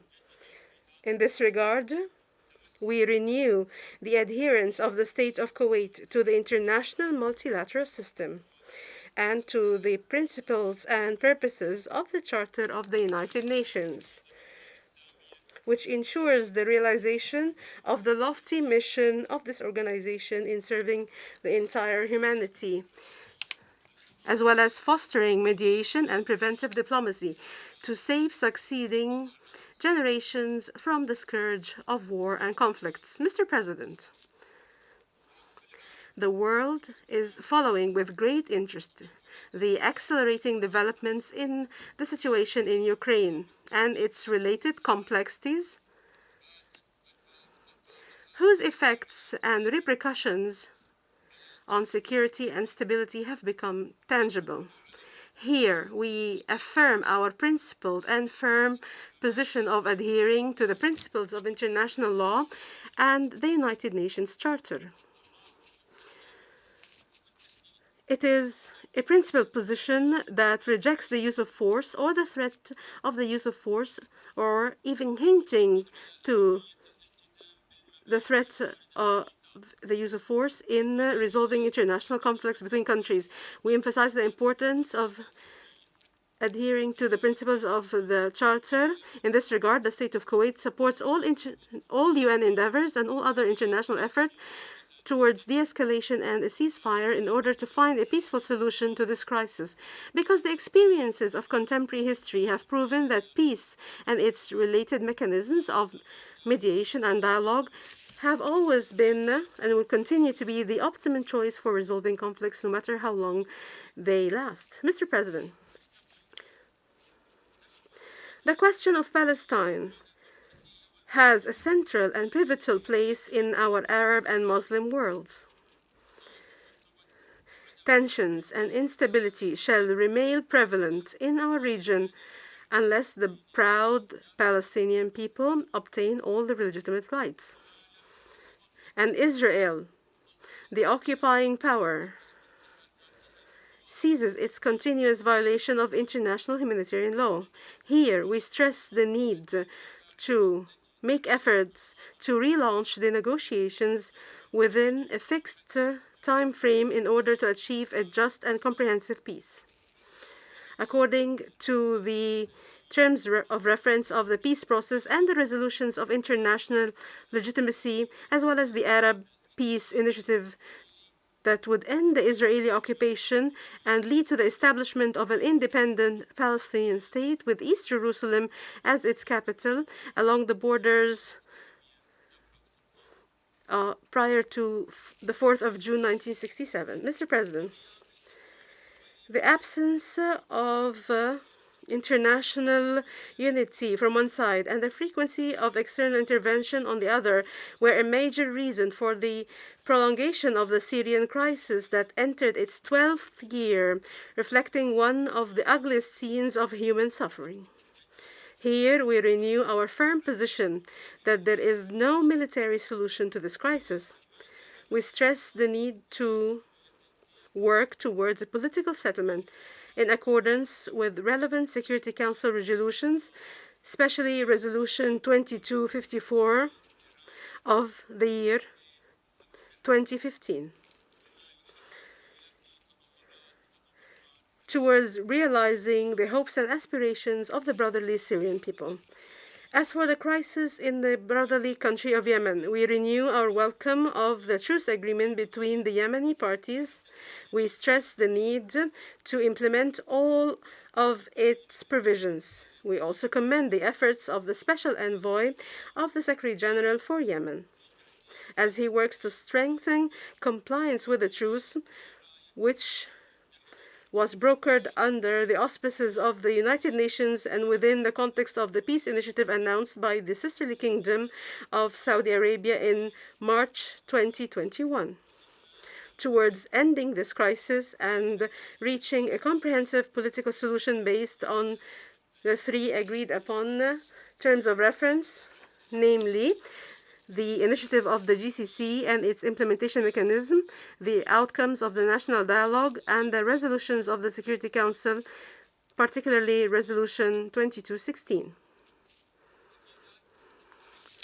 At the same regional level, and proceeding from basic premises related to the rules of good neighborliness contained in the Charter of the United Nations, we renew our call to the Islamic Republic of Iran to take serious trust-building measures to start a dialogue based upon the respect of the sovereignty of states and non-interference in their internal affairs, as well as to reduce tension in the Gulf region and to preserve the safety, security, and freedom of maritime navigation from any threats. Mr. President, the state of Kuwait is about to celebrate the 60th anniversary of joining the United Nations, through which we have had many experiences and very important landmarks, most notably of which was the experience of the invasion of my country and the liberation of my country.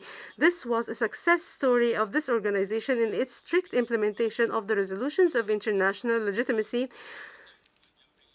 most important of which the relevant outcomes of the Security Council and the General Assembly. This has made us believe more in the inevitability of multilateral international action and the importance of its activation towards achieving the ambitions and aspirations in a world where security, stability, and prosperity prevail, and where the voice of the peoples is the main compass for our action. Mr. President, the state of Kuwait is celebrating its democracy in the holding of the parliamentary elections of the National Assembly based on very clear and high-level directions from the political leadership. Hence, the government has provided all means and capabilities to all senior officials at official entities so that we can meet the needs of the citizens and endeavor to resolve all obstacles within the framework of the law. This emanates from our belief that any effort for development would not pay off or have the expected results in the absence of listening to citizens. This is in line with our multilateral vision for development to create a new Kuwait in the year 2035. Mr. President,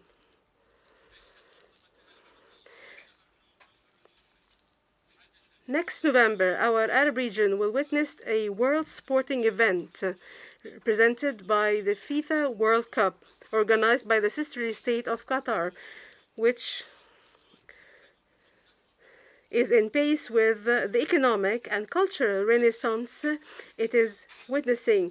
This confirms its ability to host such major sporting events. We wish Qatar an exceptional success, being the first Arab and Muslim country to host such an international competition. May the peace and blessings of Allah be upon you. Thanks. On behalf of the Assembly, I wish to thank the Prime Minister of the State of Kuwait for the statement just made and request the protocol to escort His Highness. The Assembly will hear an address by His Excellency Pedro Sanchez Perez Castejon, President of the Government of Spain. I request protocol to escort His Excellency. I have a great pleasure in welcoming His Excellency Pedro Sanchez Perez Castejon, President of the Government of Spain, and I invite him to address the Assembly. Señor Presidente, Secretario General. Mr. President, Mr. Secretary General, heads of state and government, ambassadors, and delegates, rarely have the foundations of this institution been shaken as strongly as in the early hours of 24 February, when cities throughout Ukraine felt the terror of Russian bombardments. More than 6 months later, we are still witness to the horror of an invasion that takes us back to times we believed we had left behind in Europe. Yesterday, Putin continued his headlong rush with totally unacceptable statements.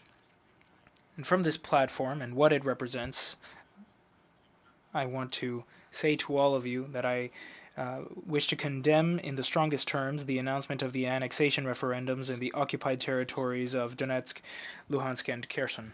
These false referendums would constitute a new violation of international law by Vladimir Putin. Let me be clear, the results will never be recognized. We will continue to support what we've always supported here, that being independence, sovereignty, and the territorial integrity of Ukraine. Precisely now is when we need to act united in defense of the principles, those enshrined in the UN Charter, and in support of a country that has been attacked, Ukraine.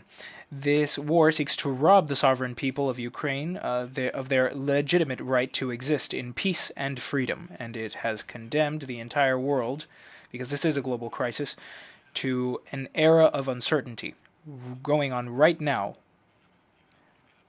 right when we were on the cusp of a well-deserved era of optimism, just after humanity had successfully set in motion the greatest scientific and humanitarian cooperation effort of its entire history to combat COVID-19. In these uncertain times, the economic and social consequences of the war are a threat to global prosperity, especially the most vulnerable countries. A food crisis that has been central to the General Assembly's debate here at the United Nations.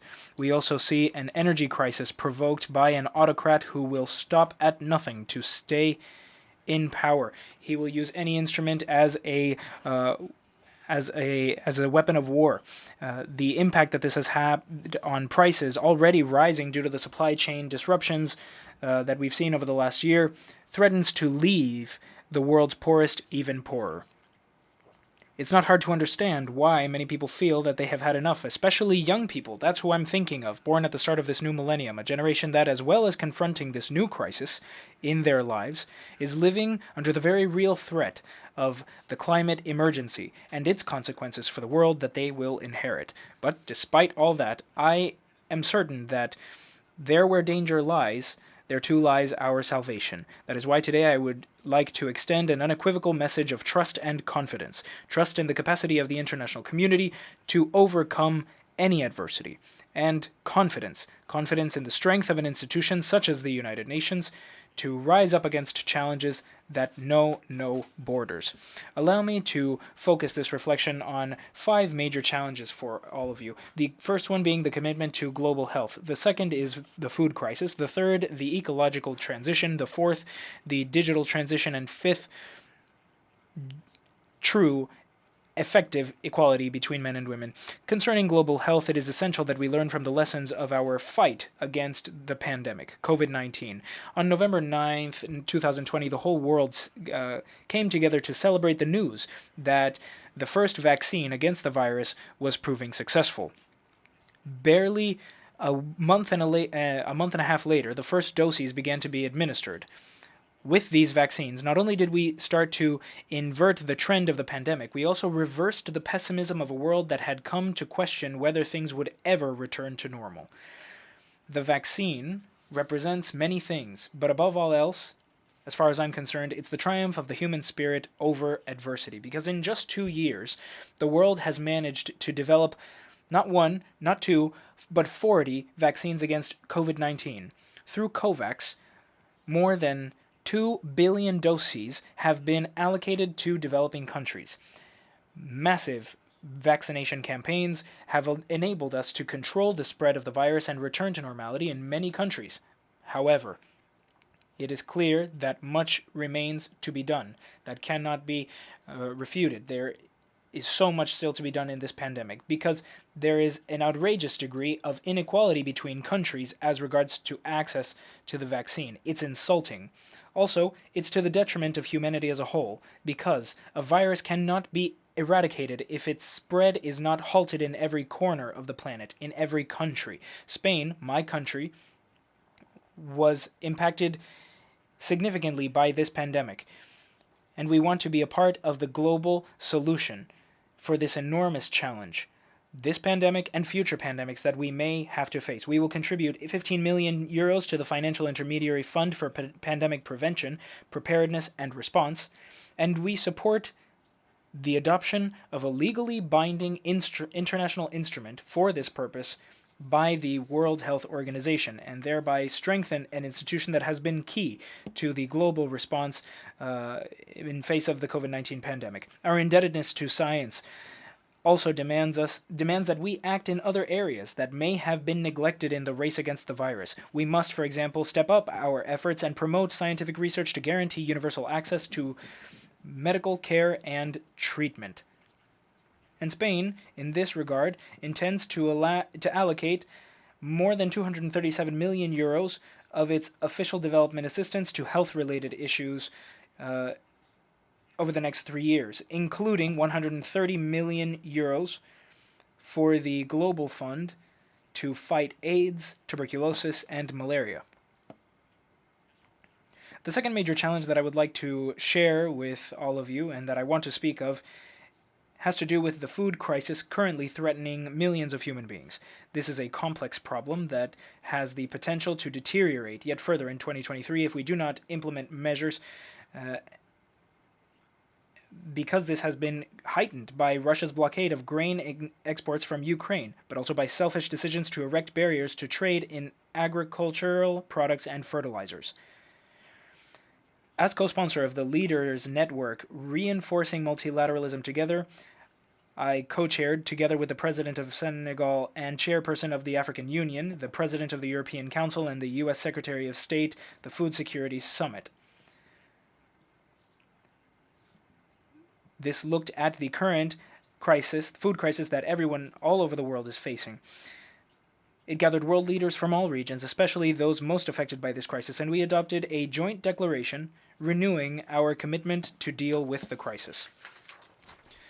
The meeting had a very clear purpose, I believe, to address this challenge and to seek solutions with urgency. And I also said at this meeting that Spain would lead by example. We will mobilize 151 million euros in donations and a further 85 million euros in loans over the next 3 years to this end.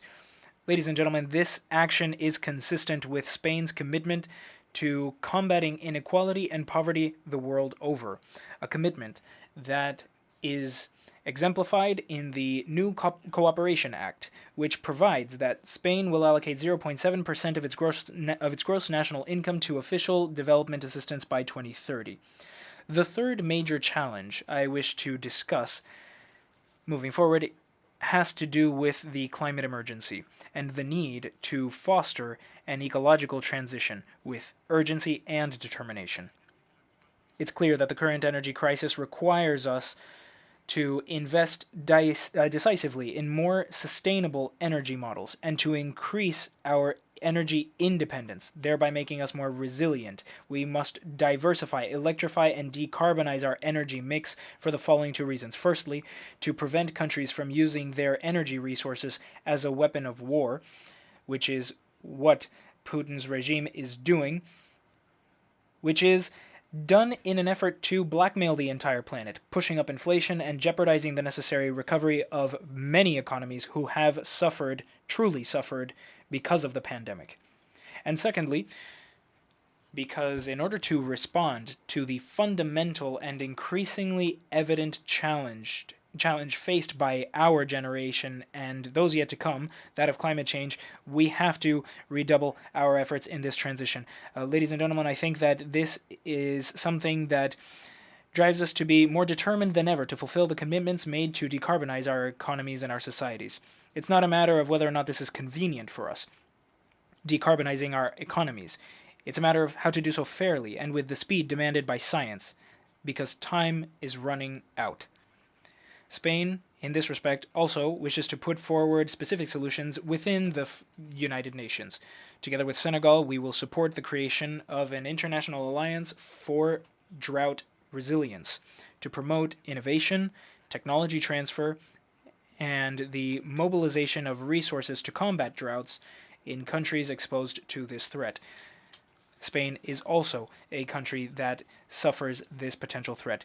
We will present this initiative at the COP27 in Egypt in conjunction with the Secretariat of the United Nations Convention to Combat Desertification and with other interested countries. Ladies and gentlemen, I believe that the energy crisis is placing a strain on every country in Europe, including my own, and it is because of how hardly hit the majority of our societies have been, especially the middle and working classes, because all measures being adopted to reduce its impact are based on a common principle, that this time the costs and sacrifices will not be borne by that vast majority of citizens which has already suffered too much in previous crises. I'm talking specifically here about the financial crisis. That is what comes to mind. And Spain has promoted far-reaching regulatory reforms to reduce the impact of rising gas prices. But we are well aware also, and this has been mentioned by the Secretary General of the United Nations, we are aware of the need to continue working, and we have done so over the last year, to overhaul the electricity sector throughout the European Union. This is the moment to bring the sector closer into line with today's reality by limiting and distributing the costs and benefits of price increases more fairly. And that is the commitment that my country has adopted. The fourth great challenge that I want to address concerns the digital transformation and its impact on the future of education and employment today and tomorrow. Just this Monday, Spain participated in a session of the Transforming Education Summit that was dedicated to digital transformation of education. At this session, we evoked the lessons of the pandemic, stressing that technological solutions had made it possible to overcome the barriers that were making in-person teaching impossible. I'm talking here about our children, our sons, our daughters, and in this particular context, Spain aspires to playing a leading role in this sphere. For example, the UN Technology Center for the Digitalization of Education, GIGA, will be established in Barcelona thanks to Spain's collaboration with UNICEF and the International Telecommunication Union. Education, ladies and gentlemen, is the key. It is the path towards making our societies more informed and aware, and hence freer, more inclusive, and more equal. If we wish to achieve further advances in human rights, in our human rights agenda, then we must continue to support the right to education for all, but especially for girls. It is there, in school, where the path towards gender equality and the empowerment of women really starts. That said, I would now like to talk about the fifth and final topic that I want to address today, namely the feminist agenda and the struggle for gender equality. We are living in times in which demanding basic rights is still a revolutionary act. The global threats to women's sexual and reproductive freedom are yet another example of how painfully slow the glacial pace at which the world is moving towards guaranteeing full equality between women and men. Worse still is the fragility of our past social gains, which have fallen victim to backsliding in certain advanced democracies, something quite inexplicable at this stage of the 21st century. Spain will continue to be at the forefront of this endeavor, with the adoption of the new organic law for the comprehensive guarantee of sexual freedom and the future Act on Sexual and Reproductive Health, which will help ensure that public health services continue to attend to women and meet all their needs throughout our country. In this respect, I would like to announce that Spain will lead by example, and we will contribute 100 million euros over the next 3 years to organizations that work on matters of gender equality, especially reproductive and sexual rights, looking at UN Women particularly here. It is essential that we listen to women's voices, that we eradicate the barriers, all barriers, preventing them from taking their rightful place in companies, in governments, and in working for peace. And so I invite each one of you to compare images from 20, 30, or 40 years ago. Compare your family photos, the ones you have at home, with the images that appeared in the media at that time in your countries.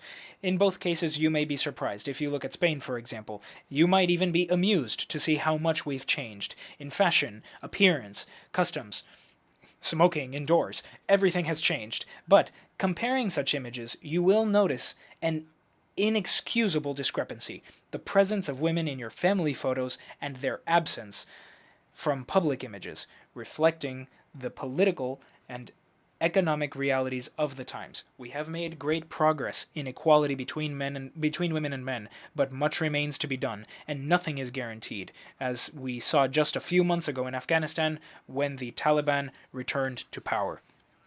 Ladies and gentlemen, last month I had the privilege of visiting the Center for Memory, Peace, and Reconciliation in the capital of Colombia, Bogota. I was able to witness firsthand the efforts made by an entire people, and especially its women, to move on from the past, to pay reparations to the victims, and to build a society free from violence. Colombia is embarking upon a new era of hope and of peace building, and Spain will be at its side, ready to lend our support. The countries of Latin America and the Caribbean have a fundamental role to play in the world, beginning with the defense of to support multilateralism. However, the region also needs international support, including in the fight against drug trafficking. Spain is more committed than ever to Latin America and the Caribbean, and we will work to tighten EU relations with this region during our presidency of the Council of the European Union in the second half of the coming year. We want Europe to strengthen its perspective concerning Latin America and the Caribbean, looking at things so basic as revitalizing a fundamental alliance between these two regions and giving more attention to our southern neighborhood. Our intention is for the priorities I have just mentioned to inform and guide our actions during those 6 months in Europe, and that is precisely what I believe will occur during that second half of the year 2020. We'll look at the green transition, the digital transition, as well as the social one, which will set the path that Spain will take during its presidency of the European Union. Ladies and gentlemen, the European Union is a project of stability and harmony, a project of peace, which we would wish to see reflected in other areas of the planet, beginning with Ukraine. It is clear that we must continue to work to ensure that other countries and regions, in addition to Ukraine, also recover their stability. We are making headway in the negotiations to reach a nuclear agreement with Iran, in which the European Union, I believe, is playing an essential role. But we have seen, very recently, how the tensions in the East China Sea are threatening the status quo in a region that is key for both the present and the future of humanity. Asia's importance to global security was made very clear at the NATO summit held last June in Madrid, earlier this year, with the alliance's Pacific partners participating for the first time ever at the highest level. We adopted a new strategic concept for the organization for the next 10 years. In Madrid, we welcomed 2 new members, Consolidated Democracy, Sweden and Finland, and approved the alliance's new strategic concept, which will guide its future in the coming years. That concept offers a refined diagnosis of an increasingly complex strategic environment. It features a significant mention of the alliance's southern flank, and in particular the Sahel, a region afflicted by growing instability, as well as growing terrorism. We must pay attention to the risks that are highly present in the region, such as irregular flows of migrants and, again, the threat of terrorism. Said threats may soon be exacerbated by the cumulative effects of the food and energy crises, climate change, and demographic trends. We must leave the conflicts of the past century behind. That is why, as regards Western Sahara, Spain supports a mutually acceptable political solution in the framework of the UN Charter and Security Council resolutions. In this regard, we fully support the work of the UN Secretary Special Envoy, work that we deem to be absolutely crucial.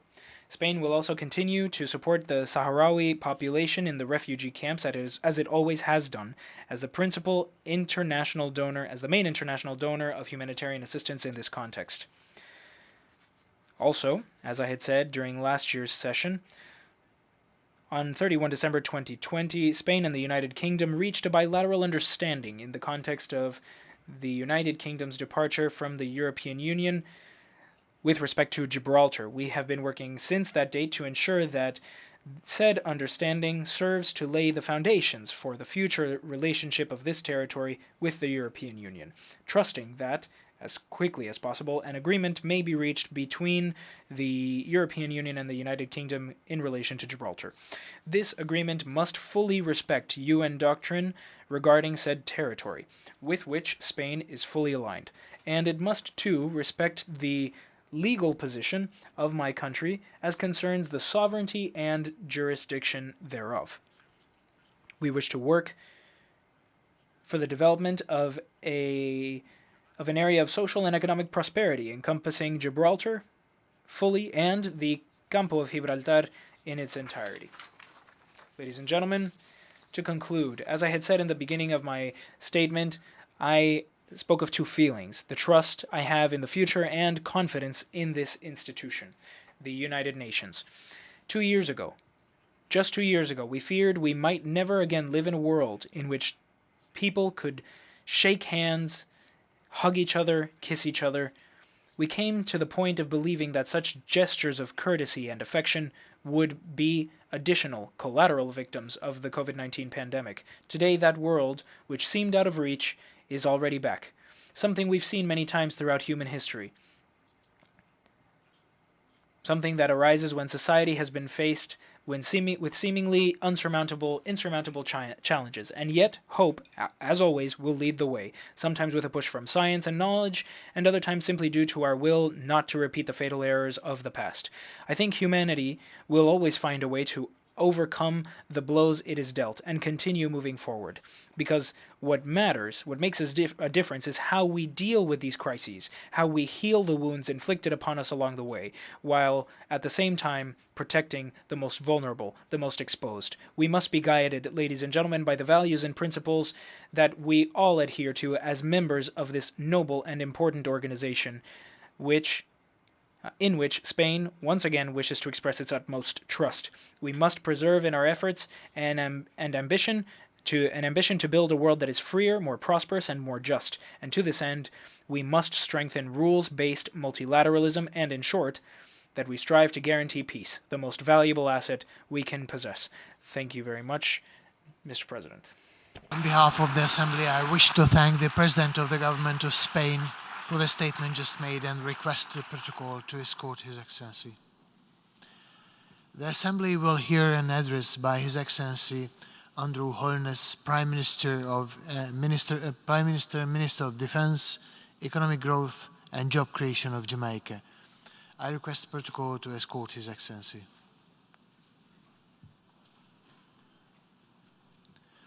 I have a great pleasure in welcoming His Excellency Andrew Holness, Prime Minister, Minister of Defense, Economic Growth and Job Creation of Jamaica, and I invite him to address the Assembly. Mr. President, I congratulate you on your election to the leadership of this distinguished body. You can be assured of our full commitment to the successful execution of your mandate, including from our position as a Vice President of this session. I also acknowledge your predecessor for his sterling stewardship of the General Assembly during his presidency of hope. This year, Jamaica celebrates 60 years of independence and membership in the UN. We reflect with pride on the significant contributions which Jamaica, a small island developing state, has made to global efforts for peace, development, and human rights, as well as in the field of music, culture, and sports.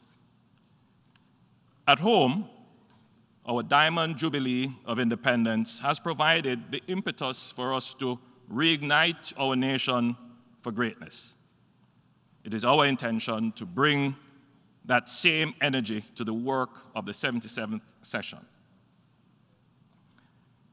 We gather as the world faces unprecedented overlapping crises, the ongoing impacts of the COVID-19 pandemic, the war in the Ukraine, inflation, debt, energy and food insecurity, and natural disasters fueled by climate change.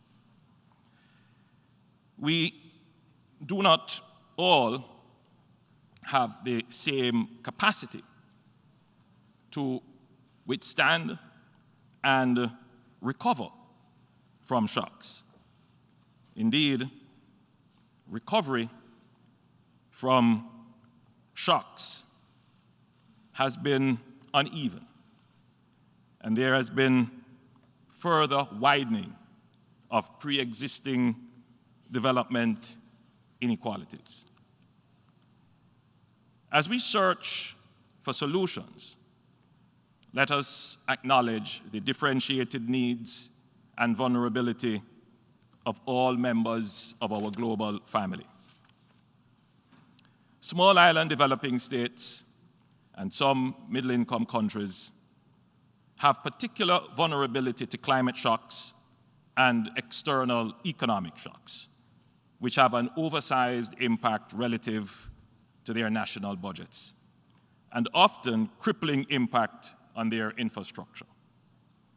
For small island developing states to survive economic shocks and recover lost and damaged infrastructure, they are forced to borrow, only to be confronted again in a few years with another round of natural disasters, which could wipe out significant infrastructure and force us to add to our already high debt.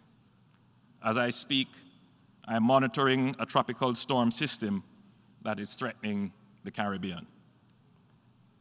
Jamaica believes that a comprehensive and targeted approach to accessing development finance is needed.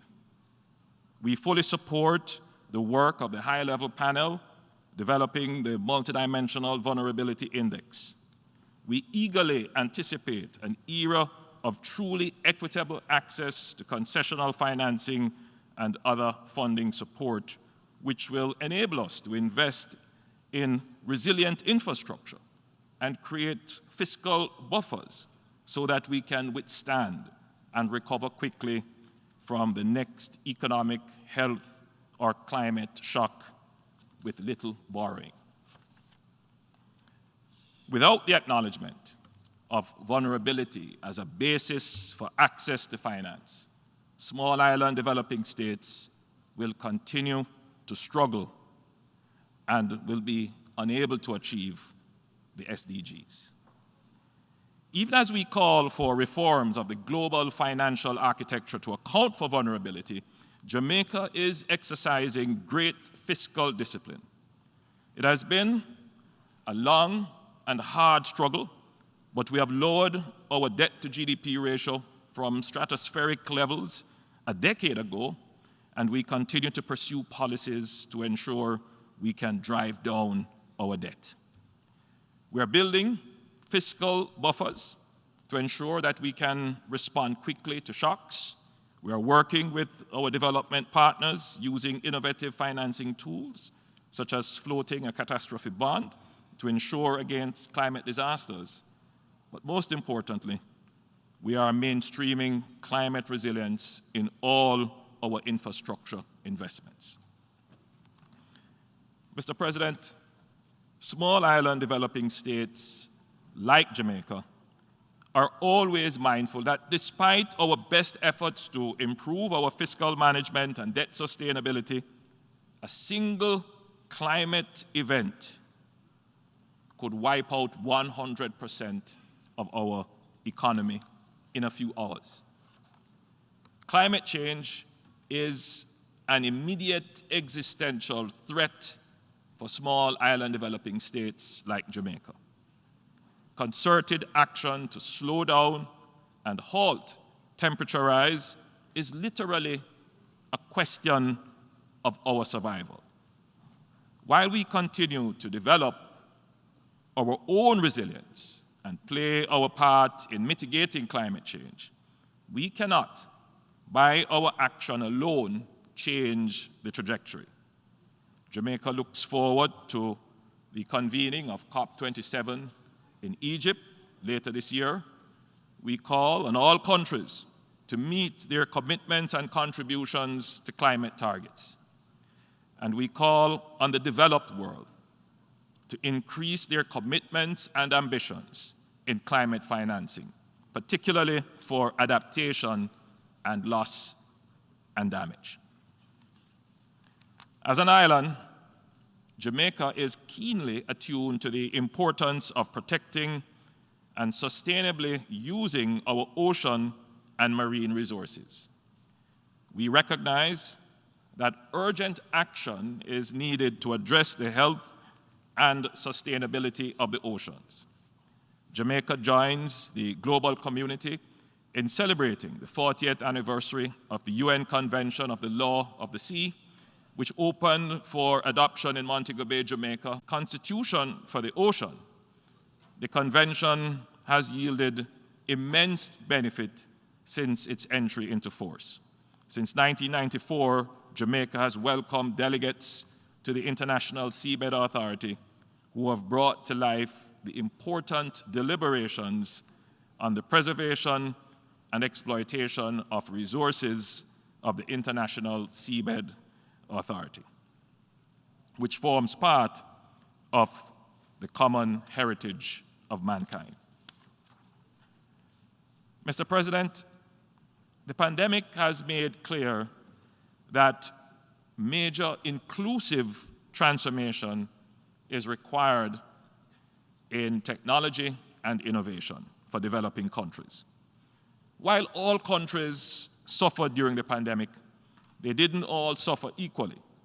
A country's economic resilience was often a reflection of how digitally advanced it was. Many countries lag far behind in digital access, penetration, and capability. We must make a priority of bridging the digital divide, both within and between countries, to create a level playing field and to spur transformation of critical sectors of the economy and the society. As the world prepares for an even more digitally engaged future, we must take effective steps to protect cyberspace and its physical infrastructure to ensure that it is safely and securely available to all users across the world. Cybercrimes are an increasing threat, and international cooperation is required to deal with this in a comprehensive manner.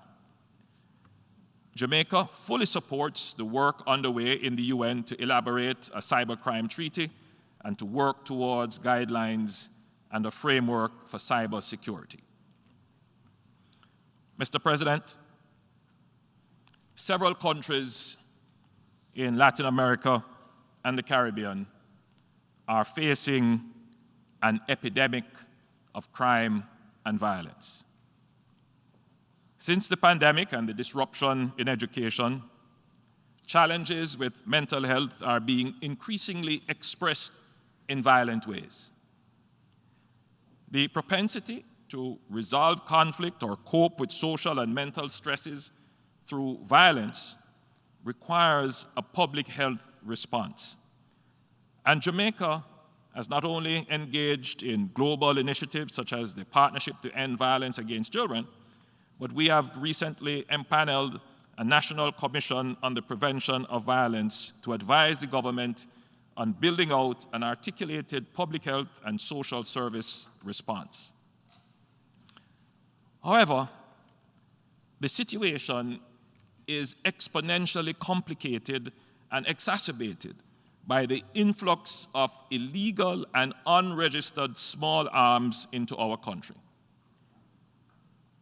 From organized transnational criminal enterprises to street-level gangs to the misguided youth in the inner city, the availability of guns is driving an ever-increasing homicide rate.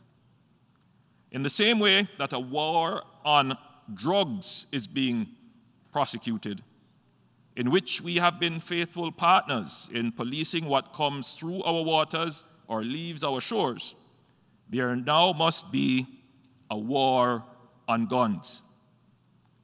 Jamaica does not manufacture guns, but our population suffers from the effects of widely available guns. The countries that manufacture weapons that are available to the public must implement stronger measures to ensure that those weapons do not end up on the streets and in the hands of people for whom they were not intended. In the same way that there is a concern about illegal drugs on the streets of the rich countries, there must be concern about guns on the streets of developing countries like Jamaica. Mr. President, the situation in our sister CARICOM country of Haiti is one of deep concern for Jamaica and the region. The challenges there, political, economic, environmental, and social, are long-standing challenges, and they present serious obstacles to peace and the dignity of the Haitian people. And indeed, they present challenges for the region, particularly in crime and other security concerns. We support a Haitian-led process to arrive at sustainable solutions to the challenges, and we are committed, together with CARICOM and the international community, to moving beyond just standing with Haiti, to working more closely with Haiti to provide consistent and meaningful support. Mr. President, Jamaica also joins the call once again for the discontinuation of the economic, commercial, and financial embargo against our closest Caribbean neighbor, Cuba. Mr. President, we cannot properly make use of this watershed moment to benefit the future without adequately addressing the past. Jamaica reaffirms its determination to further the call for international recognition of reparatory justice as a necessary path to healing, restoration of dignity, and progress for people of African descent. The world cannot turn a blind eye to the systemic imbalances which persist after centuries of exploitation. If our moral standards today, on which we claim a higher civilization, acknowledges that actions in the past, which generated wealth for some by depriving others of their freedom, were wrong, then that same moral standard must lead those who benefited from the wrongs of the past and claim a higher civilization today to repair that which their morality now acknowledges to be an injustice. There is an inescapable duty for economic redress, for historical injustices, and recognition of the dignity of affected states and people. The arc of international morality would not have completed its bend for the peoples of the African diaspora without open and inclusive exchanges on the dispensation of reparatory justice. We recognize the complexities associated with this sensitive issue. Yet, as with all complex global challenges, we must summon the determination to take the bold and creative steps to meet the moment. Mr. President, since attaining independence 60 years ago, multilateralism has been a core principle of Jamaica's foreign policy. It continues to underpin our cooperation with member states and other stakeholders within the United Nations system. Transformative global solutions will only thrive within a robust multilateral framework. The current global political and security environment is cause for great alarm. We have witnessed a nuclear-armed superpower, permanent member of the Security Council, acting with impunity to launch a military offensive against its neighbor. Russia's military incursion in the Ukraine can only be condemned as a flagrant violation of the UN Charter. We must never return to the days when military might is considered right. Jamaica strongly cautions against actions which could signal the demise of a peaceful multilateral order.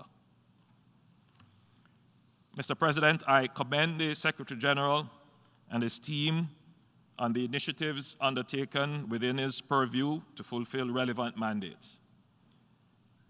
For their part, member states must also address long-standing issues of reform and restructuring, including the Security Council.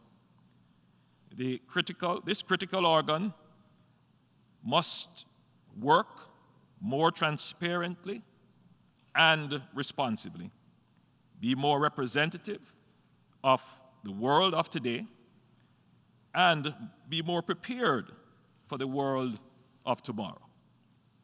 A rotating seat for small island developing states will ensure that the unique perspectives, challenges, and contributions of small island developing states are permanently available to the Council, improving the quality of its service and work for our people. Mr. President, as a highly tourism-dependent country in the most tourism-dependent region in the world, Jamaica has invested heavily in building resilience in the tourism sector. During the pandemic, we pioneered the introduction of resilient corridors on the island, which served as a focused, protocol-based, and data-driven blueprint for safely reopening the tourism sector. The corridors assisted greatly in fast-tracking the recovery of our tourism sector. We have been engaging countries across the world in our efforts to bolster resilience in global tourism, and Jamaica is proposing the official designation of February 17th annually as Global Tourism Resilience Day. This annual commemoration would serve to encourage a consistent examination of resilience building in the tourism sector in the face of persisting global disruptions to sustainable tourism and sustainable development. We encourage the global community to work with us towards commemorating the first Global Tourism Resilience Day in 2023. In closing, Mr. President, while our current reality presents complex challenges, I believe that the capacity and capabilities exists within this body to overcome our challenges. The gap between challenges we face and solutions which exist or yet to be created is the human will. This assembly is about developing the common global political will to see this as a watershed moment to deploy and accelerate transformative solutions to the interlocking challenges we face.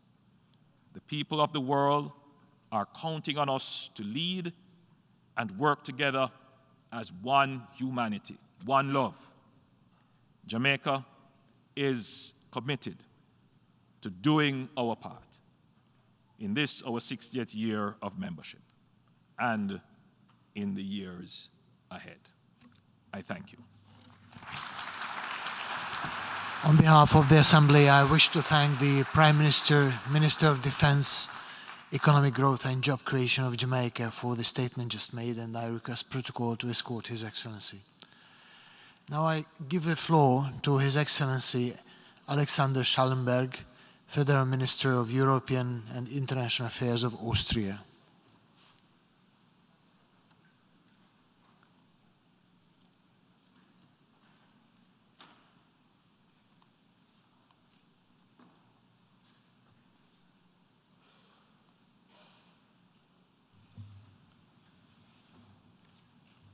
Mr. President, Excellencies, ladies and gentlemen, when we met in this hall last year, I was cautiously optimistic that the world would slowly but surely find its footing after the COVID-19 pandemic. My call then was to look forward and to focus on strengthening our resilience, on preserving the hard-earned development goals. Little did we know then that only 1 year later, we would find ourselves in a very different world, facing another crisis with tremendous global consequences. Consequences that actually reach beyond the pandemic. On February the 24th, war returned to Europe, when Russia brutally attacked Ukraine, an independent and sovereign country. Russia is trying to redraw borders using tanks and rockets, something the world hasn't seen since Saddam Hussein's invasion of Kuwait. It is using explicit nuclear blackmail and fake referenda in a clear violation of international law. This war of aggression against Ukraine destroyed many illusions. The illusion that the security architecture we had created after the fall of the Iron Curtain would continue to pay a peace dividend guaranteeing stability and security. That the European peace project would prevent war on our continent. And that crises and tensions can and would ultimately be solved by peaceful means, through dialogue and through diplomacy. Russia's attack was like a geopolitical ice bucket thrown at our face, brutally tearing us from our daydreams of a post-historical, post-national Europe. Deep within us, we clung to the belief that Francis Fukuyama might still be right with his end of history, at least as far as Europe was concerned. And we trusted that we had learned our lessons after 2 horrific world wars, after half a century of a Cold War and an Iron Curtain dividing our continent. Looking back, we have to admit that we were perhaps delusional, naive, yes, maybe even foolish. Indeed, our holiday from history is over. Ladies and gentlemen, many in this room might think now, why do the Europeans make such a noise, make such a fuss about it? They might point to the fact that war and military conflict are an everyday reality in many parts of this planet. And they might even accuse us of applying double standards, that we only react so strongly to Russia's invasion because of its geographic and cultural proximity, or because the Ukrainians look like us. I firmly reject such a narrative. Let me be very clear. This is a war in Europe, but it is not a European war. In fact, it is an assault against the rules-based international order, which we all have established together over the past decades. It is a flagrant and deliberate breach of the founding charter of this very organization, our United Nations. And in this charter of the UN, every single state in this room has committed itself to settle international disputes by peaceful means and to refrain from the threat of use of force against the territorial integrity or political independence of any state. And what is worse, this breach has been committed not by any state, but by a permanent member of the Security Council of the United Nations, the very organ which is meant to uphold the Charter, to ensure international peace and security. This puts into question the very foundations of our stability, of our security. All of a sudden, we find ourselves in a world in which the rule of law risks being replaced by the law of the jungle. And honestly, such a world poses a fundamental threat to all of us, especially to smaller countries such as Austria, countries that rely on international law as their shield, as their protective cloak against unilateralism and against the use of force.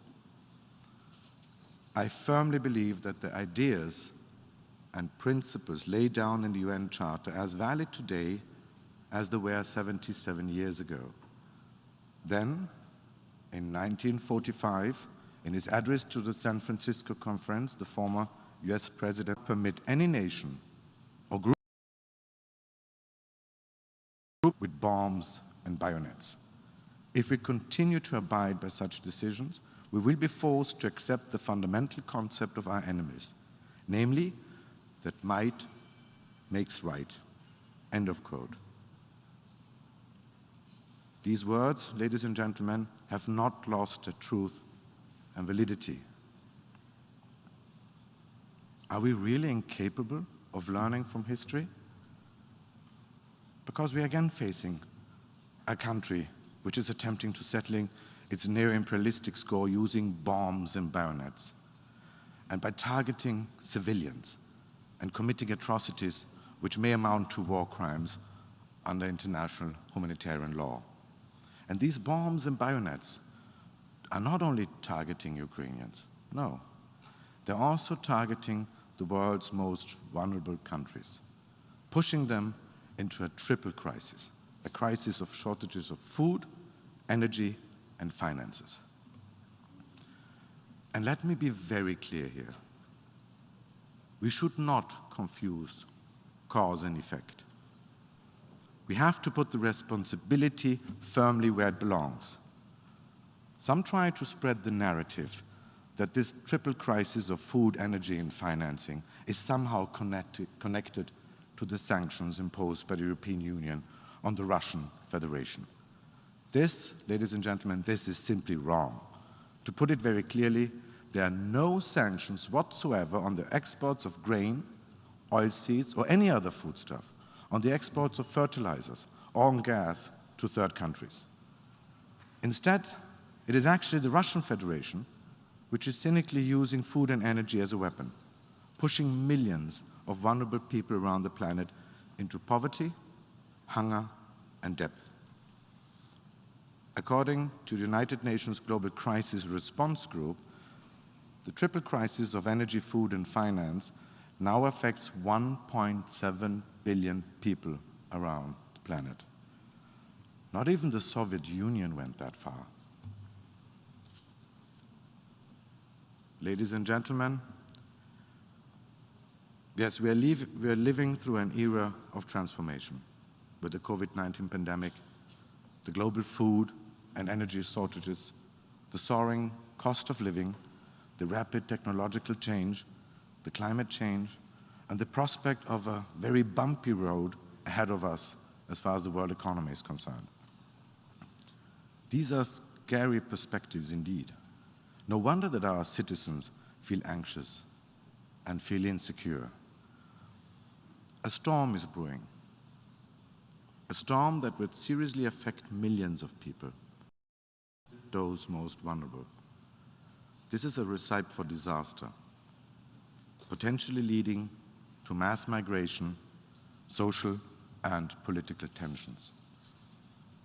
We rapidly have to take countermeasures, not only nationally, but in a global solidarity. This year, Austria is spending more on development assistance and humanitarian aid than ever before. And next year, we will even further increase our respective budgets. But we all know in this room that no government can shoulder these challenges alone. We need we desperately need a functioning multilateral system. We need a rules-based international order with the UN at its core. Our security depends on states respecting our sovereignty, our territorial integrity. Our political stability rests on the principle of pacta sunt servanda. And our economic prosperity requires functioning export markets and secure supply lines. The war in Ukraine is not a conflict of East versus West, or North versus South. The dividing line runs clearly between the rule of law and the law of the jungle. International law is valid for everyone, no matter the geographical, religious, or ethnic context. There is no first-class and second-class international law. Citizens need to be protected, whether in Mariupol or in the villages of Yemen. Fundamental freedoms and human rights, especially the rights for women and girls, need to be respected, whether in Crimea or in Kabul. Using hunger as a weapon is simply unacceptable, whether by blocking shipments out of Odessa or by preventing humanitarian aid from reaching the province of Tigray.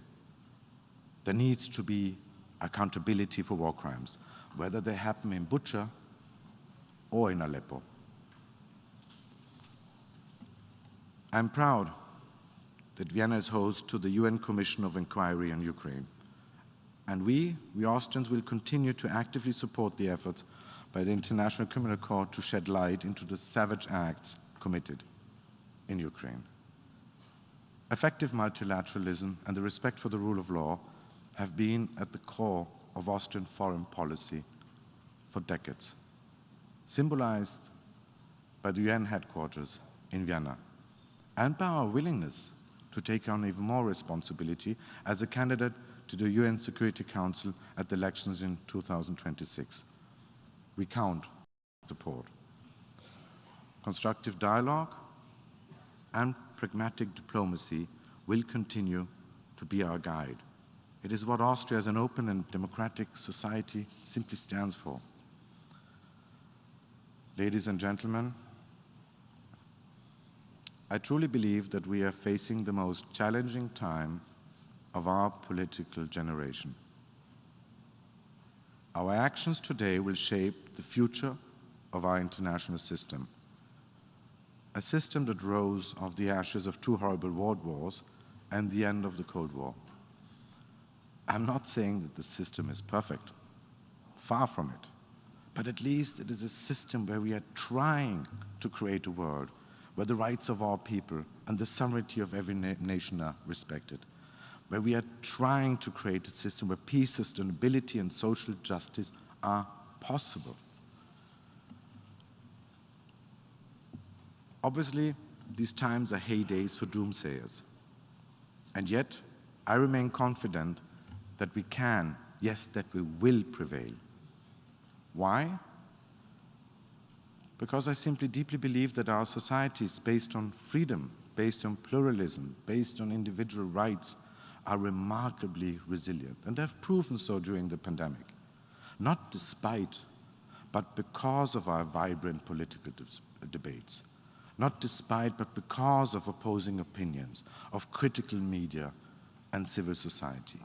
They are the key reasons, the key ingredients why we continue to innovate, to adapt, to learn from our mistakes, to rise in the face of adversity.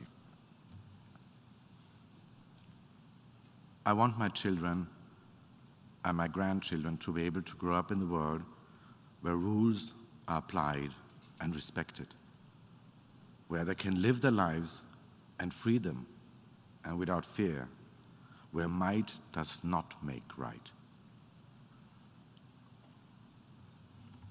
Yesterday's speech by the Russian President Vladimir Putin made obvious that this conflict won't be over very soon. But let us not give in to fear, self-doubt, and defeatism. Let us be steadfast. Let us be ready to defend our values, the values of our United Nations. Thank you.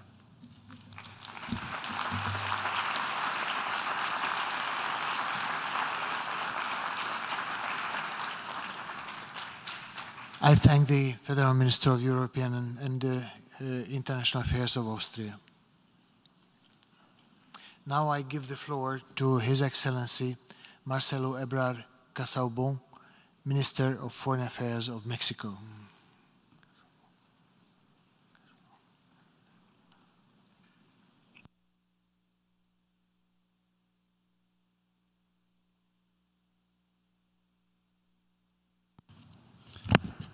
Muchas gracias, señor presidente. Thank you very much, President, distinguished colleagues. A warm welcome from President Andrés Manuel López Obrador and the entire people of Mexico. In 2022, we faced one of the most serious crises in recent times, which had a severe effect on the global order, international peace and security, the economy, basic product supply, and essential services. The need for humanitarian assistance has multiplied. Inequality, sadly, has grown, and the effects of climate change have worsened as well. Health security has worsened because of the pandemic, and add to that a major threat to the food security for various sectors of the population in the poorest and most marginalized countries. This is also a context characterized by a rise in geopolitical tensions between world powers.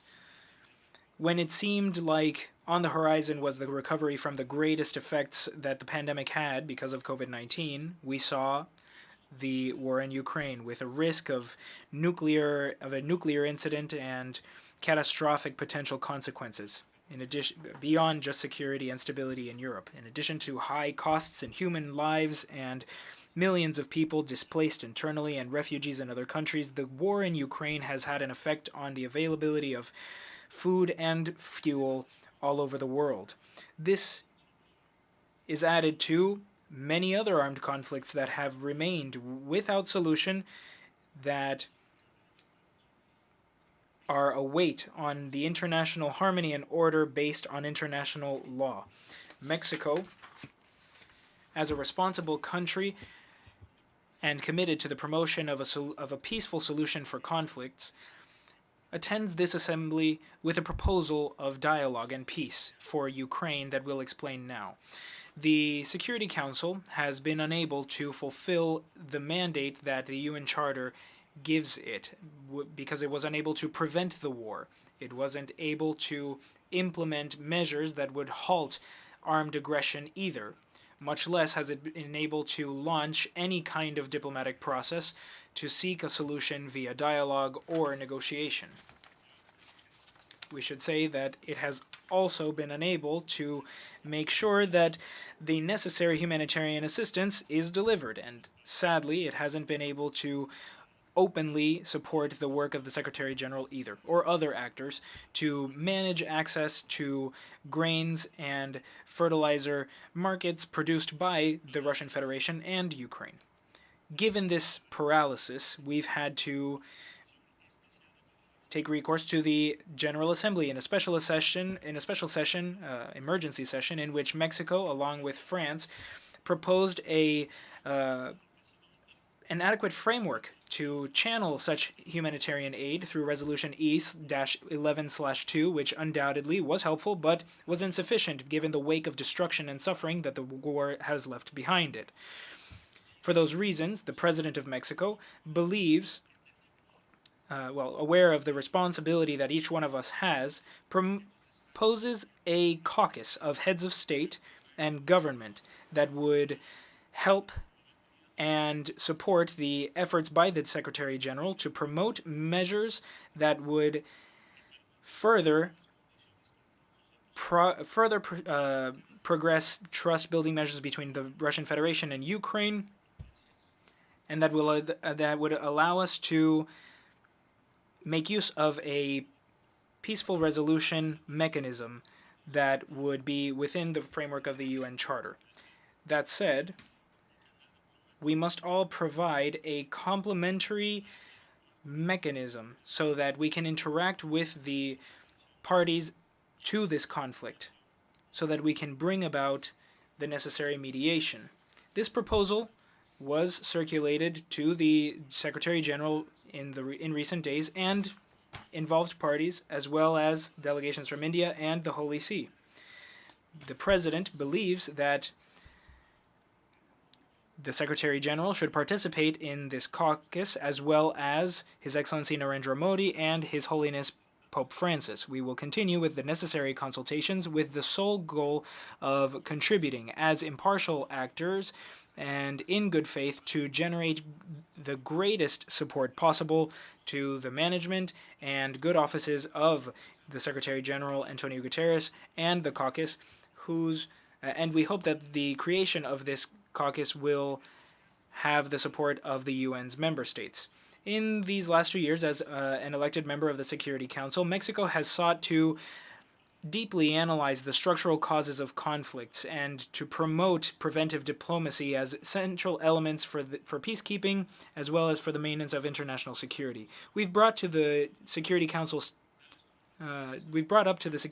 things that have been brushed aside, like poverty, corruption, and inequality as underlying factors of conflict, and we have also brought up mental health as an important goal for humanitarian aid, the notions of masculinities for preventing radicalization and terrorism, the importance of respecting the system of the collective security system established in the Charter, and the need for coordination and cooperation for peace between main UN bodies.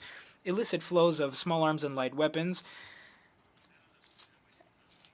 violate international and regional security. That is why Mexico has promoted the implementation of measures to bring down such flows. We also managed to adopt Resolution 2616 in 2021, which seeks to strengthen national authority capacities in the fight against the illicit trafficking of arms and their diversion. We have worked for transparency, effectiveness, and accountability within the Council. We will continue to advocate for a comprehensive reform in Security Council, which will include more chairs, longer terms, and different categories of members so that it's more representative, transparent, and efficient. The paralysis of the Security Council is the result of the abuse of the so-called right to a veto by some of its permanent members. Actually, in this assembly, 2 of them explicitly referred to the need to restrict its use to exceptional situations. In that regard, Mexico and France have proposed that members should abstain from using the veto and only use it in mass atrocities.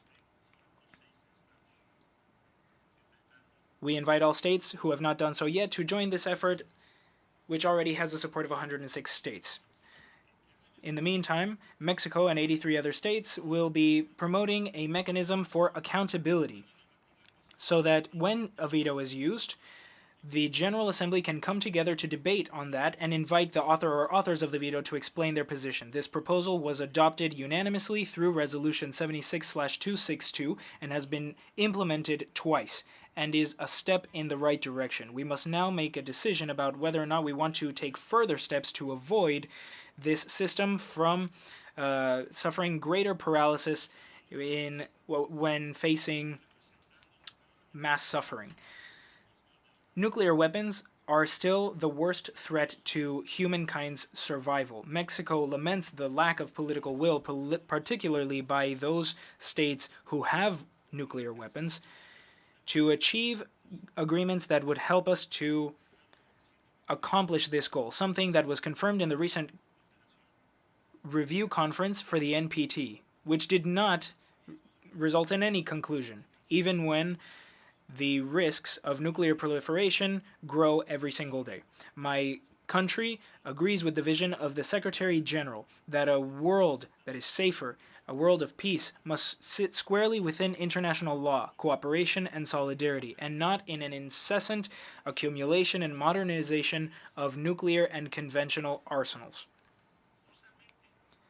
In fact, this was the vision that brought the countries of Latin America and the Caribbean to establish the first nuclear weapon-free zone in a densely populated area through the Treaty of Tlatelolco, which led to the conclusion and implementation in recent years of the Treaty on the Prohibition of Nuclear Weapons.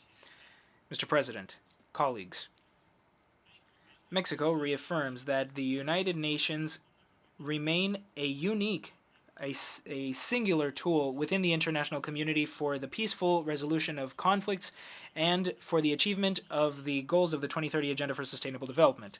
Our country will continue to promote multilateralism, international solidarity, and cooperation as the best paths to overcome global challenges. We cannot close the door on political dialogue or diplomatic negotiation.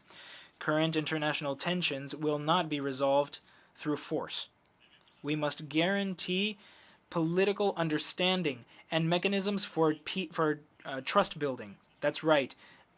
Recovering trust is one of our greatest challenges today. Mexico makes a call to all member states to work together to achieve the peace that we all aspire to work together on the post-pandemic recovery with a sustainable and resilient focus that will include the needs and priorities of all countries, and that will put people at the center of our actions. Thank you very much. I thank the Minister of Foreign Affairs of Mexico.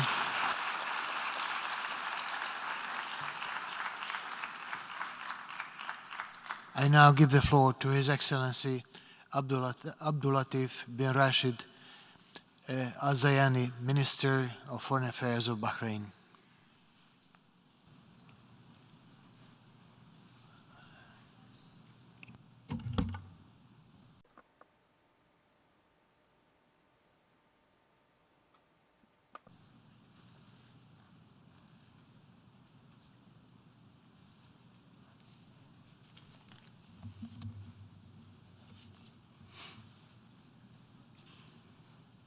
Bismillah ar-Rahman ar-Rahim. In the name of God, the Merciful, the Compassionate, Your Excellency, Mr. Kasaba Koroshi, President of the 77th Session of the General Assembly, Your Majesties, Highnesses, Excellencies, Heads of Delegations, may the peace of God be upon you. It is with pleasure, Mr. President, that I congratulate you and your country on your election as the President of the General Assembly in its current session, and I wish you success in managing its work. I would also like to express thanks and appreciation to the former President of the General Assembly, His Excellency Mr. Shahid, for his efforts in leading the previous session competently and professionally.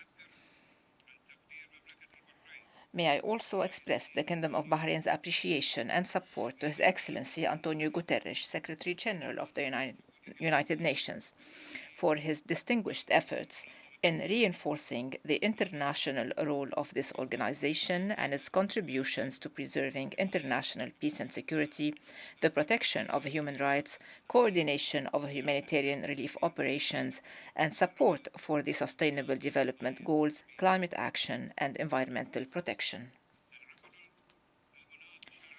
The general debate of the current session is taking place amidst armed conflicts in most parts of the world and shared economic challenges of great importance and danger, which, if left unresolved, along with the increased threat of terrorist organizations in various parts of the world that have not been comprehensively addressed, would lead to wider conflict with greater destruction, killing, misery, human deprivation, displacement of innocents, whilst threatening the lives of those living in peace, especially women and children, preventing individuals and societies from realizing their most basic rights to a dignified and stable life. These threats impose the inevitability of international partnership and joint coordination at the bilateral and multilateral levels to end wars and conflicts and to resolve them through dialogue and peaceful means, as well as constructive cooperation between great powers to achieve international peace and security, combat extremism and terrorism from its financial, organizational, and ideological foundations, and address any political, economic, or social problems that may fuel conflicts, disputes, or hatred. My country believes that the only way to resolve the existing regional and international crises is through adherence to the principles of the United Nations, including, most importantly, respect for sovereignty and international law, non-interference in the internal affairs of countries, achieving consensus on more effective mechanisms in order to avoid future conflicts, and resolving disputes before they break out, ending the heavy loss of lives and properties, with the channeling of financial resources to lift millions of people out of hunger, poverty, and illness, instead of wasting wealth on igniting hostility and hatred. In order for us to avoid or prevent future conflicts, we must do everything in our power to resolve disputes or disagreements before they turn violent. To do so, we must believe in the key role of promoting the values of tolerance, coexistence, mutual respect, and dialogue, in preventing the outbreak of conflict and preserving security whilst building cooperation and confidence between countries. The United Nations remains a key element in supporting dialogue and peaceful coexistence among cultures and civilizations, reinforcing human solidarity in addressing the problems of poverty and hunger, allocating more resources to assist the least developed countries and the most disadvantaged groups, and encouraging scientific research and exchanging experiences in preserving the environment and treating diseases and pandemics. Mr. President, the security and stability of the Middle East region is a fundamental pillar of international peace and security. With this vital and strategic region facing wars and crises that have caused enormous human and economic losses, displaced millions, threatened navigation, trade, energy, water, and food security, and deprived millions of the young people of the region of hope and optimism for a better and more prosperous future. Under the leadership of His Majesty King Hamad bin Isa Al Khalifa, the Kingdom of Bahrain, in all its diplomatic positions and effective international responses, has always stressed the need for international cooperation and partnership on the basis of brotherly relations, understanding, and principles of good neighborliness, respect for the sovereignty of countries, and non-interference in their internal affairs, giving priority to dialogue and diplomatic solutions in settling regional and international conflicts and tensions, as well as consolidating peaceful coexistence among all religions, civilizations, and cultures based on the Charter of the United Nations and the principles of international law. The Kingdom of Bahrain has prioritized strengthening integration and interdependence between the countries of the Cooperation Council for the Arab States of the Gulf and their people, and building on the achievements made in following up the outcomes of the Al-Ula Summit, while fulfilling the requirements for economic unity and joint development programs, as well as defense and security systems, in a way that enhances the security and unity of the GCC countries and its effective regional and international role. The Kingdom of Bahrain is also keen to preserve the security, stability, unity, and territorial integrity of Arab countries, which is an integral part of our national security. and we have confidence in the ability of brotherly countries to resolve their crises and overcome any differences through political dialogue. The Kingdom believes that achieving a just and comprehensive peace in the Middle East region depends primarily on settling the Palestinian-Israeli conflict in accordance with the two-state solution, resolutions of the international legitimacy, and the Arab Peace Initiative. Based on these established principles and values, the Kingdom of Bahrain has taken serious initiatives by hosting the Peace to Prosperity workshop, signing a declaration supporting peace, which has entered its third year, embodying the importance of cooperation instead of confrontation and conflict, and working to build trust and partnerships in order to meet the aspirations of people for security, peaceful coexistence, prosperity, and sustainable development. In this regard, the Kingdom of Bahrain welcomes the existing truce in Yemen with the support and sponsorship of the United Nations, in line with the initiative of the Kingdom of Saudi Arabia and its efforts to reach a comprehensive and sustainable political solution to the Yemeni crisis. In accordance with the Gulf Initiative and its executive mechanism, the outcomes of the Comprehensive National Dialogue and Security Council Resolution 2216, reaffirming the importance of opening all humanitarian corridors and enhancing economic and development support for the Yemeni people.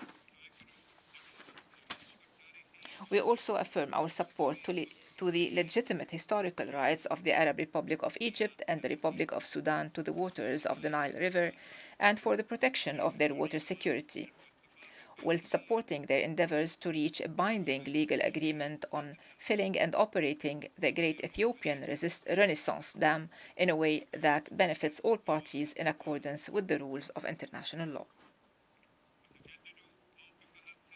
We renew our firm stance and solidarity with the Kingdom of Morocco in preserving its security and territorial integrity, and we value Security Council Resolution 2602 of 2021 on the Moroccan Sahara.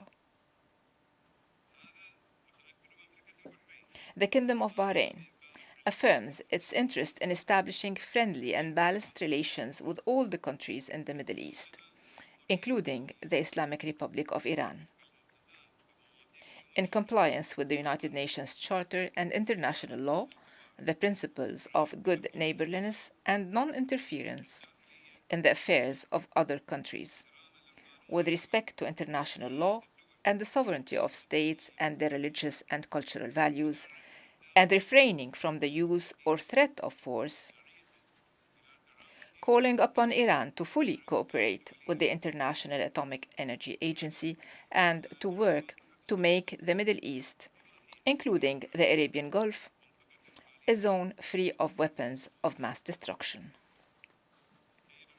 Mr. President, the Kingdom of Bahrain, under the wise leadership of His Majesty King Hamad bin Isa Al Khalifa, with the direction of the government under His Royal Highness Prince Salman bin Hamad Al Khalifa, the Crown Prince and Prime Minister,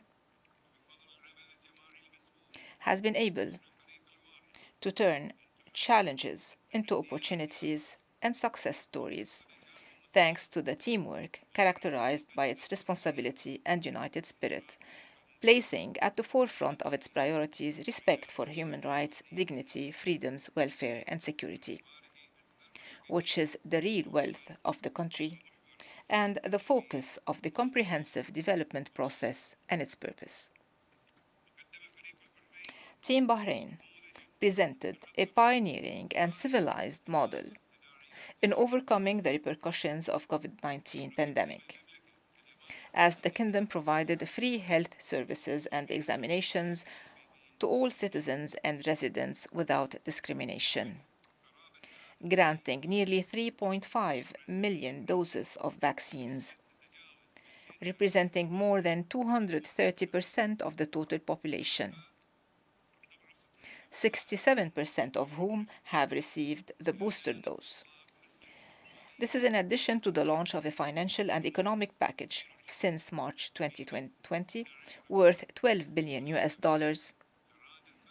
equivalent to a third of the gross domestic product, to support the most affected individuals and sectors, and to reduce the economic and social repercussions, leading the kingdom deservedly being placed first in the world in the recovery rate according to the international indicators, with Manama becoming the first health city in the Middle East according to the World Health Organization. In order to further enhance its development process, the Kingdom of Bahrain has continued to implement an integrated plan for economic recovery that included the completion of an advanced national program for employment and training of citizens, updating legislation and commercial procedures to attract foreign direct investment, launching major strategic development projects, modernizing infrastructure, establishing new investment and industrial zones, and developing oil and non-oil economic sectors, along with the shift to the fourth industrial revolution, with support for the digital economy and artificial intelligence technologies, tourism, logistics, and financial sectors, as well as promoting programs for financial sustainability, economic stability, and fiscal balance. The Kingdom of Bahrain is also keen to follow up on its commitments to achieve the SDGs and looks forward to presenting its second voluntary report on the implementation of the SDGs next year. Out of its awareness of the interdependence between the environment, natural resources, and human food and water security, the Kingdom of Bahrain has affirmed its support for the four major international initiatives in the field of climate change and its commitment to achieving net zero by 2060, reducing emissions by 30% by 2035, doubling green spaces, and enhancing the effective use of energy and renewable energy sources. My country stresses the importance of strengthening international cooperation in protecting the environment and addressing climate change in a sustainable and equitable manner, while ensuring energy security, expressing its support for the Green Saudi Arabia and Green Middle East initiatives, and wishes the Brotherly Arab Republic of Egypt success in hosting and chairing the Conference of the Parties to the UN Framework Convention on Climate Change, COP27, next November in Sharm el-Sheikh. My country will soon witness a new blossoming chapter in its democratic path, with the sixth round of parliamentary and municipal elections this November, so that the Parliament continues to enact its legislative and oversight powers, whilst expressing the true will of the electorate within the framework of the coordination between the Shura and Representative Councils, where the fully elected Council of Representatives provides all Bahrainis the opportunity to participate, while the Shura Council will ensure the inclusion of different groups, including minorities from all parts of society. The Kingdom of Bahrain is proud of having modern legislations compatible with its accession to 7 of the 9 major human rights instruments, which match the highest international human rights standards, the most prominent of which is the Alternative Sanctions and Measures Law, which has benefited more than 4,200 convicts since its implementation in May 2018. As well as its current approach towards open prisons in line with modern criminal justice systems, and the adoption of the law on restorative justice for children and the protection of children from ill treatment, in addition to other legislation that support human rights in a society based on freedom, equality, justice, security, and social solidarity.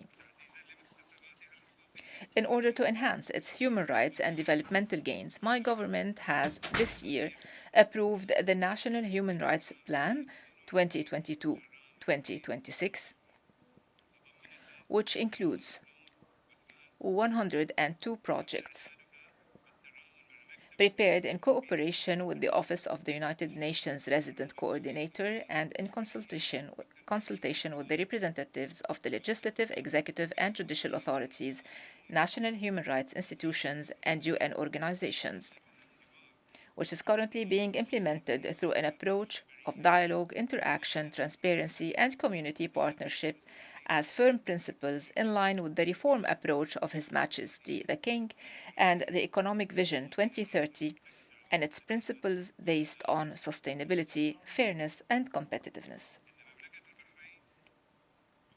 The Kingdom of Bahrain, under the leadership of His Majesty the King and the support of His Royal Highness, the Crown Prince and the Prime Minister, is continuing its reform and diplomatic approach that supports international partnership in consolidating the values of peace, tolerance, and peaceful coexistence, rejecting extremism, hatred, and terrorism, promoting and protecting human rights, and supporting sustainable development and service to humanity. Calling on the permanent members of the UN Security Council to de-escalate and to work on resolving disputes through dialogue and diplomatic means. It also calls on all countries to reaffirm their commitment to the values of tolerance, coexistence, mutual respect, and dialogue, and to intensify their work together to confront and overcome all challenges for the good and happiness of all humanity and for their rights to build a better future in which safety, peace, and tranquility prevail. I wish you, Mr. President, success in your presidency of the current session of the General Assembly and in strengthening constructive cooperation between member states in partnership with the United Nations and its main bodies and agencies in order to face the current challenges, as well as taking joint action for the sake of a world that enjoys security and peace and which is filled with growth and prosperity. Thank you, Mr. President. I thank the Minister of Foreign Affairs of Bahrain.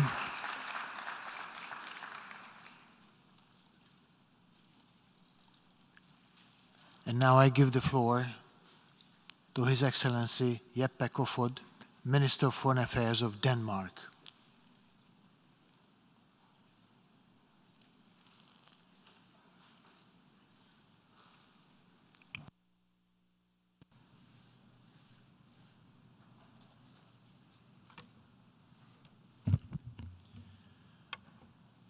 Mr. President of the General Assembly, Mr. Secretary General, distinguished delegates and fellow member states, as we gather for the 77th opening of the General Assembly, the unique and indispensable convening power of the UN is evident for all of us to see. Having listened to speeches from around the world, it is equally clear that the UN Charter continues to inspire and fill us with hope for a better future. And still, our world is in crisis. We are, in the words of the Secretary General, gridlocked in colossal global dysfunction. 6 months ago, war erupted again in Europe. Unprovoked, Russia attacked Ukraine, a shared neighbor of Russia and Europe. The military aggression is a vicious onslaught on the people of Ukraine. Their resilience and bravery in the face of brutality is inspiring. Throughout the week, we have heard many perspectives on the Russian aggression. We have heard the concerns of fellow member states geographically remote from the war, worried about being caught in the middle of a new Cold War. And we have heard the despair over the consequences on food supply and energy prices worldwide. We acknowledge these concerns, but also feel the need to stress that they are caused by Russian aggression, not by international sanctions. Importantly, we have heard no one apart from a few self-interested voices, denying the evident that Russia's aggression against Ukraine is a direct violation of the UN Charter.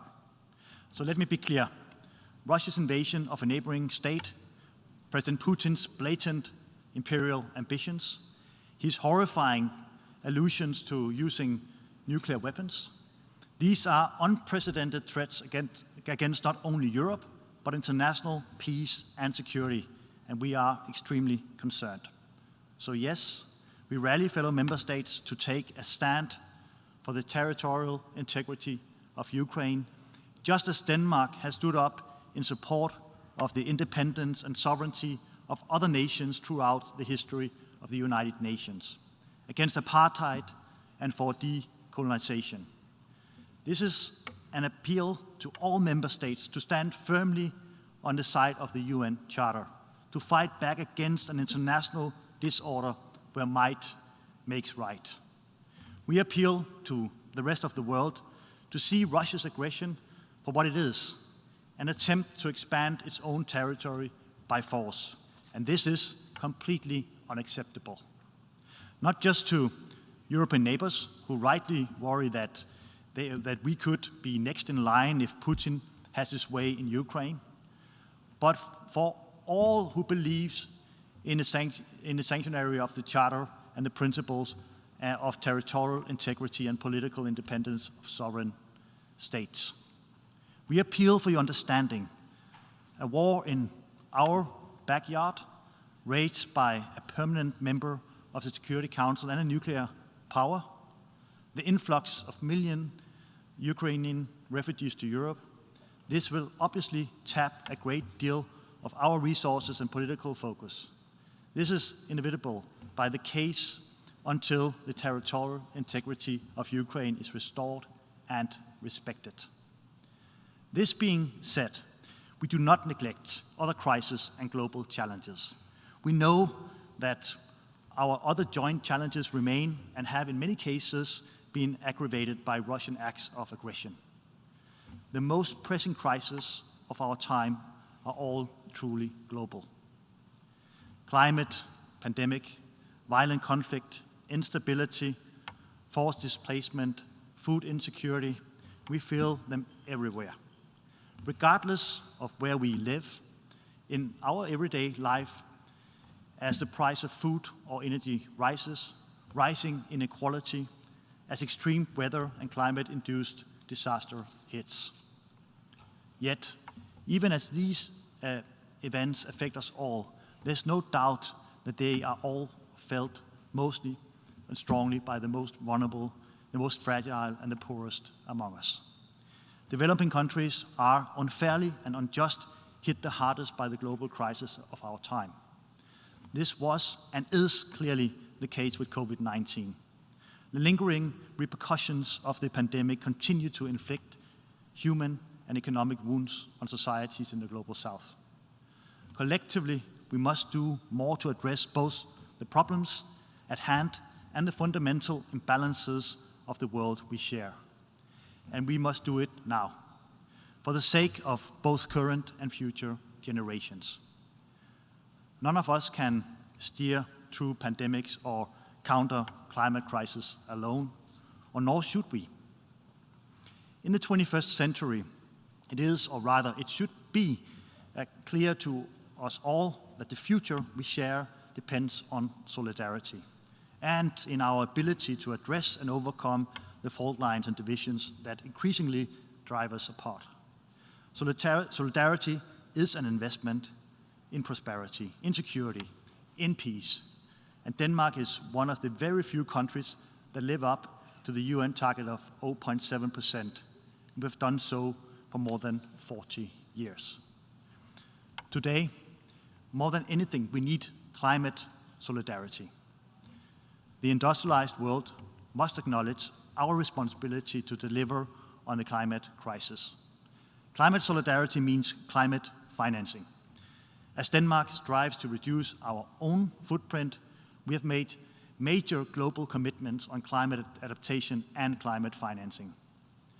We have massively scaled up Danish grant-based climate finance to at least $500 million a year by 2023. We are dedicating 60% to adaptation in poor and vulnerable countries. And we are strengthening our efforts to mobilize public and private finance from other sources. In total, Denmark aims to contribute at least 1% of the collective target of $100 billion, way above our relative share. And we call on others to follow, and to do so urgently. If a small country like Denmark can, the G20 also can. We also need to step up and listen to those affected the most by climate-induced damages. We were proud to be the first contributor to the Santiago network at COP26, and this week we have followed up with several new initiatives for those hardest hit and the world's poorest. And we look towards COP27. Denmark will also be among the founding members of the Systems Observation Financing Facility, an initiative taken by the Secretary General Guterres to ensure that early warning services reach everyone in the next 5 years. It is a small step, but it is important because it will make a difference in the lives of people and societies living on the brink. The UN most essential task is to save the world from the scourge of war. This might sound like a lofty ideal, but in essence, it is about providing the space for the difficult conversations, restoring trust, finding the spaces for common ground on those issues where we stand far apart. The UN needs to deliver on this, but the UN is all of us, and the UN is only as good as what we as member states put into it. We all need to put in the work and take responsibility to ensure that the trenches between us do not grow deeper. We cannot free ride on multilateralism. We must not neglect to maintain and protect the global common that the United Nations is. Denmark is ready to do our part. Just a few hours ago, Denmark announced that we are running for a seat in the United Nations Security Council for the period of 2025-26. If elected to the Security Council, Denmark will do all we can to help ensure that the Council fulfills its vital mandate of maintaining international peace and security. As a small country with a long history of global engagement and international solidarity, Denmark takes pride in being a bridge builder. We know simply by virtue of our smallness that if we want to achieve anything, we must work with others. And we must do so on the basis of partnership and dialogue. We pursue cooperation where all voices are heard. We seek honest conversations with partners about the challenges we face. And we work to find ways of confronting them together. This is the spirit of cooperation, and we hope to bring this spirit also to the Security Council. The candidature is a natural extension of our long-standing and unwavering commitment to multilateralism in general, but to the United Nations in particular. We all need a UN system that is fit for the future and able to deliver effectively for today. Denmark is a long-time advocate for UN reforms, both at the highest level and in everyday working of the organization. We championed the reform of the UN development system. We continue to support the implementation of the reforms both financially and politically. Earlier this week, we launched the Pledge to Predictable Payments initiative. It is a small yet pragmatic step paving the way for a UN better able to act. We urge you all to help the UN help us all by recommitting to a goal of making our payment patterns predictable and transparent. Giving the UN this predictable and transparent ability is a small act with no cost to us as individual member states, but it is of significant value to United Nations' ability to serve us. The UN, however, also needs more fundamental reform. In particular, it needs a Security Council that better reflects the world of today. During the 76th General Assembly, Denmark co-facilitated the intergovernmental negotiations on Security Council reform. We will continue to advocate for reform towards a more accountable, representative, transparent, and effective council. This also means that even as we call on fellow member states to stand up for the UN Charter and its universal principles and also aspirations, we must not settle for simply defending the status quo. We need to do more, we need to do better, and we need to do it together. The good news is that we know what needs to be done. The UN Secretary General has presented us with a sobering analysis of the state of the world in our common agenda and presented a clear path forward. Denmark fully supports the SG's vision and remains unwavering in our commitment to a revitalized multilateralism with the UN at its center. We look forward to working with fellow member states in translating this vision into reality. And we'll do our part to ensure that we, as a collective, make the most of the upcoming sister summits, the SDG Summit in September 2023, and the Summit of the Future in 2024. Because these two agendas, the 2030 agenda and our common agenda, they are mutually reinforcing. The twin agendas and the sister summits provide us not only with a sense of direction, but also with the tools to get there if we work together. Moving forward together on the twin agendas of these summits provide us a way out of the current gridlock of global dysfunction, a way for us to live up to the expectations of future generations. And let us not forget that this remains the decade of action, so let's act. Thank you so much.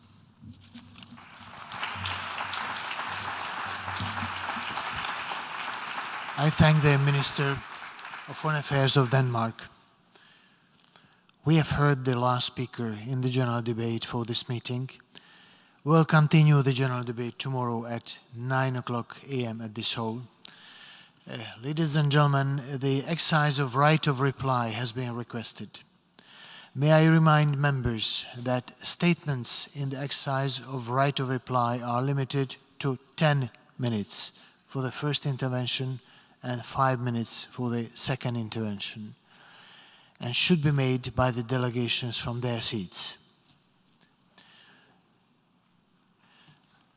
I call on the distinguished representative of the Islamic Republic of Iran. Bismillah ar-Rahman ar-Rahim. Mr. President, I am taking the floor to respond to the unfounded accusation made against my country early this afternoon by the representative of Israeli regime, who, as its customary and yet another desperate attempt, misused this UN platform to make false claims against others. The Islamic Republic of Iran categorically rejects all allegations and baseless accusations leveled against it, which are entirely based on the false flags and fictitious designed to conceal the Israeli regime's destabilizing, audacious, and malicious policies, as well as terroristic activities in the region, under the guise of Iranophobia. Paradoxically, the Israeli regime has falsely accused Iran of being source of the regional insecurity and a threat to the region, while this regime, as a primary source of insecurity in the region, continues its malign and destabilizing activities by flagrantly and systematically violating international law and the UN Charter. The Israeli regime is notorious for its atrocities and apartheid policies against the people of Palestine, by targeting and killing innocent people, including the women and children. In the occupied Palestine, the Israeli regime continues to commit flagrant and systematic violation of human rights and all norms of international humanitarian law, especially the core crimes of genocide, crime against humanity, war crimes, and crimes of aggression. The Israeli regime also openly supports terrorism in the region and beyond. As stated in the letter of the Permanent Mission of the Islamic Republic of Iran to the UN Security Council, dated September 7, 2022, addressed to the President of the Security Council and Secretary General, and as published in the UN document S/2022/679, the Israeli authorities have unequivocally acknowledged the regime's involvement in the criminal terrorist acts against Iranian officials, scientists, and civilians, as well as sabotage operations against Iran's peaceful nuclear infrastructure inside Iranian territory. This regime also continues to work closely with the terrorist groups designated by the Security Council resolutions to further its sinister and political agenda in the region, and will go to any lengths to prevent terrorist groups from being defeated, and yet to cover up its illegitimate and illegal actions and distract the international community's attention as a long-lasting pattern of its ill-intended policy. The Israeli regime blames the Islamic Republic of Iran. This regime itself utilized the weapons of mass deception. Yet this is not the end of the story. The representative of the Israeli regime has claimed that Iran's peaceful nuclear program, which has been under the comprehensive safeguard of the IAEA, posed a threat to the regional and international security, whereas the true threat to international peace and security is the Israeli regime's development, production, stockpiling of various types of weapons of mass destruction, and its actual threat to use them against the regional countries. This regime is the only one in the Middle East that has not acceded to the NPT and refuses to subject its nuclear facilities to the IAEA's comprehensive safeguard regime. Furthermore, the Israeli regime refuses all international efforts to free the Middle East of the nuclear weapons and other weapons of mass destruction. The Israeli regime has taken advantage of every opportunity to threaten the use of force against other UN members of the United Nations.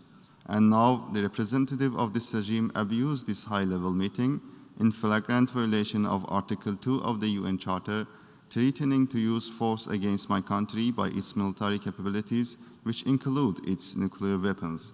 Given the long and dark history of the crimes and malicious activities in the region, the weapons of mass destruction held by this criminal regime, which has no qualms about the publicly threatening other UN members to use force, are true source of the terror, insecurity in the region, and endanger the international peace and security. Therefore, the international community must strongly condemn the belligerent and threatening statements of the Israeli regime's representative and compel this regime to abide by the rules, eliminate all its WMD arsenals under the transparent, verifiable, and irreversible verification regimes, and stop all of its persistent threats along with its disruptive and malign activities in the region. It's well-known fact that peace and security in the Middle East will not be achieved until the international community and the United Nations fulfill their responsibility to combat and to put an end to the persistent threat posed by this dangerous regime against international peace and security. Last but not least, the Islamic Republic of Iran reserves its inherent right to self-defense under international law, the United Nations Charter, to decisively respond to any threat or wrongful act perpetrated by the Israeli regime. As a responsible member of the United Nations, the Islamic Republic of Iran is committed, consistent with its right and obligation under the international law, to actively assisting in regional nations and governments in their efforts to combat foreign-backed terrorist groups in the region until they become entirely eradicated. Mr. President, as I have the floor, I would like to refer to the statement just made by the Minister of the Foreign Affairs of the Kingdom of Bahrain, and should remind this delegation that the term Persian Gulf has been correct appellation for the body water situated between Arabian Peninsula and Iranian Plateau since 500 years before Christ, and will remain so forever. I thank you, Mr. President. Now I call on the distinguished representative of Morocco.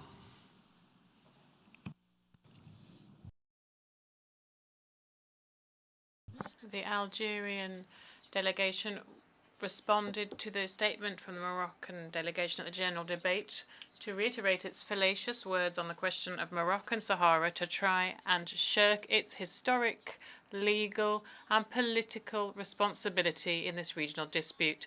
In doing so, the Algerian delegation is trying in vain to dupe the international community. My delegation has only referred to UN decisions and established facts.